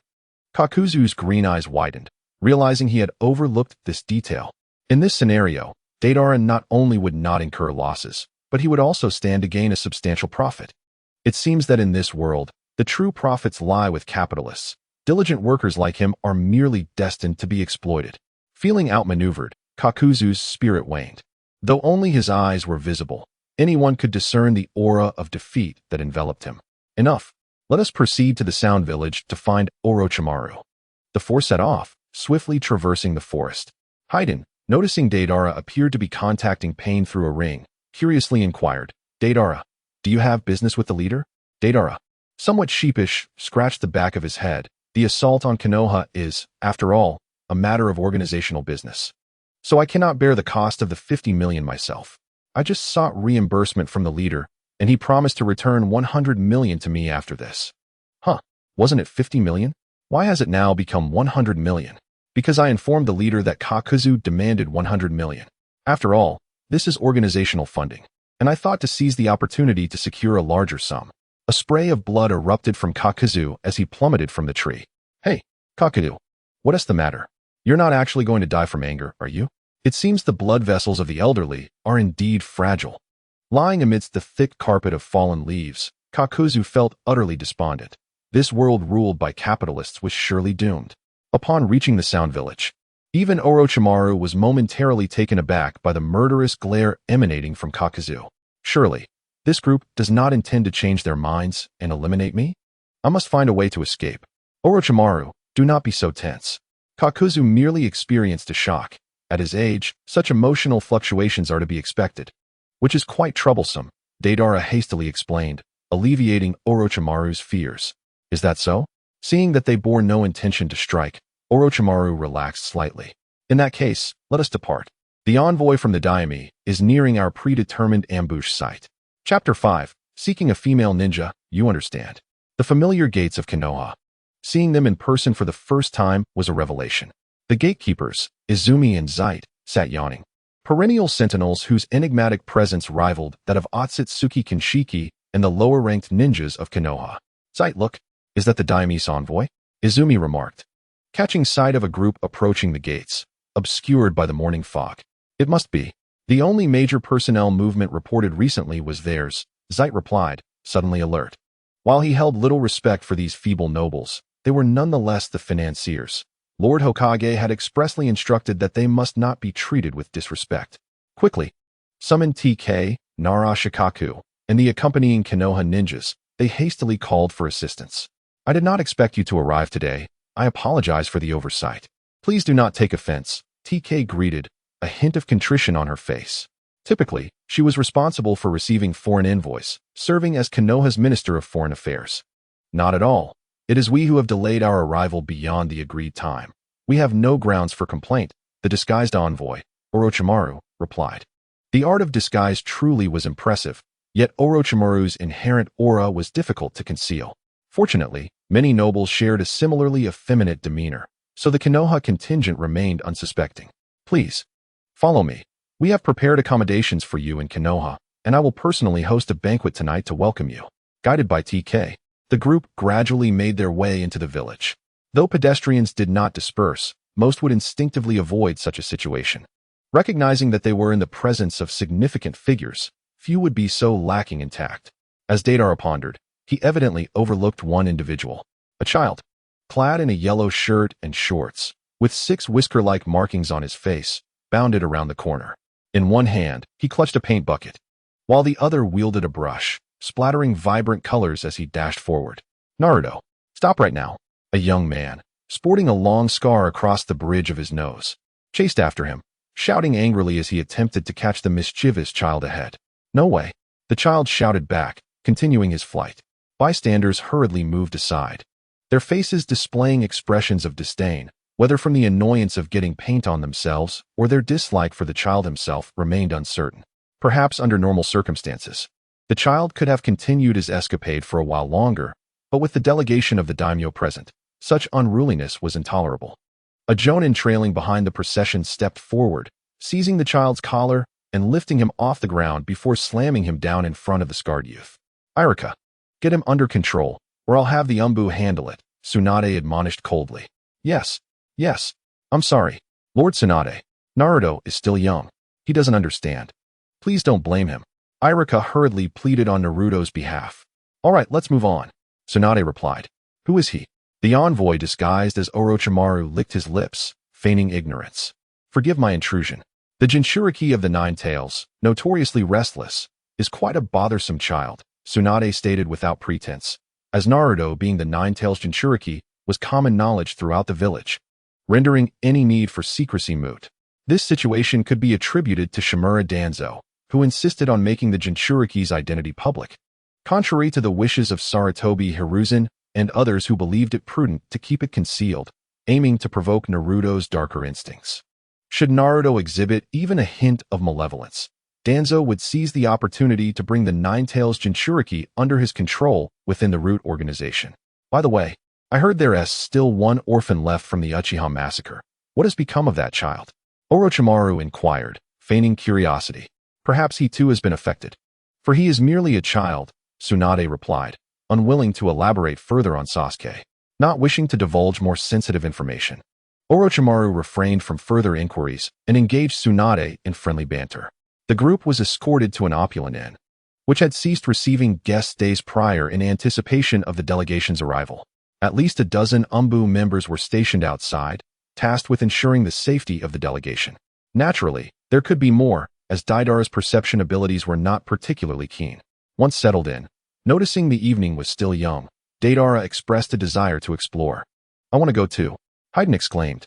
No, you'll only stir up trouble, Kakuzu retorted. Brother Scorpion, are you coming? Not interested, he replied flatly. Bored and unable to occupy himself with puppet making, which he found torturous. Yet, no amount of torment could spark an interest in shopping. After all, he was merely a homebody fond of collecting figurines. Very well, I shall go alone, Deidara declared as he approached the inn's entrance, where a leaf ninja guard immediately approached him. Sir, is there something you need? Nothing much. I merely wish to wander around Konoha. After all, it is a ninja village. Surely it possesses a unique charm compared to my homeland. Of course, the leaf ninja proudly puffed out his chest. Do you require a guide? Initially, Deidara contemplated declining the offer, but then reconsidered. As an envoy, having a guide to respectfully attend to him could be rather enjoyable. After all, even without a guide, there were places he would not be permitted to go. That would be splendid. However, I would prefer a charming female guide. Deidara flashed a knowing smile. Haha. The leaf ninja chuckled awkwardly, uncertain of the envoy's intentions behind requesting a female guide, fearing any potential backlash from such an inappropriate demand. This matter must be reported. I cannot bear the responsibility if something goes awry. Please wait a moment, I will fetch a guide for you shortly. Meanwhile, Tsunade received the report from the leaf ninja, a look of resignation crossing her face. Such occurrences were not unprecedented. The world of adults was often rife with such transactions. However, in her view, a mere member of the delegation did not warrant such preferential treatment. Yet, outright refusal would be too disrespectful. Send an Anko, she finally decided. Anko, with her extroverted and somewhat fiery temperament, seemed the perfect fit for this situation, ensuring no disadvantage would arise. Chapter 6. Anko, go boast about it soon. A female ninja clad in a fishnet bodysuit with a trench coat approached. Are you in need of a guide? I am Mitarashi Anko.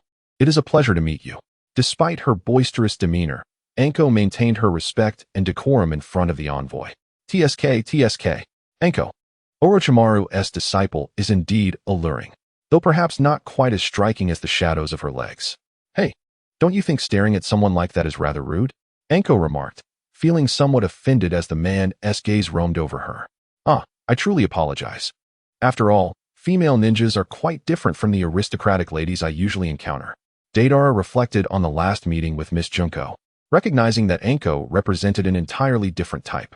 Anko pouted, acknowledging that many men had shown interest in her. Yet she found it perplexing that she could not muster any interest in them. Many of her peers, even those younger than her, were already engaged in romantic pursuits. Perhaps it was due to the poor influence of that man since her childhood. Where would you like to go? Anko inquired. Ichiraku Ramen. I've heard much about its fame. It seems a must-visit during my travels in Konoha. I also wish to see if Otsutsuki Ichiraku is truly as fearsome as rumored. Ichiraku Ramen? Anko replied, somewhat surprised. While the ramen was indeed delightful, it hardly warranted such renown among the aristocracy. However, since it was the guest's request, she saw no reason to decline. Deidara followed Anko leisurely through the streets. Konoha was bustling, even as night fell, with many people out enjoying themselves. How many residents does Konoha have? Deidara curiously asked. Well, Anko scratched her head, as such precise statistics were not of interest to her carefree disposition. What? You introduced me to a guide, yet she doesn't even know this basic information. Deidara expressed his disdain. Shut up, Anko retorted, a hint of irritation in her voice, attempting to mask her embarrassment. Why do you care about such trivial matters? It's certainly fewer than the capital. Could you show a bit more respect for this envoy? If this continues, I might have to lodge a complaint with your Hokage. Why you? Anko shot him an angry glare, but quickly faltered under the weight of Deidara's determined gaze. I'm sorry. Anko bowed apologetically, and Deidara chuckled at her reaction. Good. This feels rather pleasant. Then, you shall treat me to ramen later, after all.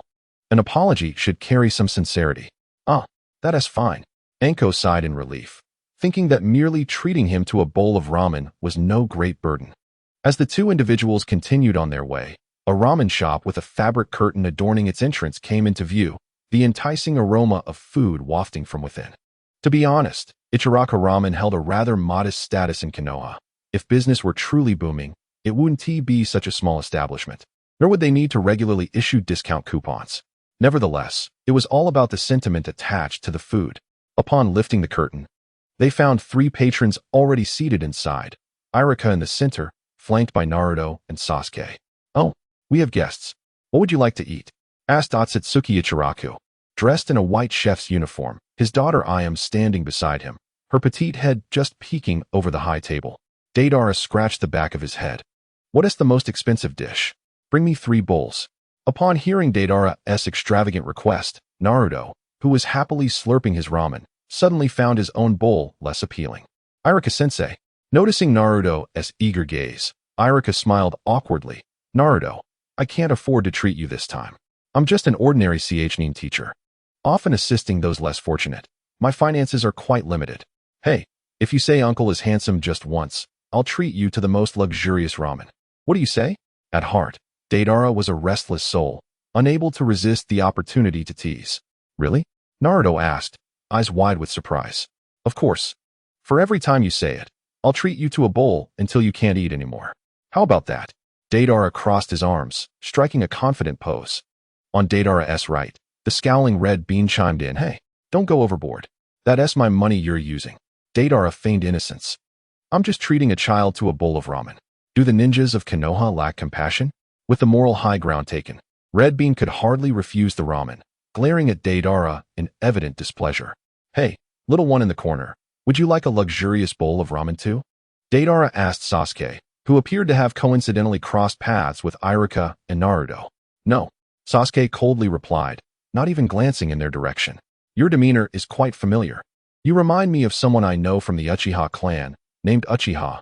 Red Bean hurriedly covered Deidara's mouth, aware of how reckless he was being. Provoking Naruto, and now mentioning a Uchiha heir. Sasuke abruptly stood, his black eyes replaced by the Sharingan, and confronted Deidara with a furious gaze. Who do you say you know? He demanded loudly. Realizing he had crossed the line, Deidara hastily corrected himself. Uchiha Fugaku. He was just like you. You're his son, aren't you? You do resemble him. Upon hearing his father's name, Sasuke finally calmed down and left without a backward glance, abandoning the remaining half bowl of ramen. Hey, not eating enough can affect your growth. And you still need to pay, right? You're not planning to dine and dash, are you? Thus, the foolish boy returned, red-faced, to settle the bill, feeling embarrassed after his intentions were publicly revealed. After indulging in ramen, they strolled through the night market, joyfully sampling the renowned meatballs and various other delights. Yet, Red Bean's expression grew increasingly grim as her wallet dwindled. TSK, TSK, TSK. Youth. Such youthful naivete. Displaying such expressions over trivial matters. What has become of today as youth? Deidara mused repeatedly. Finally unable to contain herself, Red Bean snapped. You jerk. It's not your money. So why would you care? Deidara shook his head, still gazing at her with that youthful perspective. That's exactly why you're still too young. Bring me paper and pen. What for? Red Bean asked, puzzled. Deidara grabbed the paper, looking up at Red Bean. How much did you spend tonight? After counting her remaining cash, Red Bean fumed again. A full 30,000. Here, take this. What is this? Red Bean questioned, perplexed as she accepted the paper, which stated that Red Bean had treated the envoy, amounting to 100,000 Rio, complete with Deidara's signature. The innocent girl felt as if a new world had opened before her. Is this really possible? Deidara patted her shoulder. That's why I say you're still young. Go and get that reimbursed. Consider the 70,000 a tip from me. You can boast that you're worth 70,000 Rio for a night out. Red Bean, blushing, shouted, who would brag about such things? All right. Just go, and make sure to collect the money before noon tomorrow. Chapter 7. The collapse of Konoha officially begins. The following midday marked the formal meeting. However, it was not held in the Hokage's office, as that space was too small. Konoha possessed a dedicated hall for discussions. In the center of the hall, the third Hokage, Hiruzen Sarutobi, and the disguised envoy leader, Orochimaru, shook hands amicably before seating themselves side by side. The remaining members of Konoha and the envoy also took their respective places. Hokage-sama, do you have anything to say regarding this defeat? Orochimaru's assertive demeanor startled everyone from Konoha. Normally, a noble wouldn't dare speak so rudely to the Hokage. Could this be an indirect message from the daimyo? Expressing dissatisfaction with Konoha, Hiruzen let out a bitter sigh. This defeat rests squarely on my shoulders as Hokage. I have nothing more to say. Seeing his former teacher, the legendary ninja, display such a weak and cowardly attitude ignited both anger and sorrow within Orochimaru. The slow withering of life is the greatest tragedy of this world. What actions will Konoha take next? Orochimaru pressed further. The Konoha members exchanged glances. Wasn't he the envoy here to discuss reconstruction funding? Why were they persistently probing sensitive issues? Hiruzen, though surprised, answered honestly, we will comfort the families of the fallen and address the villagers' emotions. Naturally, we will also enhance our training to ensure such a situation never occurs again. Orochimaru's hands instinctively clenched at such evasive answers. Was Konoha really not planning to take proactive measures for revenge? Take action? Hiruzen paused, as if the phrase were a relic from a bygone era. We cannot, envoy-sama. If Konoha moves, the other 4 great ninja villages will surely respond, leading to a new round of ninja world warfare. So we should just allow them to bully us? At this point, even the dullest of Konoha's members sensed the envoy's unusual demeanor. His attitude starkly contrasted with that of the daimyo. Hokage-sama, be careful. Countless Umbu and ninjas swarmed the meeting hall. However, Orochimaru's actions left them hesitant. He held a kunai to Hiruzen's neck, exuding an aura of terrifying malice and pressure. The aura of cold, feminine ruthlessness enveloped the air as Sarutobi Hiruzen lifted his gaze, instantly comprehending the familiar sensation. Could it be Orochimaru? Although Orochimaru remained disguised as an envoy, Hiruzen felt an unwavering certainty. Orochimaru no longer concealed his true self. He extended his long tongue, licking his lips, leaving a slick trail of viscous fluid. Teacher Sarutobi, you have grown old. Today, allow me to escort you to meet our esteemed predecessors.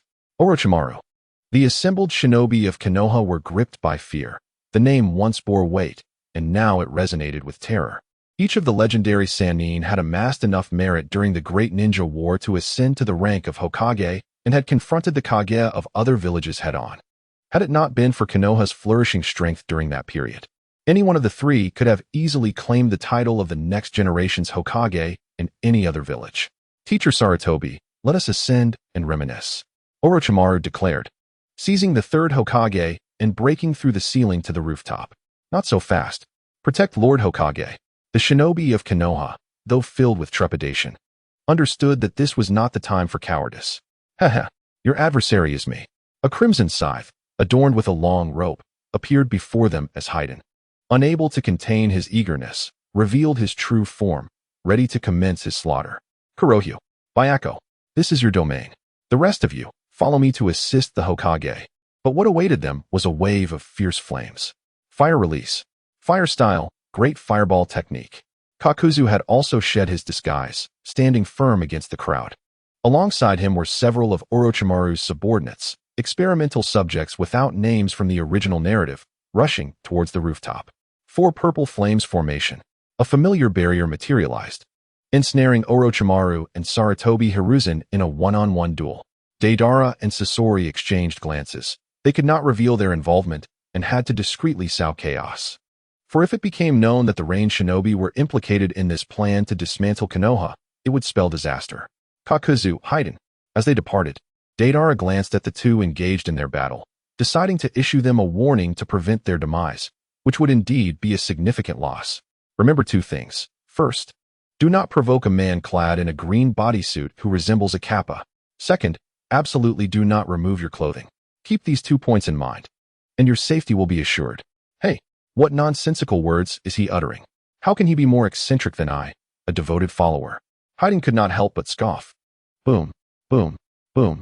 Upon exiting the conference hall, Deidara and Sasori found Konoha engulfed in chaos. The devastation was not solely due to Deidara's explosions. Instead, Orochimaru had preemptively deployed his subordinates and summoned the serpentine creatures from the Riji cave to wreak havoc. "What are you planning to do now, Sasori?" Deidara inquired. Turning to his companion.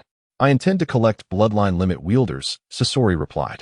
"Then let us pursue our respective paths, but do not overreach," Deidara cautioned. Sasori scoffed dismissively. "Deidara, you are the one prone to overreaching.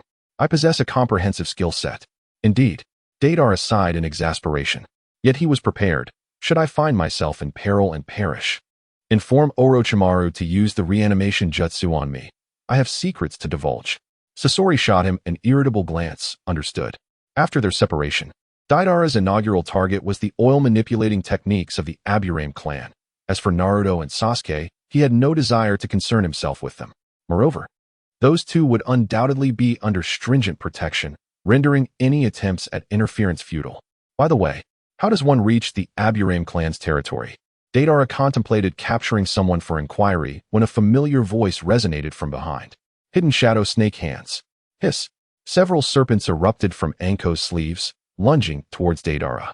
Such a level of assault was not one he would fall prey to. It was not due to disdain for Anko. Against such elite Jonin-level foes, he could easily counter with mere taijutsu. "Ah, it's you, little girl. I just gave you 700,000 last night, and today you turn against me? How heartless." Deidara chuckled. "Silence. You invaders. I, Mitarashi Anko, will kill you." Chapter 8. The Aburame clan with such limited capability, you cannot kill me. Deidara remained in his transformed state. Wielding a kunai, a rather unfamiliar sensation, as he had never utilized such tools in battle. Clang, clang, clang. Anko engaged in a swift exchange of blows with him. But upon realizing no progress was being made, she retreated slightly, forming hand seals and unleashing a barrage of flat flames resembling missiles towards her foe. Fire release. Phoenix fire technique. Is that all? It appears you were indeed lenient due to last night's 700,000. Damn it. Shut your mouth, you scoundrel. Anko's face flushed with a mixture of shame and fury. Though summoning those slippery creatures was revolting, her current opponent was no ordinary foe, and she could only endure. Fire release. Dragon fire technique. A torrent of searing flames surged in a straight line toward Deidara, who swiftly evaded. However, this was merely a feint. With a flick of her wrist, more dark blue serpents, fanged and hissing, emerged from her sleeves. "This time, you will not escape. Surrender," Anko cried confidently. For Deidara was currently in a state of diminished strength, caught between the waning of old power and the emergence of new. Unless faced with a ninja exceptionally skilled in taijutsu, evasion was improbable. When you utter those words, you have already lost. "Allow me to showcase my clay multi-headed serpent technique." Deidara raised his hand, instantly summoning a greater number of larger clay white serpents, which entwined and overpowered Anko's summoned snakes without the need for detonation, merely utilizing their form to constrict. "Damn it, why am I so weak?" Anko found herself ensnared by the clay white serpents, her body growing feeble, ultimately collapsing to her knees. "I have a friend well-versed in toxins. I procured a sample and infused it into these white serpents. This toxin merely requires contact with the skin to be absorbed, inducing a numbing and weakening sensation. What do you think? Quite effective, I assenti it. Of course, Deidara had preemptively taken an antidote. Otherwise, he would have poisoned himself as well. He had long harbored this intention. But his mastery of the technique had not reached the point where he could successfully mix toxins during creation. Anko knelt, struggling to lift her head as she gazed at the enigmatic figure before her. "What is your relationship with Orochimaru? Consider it a partnership. We have clashed before, allowing me to replicate some of his techniques." Deidara's response surprised Anko, who had assumed he was merely an experiment or subordinate of Orochimaru, not an equal collaborator. To her, Orochimaru was already a top-tier figure in the ninja world, and anyone capable of collaborating with him was undoubtedly dangerous. Deidara hoisted Anko onto his shoulder and inquired, "How does one reach the Aburame clan's territory?" Though her body was weak, her spirit remained unyielding. Anko flatly refused. "Do you think I would divulge information to an invader? However, should you withhold the information, I would be forced to seek others. If additional casualties were to occur, would you not feel remorse? In that case, it would be better to let me go to the Aburame clan. After all, they are all shinobi, and perhaps they would defeat me in an instant." Anko sighed, bemused by the man's incessant, convoluted reasoning, which somehow held a persuasive quality. In the northeastern part of the village, within a forest, the Red Bean succumbed and obediently revealed the location of the Oil Woman clan. As Deidara carried her and ran toward that direction, he curiously inquired, "By the way, did you get reimbursed for that million? If you didn't heed my advice and wait until after today, you might not receive it."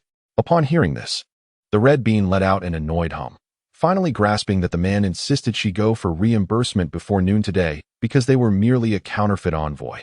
There to invade. Have you received it?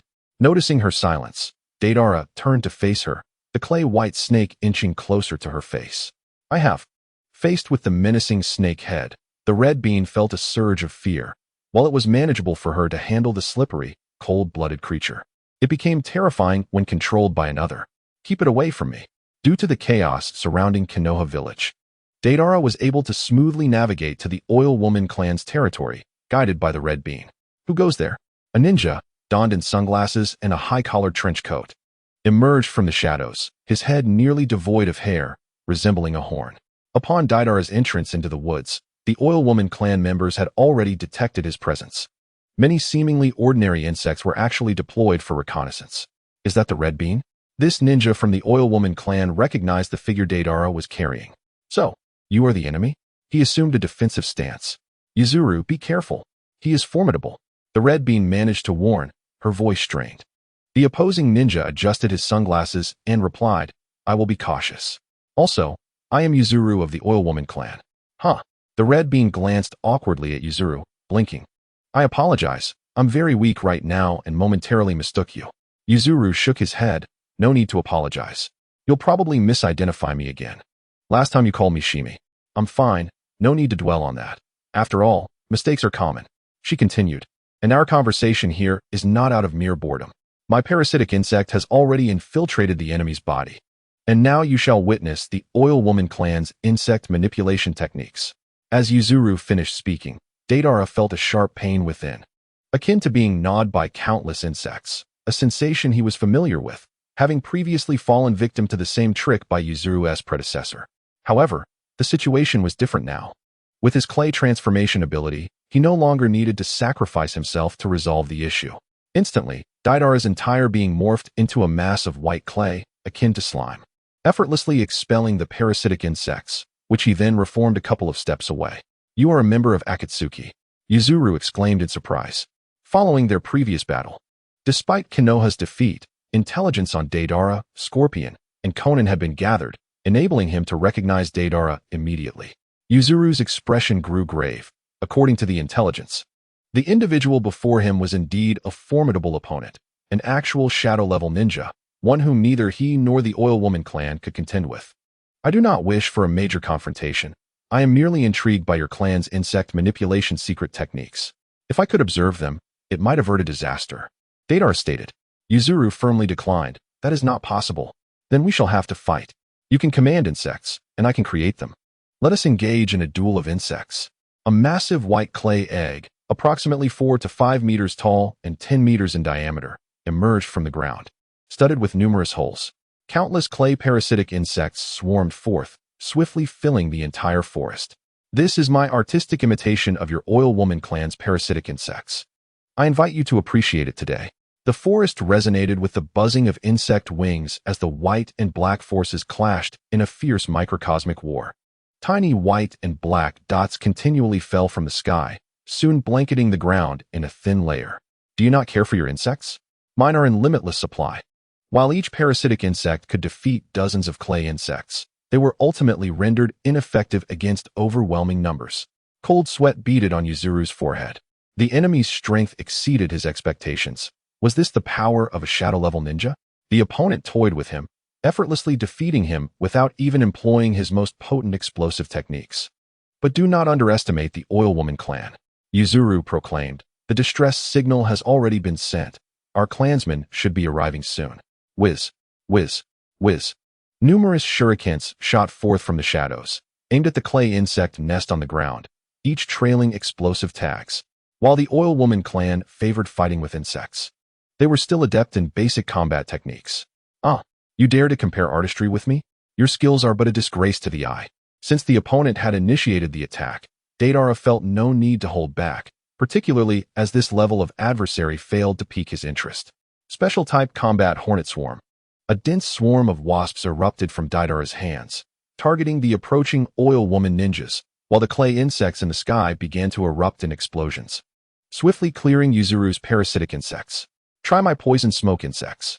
One of the oil woman ninjas unleashed a swarm of dark green insects that emitted toxic gas from their rear. Useless. I can easily disperse your poison smoke using explosive air currents. Following a series of explosions, both the toxic smoke and the poison insects vanished without a trace. Then try my explosive insects. A swarm of small, red insects, crackling like molten lava, approached. You dare to showcase such rudimentary explosive artistry before me? I am truly angered. Deidara slammed his hands onto the ground, and countless clay centipedes burrowed into the earth, unleashing a relentless barrage of explosive attacks that effortlessly defeated the Oil Woman clan's ninjas. Please stop. We will grant you the Oil Woman clan's insect manipulation secret techniques. Yuzuru stood, his typically stoic face harboring a hint of bitterness. After all, this was a long-cherished clan secret, now seized by another. Deidara took the scroll, inspecting it, and nodded once the system confirmed success. I shall not take this secret without recompense. There will be a time for you to receive my return. Yuzuru rejected. Do not jest. You are an enemy of Konoha. We cannot have any further dealings. Deidara chuckled, remaining silent. I am an enemy of Konoha. But you may not always remain loyal to them. These ninja clans are the targets of my subversion. However, all of this depended on Danzo's cooperation. If he did not provoke widespread hatred, the plow would not yield results. This woman is now in your hands. Deidara departed with flair. In truth, he had contributed little to Konoha's collapse plan, resulting in his current idleness. He contemplated that the only aspect of Konoha currently intriguing him was the Book of Seals, particularly the mutual explosive tag techniques, which would be beneficial for Konan, preventing her from clumsily squandering resources that were hard-earned by Kakuzu. Furthermore, the Flying Thunder God and the Edo Tensei techniques were renowned ninja arts. As he traversed through Konoha, he unexpectedly encountered an individual, the pharmacist Kabuto. Kabuto? I recall you as one of Orochimaru's subordinates, correct? Deidara did not mention the matter of the mind manipulation sand, if it were in a sealed state. Then discussing it with Do would be pointless and might even raise his guard. Furthermore, it was uncertain whether Orochimaru had released him. Indeed, Lord Qinglong, Do replied respectfully, adjusting his glasses with his index finger and revealing his signature smile. Orochimaru even shared our code names with you? It seems he holds you in high regard. There's no need to mention that. I merely strive to serve Lord Orochimaru diligently.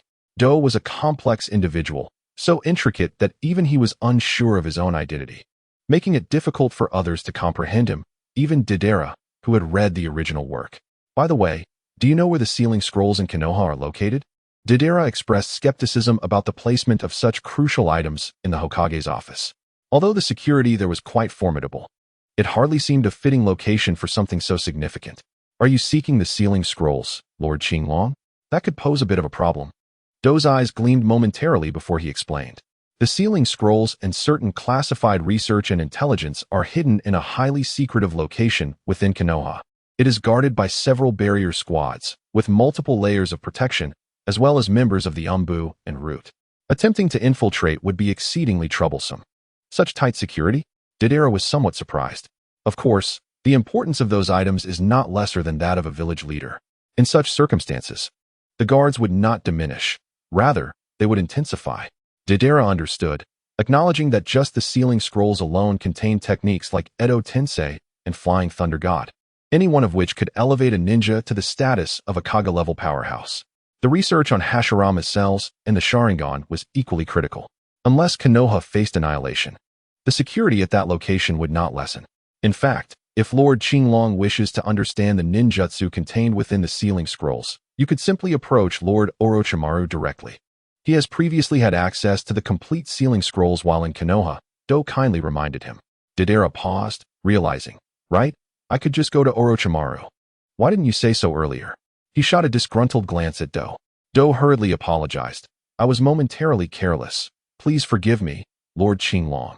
Seeing the future powerhouse before him displaying such reverence, Deidara felt a slight sense of satisfaction. So, do you have any orders to execute now? He inquired with curiosity. It's nothing that cannot be disclosed. Lord Orochimaru instructed me to seize the data from Konoha Hospital amid the chaos, as it is vital for his research. Orochimaru still finds such mundane data significant? Deidara mused. After all, data is something that can never be too abundant, Do replied. Indeed, Orochimaru truly embodies a researcher's spirit. While ordinary people only think of seizing treasures or bloodline limits, he understands the value of information. Given that, I shall accompany you. I have nothing else to do at the moment, Deidara said, stroking his chin. Having your assistance would be excellent, Do responded. The two made their way to Konoha Hospital, unaware of a swirling white zetsu lurking nearby. How troublesome it is to have me dispatched for such a task. I still need to ponder whether I can reverse my way out of this. Chapter 10. White Zetsu and Akatsuki disguised, the two entered the hospital, delaying their attack. Given that Konoha was currently embroiled in conflict, everyone was exceedingly busy, and no one noticed the two enemies among them. Deidara followed Do closely, who seemed very familiar with the place. They soon arrived at a quiet floor, presumably the location of the hospital director's office. Lord Qinglong, the data room is just ahead. But there will likely be guards, and a confrontation may ensue, Do cautioned. Deidara nodded, understanding his implication. I will be cautious and ensure the data is not destroyed. As they approached, they saw a female ninja clad in a white coat seated at a desk, organizing documents. These data were not particularly critical, so typically, Konoha Hospital only assigned an administrator, without any Umbu presence. Who goes there? The administrator looked up, revealing a familiar face. Suki no Rin. What a coincidence.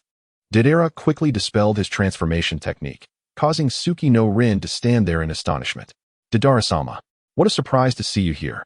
Do slowly lowered his right hand, which had gathered chakra to form a surgical knife, and smiled at the respectful lady. It turns out you are one of us. I never anticipated that Miss Rin would also be a spy. Suki no Rin glanced at Do, although they had no prior interaction. She had some recollection of this long-time Konoha Hospital ninja. However, she had little goodwill towards Do now, as he was a spy infiltrating Konoha, despite her being a spy as well. Rin, I need the patient data from the hospital. Taking it might affect you, wouldn't it? Deidara asked. Suki no Rin shook her head. It won't have a significant impact, as it's merely some inconsequential information. I might get reprimanded by the director, but for Deidara-sama, it's all trivial. Deidara nodded in relief. Do you boom.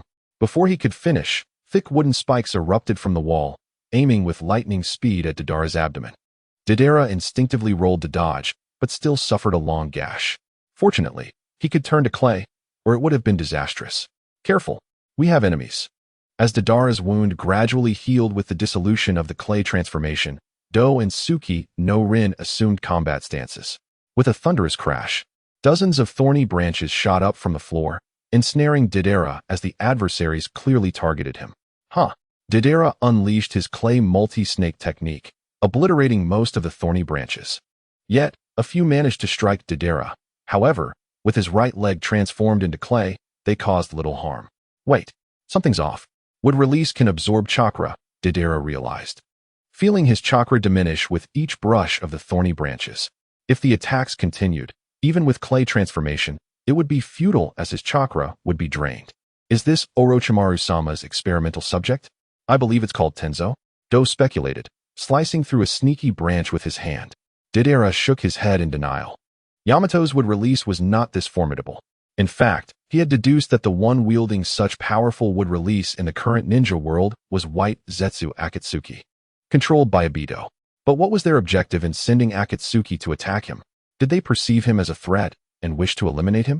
After all, it was Deidara who had significantly influenced Nagato to make changes, and now, Nagato and Akatsuki had effectively slipped out of Obito's control. Special type Snake Swarm. As Deidara summoned a few clay creatures to counter the wood release, he sprinted toward the exit of the hospital. No matter what, it was best to avoid a large-scale battle within Konoha. If exposed, his plans to ally with Konoha would be thwarted. Wait, the alliance plan. Deidara suddenly comprehended. He must have raised Obito and Black Zetsu's suspicions, resulting in surveillance. They surely did not want to see this plan succeed. As the scale of Akatsuki had grown too significant for them, they only sought to weaken it, not allow it to flourish again. However, when it comes to directly confronting Deidara and Pain, we have not yet reached that juncture, for we still rely on the strength of Akatsuki to gather the tailed beasts. Hence, The purpose of dispatching Toby is to compel him to unleash his true abilities, revealing his presence in Konoha and jeopardizing the forthcoming alliance, thereby forcing the Rain Village and Akatsuki to confront the pressures from the major ninja villages. Yet, Toby refrains from employing excessively powerful wood release techniques. As everyone is well aware of the strength of Orochimaru's experiment, a minor outburst might be acceptable, but if the eruption is too exaggerated, Konoha will not be fooled and will inevitably harbor suspicions. The existence of a ninja capable of wielding formidable wood release would be as impactful to Konoha as the death of a Hokage. Such a scenario would steer matters toward an unpredictable direction, which is intolerable, as explained by Kuro. So, is this a battle where both sides are bound by their own limitations? The battlefield is confined to this hospital, for once Deidara makes an escape. He could easily flee on a bird. White Zetsu expressed his interest, finding this peculiar battle quite entertaining to observe. However, it seems that Toby is destined to win this time. After all, within such a cramped space, wood release is far more effective than Deidara's explosive artistry. White Zetsu believed he had made a reasonable deduction. Let us hope so, Kuro replied. Inside the hospital, although Deidara continuously attempted to flee, he was relentlessly pursued and cornered by wood release techniques, causing him to run in circles with no means of escape. Rin, Kabuto, stay behind me. Although I am not their target, it is evident they intend to use you to restrain me, Deidara declared. Do not worry, Lord Deidara. I will protect you. Moonlight Rin stepped forward, kunai in hand, signifying her unwavering resolve. No, Rin. You and Kabuto are medical ninjas. Just focus on safeguarding yourselves. You know my abilities. If you stay too close, it will hinder my performance. Deidara waved his hand dismissively. Moonlight Rin gritted her teeth, visibly reluctant, understood. As she stepped back slightly, Deidara reached into his clay pouch and began to chew, lamenting the constraints of this battle. Boom, as if signaling the onset of chaos. When Deidara's hands began to produce clay creatures, the assault of wood release intensified violently, with countless wooden spikes emerging from all directions. If even one were to pierce Deidara's body, it would instantaneously sprout numerous barbs, ripping a significant portion of his chakra away, proving to be exceedingly lethal. Special type, clay termites. Countless clay termites were conjured, fervently gnawing at the wooden spikes, while Deidara expelled hundreds of clay butterflies from his mouth, encircling the trio to form a barrier. Whenever wood release attacked, these butterflies would self-destruct, shattering the wooden projectiles into fragments. Now, let us select a direction and charge forth with unyielding momentum. Chapter 11. Toby's retreat. With the walls collapsing incessantly, thick wooden limbs surged forth, yet they were all obliterated by Deidara's clay butterflies. With the assistance of the clay termites, they temporarily halted Toby's onslaught. I can no longer dwell on trivial matters. I must focus, as the enemy is on the verge of escape. From the shadows, Toby clapped his palms together, summoning a colossal tree trunk resembling the tentacle of a monstrous beast, which crashed through several walls, crashing down upon the fleeing Deidara and his companions. Faced with such an overt attack, even Deidara, whose sensing abilities were not exceptional, could detect it. He abruptly halted his running, releasing several small clay spiders that detonated in the corridor, creating a large hole and allowing them to plummet to the lower level. Rin, Kabuto, hurry down. The two quickly followed, descending to the level below. However, upon landing, their situation did not improve. In mere moments, the wood release assaults followed them, surging from all directions to relentlessly target Deidara. Lord Qinglong, the opponent's wood release is formidable.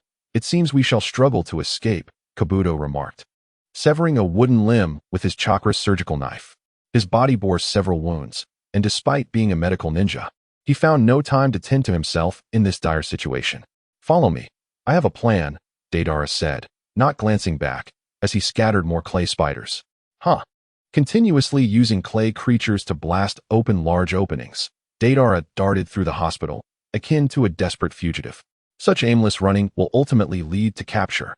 But was Deidara truly running without purpose? Certainly not. He was consistently creating destruction and luring Toby into causing chaos, leaving the Konoha hospital as nothing more than a hollow shell. If Toby wished to avoid exposure, he would have to prop up this shell with wood release. Consequently, this inadvertently increased the structural resilience of the hospital, allowing Deidara to unleash more powerful clay bombs from within. Special type, clay termites. More clay termites were summoned, followed by common-type beavers. One by one, beavers were generated, utilizing their teeth alongside the termites to gnaw at the wood. Should they fail to breach it, they would self-destruct, granting Deidara ample time. These little creatures truly devour voraciously. Will they excrete afterward? Surely not, as they are merely entities like myself, artificially created. Deidara pondered, simultaneously reinforcing the chakra input for wood release. Meanwhile, Deidara keenly sensed the enhancement of the wood release. This technique exhibited a significant disparity between its upper and lower limits. While Hashirama Senju's wood release could withstand Susanoo and suppress the Nine Tails, Yamato's was limited to mere landscaping. Rin, Kabuto, as medical ninjas, your sensing abilities are relatively heightened. Soon, I will provoke the enemy into utilizing some powerful wood release techniques. Seize the opportunity to locate their hiding place, and we shall eliminate the enemy's true form, Deidara instructed, as he produced 10 identical clay Deidara puppets. Having mastered human form manipulation, creating various clay figures had become a straightforward task.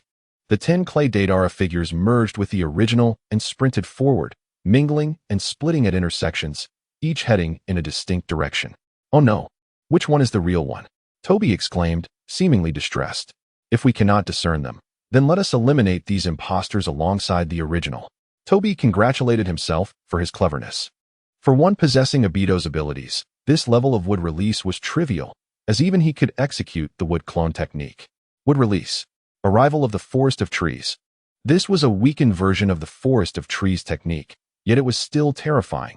The interior of the hospital was utterly devastated, with countless branches weaving through, swiftly transforming it into an obscured, dark forest. As the wood release attacks became overwhelmingly pervasive, Deidara, rather than feeling anxious, wore a serene smile. To secure victory in this battle, it was not imperative to escape. There existed a second option, to approach Toby. He would undoubtedly refrain from revealing his identity and would eventually retreat. Moreover, this alternative bore the advantage of potentially acquiring some of White Zetsu's cellular samples, which could expedite Orochimaru's research on Hashirama's cells. Special type serpent array. Hiss, hiss. Thousands of clay white serpents swiftly slithered down the sturdy tree trunks. Despite the enhanced resilience of these wooden constructs, they appeared fragile in the face of an explosion. Deidara descended from above, observing the two individuals, Tsuki no Kage Rin and Kabuto, who were diligently sensing their surroundings. Have you located the enemy's true form? Yes, Lord Xinglong. Kabuto's prowess was evidently superior. He pointed in a specific direction. The chakra response emanates from there. The enemy's true form must be in that vicinity. Excellent. Let us proceed. Deidara beckoned, and Tsuki no Kage Rin, with a look of embarrassment, hurriedly followed suit. Oh no, it's coming straight at us. Could it be targeting me? Akatsuki exclaimed, hastily retreating into the tree created by his wood release. Lord Xinglong, the enemy's chakra has vanished. Once the ninjutsu ceased, the concealment ability of White Zetsu proved formidable. Not even Kabuto, nor anyone in the ninja world, could directly perceive White Zetsu's presence. This situation persisted until Naruto, borrowing the power of the Nine Tails, could finally unveil White Zetsu's true form. Do not worry. As long as we know his location, we can act, Deidara reassured. Standard giant python. Two colossal clay serpents erupted from Deidara's palm, encircling the area indicated by Kabuto. Art is an explosion, he declared, unleashing a torrent of heated air and a powerful shockwave. At that moment, Akatsuki's wood release served as a protective barrier for the three, allowing Deidara to employ such a large-scale clay bomb without concern. Otherwise, at such close proximity, not only Tsuki no Kage Rin and Kabuto, but even he himself would not emerge unscathed. What should I do now? If Deidara spots me, will that spell trouble? Akatsuki pondered, finding himself blown out of the wood release, yet sustaining minimal injury. However, as Deidara approached, his exposure seemed imminent. Just as Akatsuki was at a loss, Zetsu emerged from behind. Hurry, you have lost this time. By the time Deidara landed, the area was devoid of any presence. Chapter 12. Hashirama, did you fight me back then?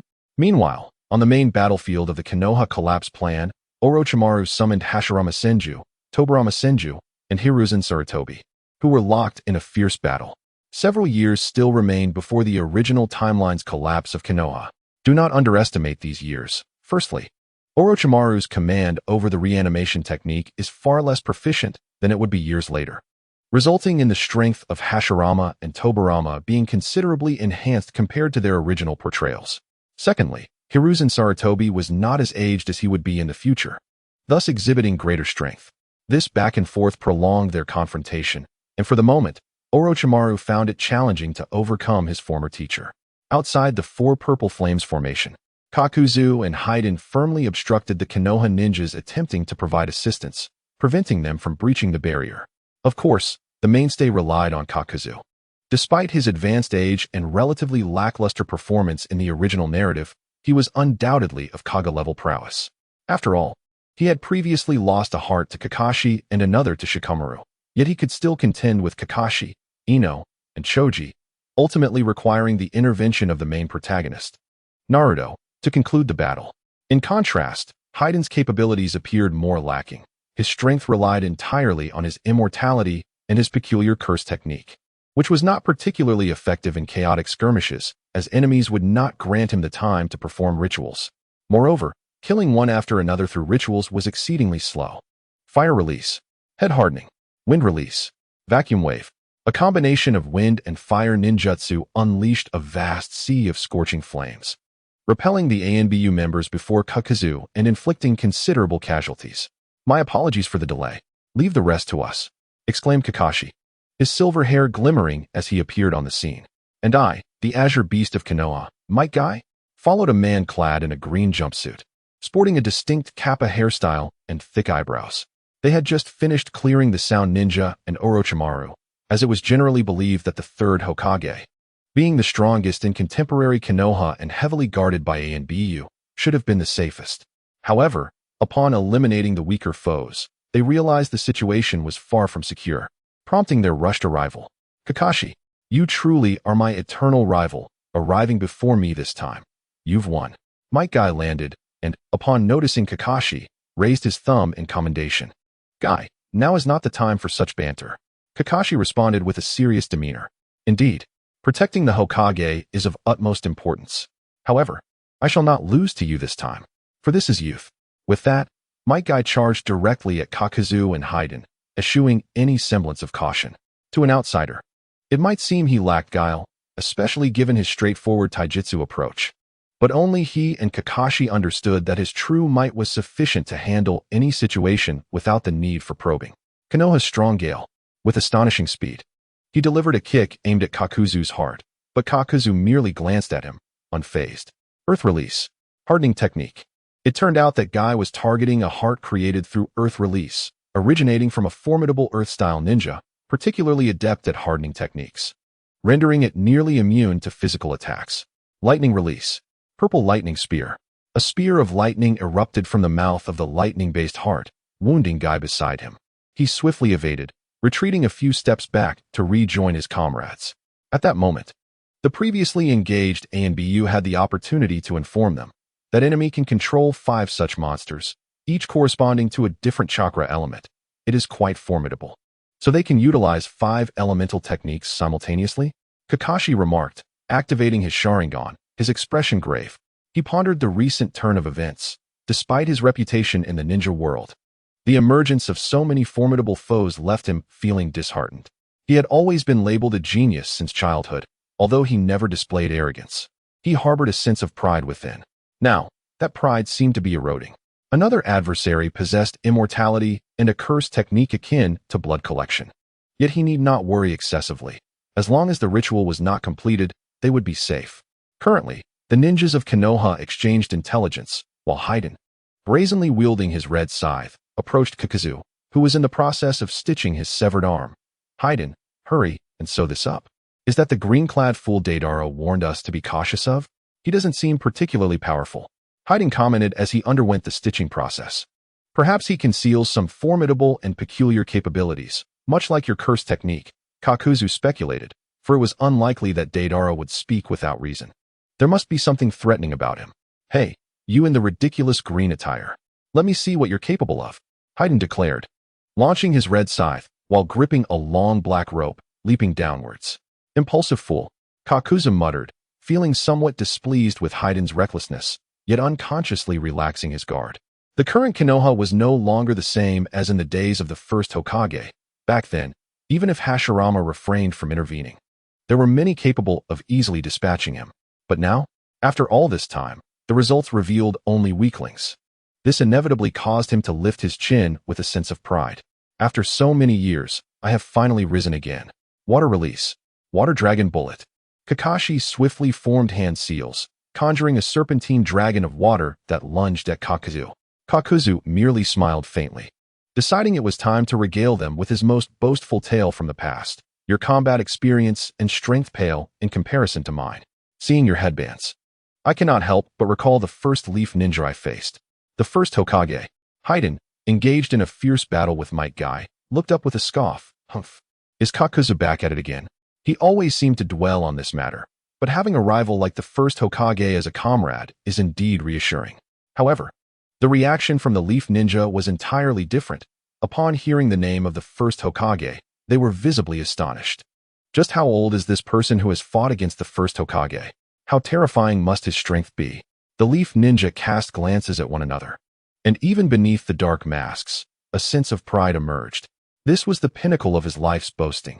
Every time he saw the enemy's shock, it brought him a secret delight. As for the truth, Senju Hashirama had been dead for many years. Who would still know the reality? Did we fight before? I don't recall. A discordant voice suddenly rang out from above. A man clad in red armor was pressed against the barrier of the four purple flames formation, his innocent face showing a look of confusion. Kakuzu exclaimed, "What the hell? How can a technique like Edo Tensei exist?" Due to Orochimaru's currently weak control over the reanimated bodies, both Senju Hashirama and Senju Tobirama retained their full consciousness. Upon hearing his name mentioned, Hashirama, driven by curiosity, turned his attention below. He could swear he meant no harm. He simply did not remember a foe named Kakuzu. "Tobirama, do you remember him?" he asked his brother, the one who always had an affinity for peculiar studies. If he hadn't developed the Edo Tensei technique, he wouldn't have to be disturbed even in death. "What is the point of researching such things anyway?" he remarked, clapping his hands together. Dressed in blue armor, Senju Tobirama and his brother Hashirama were two distinct personalities. Hashirama was honest, naive, and carefree, while Tobirama was cunning, profound, and deeply calculating. He cast a cold gaze down at Kakuzu, shaking his head. "I haven't seen him." He specified he had not seen him, not that he did not remember, for his memory was sharp enough to affirm that Kakuzu had never crossed paths with his brother. This was puzzling. If he claims to have fought me, could it be that he was disguised at the time? Hashirama scratched his head, pondering with some confusion. The tense Leaf Ninja, momentarily distracted by this exchange, felt a slight relaxation. The enemy might be formidable, but they did not seem insurmountable, alleviating their despair. Haiden swung his blade, retreating to Kakuzu's side, shouting loudly, "Hey, Kakuzu, you often boast about having faced the first Hokage. It can't be a lie, can it?" Kakuzu inwardly seethed, wishing he could slice his teammate into pieces. Couldn't he keep quiet at such a critical moment? "Humph. Senju Hashirama. Truly, the great often forget." Kakuzu retorted. "For someone like you, I was merely an insignificant nobody back then. After all, there were countless assassins sent to kill you." He decided to lower the grandeur of his tale while attempting to evade scrutiny. "Oh, so you were one of those assassins?" Hashirama feigned realization, allowing Kakuzu to breathe a sigh of relief. "But how have you lived for so long?" Hashirama inquired curiously. No need for Kakuzu to respond. Tobirama, the expert in peculiar matters, immediately discerned the secret behind Kakuzu's longevity. It must be due to the Earth Grudge Fear technique from Tsuchikage, which allows one to acquire others' hearts. As long as one collects other hearts before their own ages and ceases to beat, they can continue living, essentially achieving a form of immortality. "Tobirama, how do you know so much about this?" Hashirama asked. "I had intended to use it for experimentation, but you always forbade me." Tobirama replied. "If I had brought the Earth Grudge Fear to Konoha, we wouldn't be facing this foe today." It seemed Tobirama harbored significant resentment towards Hashirama for always imposing restrictions on him, even after so many years. "So, this Kakuzu, were you originally a ninja from Tsuchikage?" Hashirama continued the conversation. Kakuzu felt an ominous sensation rising within him. They should not delve further into his past. "Orochimaru, you better regain control of your techniques and eliminate the third Hokage. I am weary of this battle." With that, Without waiting for a response, he unleashed 5 hearts, charging at the leaf ninja. Hey, Kakuzu, you still haven't clarified that matter from back then. Did you or did you not fight the first Hokage? Haiden yelled after him. Fire release. Great fire dragon technique. A colossal flaming dragon manifested, engulfing Haiden in its fiery embrace, drowning out his cries. Hot, hot, hot, hot, hot. Kakuzu, watch your techniques. I want to die, but it truly hurts.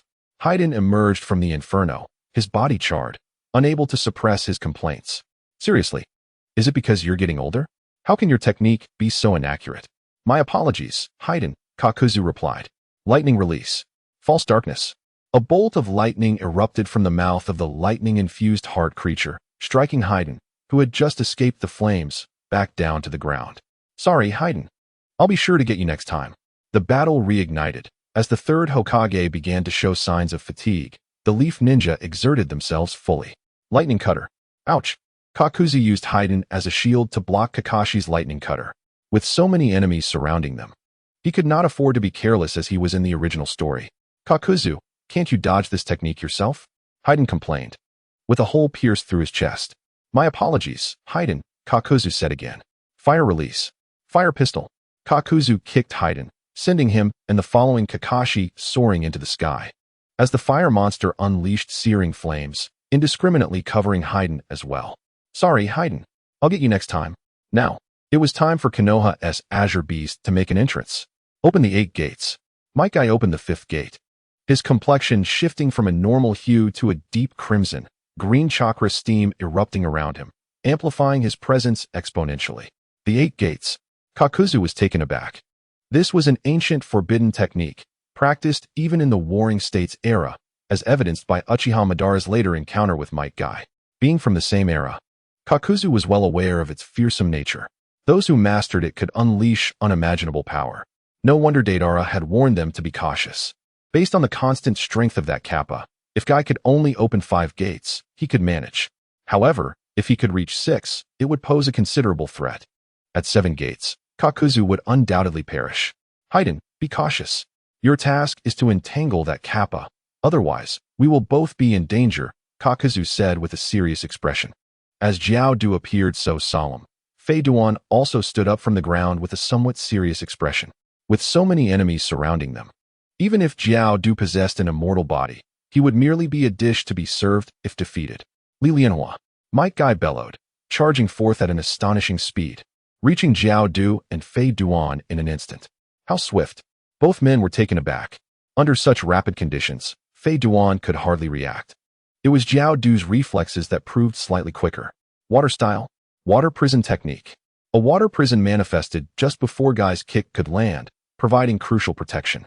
He opted against using the hardening technique as he needed to employ other ninjutsu to fend off Guy's assault rather than passively endure it.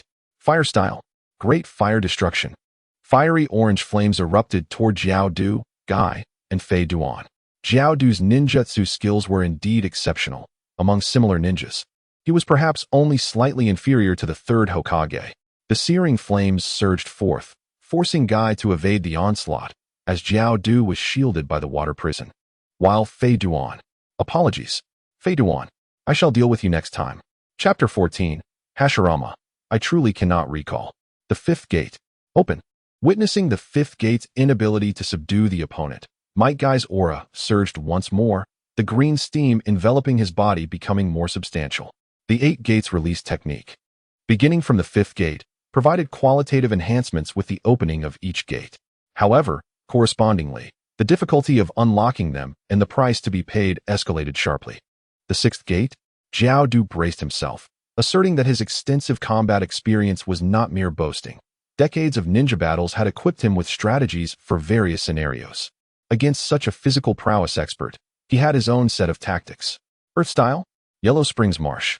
The ground beneath the Konoha ninjas transformed into a soft swamp, aiming to restrict their movements, especially Guy's. Guy crouched slightly and leaped, defying logic as he sprang forth from the swamp with a speed nearly imperceptible to the naked eye. Incredible. Kakashi could not help but be astonished at his friend's strength. Even his Sharingan struggled to capture Guy's current velocity. The expressions of the other Konoha ninjas were equally remarkable, realizing they had an extraordinary powerhouse hidden within their ranks. Jiao Du was also taken aback, but quickly assessed that the green-skinned creature before him had likely utilized a momentary burst of power to generate tremendous recoil, propelling himself out of the swamp. Truly a formidable foe. Simultaneously, the lightning-style and fire-style heart monsters unleashed torrents of lightning and flames, respectively. Attempting to strike an enemy of such velocity with conventional ninjutsu would be the height of folly. It was wiser to employ large-scale ninjutsu to have any effect. After opening the 8 gates, Guy certainly wished to avoid a protracted battle. His figure abruptly halted mid-air, directly in front of Jiao Du and Fei Duan. Fists clenched in a striking pose. Morning Peacock, witness my youth. In a sequence of rapid punches reminiscent of the sound effects aura, aura, aura. Each of Guy's strikes generated friction with the air, producing an abundance of flames. These flames, born from the friction, surged forth in shockwaves towards Jiao Du and Fei Duan. The continuous fiery punch shockwaves filled the sky in an instant, resembling a peacock spreading its feathers, from which the technique derived its name. Water style, Great Water Burst. Earth style, Hardening Technique. The water style heart monster expelled a torrent of water, yet this technique, which could typically counter flames, proved ineffective against the fiery shockwaves of Morning Peacock, evaporating like raindrops in a wildfire. What an astounding temperature! To evaporate such a massive water technique without any reduction in its potency. At this moment, Jiao Du abandoned any hope of emerging unscathed from this attack. As a fellow practitioner of the 8 gates, he could not deny the flawless execution of such a physical technique by the seemingly unremarkable creature before him. A truly terrifying adversary. Boom. The fierce collision dispersed the high temperatures of Morning Peacock, igniting the entire block and forcing the Konoha ninjas below to retreat momentarily to evade the onslaught. Guy is unbelievably strong. Asuma, wielding dual kunai, dropped his cigarette in astonishment, as did Hong and other elite ninjas, all sharing similar expressions. They had watched Guy's antics and nearly masochistic training daily, believing him merely a ninja who advanced to Jonin through sheer effort. But a physical ninja he was, and who could have known he possessed such strength? Hey, I won't dare to joke about Guy anymore, one special Jonin remarked, reflecting on how he had previously mocked such a powerful man, realizing now the folly of his ignorance. Me too, echoed his companion, trembling with fear. However, while shocked, Kakashi was relatively more accepting, having long been aware of the 8 gates' capabilities. The most pressing matter was not to remain idle below, but to seize the opportunity to eliminate the enemy. With lightning crackling around his hands, he concentrated chakra at his feet and swiftly ascended the burning buildings. Cough, cough. On the battlefield above, Fei Duan coughed awkwardly, clearly shaken by the earlier attack. Even his immortal body could have been carbonized in an instant. Fortunately, Jiao Du had saved his life by pulling him back at a critical moment. However, the price was that Jiao Du had sacrificed his Earth-style heart. While it seemed only one of 5 hearts had been damaged, Jiao Du's strength had effectively been halved. After all, a perfect balance of 5 elemental attributes was now compromised, leaving him with a weakness. Without the ability to use Earth-style, his near-physical immunity from the hardening technique was also lost, significantly diminishing his defensive capabilities in close-quarters combat. Lightning Cutter. Kakashi bypassed the heavily breathing Guy, utilizing his Sharingan's sharp observation to strike from an unexpected angle. I've been waiting for you, Kakashi. Jiao Du remained calm, unleashing a wind-style attack toward Kakashi, only for his opponent to transform into a cloud of smoke with a loud bang. Oh no! Shadow Clone. PFF. Kakashi's true self emerged from below the rooftop, successfully eliminating the fire-style heart monster. Hey, Jiao Du, you're not finished, are you? Fei Duan anxiously called out. If you're done for, then I'm done for too. Silence. Jiao Du glared at Fei Duan with his beady eyes, though reluctant. He had to acknowledge that he was no match for the Konoha ninjas before him. However, he was not concerned about the possibility of death, for Konoha still had Deidara and Sasori, who could come to their aid if necessary. What is this sensation? At that moment, everyone was enveloped by a chilling aura, prompting them to look up toward the source. It seemed the fierce battle of the 4 purple flames formation was finally nearing its conclusion, as a massive specter of death clad in white appeared behind the 3rd Hokage, Sarutobi Hiruzen. This cold aura emanated from its form. This is the Reaper Death Seal. Kakashi's eyes widened. He had learned of this sealing technique from his teacher, Minato Namikaze. It was the ultimate among sealing techniques, capable of easily dealing with even-tailed beasts like the Nine-Tails. Yet, the cost was the life and soul of the caster. Hokage-sama. Kakashi silently cried out within. The scene unfolds as Sarutobi Hiruzen, the third Hokage, faces the grim reality of his impending demise. In a moment of desperation, he pulls the souls of the first Hokage, Hashirama Senju, and the second Hokage, Tobirama Senju, into the embrace of death. Yet, as he attempts to seal Orochimaru, he finds himself outmatched, allowing the latter to escape. Hey, that Kakuzu below. I recall a time when a ninja betrayed the village of Takigakure, stealing the Earth Grudge Fear due to a failed mission that left him with no choice, he muses. So, your mission back then was to assassinate me, wasn't it? Hashirama displays a calm demeanor, unperturbed by the thought of his impending sealing, engaging in casual conversation. But I truly cannot recall you ever attempting to assassinate me, Kakuzu retorts, spitting blood in a moment of melancholy. Damn you, Hashirama. Enough already. No, I must have bled due to my injuries, certainly not out of anger. Chapter 15. Our Misunderstanding of Danzo Hokage-sama. The villagers of Konohagakure cry out in despair. Within the confines of the Four Purple Flames formation, Hiruzen's frail body is pierced by the Kusanagi sword, blood oozing from his lips as his vision blurs. Rest easy, old man, Orochimaru says, holding the sword that has pierced his mentor's chest, a flicker of complexity crossing his androgynous features.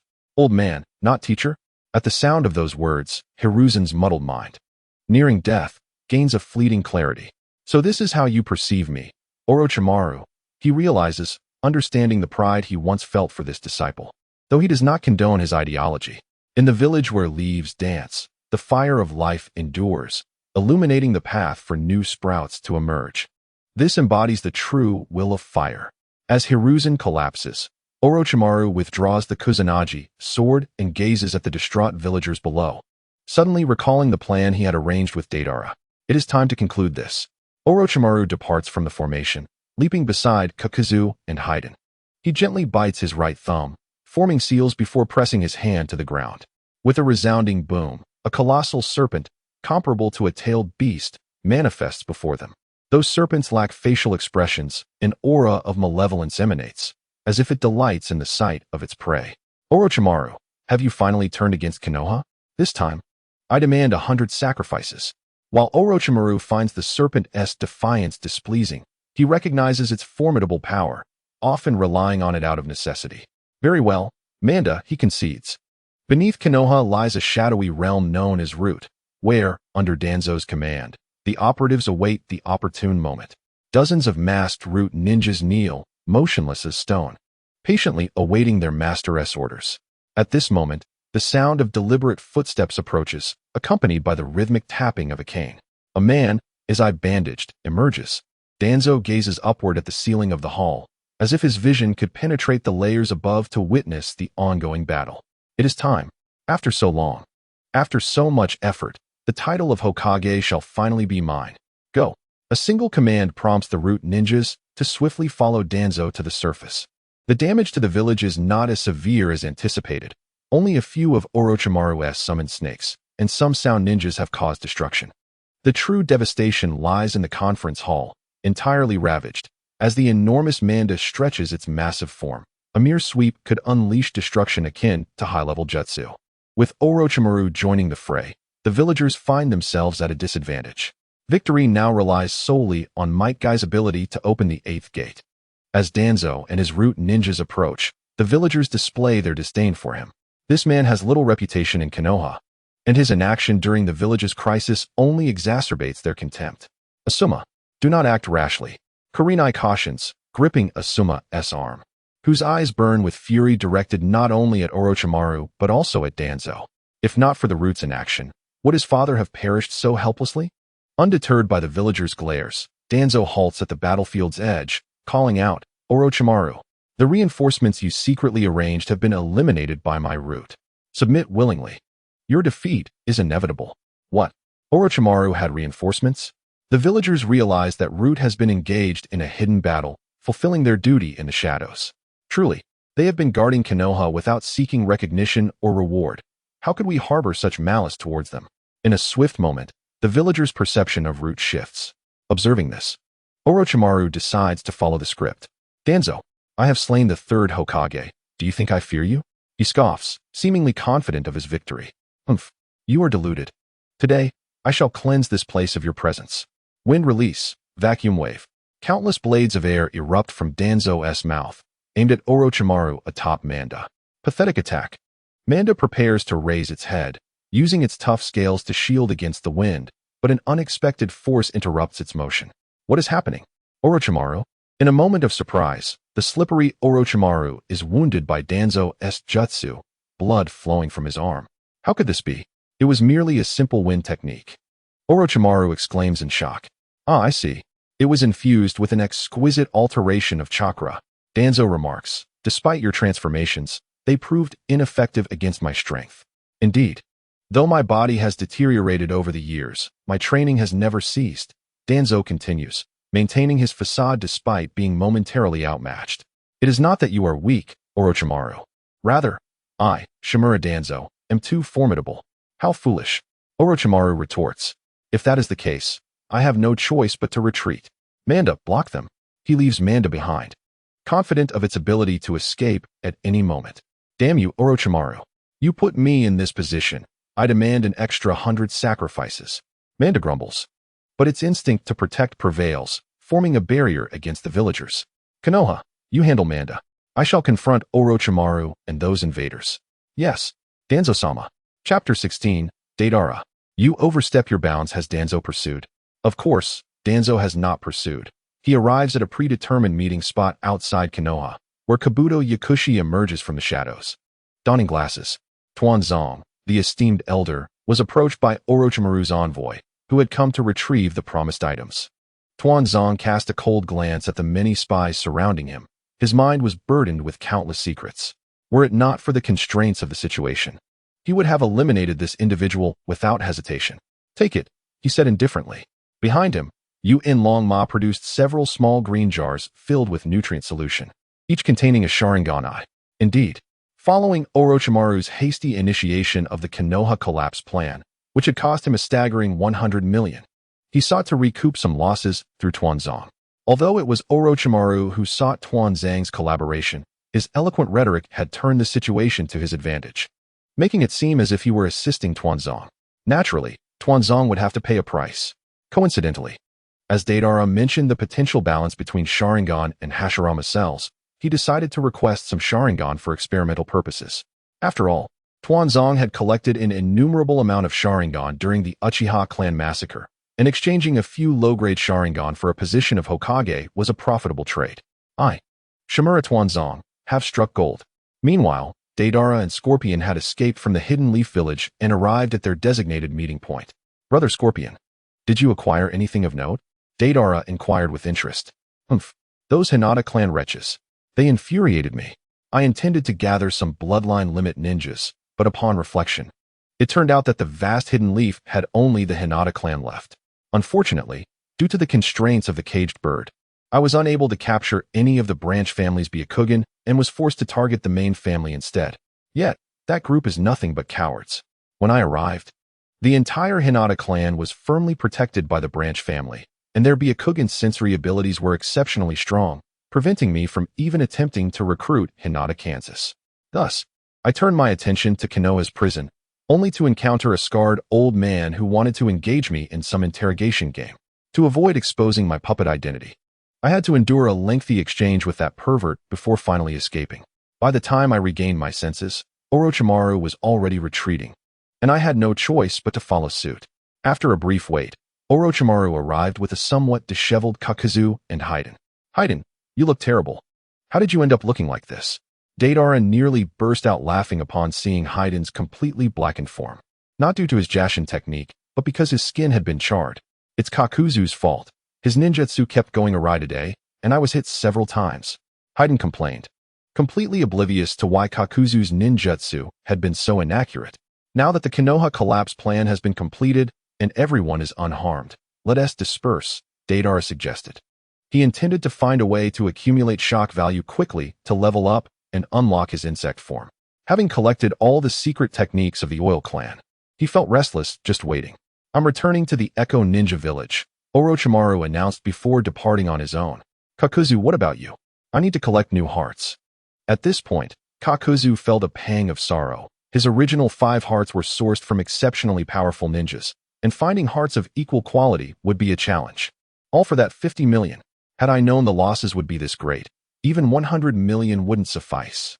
And every time I think of that insufferable blonde brat who does nothing yet earns more than I do, my heart aches even more. Well then, until we meet again. Oh, and Kakuzu, make sure to hand over your bounty once you exchange it. Deidara added. Understood. But settle my pay for these past 5 days first. Kakuzu's wounded spirit yearned for the comfort of gold. Deidara scratched his head. Oh dear, I'm out of money. Kakuzu's green eyes widened, radiating a murderous aura. You little brat, are you mocking me? Trying to default on payment is something I cannot tolerate. Deidara quickly raised his hands in a gesture of appeasement. Kaku, don't get so angry. Just hear me out. Kakuzu reluctantly nodded. Considering they were all part of the same organization, you have 3 sentences. You'll turn in that 50 million to the leader, right? The leader will then give me 100 million, correct? So, I could just ask the leader directly for the 50 million, and we can skip your part. I can't believe it. Deidara, you're taking it too far. Hey, Kakuzu, don't get so worked up. Older individuals have fragile blood vessels. Look at all the blood you've lost. Deidara quickly made his escape, unable to withstand Kakuzu's resentful and furious gaze. Alas, there is still no Nagato or Conan's level. My heart aches at such bullying of the elderly. Deidara and Scorpion hurriedly ran a considerable distance when suddenly Scorpion halted. What's wrong, brother Scorpion? Deidara asked, puzzled. An enemy. Very strong. Scorpion replied, using the term very strong for the first time. It was puzzling who could be strong enough to elicit such a response from him. Deidara's confusion was short-lived as a tall man with long white hair, adorned with an oil symbol forehead protector, emerged from behind the rocks. He had a somewhat eccentric demeanor, maintaining a nonchalant attitude even in the face of a formidable foe. This friend has quite the discerning eye. Indeed, it is I, Jiraiya of Miyaboka Mountain. I am quite formidable, you know? Jiraiya. This truly is a formidable adversary. Although Jiraiya might not match the direct combat prowess of the Eight Tails or the likes of Kurama, a ninja's battle often hinges on the flexibility and diversity of their abilities. As previously stated, Nagato is powerful, but an ordinary person wielding a kunai against his heart could easily end his life. Thus, many high-powered jutsu, including tailed beast bombs, often result in excessive damage. The true focus of a ninja battle should be on delivering damage effectively to the opponent. Without a doubt, Jiraiya excelled in this regard, with a well-rounded development of ninjutsu, jinjutsu, sealing techniques, powerful summoning support, and exceptional combat intelligence, not to mention his sage techniques, making him a formidable opponent. It's Jiraiya, one of the legendary Sannin. Scorpion immediately summoned the 3rd Kazekage. Deidara, we must tread carefully. Observing the puppet of the 3rd Kazekage, Jiraiya's expression grew serious. Indeed, it is the 3rd Kazekage. You, Scorpion, are quite the dangerous individual. Therefore, I must ask you to leave for the time being. My target is your companion. Toad mouth binding technique. Scorpion felt a flash before his eyes, finding himself in a space akin to an esophagus, surrounded by pink, fleshy walls. Genjutsu? No, it's a barrier. And there is no way to break free in the short term. Unable to sense Deidara, he could only hope that the little brat would remain safe. With one of the Akatsuki members temporarily trapped within the belly of the great toad, Jiraiya turned his attention to the remaining individual. This was the perfect opportunity. He must seize this chance to capture an Akatsuki member and extract more information. Chapter 17. Jiraiya, a new sun rose in the sky, heralding unprecedented upheaval in the ninja world. After learning of this new prophecy from the great toad sage, Jiraiya had been wandering from place to place in search of inspiration. It was not until the night of the rebellion in the Mist Village and the joint defeat of the Leaf and Sand ninjas that he realized the growing notoriety of the Akatsuki.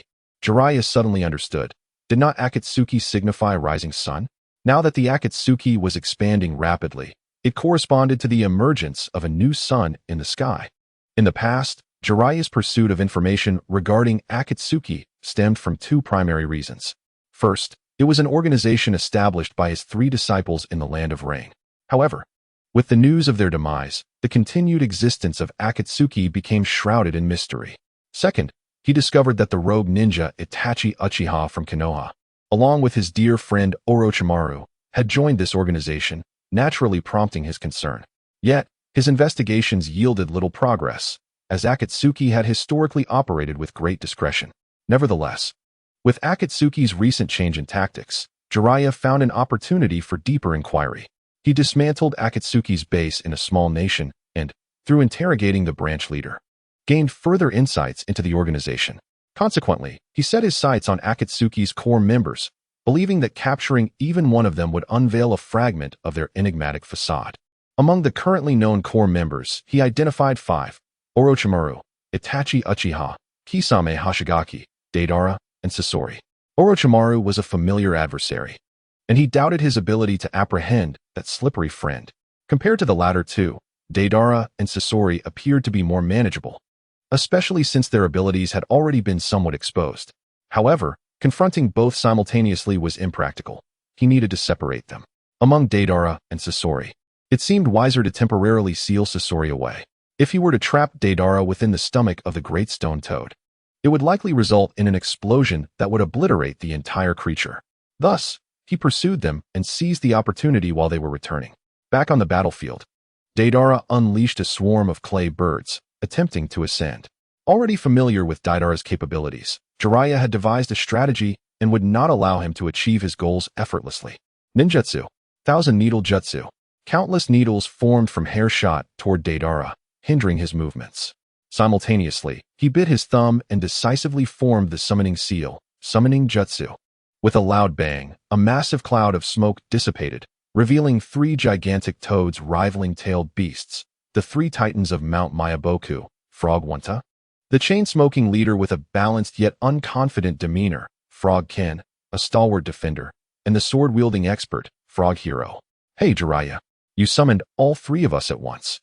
It seems we are facing a formidable enemy, Frog Wanta inquired. Indeed, Jiraiya nodded. Our opponent has defeated the 3 Tails Jinchuriki and the 4th Mizukage. He is no trivial foe. Such a powerful adversary, can I truly prevail? I feel utterly useless. Frog Ken lamented, clutching a massive shield in one hand and a trident in the other. His expression laced with trepidation. Come on, Ken. Have a little confidence. Let's go? Jiraiya observed that Deidara had escaped the influence of the Thousand Needle Jutsu and formed another seal. Earth Release. Earthfall Cover. Not yet. Deidara frowned, clapping his hands together and then slowly spreading them apart, causing clay rock insects to emerge, rapidly growing to several meters in length and easily shattering the earthfall cover. Ordinary rock insects. This is a new clay creature Deidara has recently developed, possessing superior burrowing capabilities, specifically designed for situations like this. Immediately after, Deidara expelled a large mass of clay, transforming it into a colossal serpent. Hey, isn't that the troublesome serpent? Enhanced clay serpent. Jiraiya's shock level rose to 2,000, while Frog Wanta's reached 1,000. Frog Ken, feeling overwhelmed, exclaimed, Jiraiya, you should have warned us earlier. Am I going to perish now? Don't worry, Jiraiya reassured. As long as the enemy remains within a certain distance, the explosive power will also threaten him. So, focus on those smaller clay creatures. They can self-destruct at any moment. But how do we defeat them without detonating? I can hardly breathe. Frog Wanta gasped, ensnared by the clay serpent, struggling for air. You must cut those clay creatures in half directly, otherwise, they will heal. Jiraiya instructed. Understood. Allow me to handle this. Frog Hero unsheathed his long sword, aiming to strike the serpent's vulnerable spot. Unlike Frog Wanta's short blade, his weapon was long enough to sever the clay serpent. Don't think it will be that simple. Huh. A clay rock insect burst forth from the ground, blocking Frog Hero's path, and was detonated by Deidara, causing a shockwave that interrupted Hero's attack and scorched his belly, leaving him in discomfort. Frog Hero's shock value reached 1,500. Water Release. Water Clean Wave. Frog Hero quickly unleashed a stream of icy water onto his belly, providing some relief. Hey Ken, don't just stand there. Come help. As Frog Hero was hindered, Frog Wanta turned to Frog Ken for assistance. Responding swiftly, Frog Ken leaped into action, using his trident to pry the clay serpent apart, successfully freeing Frog Wanta. I feel utterly useless. Meanwhile, the battle between Jiraiya and Deidara commenced in earnest. Fire Release. Great Fireball. A powerful fire jutsu surged toward Deidara, who, realizing he could not ascend for the time being, frantically chewed clay and hurled it to the ground. Special type, Infestation Queen. A torrent of clay-infested insects erupted, meeting Jiraiya's fireball and utilizing the explosion's airflow to counteract the flames. Simultaneously, Deidara retreated rapidly, attempting to widen the distance. You won't escape. Ninjutsu. Raging Lion's main technique. Jiraiya's white hair surged, seeking to ensnare Deidara. Clay multi-snake hands. A deafening explosion obliterated Jiraiya's mane, yet his assault persisted. Suddenly, another Jiraiya appeared on Deidara's left, holding a swirling chakra sphere. Rasengan. Chapter 18. Can this guy really produce anything from his mouth? The Rasengan struck Deidara, who, mid-flight, transformed into a lump of white clay, his clay clone. A swarm of clay spiders leaped onto Jiraiya, exploding in a cloud of smoke, revealing it as a shadow clone. Got you now, kid. Suddenly, a massive shadow enveloped Deidara as Frog Wanta leaped high, aiming his short blade at Deidara, poised to cleave him in two. Whoa!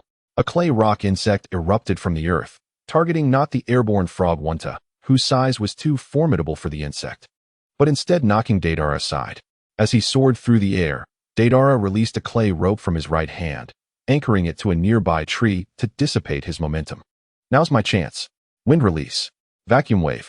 Jiraiya expertly gauged the timing of the battle and anticipated Deidara's landing, providing no respite. Special type, Raging Style.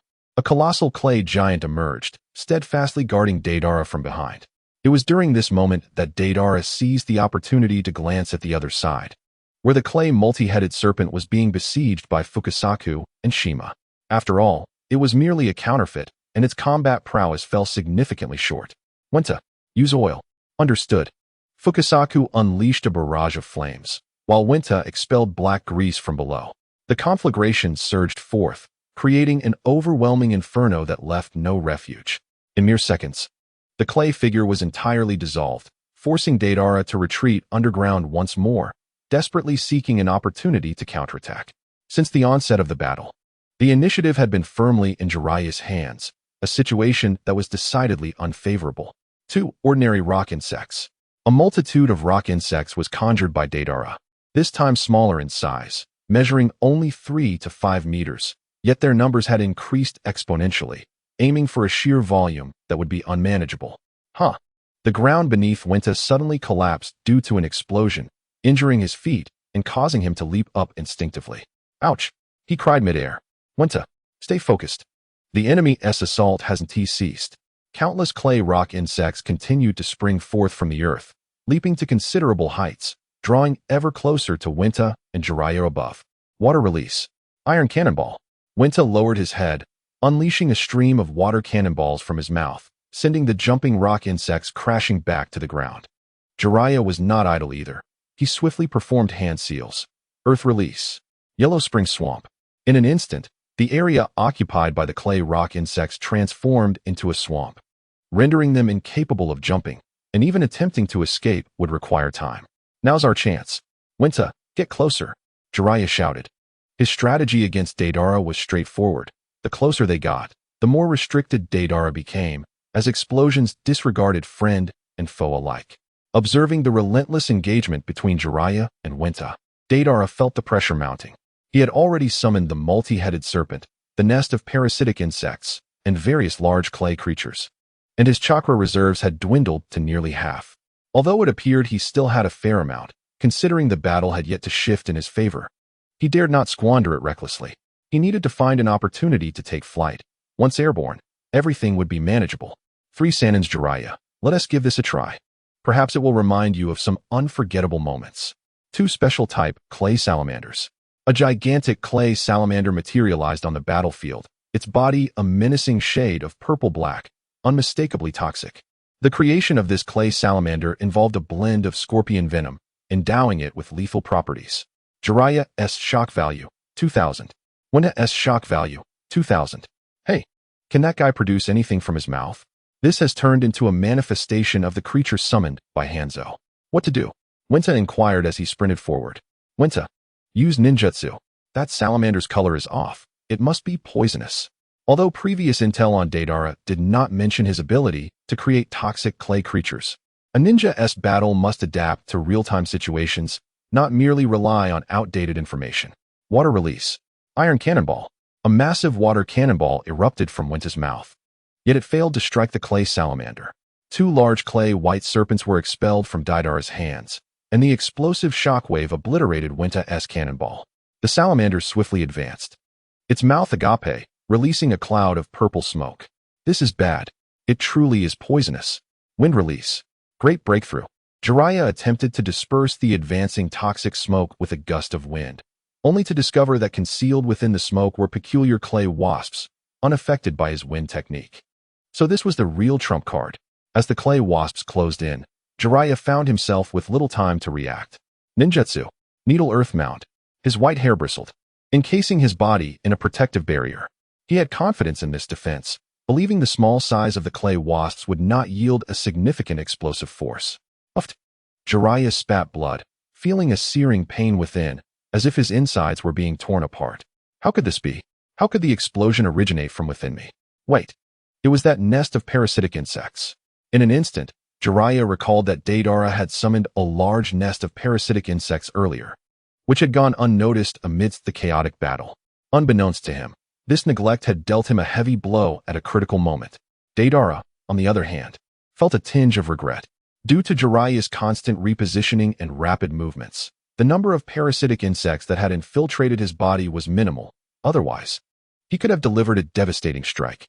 Yet, even now, it was still advantageous, as it granted him the time he needed to ascend. Riding a clay bird into the sky, the battle finally returned to his tempo, and Deidara became exhilarated. Jiraiya, the battle is now within my rhythm. Let us see how you handle being relentlessly pursued. 2 enhanced giant dragons. Roar.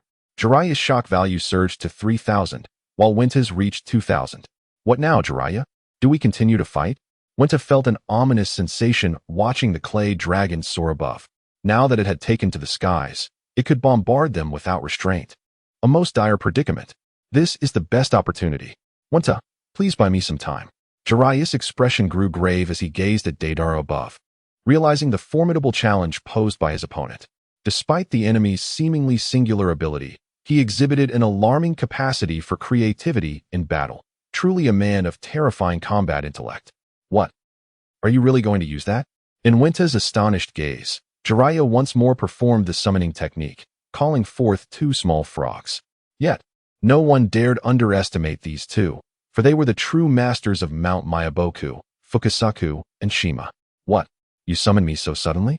I was in the middle of preparing dinner. Shima exclaimed, holding a basket containing wriggling insects.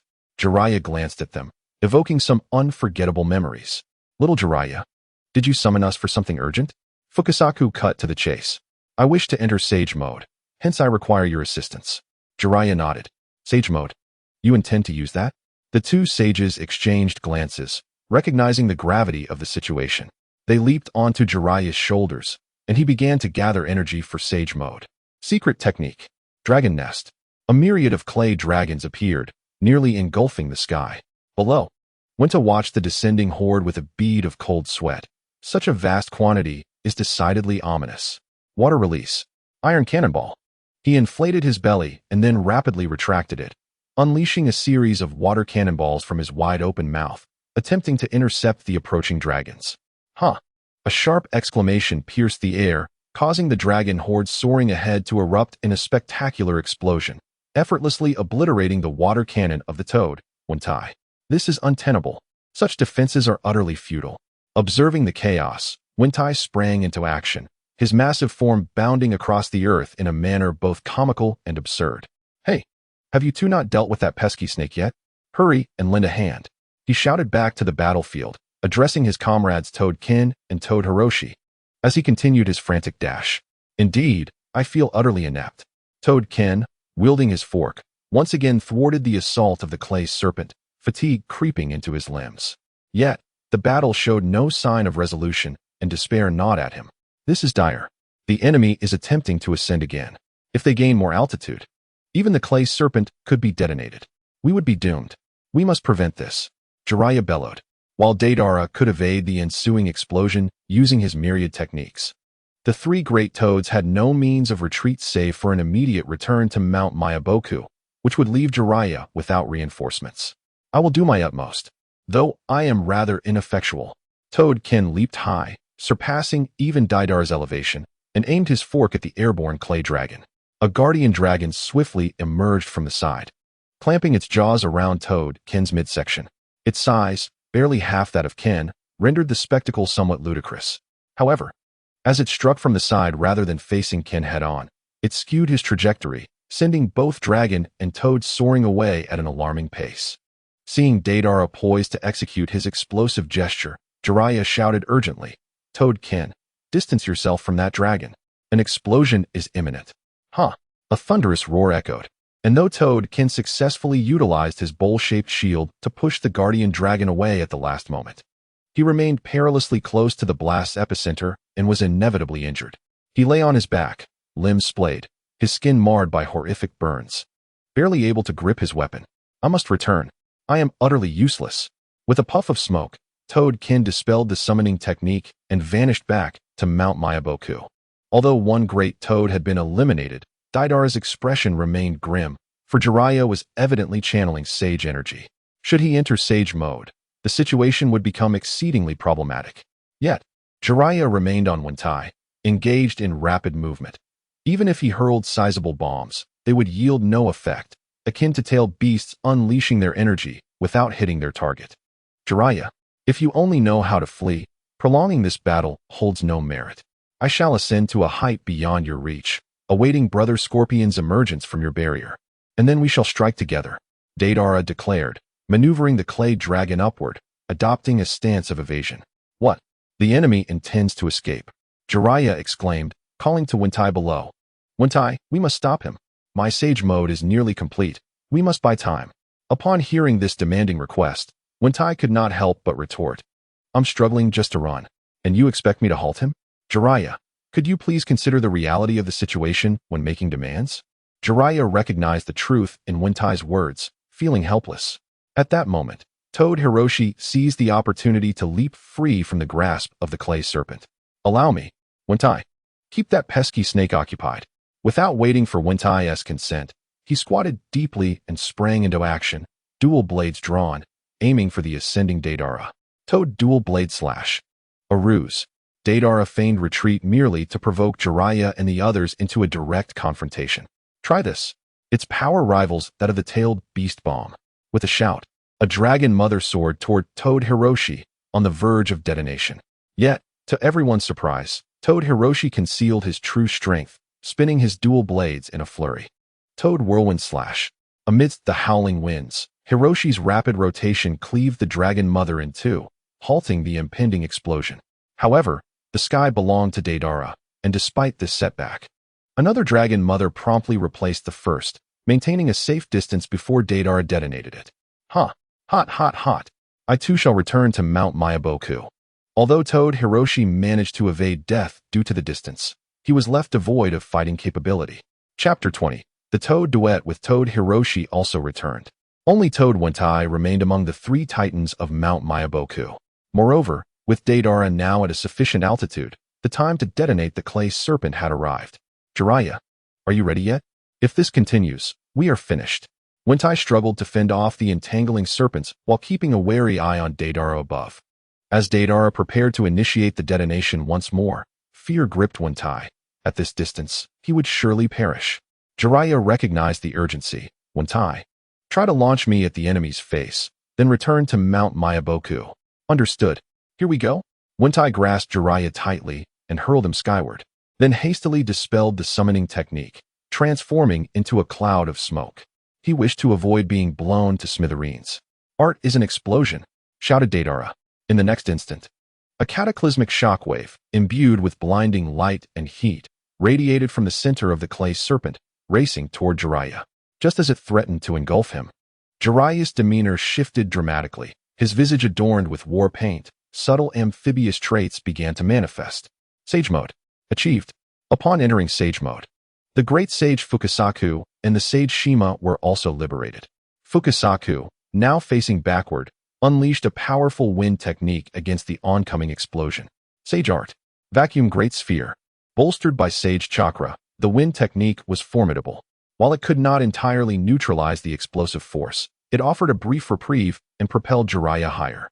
At that moment, Deidara's dragon horde inadvertently became Jiraiya's stepping stones.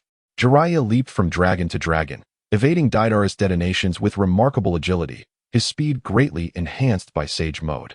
Each time, he managed to leap onto a new dragon before the explosions occurred, narrowing the distance to Deidara. This cannot continue. I must prevent Jiraiya from getting any closer. Deidara resolved, detonating the entire cluster of clay dragons before Jiraiya. With no foothold remaining, Jiraiya should have been unable to reach him. Yet, astonishingly, Jiraiya soared forward. Earth-style? Earthfall cover. A colossal stone disc plummeted from above, with Jiraiya standing atop it, advancing onward. Although the disc would soon descend beyond Deidara's reach in mere seconds, for the empowered Jiraiya, that brief interval was ample time. One ordinary giant serpent. Several clay white serpents slithered from Deidara's hand, swiftly ascending to the stone disc to initiate an explosion. Not on my watch. Sage Art. 5 right guards. Jiraiya expelled oil, while the Sage Shima unleashed fire techniques, and the Sage Fukasaku employed wind techniques. This was a fire ninjutsu far superior to the previous Toad oil flame bomb, especially now that it was infused with Sage Chakra. Hiss. Under the terrifying high temperatures, the clay white snake, the rocky disc, and even the clay dragon beneath Deidara began to melt incessantly. Realizing Jiraiya's Sage technique was overwhelmingly powerful, Deidara decisively abandoned the clay dragon beneath him and mounted a smaller clay bird. After all, creating distance from the enemy was always prudent. Too slow. At that moment, Jiraiya suddenly appeared not far in front of Deidara, his clothes tattered, most of his white hair burned away, and his face covered in soot. He disregarded the harm from the fire techniques and charged forward recklessly. It was no wonder he had used such an exaggerated Sage fire technique merely to deal with a few ordinary clay white snakes. It was to obscure Deidara's line of sight. Fukasaku. Shima. Now's your chance, Jiraiya shouted. Being so close to the enemy was the best opportunity. The two toads, coughing from the smoke, quickly took their positions, inflating their bellies and emitting loud croaks. Ribbit. Ribbit, ribbit, ribbit. It was like a chorus of frogs on a summer night, resonating from countless rice fields, momentarily ensnaring Deidara in an illusion. Toad Duet, a Sage-level illusion. It was second only to the ocular jutsu of the Kotoame Tsukumi, capable of ensnaring even Nagato, who possessed the Rinnegan. Suddenly, Deidara felt the scenery before him shift dramatically, transforming from the sky into a bizarre space. He found himself submerged in a square filled with water, surrounded by 4 colossal frog statues, each wielding a longsword, one hand pointed at Deidara, emanating a powerful psychic wave that kept him firmly sealed in place. Yet, despite being submerged, there was no sensation of suffocation. Deidara could still breathe and speak normally. Jiraiya, accompanied by 2 toads perched on his shoulders, approached. Give up. This is an illusionary space shaped by psychic energy. Once you're in here, there's no way out. Now, honestly divulge the Akatsuki's information. Who is your leader, and who are the core members, along with their abilities? If you satisfy me, perhaps you won't have to die, but merely reside in Konoha's prison. Deidara smirked slightly. Do you think you've got me cornered? Oh, do you have some hidden card? Of course. Before Deidara finished his sentence, his figure vanished within the illusionary space, leaving Jiraiya stunned. Since there was only one person, not a Jinchuriki, how did he break free from the illusion? Cough, cough. In the real world, Deidara broke free from the illusion, dropping to one knee on the clay bird, coughing up several mouthfuls of blood. How did he escape the illusion? Quite simply, Deidara had placed miniature clay insects within his body, continuously feeding them chakra to keep them on the brink of explosion. The moment he fell under the illusion, the chakra input was severed, causing them to explode, inflicting damage while also disrupting the flow of chakra within Deidara, thereby effectively breaking the illusion. Although this method inflicted self-harm, it was incredibly effective. Unless faced with a technique like Tsukuyomi that could indefinitely prolong perception time, Deidara could always manage to escape using this method. Meanwhile, Jiraiya was taken aback. Although he did not understand how the enemy had escaped the illusion's effect, the best opportunity had now slipped away. His Sage mode was also nearing its end, and the enemy's companions were about to breach the barrier. Under these circumstances, Jiraiya found no reason to continue fighting. The enemy was more formidable than anticipated, and it was better to retreat. Ah, Fukasaku, I'll head back with the kid's mother. Little Jiraiya, be careful. Don't worry, Jiraiya replied, quickly diving into the forest below and vanishing. Deidara attempted to launch a large clay bomb, but achieved nothing, unsure of how Jiraiya had managed to escape. Chapter 21. Heartfelt words. Are you hurt? Scorpion finally emerged from the gullet of the giant rock toad, only to find that the battle outside had concluded, leaving him with a sensation akin to a heavy punch landing on cotton. Brother Scorpion, are you concerned about me? Deidara joked. Get lost, observing the devastation around him. The intensity of the battle exceeded his expectations. Deidara had grown to such a level in such a short time. It left his senior feeling somewhat stooped. No, I must enhance my strength. Conveniently, Deidara had mentioned the wooden puppets last time. I must go to Orochimaru's side and collaborate, accelerating our progress. Hey, Brother Scorpion, where are you rushing off to? Deidara inquired curiously. To find Orochimaru. Konoha.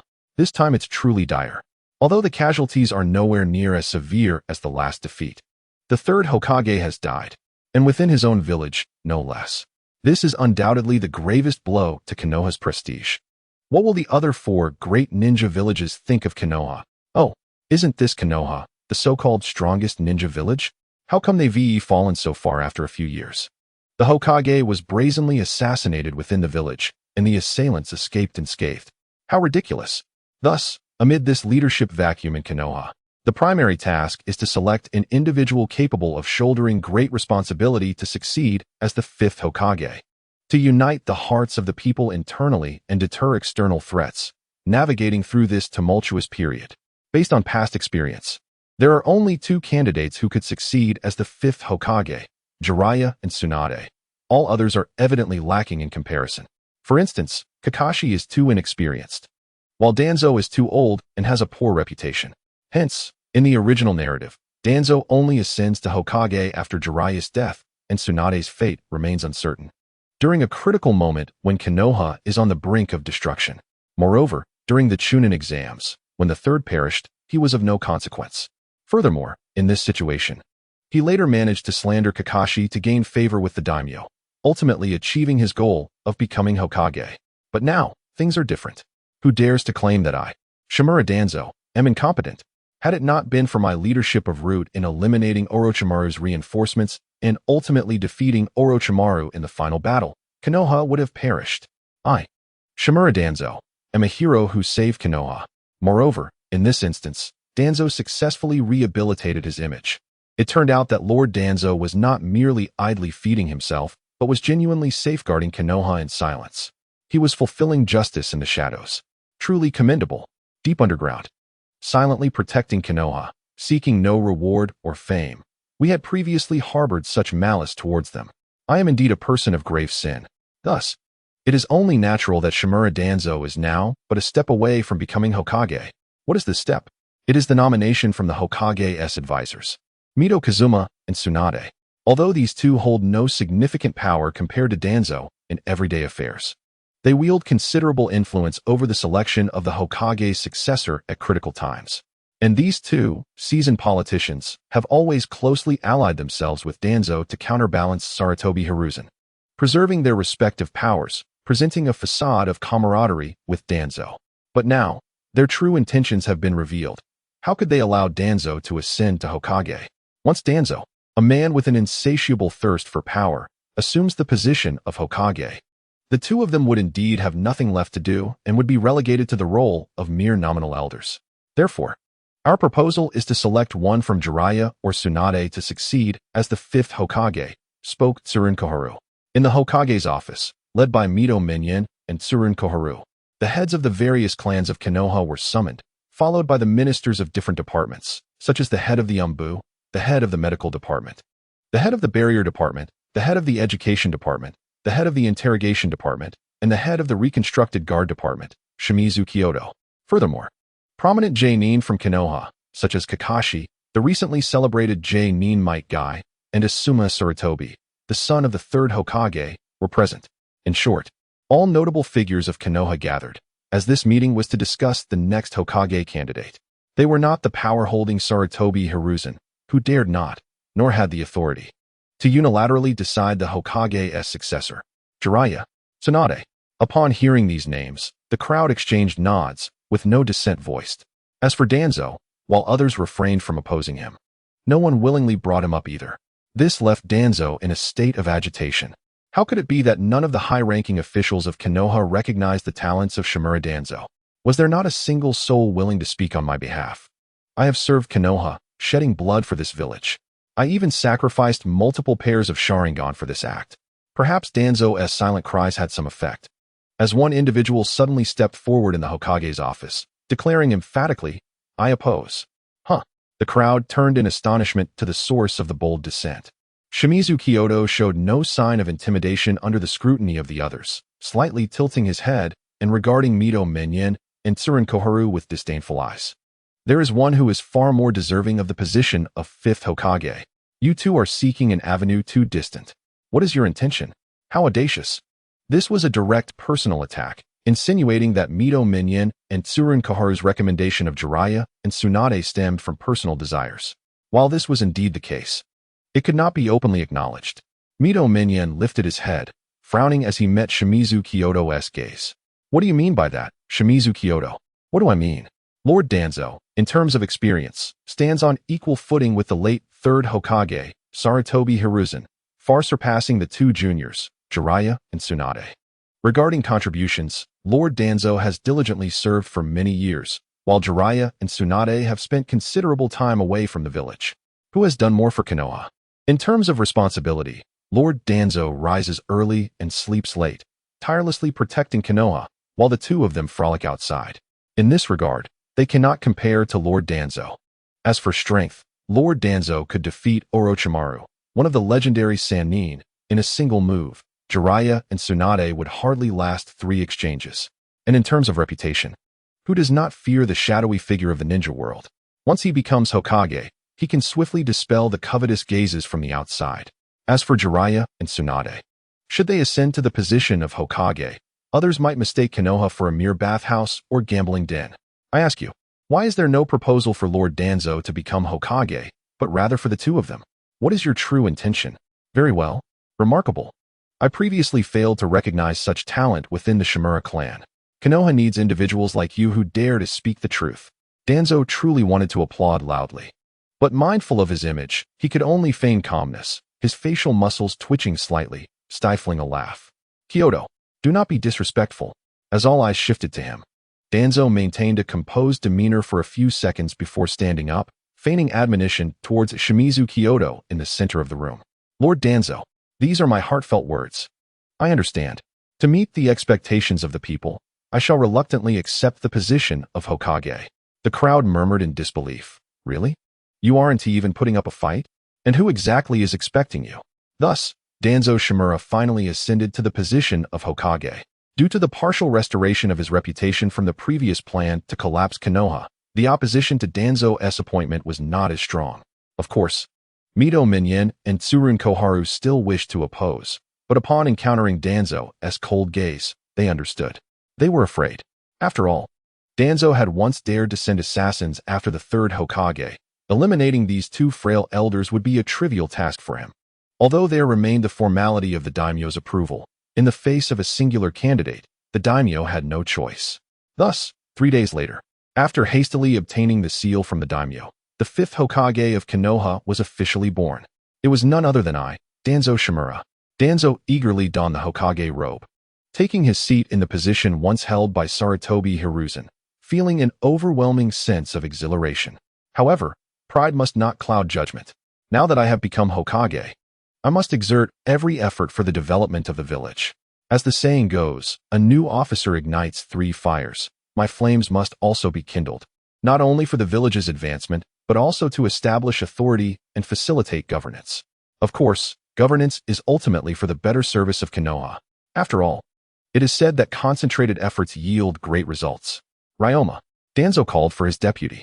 Lord Danzo, the oil woman Ryoma stood respectfully by his side. Immediately dispatch someone to control the Nine-Tails Jinchuriki, and also restrain that Uchiha brat. Lastly, request another batch of personnel from the various ninja clans to strengthen the root organization. Ryoma's face displayed hesitation. If such drastic measures are taken right away, it may incite public discontent. Slowly rising, Danzo turned his back to Ryoma. revealing only his desolate yet resolute silhouette. I am accustomed to bearing infamy. After all, it is all for the sake of Konoha. Naruto Uzumaki, sipping expired milk, looked up at the unexpected intruder in his home early that morning, instinctively sensing a deep malice emanating from the masked man. This malice was far more profound than that of the average villager. "Excuse me, sir, is there something you need?" Young Naruto, frightened, pressed himself against the wall behind him, slowly inching towards the door, attempting to escape. "Come with me." The masked member of the Root organization roughly seized Naruto, dragging him at a sprint toward the underground prison of the Root. "Isn't that Naruto? Why has he been captured by the Umbu? This is bad." Irika, passing by, spotted Naruto being carried off by an Umbu member leaping across rooftops, and his heart raced with urgency. Normally, if Naruto caused trouble, he could always intervene and smooth things over. But when it came to the Umbu, it was beyond his jurisdiction. His first instinct was to seek out the Hokage, but he suddenly remembered that the former Hokage, who had treated Naruto with relative kindness, had perished, and the current Hokage harbored deep malice towards Naruto. What to do? What to do? He paced anxiously, finally recalling a certain individual, Kakashi Hatake. In truth, Irika was too low in rank to know Naruto's true identity, and thus he remained oblivious to the specific entanglements between Kakashi and Naruto. Nonetheless, he had occasionally noticed that Kakashi held a unique fondness for Naruto, even if he rarely involved himself in Naruto's life and did not often appear before him. However, unbeknownst to many, Kakashi had been a staunch defender of Naruto, often standing against the elders who sought to extend their reach towards him. "Go find Mr. Kakashi." Irika hurriedly set off in search of him, while Naruto was unceremoniously dragged to the Root's dungeon. Initially, he struggled against his captors, but as time wore on, the discomfort of being held by his collars sapped his strength, leaving him too weary to fight back. Fortunately, his status as a Jinchuriki, combined with the Uzumaki lineage, bestowed him with an extraordinary vitality. Otherwise, a mere mortal might have succumbed to suffocation. "You'll stay put here." A Root ninja tossed Naruto into a cell and locked the door behind him. "Ouch, that hurts," he cried out, having landed heavily on the floor and drawing blood. The coarse surface scraped against his exposed skin, removing a significant patch of flesh. Yet, having endured countless hardships since childhood, he refrained from shedding tears as many other children might. As he observed the blood pooling, he pondered how to attend to his wound, but was at a loss for what to do. "Tear a piece from your clothing and wrap it up. It's that simple." A cold, somewhat familiar voice emerged from the adjacent cell. Naruto, intrigued, turned to see who it was. "What are you doing here, you arrogant Sasuke?" he exclaimed. Forgetting his own injury in the moment, Naruto's carefree nature took over. He was accustomed to healing quickly and would likely forget the incident altogether soon enough. Sasuke remained seated in silence, seemingly oblivious to Naruto's words, offering no reaction. "Hey, arrogant Sasuke, speak up. Have you turned mute?" Naruto's intentions were innocent. He merely wished for Sasuke to respond. Would Naruto's actions require a logical connection? He simply acted on impulse. "Shut up, you underachiever. Can you keep it down?" Sasuke snapped, his patience wearing thin. Unlike Naruto, he was not one to act thoughtlessly. Observing how the Umbu treated him today, he deduced that the village's stance towards him had shifted. The days ahead promised to be arduous. While he did not fear challenges, he dreaded the possibility of being confined without the chance to overcome them, perhaps even left to languish as a mere subject of experimentation. "This cannot be. I must seek vengeance against that man." As Naruto and Sasuke languished in their cells, Irika finally located Kakashi and apprised him of the situation. Kakashi found it quite troublesome. Irika could not distinguish between the Root and regular Umbu, but he knew instinctively that it was Root who had apprehended Naruto. After all, Danzo had been coveting Naruto for quite some time. Kakashi made his way to the Hokage's office, gently knocking before entering. "Kakashi, what brings you here?" Danzo inquired, lifting his gaze from a pile of documents, his demeanor one of relish rather than annoyance. "Danzo, it concerns Naruto." Kakashi began. Danzo's brow furrowed. "Kakashi, is your resolve truly so low? I am the Hokage now, yet you still address me as Danzo? You must not have fully accepted my position as Hokage." He scoffed, likening Kakashi's attitude to that of his father, the White Fang of Konoha, who had also been averse to following the rules. As Danzo's demeanor grew colder, Kakashi inwardly sighed. The situation was indeed precarious, and Danzo's stance was unwavering. "Kakashi, the Nine-Tails Jinchuriki is essential to Konoha. I must ensure he is closely monitored and guided towards contributing meaningfully to the village. The matter was non-negotiable. You may leave. Kakashi, however, felt compelled to argue. Naruto was still quite young and under immense pressure. As a mentor, he wished to advocate for him. With a sharp rap of his cane against the ground, Danzo interjected. Kakashi, are you willing to forsake the village's interests for personal feelings? The finest shinobi are devoid of emotions, and Jinchuriki are no different. I understand your plea is rooted in your connection to the fourth Hokage, but as the son of a Hokage, that boy must contribute to Konoha, just as I have. Chapter 23. Nagato feels a bit exhausted with Naruto imprisoned and Danzo refusing to release him. Both Irika and Kakashi grew increasingly anxious, realizing that even Kakashi could not resolve the matter. Fortunately, a glimmer of hope emerged when a man, with singed white hair and an oil headband, returned to Konoha. It was Jiraiya. After an unsuccessful ambush on Deidara and Sasori, Jiraiya thought it prudent to return to Konoha, if only to check in. Of course, he clarified that his visit was not motivated by a longing for Konoha's hot springs. Upon his return, however, Jiraiya was bombarded with a series of shocking revelations. What? The third Hokage is dead? Killed by Orochimaru. What? The fifth Hokage has been appointed? Danzo. What? Naruto has been captured by Danzo and is about to undergo brainwashing training. The pace of events is bewildering, making Konoha feel foreign to him now. Ultimately, with Jiraiya's intervention, Naruto was successfully rescued. Despite Danzo's displeasure, he had only recently assumed the position of Hokage and lacked the authority once held by Hiruzen Sarutobi. Jiraiya contemplated Naruto's forthcoming environment, realizing it would be quite harsh. He initially planned to whisk Naruto away from the village, teaching him while traveling, but Danzo would never agree. Thus, Jiraiya resolved to remain in Konoha for a time to personally care for Naruto. After all, he was the child of his late disciple, Minato Namikaze, with a name derived from his own literary hero. Should anything happen to him, Jiraiya would bear guilt for a lifetime. In the Rain Village, Deidara returned alone. Why alone? Because Sasori had allied himself with Orochimaru and was unwilling to emerge until he had perfected his wood-release puppetry, leaving Deidara to fend for himself. Previously, he and Orochimaru had been at odds, even harboring thoughts of eliminating one another, yet now they were to collaborate.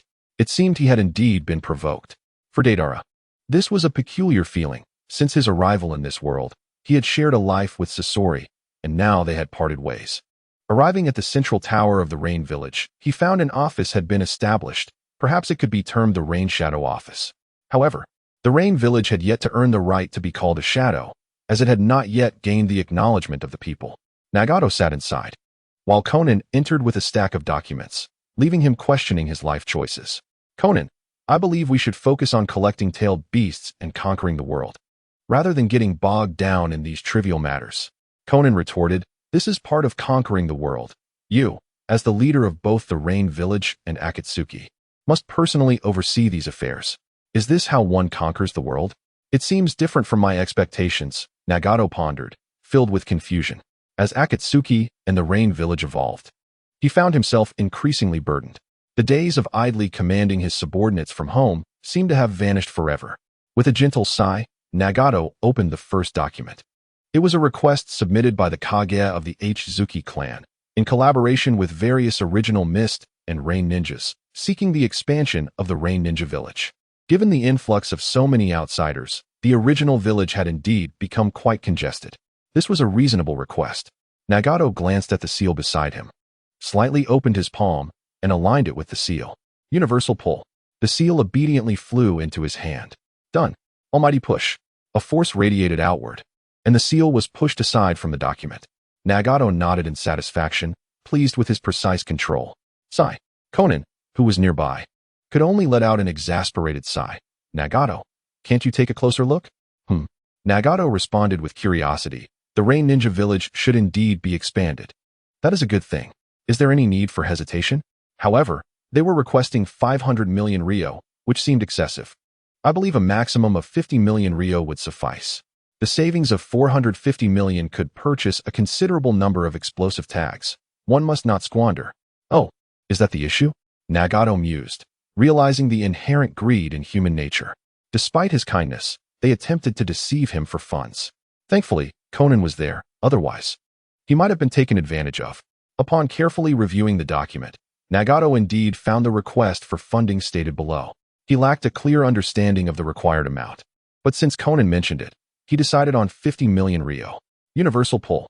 A pen was drawn towards Nagato's hand, and he leisurely inscribed the figure, altering the 500 million ryo to 50 million.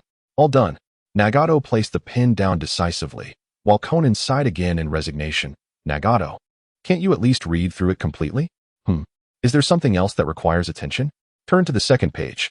The location they wish to expand upon is one of the few excellent arable lands in the Rain Ninja Village. If they occupy it, the village may struggle to be self-sufficient in food supplies. Nagato scratched his head, contemplating why managing just the Rain Ninja Village had to be so complicated. If he were to eventually govern the entire ninja world, would he not end up like a donkey grinding at the village entrance? Or merely a figure behind the scenes? Leader, Conan, you both seem quite energetic. At that moment, Deidara entered from outside. Seeing Deidara finally arrive, Nagato felt a sense of relief. This young man had clearly sensed his return to the village through the Rain Tiger technique long ago, yet took so long to arrive. Was this how the youth of today behaved? Deidara, how did the operation go? Nagato inquired, standing up and indicating for Deidara to follow him outside. Conan, I have a matter to attend to. Please handle those documents. Nagato glanced back, feigning reluctance. Sigh. This was the third time Conan sighed, knowing it would end this way. Although unaware of the specifics, Deidara instinctively followed Nagato, discussing the recent situation as they walked. So, the next step is to send envoys to form an alliance with Danzo and Konoha? Yes, aside from the exposed Kakazu and Haiden, we should select 2 or 3 others. This is to demonstrate our strength, ensuring Danzo honors our mutual commitments. Though a direct transaction had not occurred, Orochimaru had informed them of Akatsuki's matters, establishing an implicit understanding with Danzo. However, such promises could be contingent on the balance of power. The stronger party's disposition would determine adherence. Let us convene an organizational meeting to resolve such matters later, Nagato concluded. For now, we must await Danzo's emissaries to send word. Very well. In that case, I shall explore the Rain Ninja Village. Chapter 24. Conan's Economics. This chapter contains some minor irritations. The following chapters will smooth out the narrative. Please bear with us. Deidara strolled alone through the streets of the Rain Ninja Village, surrounded by towering structures. The village was nearly perpetually drenched in rain. Thus, low buildings would easily succumb to flooding from torrential downpours. Yet, this also imbued the village with a stifling, solemn atmosphere, akin to the perpetually gloomy sky, which left Deidara feeling quite uncomfortable. He resolved to mention to Nagato that, since he could control the weather, it would be better to regulate the rainfall, ensuring bountiful harvests annually. How delightful.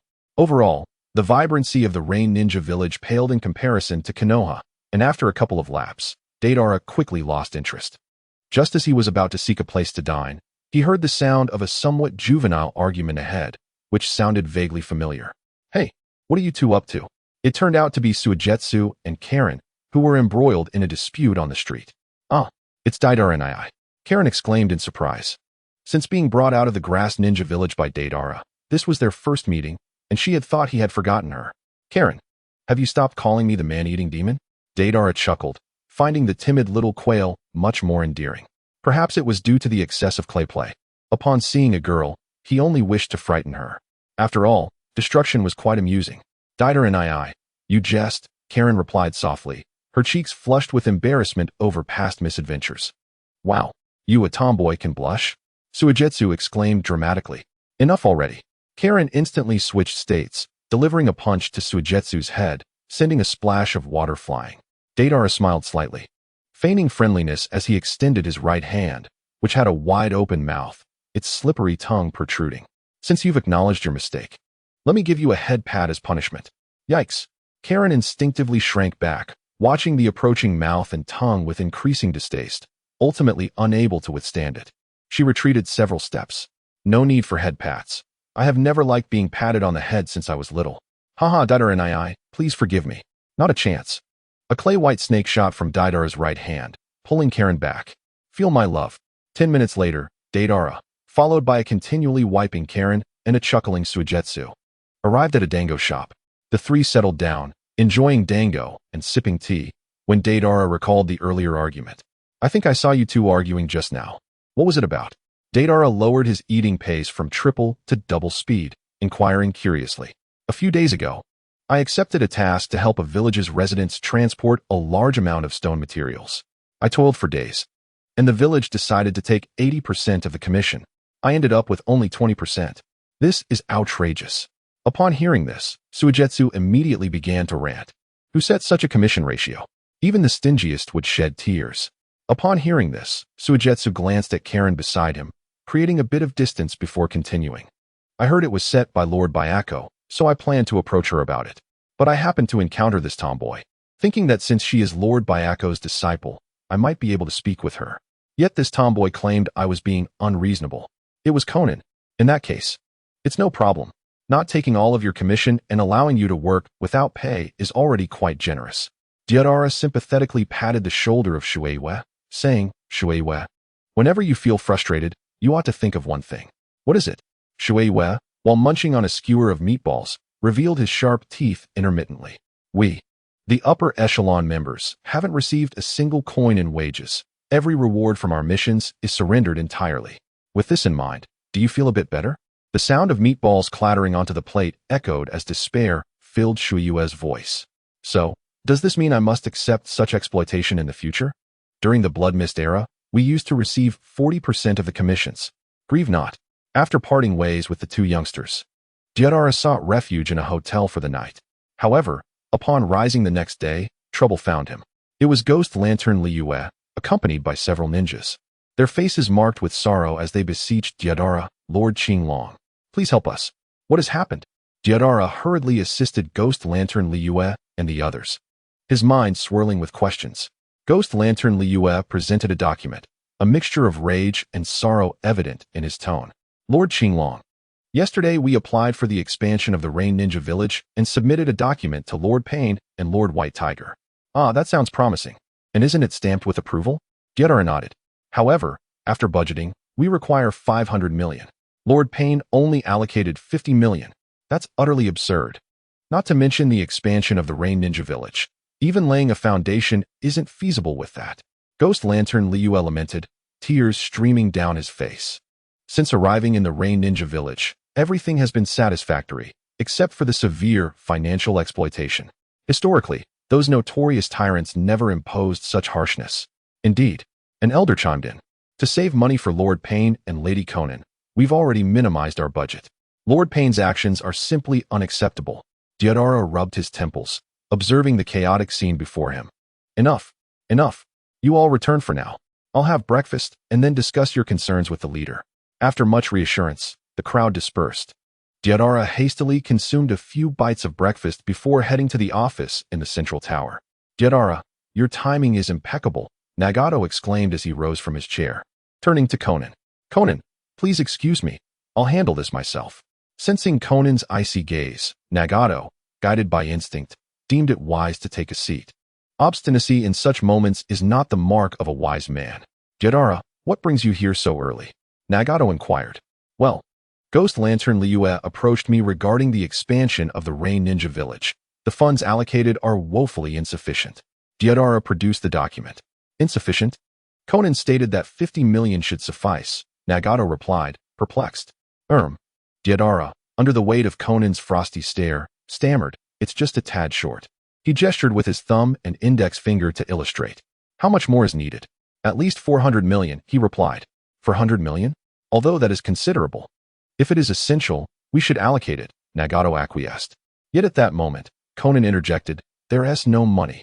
Nagato looked on in confusion. How can there be no money? I recall that last month, the Akatsuki's various bases, including J-Nin, contributed over 100 million. Procuring 400 million should not pose a challenge. That is Akatsuki's money, not the Rain Ninja Villages. They cannot be conflated. Conan maintained her indifferent tone. Nagato glanced at Deidara for assistance, who in turn looked at Nagato, both exchanging bewildered glances. How about we defer the payment until the Rain Ninja Village is financially stable? Deidara finally proposed. Let us extend the repayment period to 50 years. Conan interjected immediately. Goodness, that repayment term exceeds that of a mortgage, and crucially, without any interest. Some may find that their sons have perished before the debt is fully repaid. What about the 100 million I applied to have reimbursed? Deidara tentatively inquired. Nagato cast a helpless look toward Conan, who shot him a glare before turning to Deidara. Get lost. Chapter 25. Itachi is anxious after a few leisurely days. Deidara delved into the study of new clay artistry and allocated points in the system. Time swiftly passed. The Supreme Artist System host. Deidara shock value. 800, 01700 skill points. 0 unlocked skills. Explosive studies. Mastery level 2. Enhanced Dragon Type 2. Ultra high temperature. Extended detonation distance. Time bomb. Morphology. Morphology optimization. Mastery of insect form. Activation of insect form. Mastery of human form. Mastery of animal form. Material science. Improved clay. Lightning resistant clay. Ninja studies. Chakra enhancement. Ninjutsu enhancement. Level 1 Jinjutsu resistance. Clay transformation. The shock value collected from Jiraiya and several toads enabled Deidara to level up twice. Unlocking the timed bomb and activation of the insect form.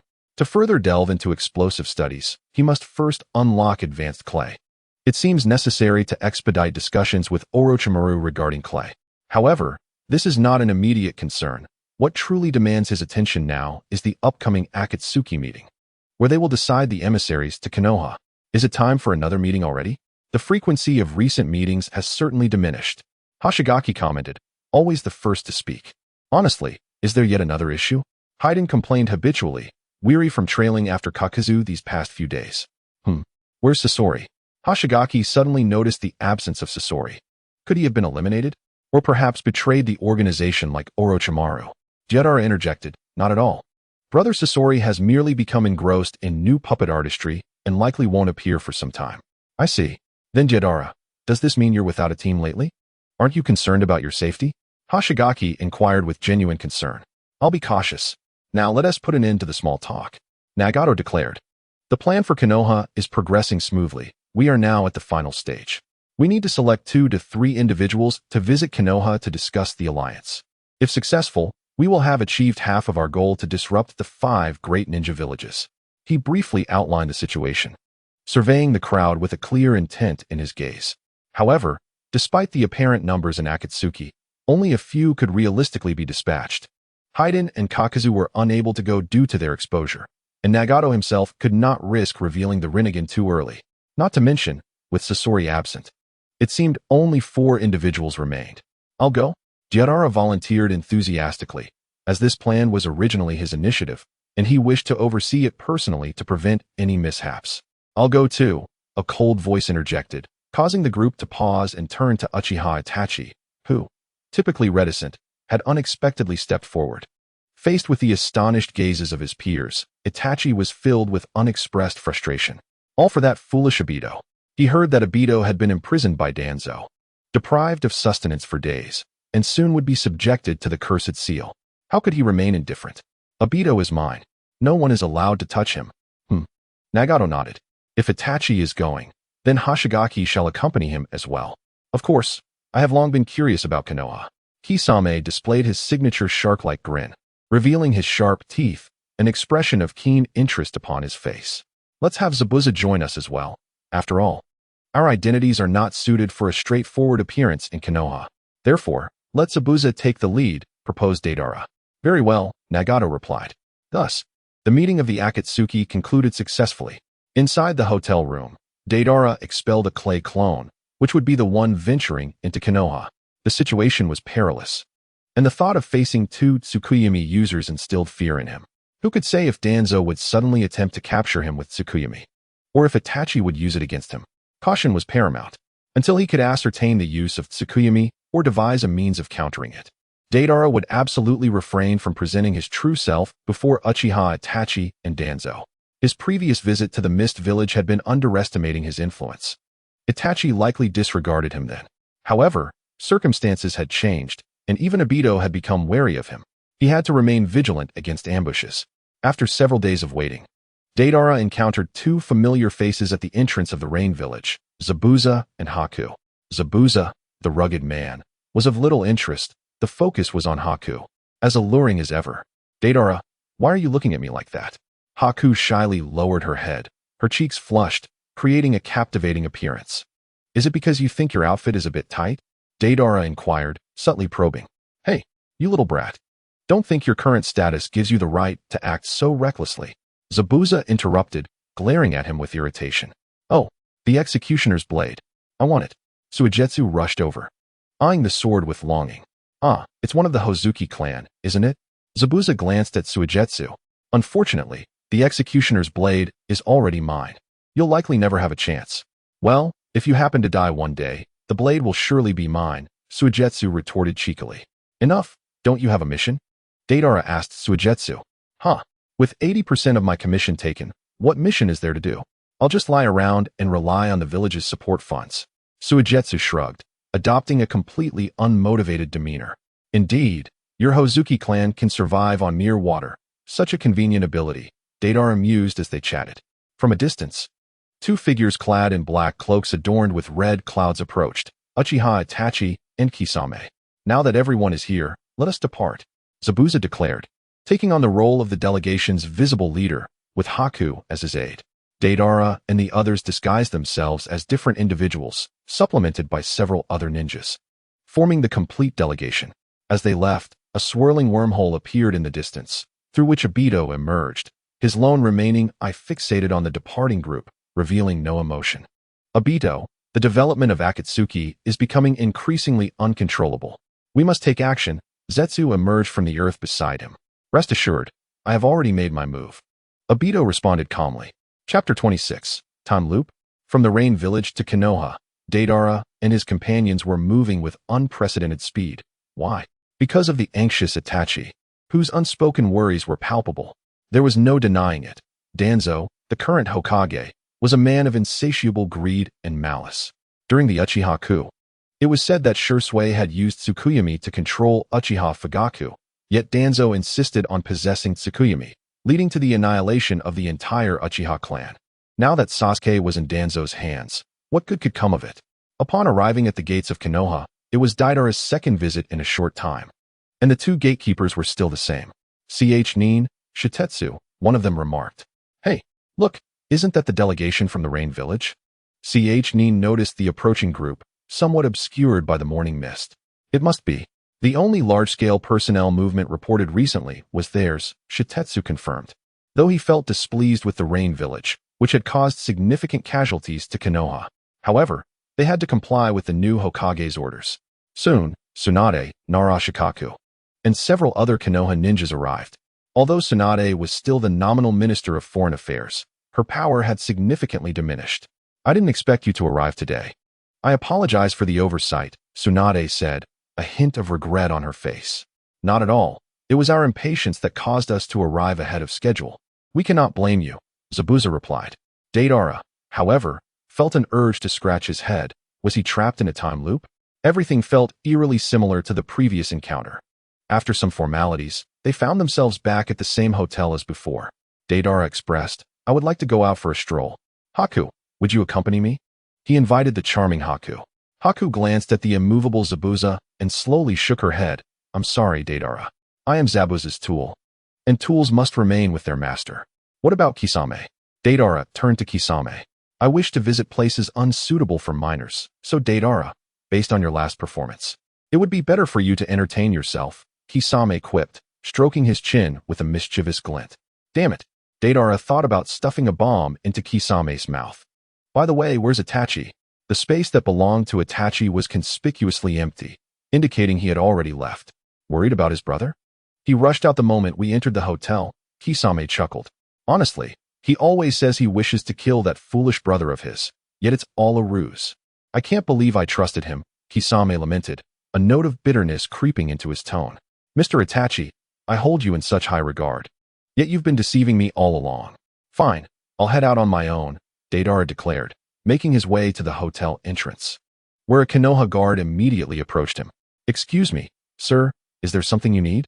Oh, it's you again? Deidara recognized the guard. Nothing much. Just wishing to explore Konoha. After all, it is the foremost village in the ninja world, and I expect it to possess a distinct charm compared to the Rain Village. Of course, the Konoha ninja puffed out his chest with pride. Would you like me to arrange a guide for you? A guide? This plot is becoming increasingly familiar. I hope readers don't think I'm padding the word count, Deidara mused. Then I would prefer a guide who is a charming young lady, he said with a knowing smile. Haha, The Konoha ninja chuckled awkwardly, unsure of what the envoy's request for a female guide implied, fearing backlash if it was taken too far. This must be reported. I can't bear the responsibility if something goes awry. Please hold on, sir. I will bring a guide for you shortly. Tsunade, upon receiving the report, furrowed her brow and, after some thought, sent a familiar face. Why hi Kurenai?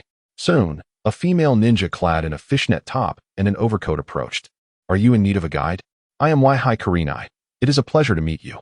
Though Kurenai was known for her carefree demeanor, she understood the importance of maintaining respect and decorum in the presence of an envoy. Confirmed. This is indeed a time loop. Hey, don't you think it's rather rude to gaze at someone with such a stare? Red Bean felt somewhat irritated as the man across from her continued to scrutinize her with that same gaze. Haha, apologies. We must have met before, right? Don't you sense a feeling of familiarity about me? Deidara asked with a smile. Red Bean rolled her eyes, finding his approach to flirting quite outdated. Such methods were no longer in vogue. Moreover, she had no interest in men whatsoever. The messenger across from her was merely casting flirtatious glances at a blind person. Sir Messenger, what would you like to explore in Konoha? Red Bean inquired. Ichiraku ramen, of course. Deidara responded. Why Ichiraku ramen again? Red Bean scratched her head, questioning if it was truly that delectable. The fame had even spread abroad. Then please follow me, she said, leading the way while Deidara leisurely trailed behind. Observing the current state of Konoha, despite the change in Hokage, Konoha had not altered significantly. Indeed, the upheaval at the top rarely impacted the common folk. The only apparent difference was the occasional sighting of ninja from the newly established police force patrolling the streets. What's the deal with those ninjas? Which department do they belong to? Deidara feigned curiosity, although he had already received intel from Shimizu Kiyotaka, Hyuga Kanade, and Moonlight Rin. He still desired to assess the situation firsthand. Upon hearing this question, Red Bean clearly displayed her discontent with the police force. That's the police department we established during Konoha's reconstruction. A bunch of useless dogs chasing after rats. They spend their days loafing around the village, bullying their own people instead of undertaking missions outside for pay. Humph. Red Bean remained naive. Had it been someone else, they would at least have concealed such family disgrace more discreetly. Deidara keenly observed that the villagers of Konoha harbored a poor attitude toward the police ninjas, which made sense, considering Shimizu Kiyotaka was hardly a person of virtue. Well, here we are at Ichiraku ramen. The aroma of ramen wafted from within as Deidara pushed aside the curtain to enter. My goodness, one large and two small. Is this still within the time loop? No. Upon seeing Itachi sitting in the right corner, he breathed a sigh of relief. It appeared the time loop had finally been broken. Takuya, you're here too. Deidara greeted. Takuya was the identity Itachi was currently assuming. He had rescued Sasuke from the clutches of the root, yet could not reveal his identity to his foolish Red Bean. Thus he pretended to be dining at the ramen shop to keep her company. The other large and two small were, of course, Jiraiya, Naruto, and Sasuke. As before, Sasuke sat in the left corner, but this time he looked noticeably gaunt, appearing quite unhealthy with numerous scars adorning his body, indicating he had endured significant mistreatment. In contrast, Naruto seemed much better. He had been rescued by Jiraiya on the first day of his imprisonment in the root and had since lived with him, enjoying a life that was indeed better than ever, his face rounder than before. Customer, what would you like to order? The cheerful Ichiraku Itachi inquired. The most expensive ramen. 3 bowls, Deidara declared grandly. Beside him, Naruto shot a longing glance, but Jiraiya shook his head. That one tea do, Naruto. My funds are running low. I believe you wish to save some for drinks at the tavern tonight. Naruto, not believing this, retorted loudly. Jiraiya wore a lewd smile. That's called gathering material. You little fool wouldn't understand. Deidara leaned in. Little one, say uncle is handsome, and for every utterance, I shall treat you to a bowl of the most luxurious ramen. What do you say? Naruto scratched his head, finding the scene somewhat familiar. However, it didn't matter. If it meant enjoying luxurious ramen, what harm was there in saying a few words? Uncle is so handsome. Uncle is so handsome. Uncle is so handsome. Deidara nodded in satisfaction. He then plopped down beside Sasuke, enthusiastically draping an arm around his neck. Come on, little Sasuke, join in. Uncle will treat you to luxurious ramen. Sasuke felt extremely uncomfortable with Deidara's overly familiar behavior and attempted to free himself from Deidara's grasp, though it was futile. Let go, you bastard. He growled in anger. Just between us, I have news about that Uchiha Itachi fellow. Deidara whispered into Sasuke's ear. Upon hearing that name, a spark of hatred ignited in Sasuke's eyes. He coldly threatened, "You had better not be lying to me. Otherwise, you will regret it." Oh dear, does this little brat always have to act so haughty? Deidara exaggeratedly pinched Sasuke's cheek, speaking loudly on purpose. Meanwhile, Itachi tightened his grip on his chopsticks. Feeling a surge of frustration, although his foolish little red bean had not suffered any tangible harm, he couldn't shake off the flame of indignation within him. Charming uncle. Don't mind the arrogant Sasuke. He acts like this all day long, pretending to be deep and mysterious, Naruto said disdainfully, especially recalling how all the girls in class were utterly captivated by Sasuke, even Sakura, the girl he liked, which irked him immensely. Deidara nodded in agreement. I feel the same way. But this seems to be a common trait among the Uchiha clan. I know another Uchiha who is just as insufferable, always acting so pretentious. Isn't it infuriating? Naruto slurped up his ramen, savoring it to the point of squinting his eyes in delight. Come on, little Sasuke. Give uncle a smile. Deidara teased, extending 2 fingers to lift the corners of Sasuke's mouth. Sasuke stiffened, managing a forced smile, which prompted Naruto to burst into laughter. Takuya, this kid is truly amusing, isn't he? Crack. That was the sound of chopsticks snapping. Honestly, I think you would look lovely in girls' clothes. Why not give it a try? Enough, Itachi exclaimed, standing up and turning to leave. Let us wrap this up and head back. Deidara shrugged. My companion truly lacks a sense of fun. Since that's the case, let us enjoy our ramen. You haven't shared the news about that man yet. Sasuke interjected, feeling humiliated enough for one day. If this man dared to cheat him, he would not hesitate to kill him. TSK, your entertainment is quite limited. So I can only answer you one question, Deidara replied. Where's that man? Sasuke asked impatiently, not even hesitating. You don't mean to seek revenge right now, do you? That would be suicidal. I advise you to reconsider your question and focus on getting stronger before contemplating revenge, Deidara cautioned. Sasuke fell silent for a moment. Though reluctant, he recognized the truth in Deidara's words. How strong must I become to defeat that man? He asked instead. When you can defeat the current Hokage. Shimura Danzo, Deidara answered. Although defeating Danzo still left him quite distant from Itachi's level, at least his brother would grant him a fair fight, ensuring he wouldn't lose. For now, they could quietly enjoy their ramen, though a minor dispute arose when it came time to settle the bill. Why should I pay? Red Bean grumbled. After all, last time you accompanied me for an entire night, I paid you 70,000. And now you're just treating me to a bowl of ramen. Is that being so stingy? Feeling the peculiar gazes of Ichiraku Itachi and his daughter I am upon her. Red Bean's face flushed crimson. Is the economic pressure on ninjas really this severe nowadays? It appears that establishing a modest shop, much like I have, is indeed the most pragmatic approach. At least my daughter will not be coerced into engaging in such endeavors for financial gain. But wait, what brings you to our village? Red Bean quickly realized that this was not the time to dwell on 70,000. The pressing concern was why this dangerous individual had returned to Konoha. Could it be that he is once again conspiring in the shadows? I too wish to inquire about this matter. Moreover, who are you? The recently departed Jiraiya had returned, having sensed something amiss during the peculiar behavior exhibited by Deidara and Itachi. He had refrained from acting earlier, as Naruto was present. Deidara led them into a narrow alley. Dispelling his transformation technique, exuding an air of confidence, I am a distinguished guest invited by the 5th Hokage. Should you attempt anything that disrupts the alliance between Konoha and the Rain Village, the consequences will be severe. Konoha would never ally with you, Rain Shinobi. Do not feign ignorance. The 2 individuals who aided Orochimaru in attacking Konoha were part of your faction, Red Bean retorted coldly. For Deidara had revealed his true self before her and the Yamanaka clan. Thus they were privy to the truth. But what of it? The matters concerning Konoha are dictated solely by Danzo. If you disagree, you may take your grievances to your Hokage. Deidara deliberately exposed himself to sow discord. The more chaos in Konoha, the more advantageous it would be for Akatsuki and the Rain Village. I shall discuss this matter with Danzo. Red Bean, continue to monitor this dangerous individual. Jiraiya's expression was grave. Given the opponent's capabilities, should he act recklessly within the village, Konoha could very well face annihilation. Chapter 28. The decapitation plan. Jiraiya emerged from the Hokage's office, his countenance somber as he gently closed the door behind him, letting out a resigned sigh.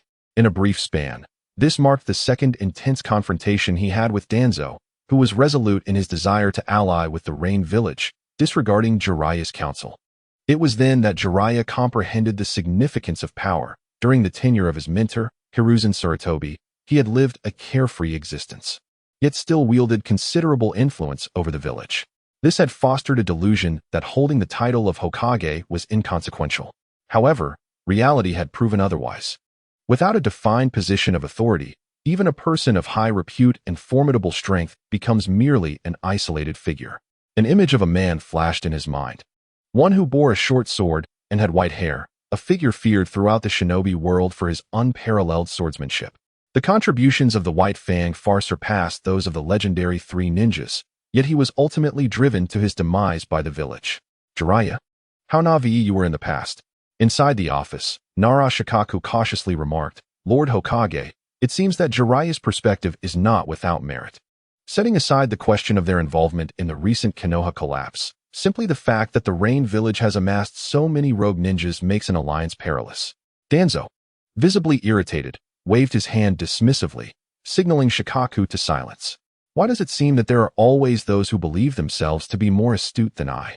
Whatever you can conceive, I have already considered. It is precisely because they are formidable that they hold potential value. Watch closely. This time I shall employ the Rain Village to achieve feats that Hiruzen Sarutobi could never accomplish in his lifetime. In doing so, I shall demonstrate to Lord Tobarama that I, Shimura Danzo, am the most fitting candidate for Hokage, merely delayed by a moment of hesitation. Danzo turned to his aide, Ryoma. Inform the Rain Village that we shall convene at the root base this evening to discuss specific matters. Understood, Lord Hokage. Danzo nodded in satisfaction, appreciating the efficacy of his subordinates who bore the cursed seal of silence. That evening, the ostensible orchestrators, Zabuza and Haku, were at rest, while Deidara, Itachi, and Kisame arrived at the root base. The atmosphere was ominous, imbued with an eerie silence. The trio advanced slowly, their footsteps echoing in the vast emptiness of the base. Perhaps Danzo intended to intimidate them, as no one emerged to greet or guide them. Yet, such trivial tactics were laughable to the three in the shinobi world. Strength ultimately prevailed. Were it not for the current necessity of Danzo's expertise, he would be insignificant. At the end of the corridor, Danzo sat in a commanding position, flanked by two root members, with more standing guard around them, effectively encircling the trio. Lord Hokage, here is the alliance document. Deidara produced a scroll, which Ryoma stepped forward to accept and present to Danzo. After briefly reviewing the scroll, Danzo remarked, quite satisfactory. I accept this alliance. However, the Rain Village must demonstrate sincerity. Of course, what form of sincerity does Lord Hokage seek? Deidara inquired. Danzo's eyes narrowed slightly as he replied, the Land of Wind. The Land of Wind? I had anticipated that Lord Hokage would target the wealthier Land of Lightning or the Land of Water. Danzo snorted derisively. Those wretches in the Land of Wind. Whenever Konoha takes action, they are sure to stir up trouble from the shadows. If we do not resolve the issues with the Land of Wind first, should Konoha go to war with the Land of Lightning or the Land of Water? Sunigakure will strike from behind, leaving Konoha besieged on two fronts. I shall not permit such a situation to arise. Deidara nodded in understanding. Recognizing that for one considered the shadow of the shinobi world, Danzo's intelligence was not lacking. The Land of Wind posed a similar threat to Konoha as the southern barbarians did to Shuhan. Any commotion in Konoha would incite disturbances from Sunigakure. Without thoroughly addressing this issue, Konoha could not expand outward. What plan does Lord Hokage have? Deidara curiously asked, noting that a direct assault was feasible, but he would not assist Konoha in minimizing casualties. The decapitation tactic.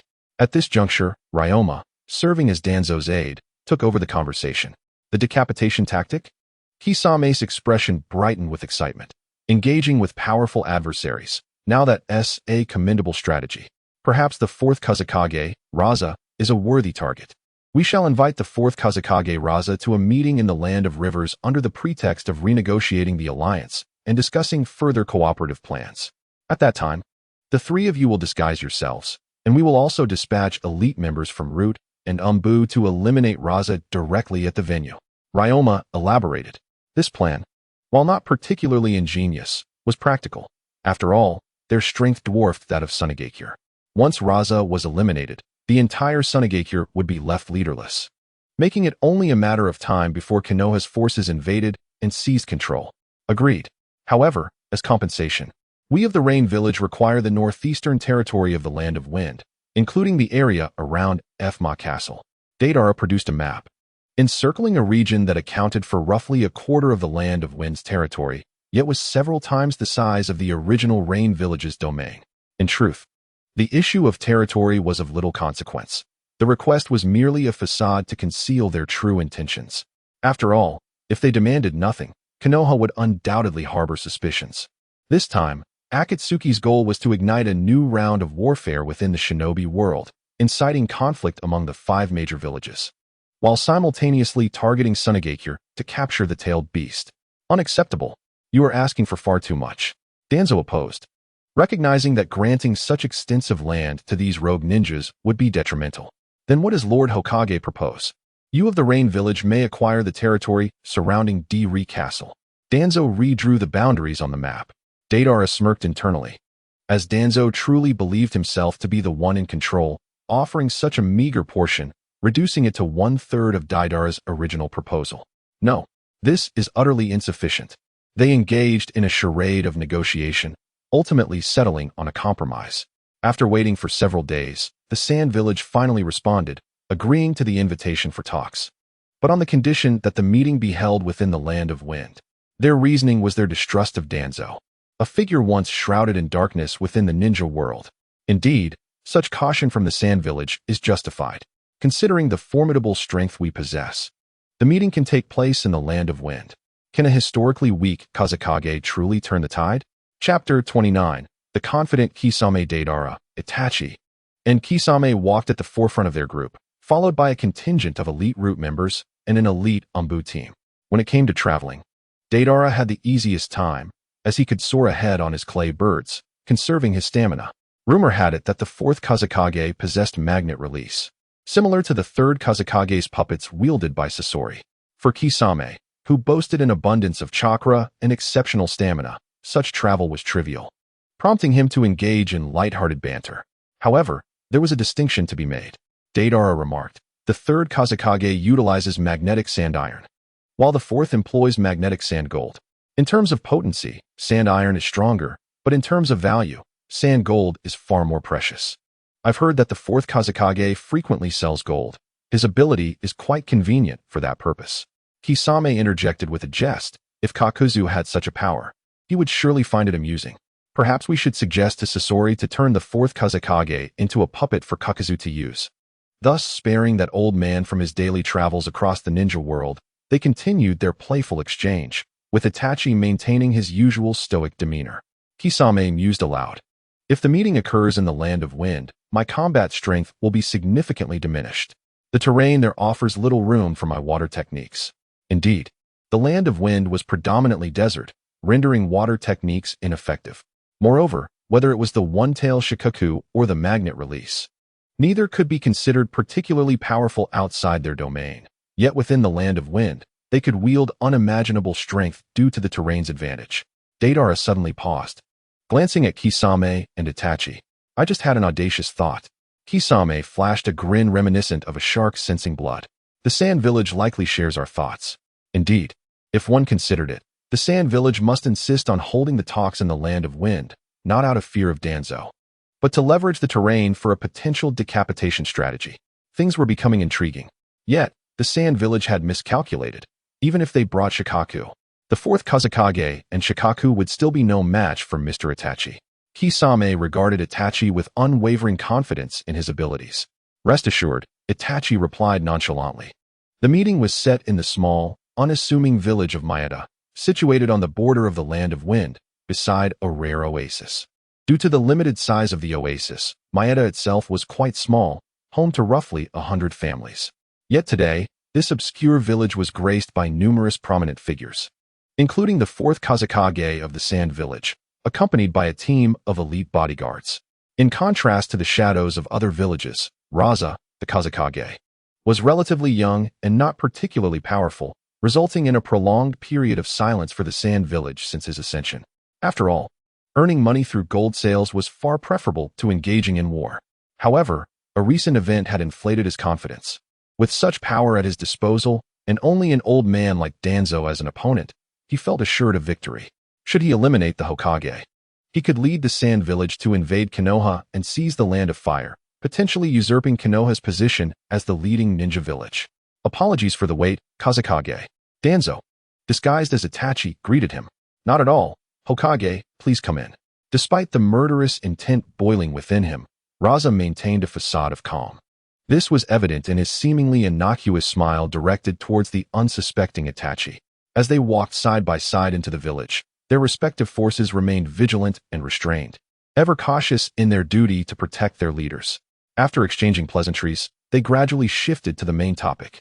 I wonder, Kazekage, what are your thoughts regarding this meeting? Danzo, in Itachi's guise, initiated the inquiry, gesturing towards Raza. What seemed a mere casual gesture caught Raza off guard, plunging him into a momentary daze.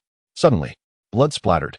A shuriken grazed Raza's chest. He had managed to break free from the illusion earlier than Itachi had anticipated, narrowly avoiding a fatal strike. Deidara watched in cold sweat, awestruck by the potency of Itachi's Jinjutsu. This won't do. I must enhance my resistance to Jinjutsu. Hokage, what is the meaning of this? Raza retreated, his bodyguards hurriedly encircling him, prepared for the impending confrontation. Simply put, it means I intend to kill you. Kisame revealed his true form, brandishing his sword. Eager for the fight. Very well. Since you, Hokage, are so treacherous, do not blame me. Raza, now fully aware of the situation, prepared himself. However, in the desert terrain, he was endowed with extraordinary enhancements, leaving him confident of his victory. Gulp, gulp. He produced a small green vial and drank its contents in one swift motion. Feeling the surge of power coursing through his veins, he watched as his wound began to heal at an astonishing rate, revealing a twisted smile reminiscent of a Dragon King. Danzo, you conspired with these rogue ninjas to kill me? No matter, you shall all perish today. Confidence is commendable, but arrogance is not. Kisame clapped his hands together. Water style, great waterfall technique. Instantly, a torrent of water surged forth, forming an immense sphere that engulfed the entire village, leaving it submerged as if it were merely pebbles at the bottom of the sea. How outrageous! Such a level of water technique. The Sand Ninja gasped, astonished that such a feat could be accomplished in a place devoid of water. Even the Three Tails would struggle to achieve it. Now, allow me to present a small gift. Water style, 1,000 feeding sharks. Countless chakra sharks emerged, prowling around the Sand Ninja, relentlessly attacking and devouring their lives. Help! These monsters are impossible to defeat. Some Sand Ninja crumbled under the assault, yet others, seasoned and composed, remained resolute. Do not fear. We are in the desert. His water techniques are being absorbed by the sand. If we can endure a while longer, his attacks will dissipate. Though they reassured themselves, it was not merely a matter of endurance. The ferocity of the shark's attacks was overwhelming. As casualties continued to mount, Raza, entangled with Itachi, grew frantic. Magnet release. Sand Gold Domain. Like a golden-skinned version of the Sand Iron Domain, countless shards of sand gold transformed into sharp projectiles, rapidly spreading outward from Raza, piercing through the roaming sharks and returning them to the water. In the water, Raza's magnet release exhibited such prowess. His strength surpassed expectations. Kisame scrutinized Raza, his brow furrowing slightly. It must be due to that potion he consumed earlier, Deidara remarked. Nevertheless, it matters not. While my water techniques endure, the three of us can overwhelm him. Kisame prepared for a serious engagement, unwrapping the bandages from his sword, ready for the fight.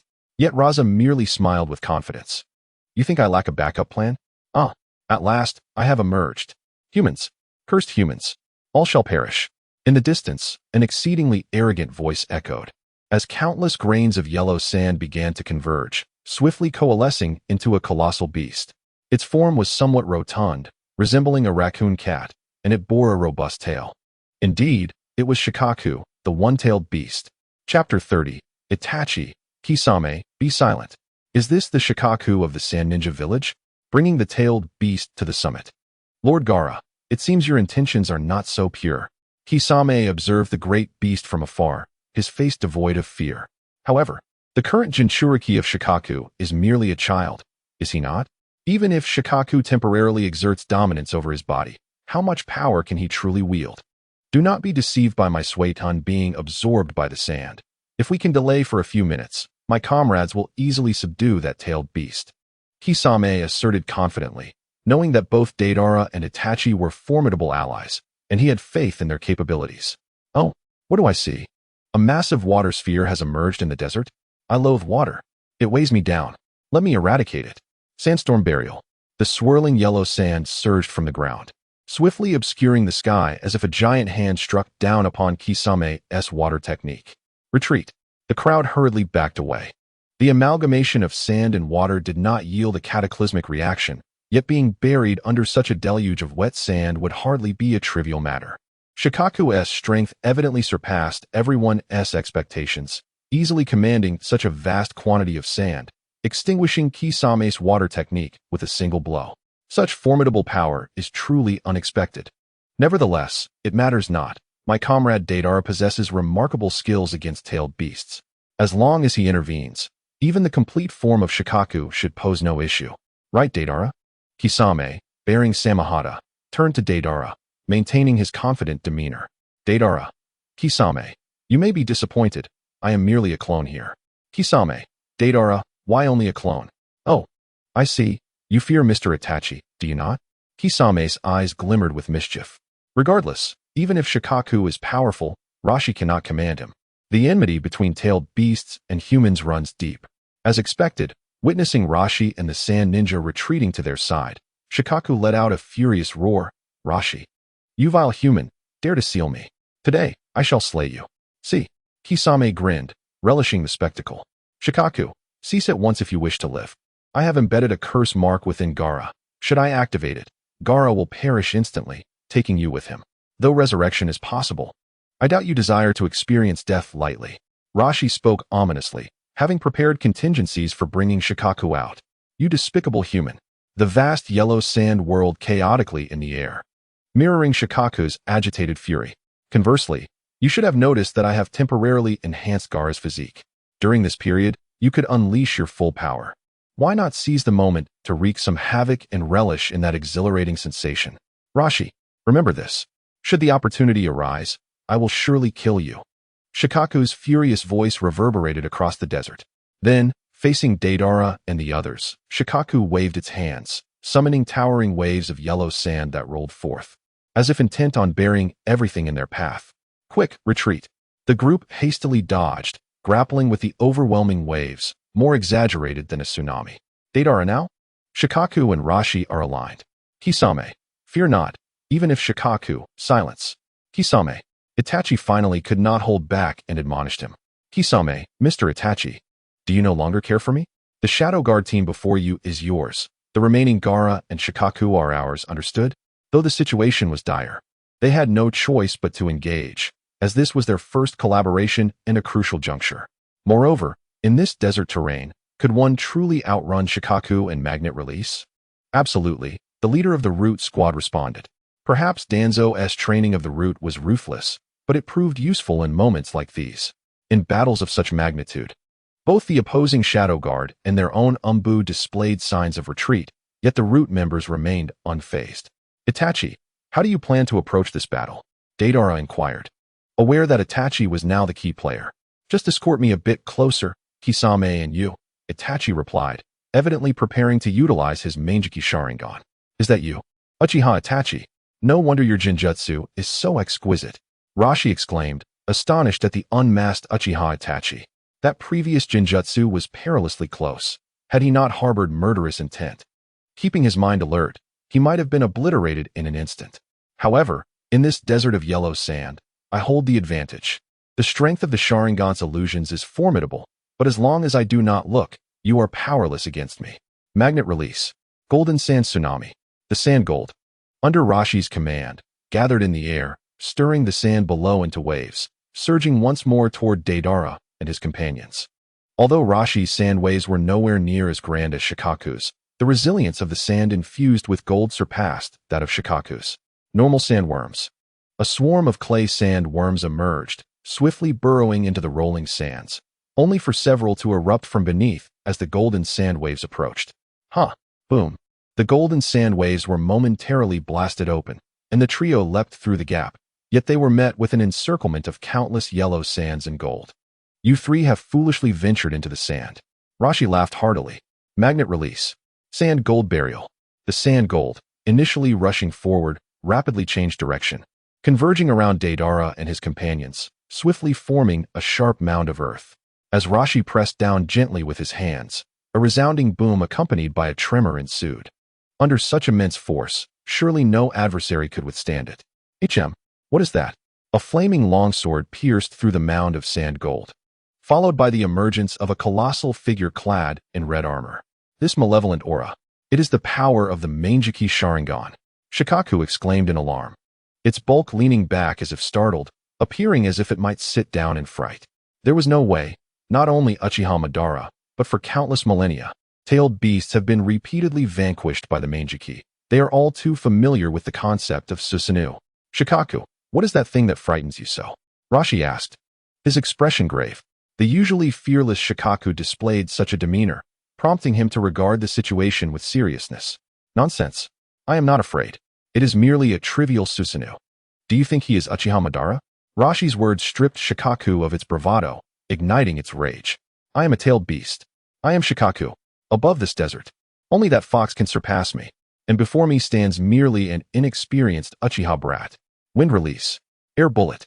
In the future, questions from everyone will be answered periodically, preferably posted in the chapter comments, so the author can see them. If in segments, due to the sheer volume, it is highly likely the author will miss them. Chapter 31. I am the mightiest wind shadow. Shikaku continuously unleashed immense spheres of wind like a cannon, yet Itachi merely raised the Yada mirror with a nonchalant demeanor. The rank Dan struck the mirror, akin to an egg colliding with a rock, dissipating into nothingness in an instant. Itachi was under considerable pressure. Deidara, are you not going to take action? Kisame and Deidara, shielded within the Susanoo, advanced alongside Itachi. Casting a glance at Itachi, whose eyes were beginning to bleed, Deidara felt helpless. Currently, I am but a clay clone, my combat capabilities are limited, thus I must wait for the opportune moment to strike. Allow me to take the lead then. Besides water release, my swordsmanship is quite commendable, Kisame declared as he leaped from the Susanoo, wielding the Samahata and charging towards Gaara. Magnet release. Sand gold domain. Kisame deftly maneuvered amidst the barrage of sand and gold, asserting, no matter how formidable the technique, if it cannot strike the target, it is rendered useless. How about this? Gaara waved his hands, causing the sand gold to surge forth, forming a colossal wave that bore down upon Kisame. Two sandworms erupted from the ground, disrupting the massive wave of sand gold. Well done, Deidara. Kisame surged forward, aiming a strike at Gaara. Thud. The Samahata cleaved through the sand, but a barrier of sand gold emerged, thwarting Kisame's attack. Seizing the moment, Gaara retreated, utilizing the sand gold to ascend into the sky. Hey, Deidara, this fellow has taken to the skies.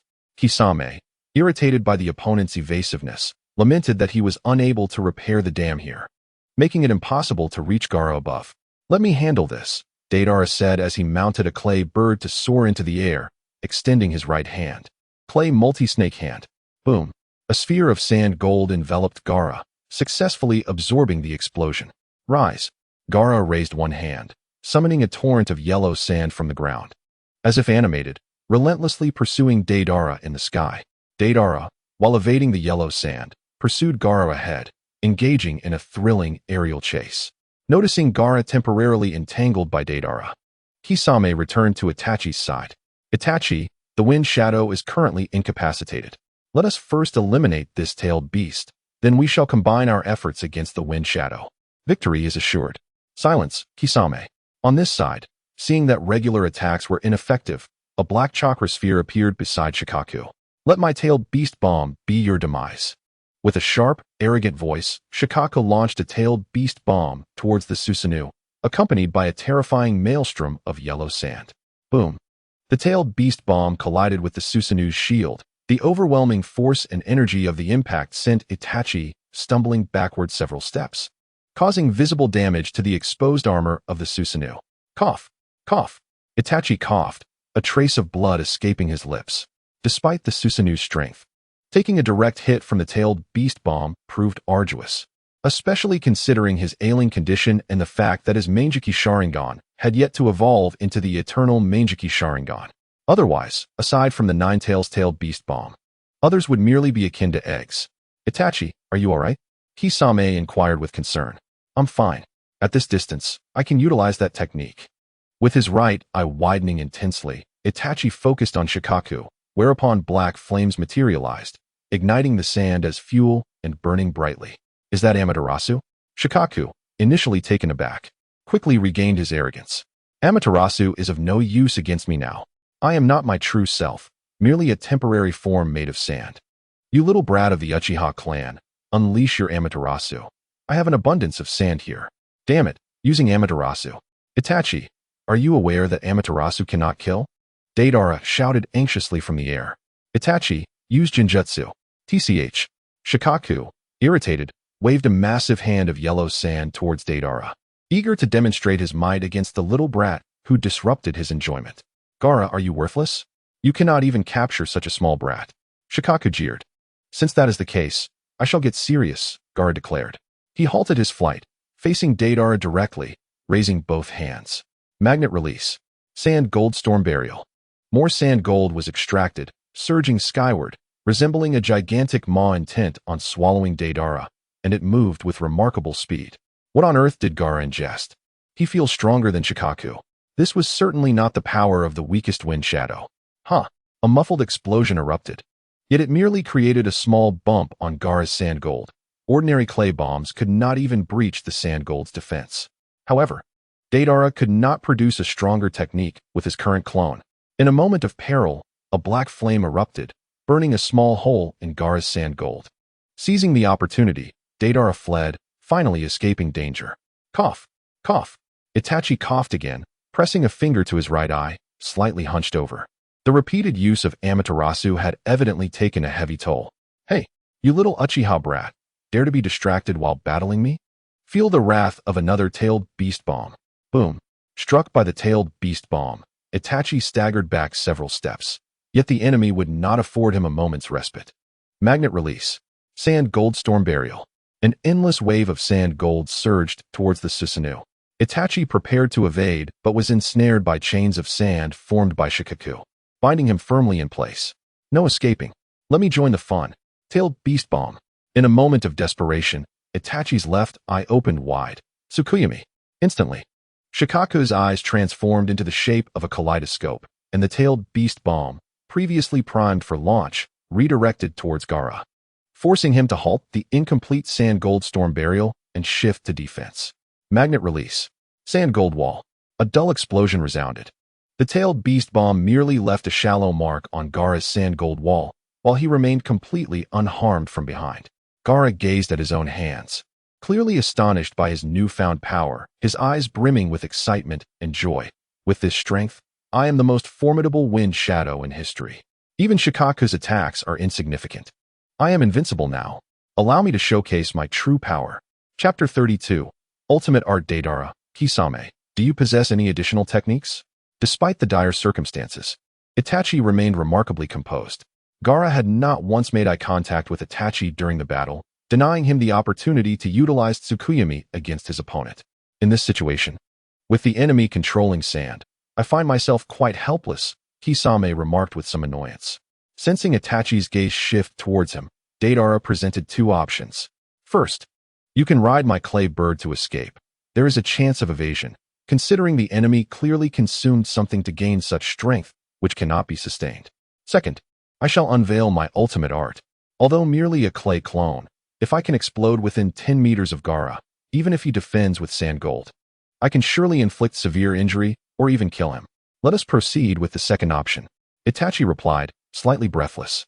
Having come this far, it would be a shame not to secure a complete victory. Kisame, concerned for Itachi's well-being, stepped forward. Then let my attack commence. Although the water release can be absorbed by the opponent's sand, it can still consume a significant attack from the adversary, thereby slowing down the speed of their sand to some extent. How vexing. In this place, with a clap of his hands, CHJ unleashed a torrent of water, spewing forth a vast amount of seawater from his mouth, which instantly coalesced into a gigantic water sphere. Even Shikaku appeared diminutive in comparison to this colossal orb. Water release. Great shark bomb technique. A massive shark emerged, baring its sharp teeth and menacing jaws, lunging towards Rasha in the distance. Can he still utilize such a powerful water release? Rasha was momentarily taken aback, but a smile soon graced his lips. How fortunate to be able to eliminate an adversary of such caliber. In a different setting, even with the use of that medicine, he would not stand a chance against them. Magnet release. Sandstorm tsunami. The yellow sand on the ground began to rise towards the sky, clinging tightly to the water sphere, akin to an eggshell enveloping the egg white, fervently absorbing the moisture within. Simultaneously, the gold sand surrounding Rasha formed a protective shield in front of him. The giant shark crashed against the shield, creating a massive wave of water, yet the shield remained unyielding. Standard Sea Serpent Army. A large swarm of clay sea serpents materialized, with Deidara riding atop a clay dolphin, swiftly approaching Rasha. A mere trick. Magnet release. Sand gold 1,000 needles. Countless needles of gold sand shot forth, piercing the entire swarm of sea serpents and thwarting Deidara's advance. Water release. 1,000-feeding shark. The ghost shark summoned thousands of chakra-infused sharks, and while the water sphere remained, he merged with the shark's skin, transforming into a half-man, half-fish form. Post-transformation, his agility and speed in the water were immensely enhanced, also inheriting the ability of the shark's skin to devour chakra, rendering him quite formidable. Now, he bellowed, darting forward like an arrow released from a bow. Rasha was startled once again, hastily encasing himself with sand gold for protection.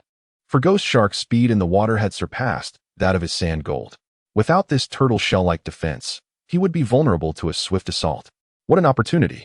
Rasha activated his turtle shell defense, naturally sacrificing his awareness of the external situation. He immediately summoned the clay dolphin once more, attempting to close the distance. With a roar, Shikaku, under Itachi's control, began to charge the tailed beast bomb. However, concealed behind a screen of sand, an eye made of sand rotated, observing the external circumstances with clarity. Rasha, being a shadow-level expert, understood that once he assumed the turtle shell defense, losing track of the enemy's movements would be disastrous. Thus, he had covertly prepared this sand eye, perfectly positioned for a surprise attack. Magnet release. Sand gold realm technique. Just as Ghost Shark swam alongside the sand gold turtle shell, Rasha seized the moment, and spikes erupted from the top of the turtle shell, unexpectedly piercing Ghost Shark's abdomen. Ugh! Ghost Shark spat out a mouthful of blood, momentarily distancing himself from Rasha. Of course, for him, who had fused with the shark's skin, such a level of injury was negligible, which was why he had been brazenly swimming and testing the waters near the enemy. However, until he confirmed the enemy's exact conditions, he dared not approach recklessly. Seeing the tenacious enemy retreat, the back of the sand gold turtle shell opened, and Rasha emerged from within. At this moment, Ghost Shark's water sphere had shrunk to a quarter of its original size. He merely needed to move back a little further to escape. Just then, Shikaku's tailed beast bomb surged forth, but Rasha remained unfazed, forming a solid wall of sand gold to shield himself. I am indeed invincible.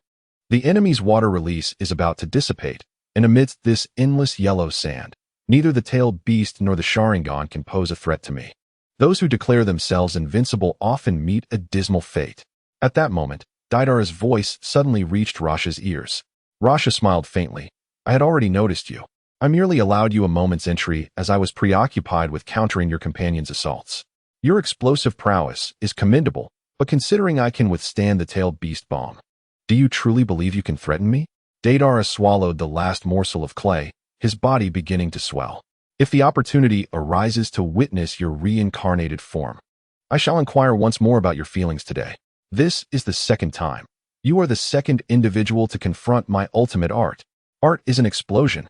With that, an infinite radiance and heat began to emanate, transforming the world into a blinding spectacle. Everyone instinctively shut their eyes, yet they could still perceive the blinding light beyond their eyelids. The remaining water release, as well as the nearby sand and gold sand, were instantaneously vaporized, followed by a terrifying shockwave that surged outward, akin to a divine retribution. Rasha's shock value, 4,000 Kisame's shock value, 5,000 Itachi Uchiha's shock value, 5,000 Obito's shock value, unknown Kisame, retreat. Itachi, wielding Susanoo, grasped Kisame, and swiftly evaded. As an endless torrent of violent sand waves crashed down, burying them underground.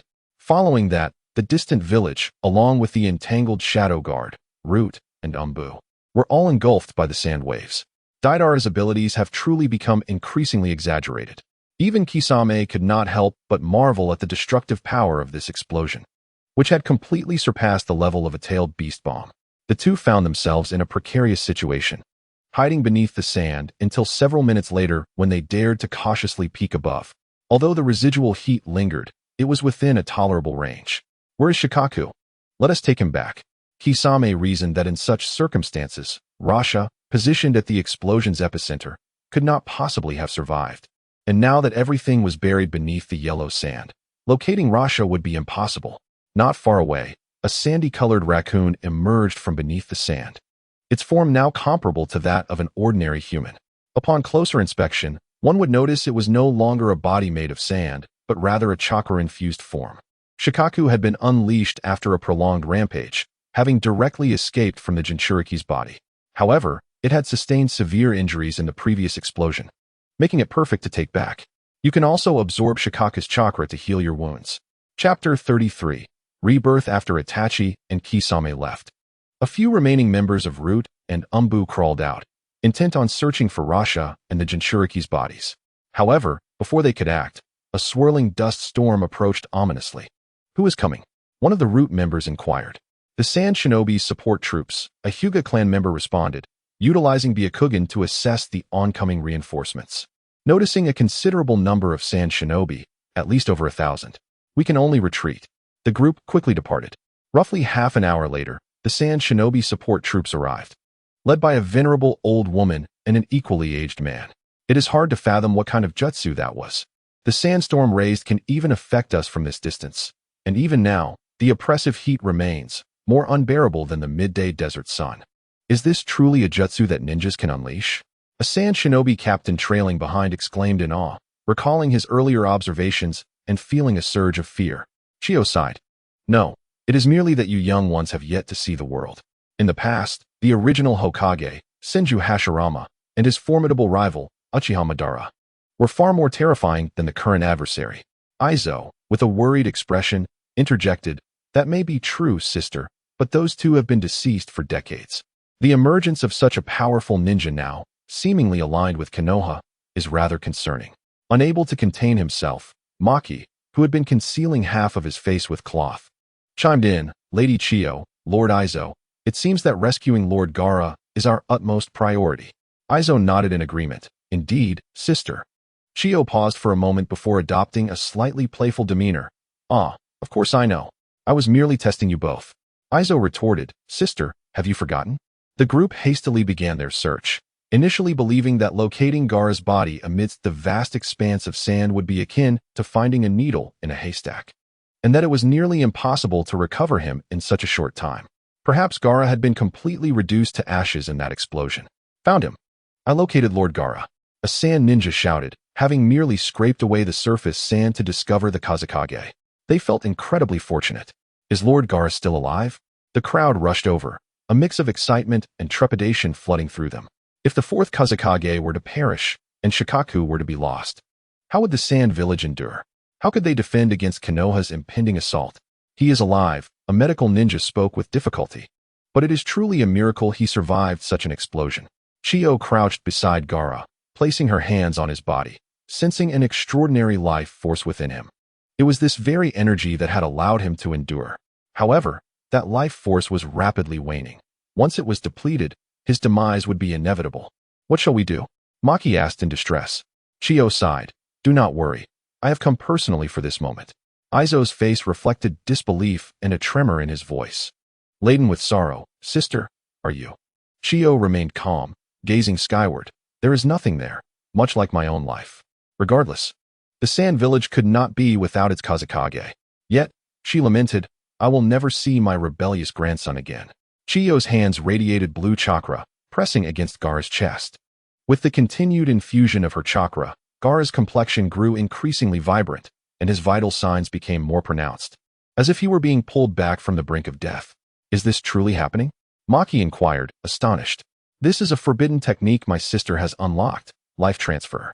It allows one to transfer their life force to another at the cost of their own life, even achieving resurrection, Aizo explained slowly after a brief silence. Sister, what will become of your old and feeble brother once you are gone?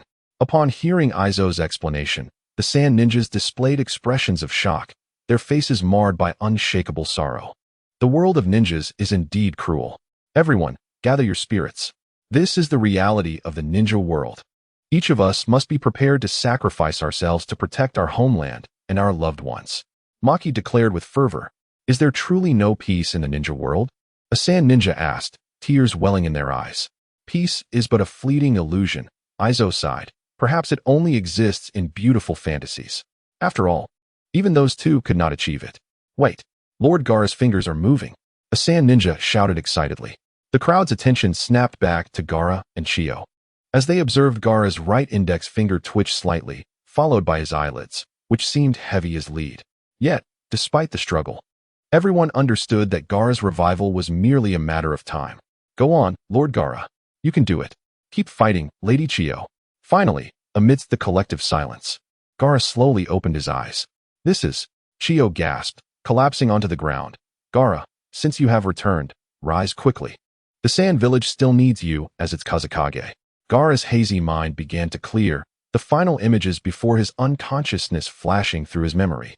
And upon connecting the dots with his current surroundings, he realized, Lady Chiyo, I cannot express my gratitude enough for saving my life. At least you possess some sense of gratitude.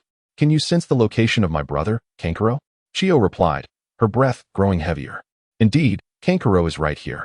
Due to the seal placed on Kankuro's body, Gaara immediately sensed his brother's position. The very thing meant to potentially harm Kankuro had instead saved him.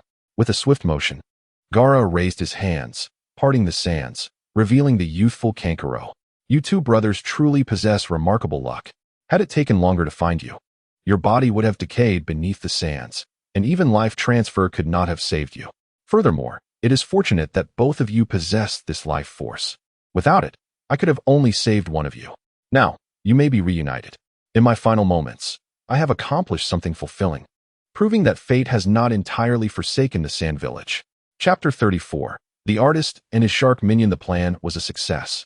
In the distance, observing from the shadows, Obito and Zetsu stood watch. Indeed, I have recorded the flow of chakra from that old woman during her rescue through the spore technique. Combined with the eye's replication from your Sharingan and the hidden notes acquired from her home, we can undoubtedly learn the life transfer technique with some time, Zetsu proclaimed, reveling in the progress of their plan. Unfortunately, we were unable to eliminate Itachi. The explosive clay clone of Deidara possessed an unexpected level of power. Black Zetsu remarked in a low tone, tinged with regret. Do not be too greedy, Obito replied. While we did not achieve the ideal outcome of killing Itachi, we did deplete a significant portion of his ocular power, exacerbating his illness. Even if he survives, he will be unable to provide substantial combat strength. Moreover, we have tested this new type of drug, combining the hero's water from Tsuchikage with the essence of life extracted from the first Hokage's cells. It not only enhances the hero's water, but also significantly reduces its side effects. Our next objective is to maximize the production of this drug. In the event that we must confront Nagato directly, these potions will prove invaluable. Indeed, Black Zetsu acknowledged. With Itachi dealt with, what shall be your next target? Kisame, Haiden, Konoha. Upon receiving reports from the remaining members of Root, Danzo's eyes sparkled with delight. Excellent. With the Sand Village bereft of Kazekage Gaara and Shikaku, there is nothing left to threaten Konoha. Ryoma, assemble the ninjas immediately. I shall lead an assault on the Sand Village and eradicate it once and for all. Lord Hokage, how many ninjas should we deploy? Who shall lead the charge? His aide, Oil Girl Ryoma, inquired. Tuanzong pondered for a moment. This time, a force of 5,000 ninjas would be dispatched, with Honging appointed as the commander and Kakashi Hitaki and Shikaka Nara serving as his deputies. Oil Girl Ryoma nodded. Then hesitantly inquired, Lord Jiraiya is also in the village. Shouldn't we have him accompany us? After all, he possesses the strength of a Hokage. No, Tuanzong retorted. The village requires someone to maintain order. Should any news leak, and other villages take advantage of the situation to launch an attack, Jiraiya will be needed to fend off the enemy. We cannot afford to lose Konoha. Of course, while he spoke these words, Tuanzang's true intention was to prevent Jiraiya's already lofty reputation from soaring even higher by achieving great feats, which could threaten his position as Hokage. This absolutely cannot happen. If it comes to that, he might have to revisit the events surrounding White Fang. Right now, Konoha is in dire need of combat strength, and Jiraiya cannot be allowed to perish just yet. So, forgive me, Jiraiya, I am doing this for your own protection. After all, throughout history, those who have overshadowed their leaders have met grim fates. Soon, Hong Ing, Kakashi Hatake, and Shikaku Nara appeared in the Hokage's office. Upon learning that they were about to launch an assault on Suna village, both Kakashi and Shikaku were taken aback. Lord Hokage, isn't this a bit too hasty? Kakashi remarked. Although Suna has lost both the Kazekage and Shikaku, we are still unaware of the specific circumstances. Perhaps we should first send scouts to gather intelligence before making a decision? Enough, Tuanzang scolded. Shikaku, you've been under Sarutobi for too long, and it has inadvertently made you timid. Opportunities like this must not be squandered. Assemble the troops immediately. We depart tonight. Kakashi and Shikaku exchanged glances and reluctantly replied, Yes, Lord Hokage. After they departed, only Hong Ing, a member of the Root, remained in the office. Hong Ing, as the commander of this military operation, you must remember 3 things. Please proceed, Lord Hokage. Hong Ing replied without lifting his head. First, annihilate Suna village completely. We must leave no future threats. Second, be wary of Kakashi and Shikaku. Do not allow them to seize power. The greatest credit for this operation must go to me, with you in second place. Third, strive to weaken those Konoha ninjas who oppose me. Do you understand these 3 points? Yes, Lord Hokage. Tuanzang looked at his loyal subordinate with satisfaction. That's more like it. A ninja should simply be a tool that obeys orders, without unnecessary thoughts. Now go. I await your favorable news. In the Rain Village, Deidara, upon receiving the memories of his clay clone, simultaneously received a shock value feedback from the system. Upon seeing the familiar faces of Obito and Zetsu appear, he immediately understood. They must be scheming again, perhaps feeling that Akatsuki has become too powerful and attempting to weaken them. But what exactly is the potion they provided to Raza? It can rapidly heal injuries and surely involves Hashirama cells, yet it also enhances strength, a puzzle Deidara couldn't quite solve. This situation reminded him of a crucial fact. This world is inherently dynamic. With his alterations to the narrative, adversaries would respond differently, leading to the emergence of elements that never appeared in the original storyline. He would need to proceed with utmost caution to avoid falling prey to Obito and Zetsu's schemes. Kamui is truly formidable. It comes and goes without a trace. Even knowing that Obito is constantly meddling, achieving a decisive victory is simply unattainable. I can only endure passive assaults while cautiously awaiting future opportunities. Days later, Kisame and Itachi returned with Shikaku. Apart from appearing somewhat pale, Itachi seemed otherwise unaffected. However, the repeated use of Amaterasu, Tsukuyomi, and the prolonged activation of Susanoo had undoubtedly drained his ocular power. Itachi, are you alright? Pain inquired as he approached the gates of the Rain Village. Although Itachi's condition weighed heavily on him, he couldn't help but feel a sense of relief at having delegated all the paperwork to Conan earlier that afternoon. I'm fine, Itachi replied in his usual calm demeanor. I have heard of your condition. You should take some time to recuperate in the Rain Village. Fortunately, Scorpion will not be making an appearance for the time being. In the future, I will have Deidara and Kisame form a team, Nagato announced. Deidara, I look forward to working with you, Kisame said, directing his gaze at Deidara. Kisame, I never expected we would team up. What shall we call our duo? Decided. We shall be known as the artist and his shark psychic. Chapter 35. Are there more and more slackers? In the secret underground base of the Rain Village, the Outer Path Golem was summoned once more. This time, the mission was to seal the one-tailed Shikaku, marking the second-tailed beast collected by the Akatsuki organization. Hey, are the slackers increasing? Haiden complained. Leader, if you don't intervene soon, it feels like the organization is on the verge of falling apart. First, Scorpion went offline, now Itachi has 2. And with Orochimaru already having defected, 3 fingers on the Outer Path Golem were left vacant. What should have been a sealing mission completed in 3 days was extended to 4, which was quite bothersome. Be quiet, Haiden, Kakuzu snapped. Focus and finish sealing the tailed beast.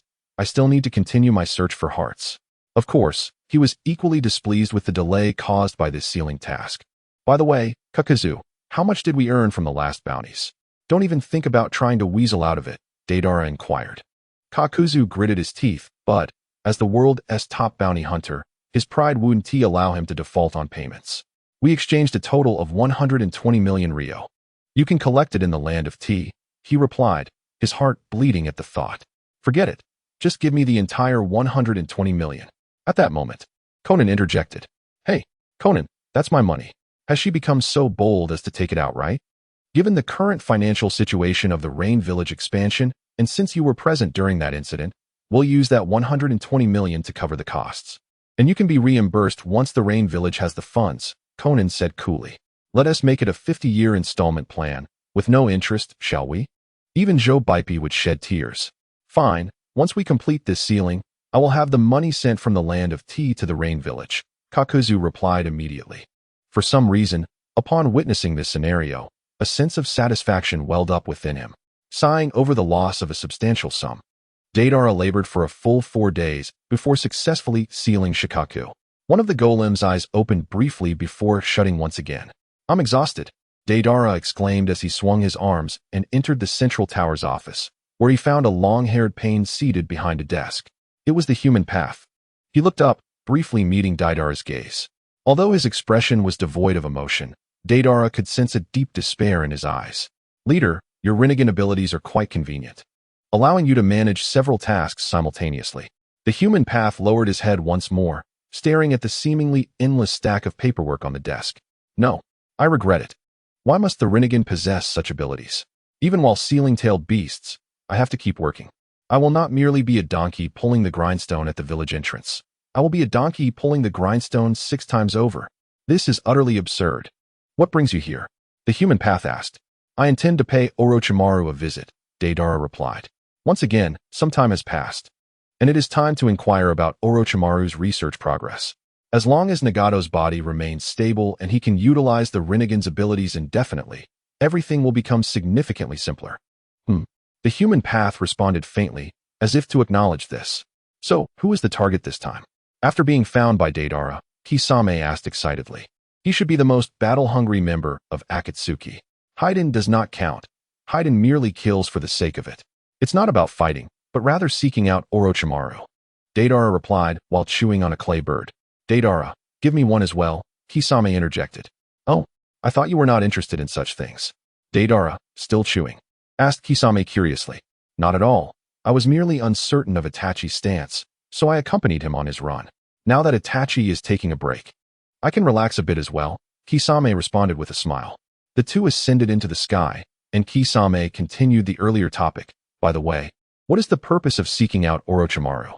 I recall that you and Sasori were originally tasked with eliminating him. Such a talent as Orochimaru would be a waste to kill. We are currently collaborating with him on some research projects. Deidara explained. Is that so? Kisame pondered thoughtfully. Suddenly, Deidara's voice rang out again. Kisame, you wouldn't report this to that Uchiha Obito, would you? Kisame was taken aback and then revealed his signature shark smile. Oh, so you know?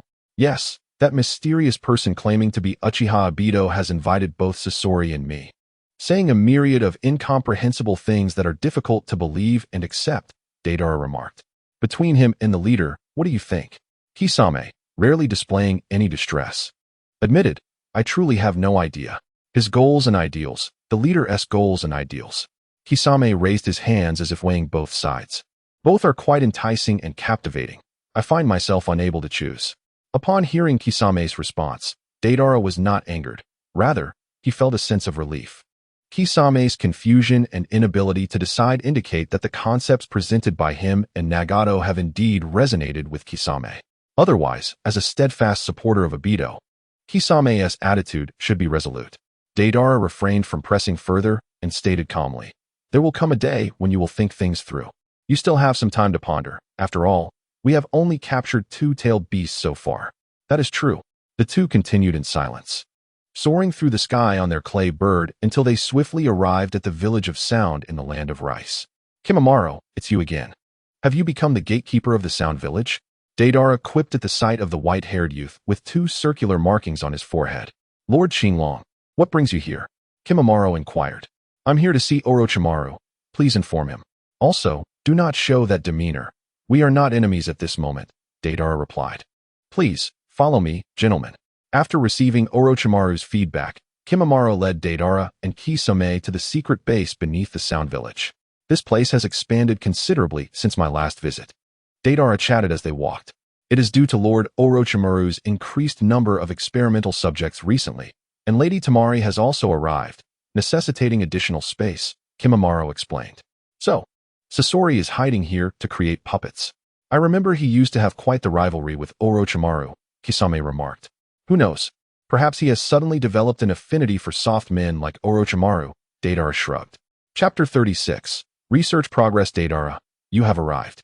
Upon seeing Deidara and Kisame enter, Orochimaru licked his lips, his eyes gleaming with interest.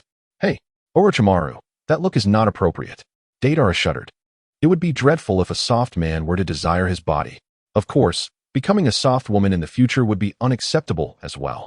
However, today it was evidently a misunderstanding on Deidara's part, as Orochimaru gestured towards some experimental subjects in the room, excitedly stating, "Come and see my latest research results. Both hypotheses you proposed last time have been realized." Orochimaru first pointed to the first experimental subject. I simultaneously transplanted the Sharingan and the first Hokage cells into this subject and discovered an unexpected connection between them.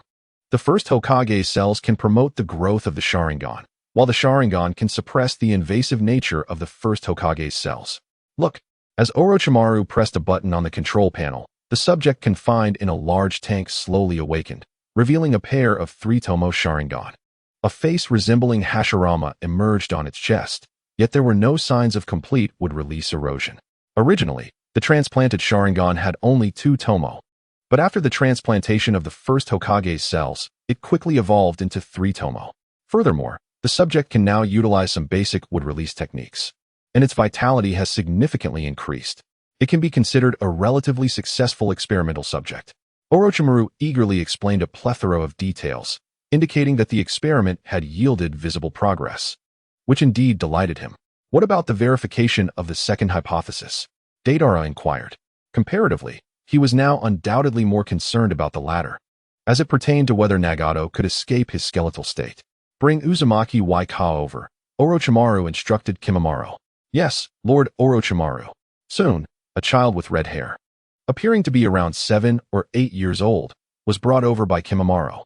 Uzumaki Waika seemed shy and somewhat anxious. However, upon seeing Orochimaru, his eyes lit up, an expression Deidara was all too familiar with. Kimimaro had the same look. Orochimaru truly has a knack for charming children. Waika, please demonstrate. Orochimaru said with a soft smile. Yes, Lord Orochimaru. Little Waika clapped his hands, slightly crouched in a horse stance, appearing very serious. Would release. Thorny entanglement technique. Suddenly, several thorny vines sprouted from the ground, twisting together after breaking through the soil. But the performance was not yet finished, as Waika activated would release again. Would release. Would clone.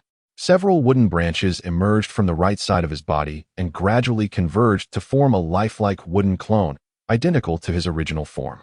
Deidara gently tossed a miniature clay insect, testing the thorny vine's defensive capabilities, then nodded.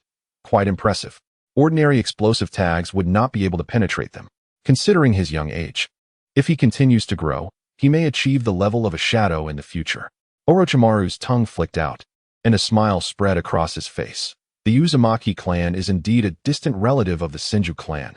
Their cellular compatibility is remarkably superior. This child will undoubtedly surpass the successes of Konoha's Tenzo. So now, can the cells of Hashirama that you are researching be directly used on others? Deidara asked. That may not yet be feasible, Orochimaru replied with a hint of regret on his face. Although they have successfully controlled the first Hokage's cells, it consumed a tremendous amount of resources.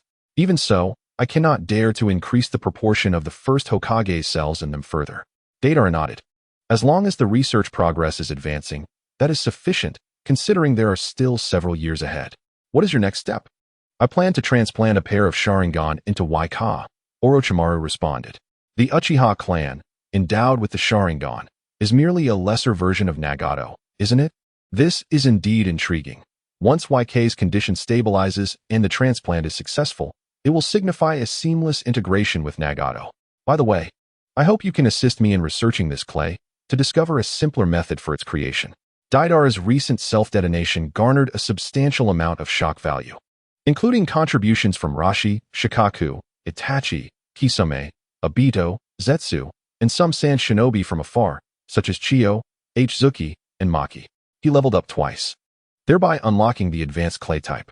After the unlock, the system provided him with a small sample. Whether he could devise a simplified production method depended solely on his own efforts. Orochimaru examined the clay with mild interest, though not particularly captivated, as his primary concern remained immortality. No problem, but what do you wish to offer as payment? Deidara scratched his head. I truly don't have anything of value on me this time. Feel free to name your price. Orochimaru continued. Kisame has developed a rare blood disease that I have been unable to cure, so I hope you can help me find Tsunade to treat him. Upon hearing this, Kisame's face revealed a look of shame. Lord Orochimaru, there is no need to go to such lengths for me. It is my inadequacy. I cannot become Lord Orochimaru's vessel. Enough, Kisame, Orochimaru interjected, waving his hand to silence him. If you feel ashamed, then you must earnestly accept treatment. If you recover, you may still qualify to become my vessel. Of course, Orochimaru's words were somewhat disingenuous. Previously, Kisame had been quite appealing to him, but after encountering Itachi, he found Kagaya's bloodline less enticing. Now, with advancements in research on the first Hokage's cells, Kisame paled in comparison to YK. Deidara nodded, recognizing the uncanny connection he often felt with Orochimaru. Since Itachi likely suffered from a similar blood disease, curing Kisame could imply that Itachi would not be beyond reach either. Thus, even without Orochimaru's encouragement, Deidara would seek out Tsunade. Trading with Orochimaru was always advantageous. The previous plan for the destruction of Konoha unfolded this way, followed by YK's Sharingan transplant and the transfer of Hashirama's cells. Now seeking Tsunade would follow suit. By the way, where's Brother Scorpion? After all, he is a longtime comrade. Won't he show his face upon my arrival? Scorpion is currently attempting to transplant the first Hokage's cells into a human puppet, as deceased subjects have a far greater tolerance for such procedures. It is said he has made some progress. You likely won't see him, as he is at a critical juncture. Chapter 37. Tsunade's Extraordinary Skills. Tsunade, though known as one of the legendary Sannin of Konoha, is more famously recognized in various nations by another title, the legendary Big Fat Sheep. According to Orochimaru's intelligence, Tsunade has recently acquired a substantial sum of money from an unknown source and is currently indulging in the pleasures of Baichuan City in the Land of Fire. If Deidara and his companions hurry, they might find her there, for if they delay, Tsunade may squander her funds and depart. Setting out again with Kisame, they headed towards Baichuan City, located on the eastern coast of the Land of Fire, boasting a prime harbor and a flourishing shipping industry that attracts numerous sailors daily. Consequently, related industries such as red light districts and casinos thrive. In truth, Deidara and his companions made remarkable time, taking just over a day on their journey. And with the time since Orochimaru received the intel, it had only been about 3 days in total. Yet, Deidara had evidently underestimated Tsunade's gambling prowess. By the time they reached Baichuan City, the rumors of the legendary Big Fat Sheep's presence had spread throughout the city. She had lost 50 million in a 2-day, one-night gambling spree and now owed an additional 20 million.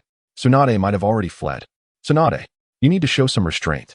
In just 2 days and 1 night, you lost the equivalent of 2 Asumas. That is truly reckless. What should we do, Deidara? Kisame inquired. Deidara sighed in exasperation. I have no idea what to do. Let's split up to gather information. I will head to the tavern, Kisame suggested. Now more eager than Deidara after learning that Itachi might also be afflicted by the blood disease. Very well. We can only gamble on luck. Perhaps Tsunade hasn't left yet. Deidara replied, confident in his own destiny. In the original story, when Naruto sought out Tsunade, he found her within a week, as though she were waiting for him. Deidara wandered through Baichuan City like a headless fly, but yielded no results. Just as he was about to give up, a commotion erupted from a nearby alley. Confess, where did that woman go? A group of menacing thugs surrounded a delicate blonde girl, who appeared slightly younger than Deidara, likely around 11 or 12 years of age. She went that way. The blonde girl, displaying an expression of fear, pointed to the left.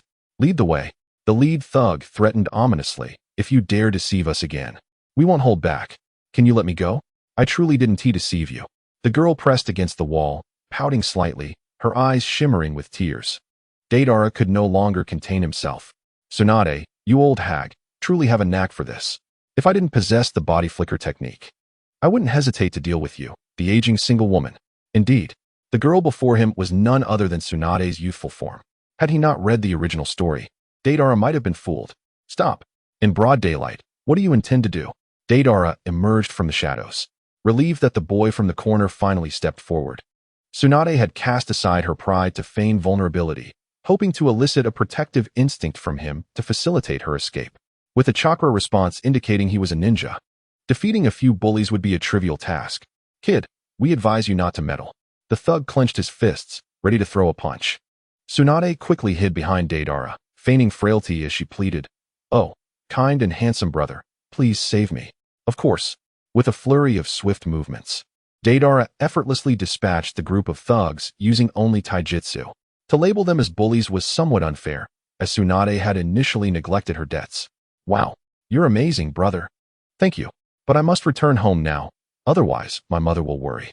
The youthful Tsunade bowed gracefully, eager to flee. Now that you're here, do you think I will let you go? Deidara interjected playfully. Oh, please, don't be in such a hurry. Allow me to introduce myself. I am the heir of the Musashi Merchant Group. May I treat you to a meal?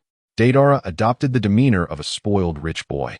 If it had been an ordinary person, such an introduction would have elicited disdain. However, Tsunade, preparing to flee, suddenly brightened at the prospect. Wasn't this a perfect mark? Given his demeanor, he was likely no saint. She could easily handle him, then slip him a sedative and seize his money for her next gambling venture. Ha! You wish to take advantage of me? She clutched her clothing, bashfully replying, "Of course, I would love to. I just remembered that my mother is out today. So it doesn't matter if I return home late. Then let us go? Thank you, brother." Tsunade followed Deidara as they slowly departed. While a figure lurking in the shadows felt a pang of urgency, Tsunade-sama truly is. She covered her face in embarrassment, seemingly overwhelmed by the situation. Lady Tsunade has truly lost her composure, engaging in such frivolous matters. Alas, I must hasten to catch up, hoping that the lad maintains some decorum. Otherwise, he may very well face her wrath. Deidara brought Tsunade to a tavern, carelessly placing a box beside a vacant seat, dramatically patting it. "Fear not, dear sister, for I possess ample funds. Order whatever your heart desires." He proclaimed, "Brother, you are incorrigible. I am still underage and cannot partake in alcohol." Tsunade replied, her voice tinged with shyness. "If you weren't salivating, I might believe you." Deidara smirked, aware of her fondness for gambling and alcohol. It was a struggle for her to resist. "Really, are you not going to drink? This wine is quite exquisite. Even a small sip would not harm you, would it?" Deidara taunted. "Do you think that I am a naive girl, easily deceived by your charms? I know well the consequences of inebriation." Tsunade's eyes flickered with disdain. Yet for the sake of coin, she resolved to endure a little longer. "Since you enjoy drinking so much, allow me to pour for you," she said, pouring a glass of wine and discreetly adding a sedative before handing it to Deidara. "Do you think an old hag can trick me? I won't drink today. Let's see how eager you are." He retorted, "Sister, how could you trouble yourself with such matters? Please, take a seat," Deidara insisted. "Not at all, brother. This is a token of my affection. Just drink it." She pressed, her face reflecting her disappointment at being refused. "Drink up, for heaven's sake." "No, absolutely not." Deidara continued to refuse, and at last, Tsunade could no longer contain herself. She forcefully shoved the wine and glass into his mouth, clearly exasperated. When had she, the princess of Konoha, ever been so subservient? "You little brat, you shall drink this. Humph. Sleep peacefully. This new sedative I've concocted will render you unconscious in mere seconds." Tsunade sneered, her tone reverting to its usual sharpness. "Ugh." Deidara gasped before slumping onto the table. "Hee. Your money is now mine, a spiritual compensation for my troubles." Chapter 38. Just a moment ago, you called me brother, Lady Tsunade. As Tsunade subdued her opponent, Shizune rushed forward, her expression a mix of discontent and embarrassment. "Lady Tsunade, how could you engage in such behavior? If this were to be revealed, it would be utterly disgraceful." Shizune's face flushed, as if she could already feel the judgmental gazes of others. Tsunade dispelled her transformation jutsu, waving her hand dismissively. "Rest assured, Shizune, no one will ever know of this." Hee. Rubbing her hands together, Her eyes gleamed as she gazed at the box beside Deidara. How bountiful could her gains be? Eagerly, she lifted the box onto the table, expertly unfastened the latch, and slowly opened it, feeling as if this was the happiest moment of her life. Suddenly, a swarm of clay-white snakes erupted from the box, darting towards Tsunade with lightning speed. What on earth? Tsunade reacted swiftly, channeling chakra into her palm and slicing through the snakes with precision. However, as she battled the serpentine foes, Deidara, who had been feigning unconsciousness, awoke and ensnared Shizune with a clay snake. "Who are you?" Tsunade demanded. Stepping back to create distance between them, Deidara expelled the sedative Tsunade had forced upon him. He had transformed his entire body into clay, rendering the effects of the alcohol negligible. "Tsunade, I am here on Orochimaru's orders to have you tend to one of his subordinates," he replied. "Boring." Tsunade scoffed. Her feelings towards the rogue Orochimaru were already complex, especially with the recent news of Hiruzen's demise at his hands. "Your subordinate is in my grasp. You have no choice but to comply," Deidara pressed, employing a rather underhanded tactic. Convincing Tsunade through appeals to emotion or reason was out of the question. Even Jiraiya failed to persuade her, relying instead on Naruto's protagonist aura to achieve his aims. "Lady Tsunade, you mustn't involve yourself with me," Shizune interjected, her expression frantic. "You suffer from hemophobia. It is dangerous to engage with someone like Orochimaru." Despite the circumstances, Tsunade was not about to be led by the enemy's whims. Having navigated the ninja world for decades, she would not be easily manipulated. "Let us engage in an arm wrestling match. Should you prevail, I shall grant your request," Tsunade proposed, turning the tables with an audacious challenge. "Surely you jest. Who in their right mind would challenge you, the strongest in the ninja world?"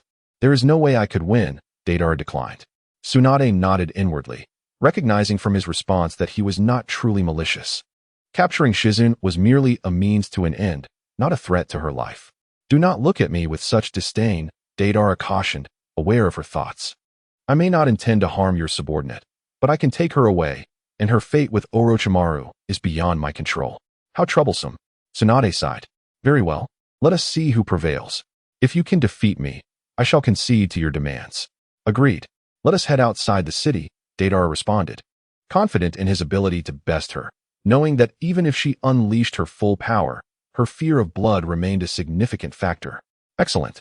Follow my lead," Tsunade said, momentarily taken aback, her brow furrowing.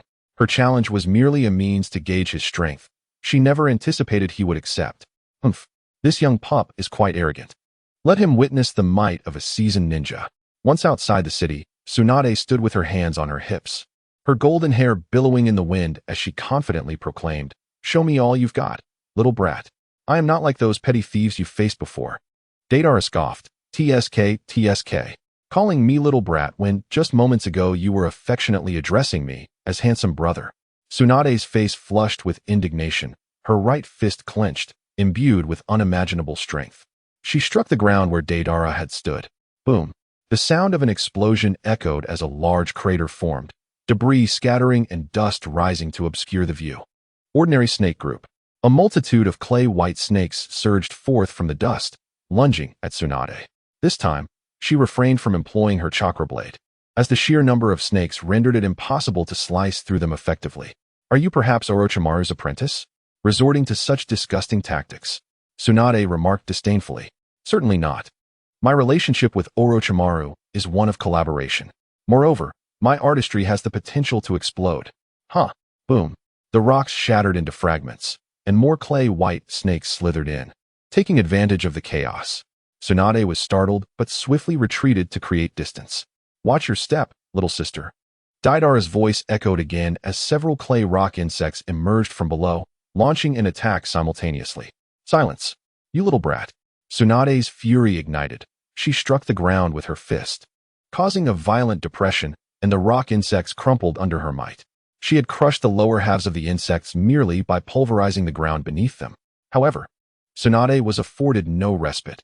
Even at this level, such clay assaults were merely a warm-up for Deidara. 2 special-type spider queens. Tsunade's shock value reached 2,000, while the silent shock value was 500. Your strength is indeed formidable, but what if your adversaries are these insects? Even with immense power, exterminating them would be quite a challenge. Observing the clay spiders rapidly spreading across the mountainous terrain, Tsunade's expression turned grave. These creatures were formidable indeed. Chapter 39. Two enhanced type ant behemoths. It cannot be denied that Tsunade, who relied on brute strength to dominate, found herself at a disadvantage in this situation. A true nemesis had emerged. How could one contend with such a swarm of insects? The most prudent course of action would be to summon a slug. However, her fear of blood rendered her incapable of utilizing summoning techniques. "Lady Tsunade, be careful," shouted the captured Silent from the sidelines. "Damn it, you little rascal, do not underestimate me." Tsunade's irritation flared as she glared at Deidara in the distance. At this juncture, her only chance of victory lay in charging forward and eliminating that brat's true form. "Take this." Tsunade dashed forward, delivering a powerful punch. Yet, what awaited her was an intricate web woven through countless layers. Her formidable fist became ensnared, akin to striking a highly elastic rubber surface. Though she ultimately managed to break free, nonetheless, both the force and speed of her blow had been significantly diminished. Truly impressive, this insect form activation, Deidara silently praised. After unlocking this skill point, the clay insects he created function much like real insects, demonstrating a variety of capabilities, with the web-spinning spider standing as a prime example. "Tsunade, you are already covered in spiders." "Huh." Boom. Tsunade burst forth from the explosions, remarkably unscathed apart from a layer of dust. "Your insects are indeed troublesome, but comparatively, the power of the explosions is rather minimal. I possess a ninjutsu known as Creation Rebirth. The explosive damage inflicted by your insects can be restored in the blink of an eye." Deidara smiled faintly. "Witnessing your strength has sparked a new inspiration within me." He reached into his clay pouch, biting off a piece of clay, chewing it briefly before slamming it onto the ground. One ordinary type ant.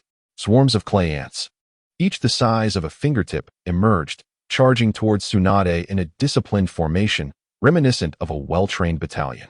Ants are the giants of the insect realm, capable of lifting objects 400 times their own weight, especially when cooperating. Let them compete with you. Boom. Tsunade's fist struck the ground, annihilating a multitude of ants. She scoffed. "Indeed, ants are strong, but your ants are far too small. Even if they could exert 400 times their strength, it would amount to little." As Tsunade closed in, Deidara once again created distance, summoning countless clay spiders that ensnared her from behind, continually hindering her movement. How infuriating. This nonsense. Tsunade tore away the web entangling her. Her expression one of exasperation.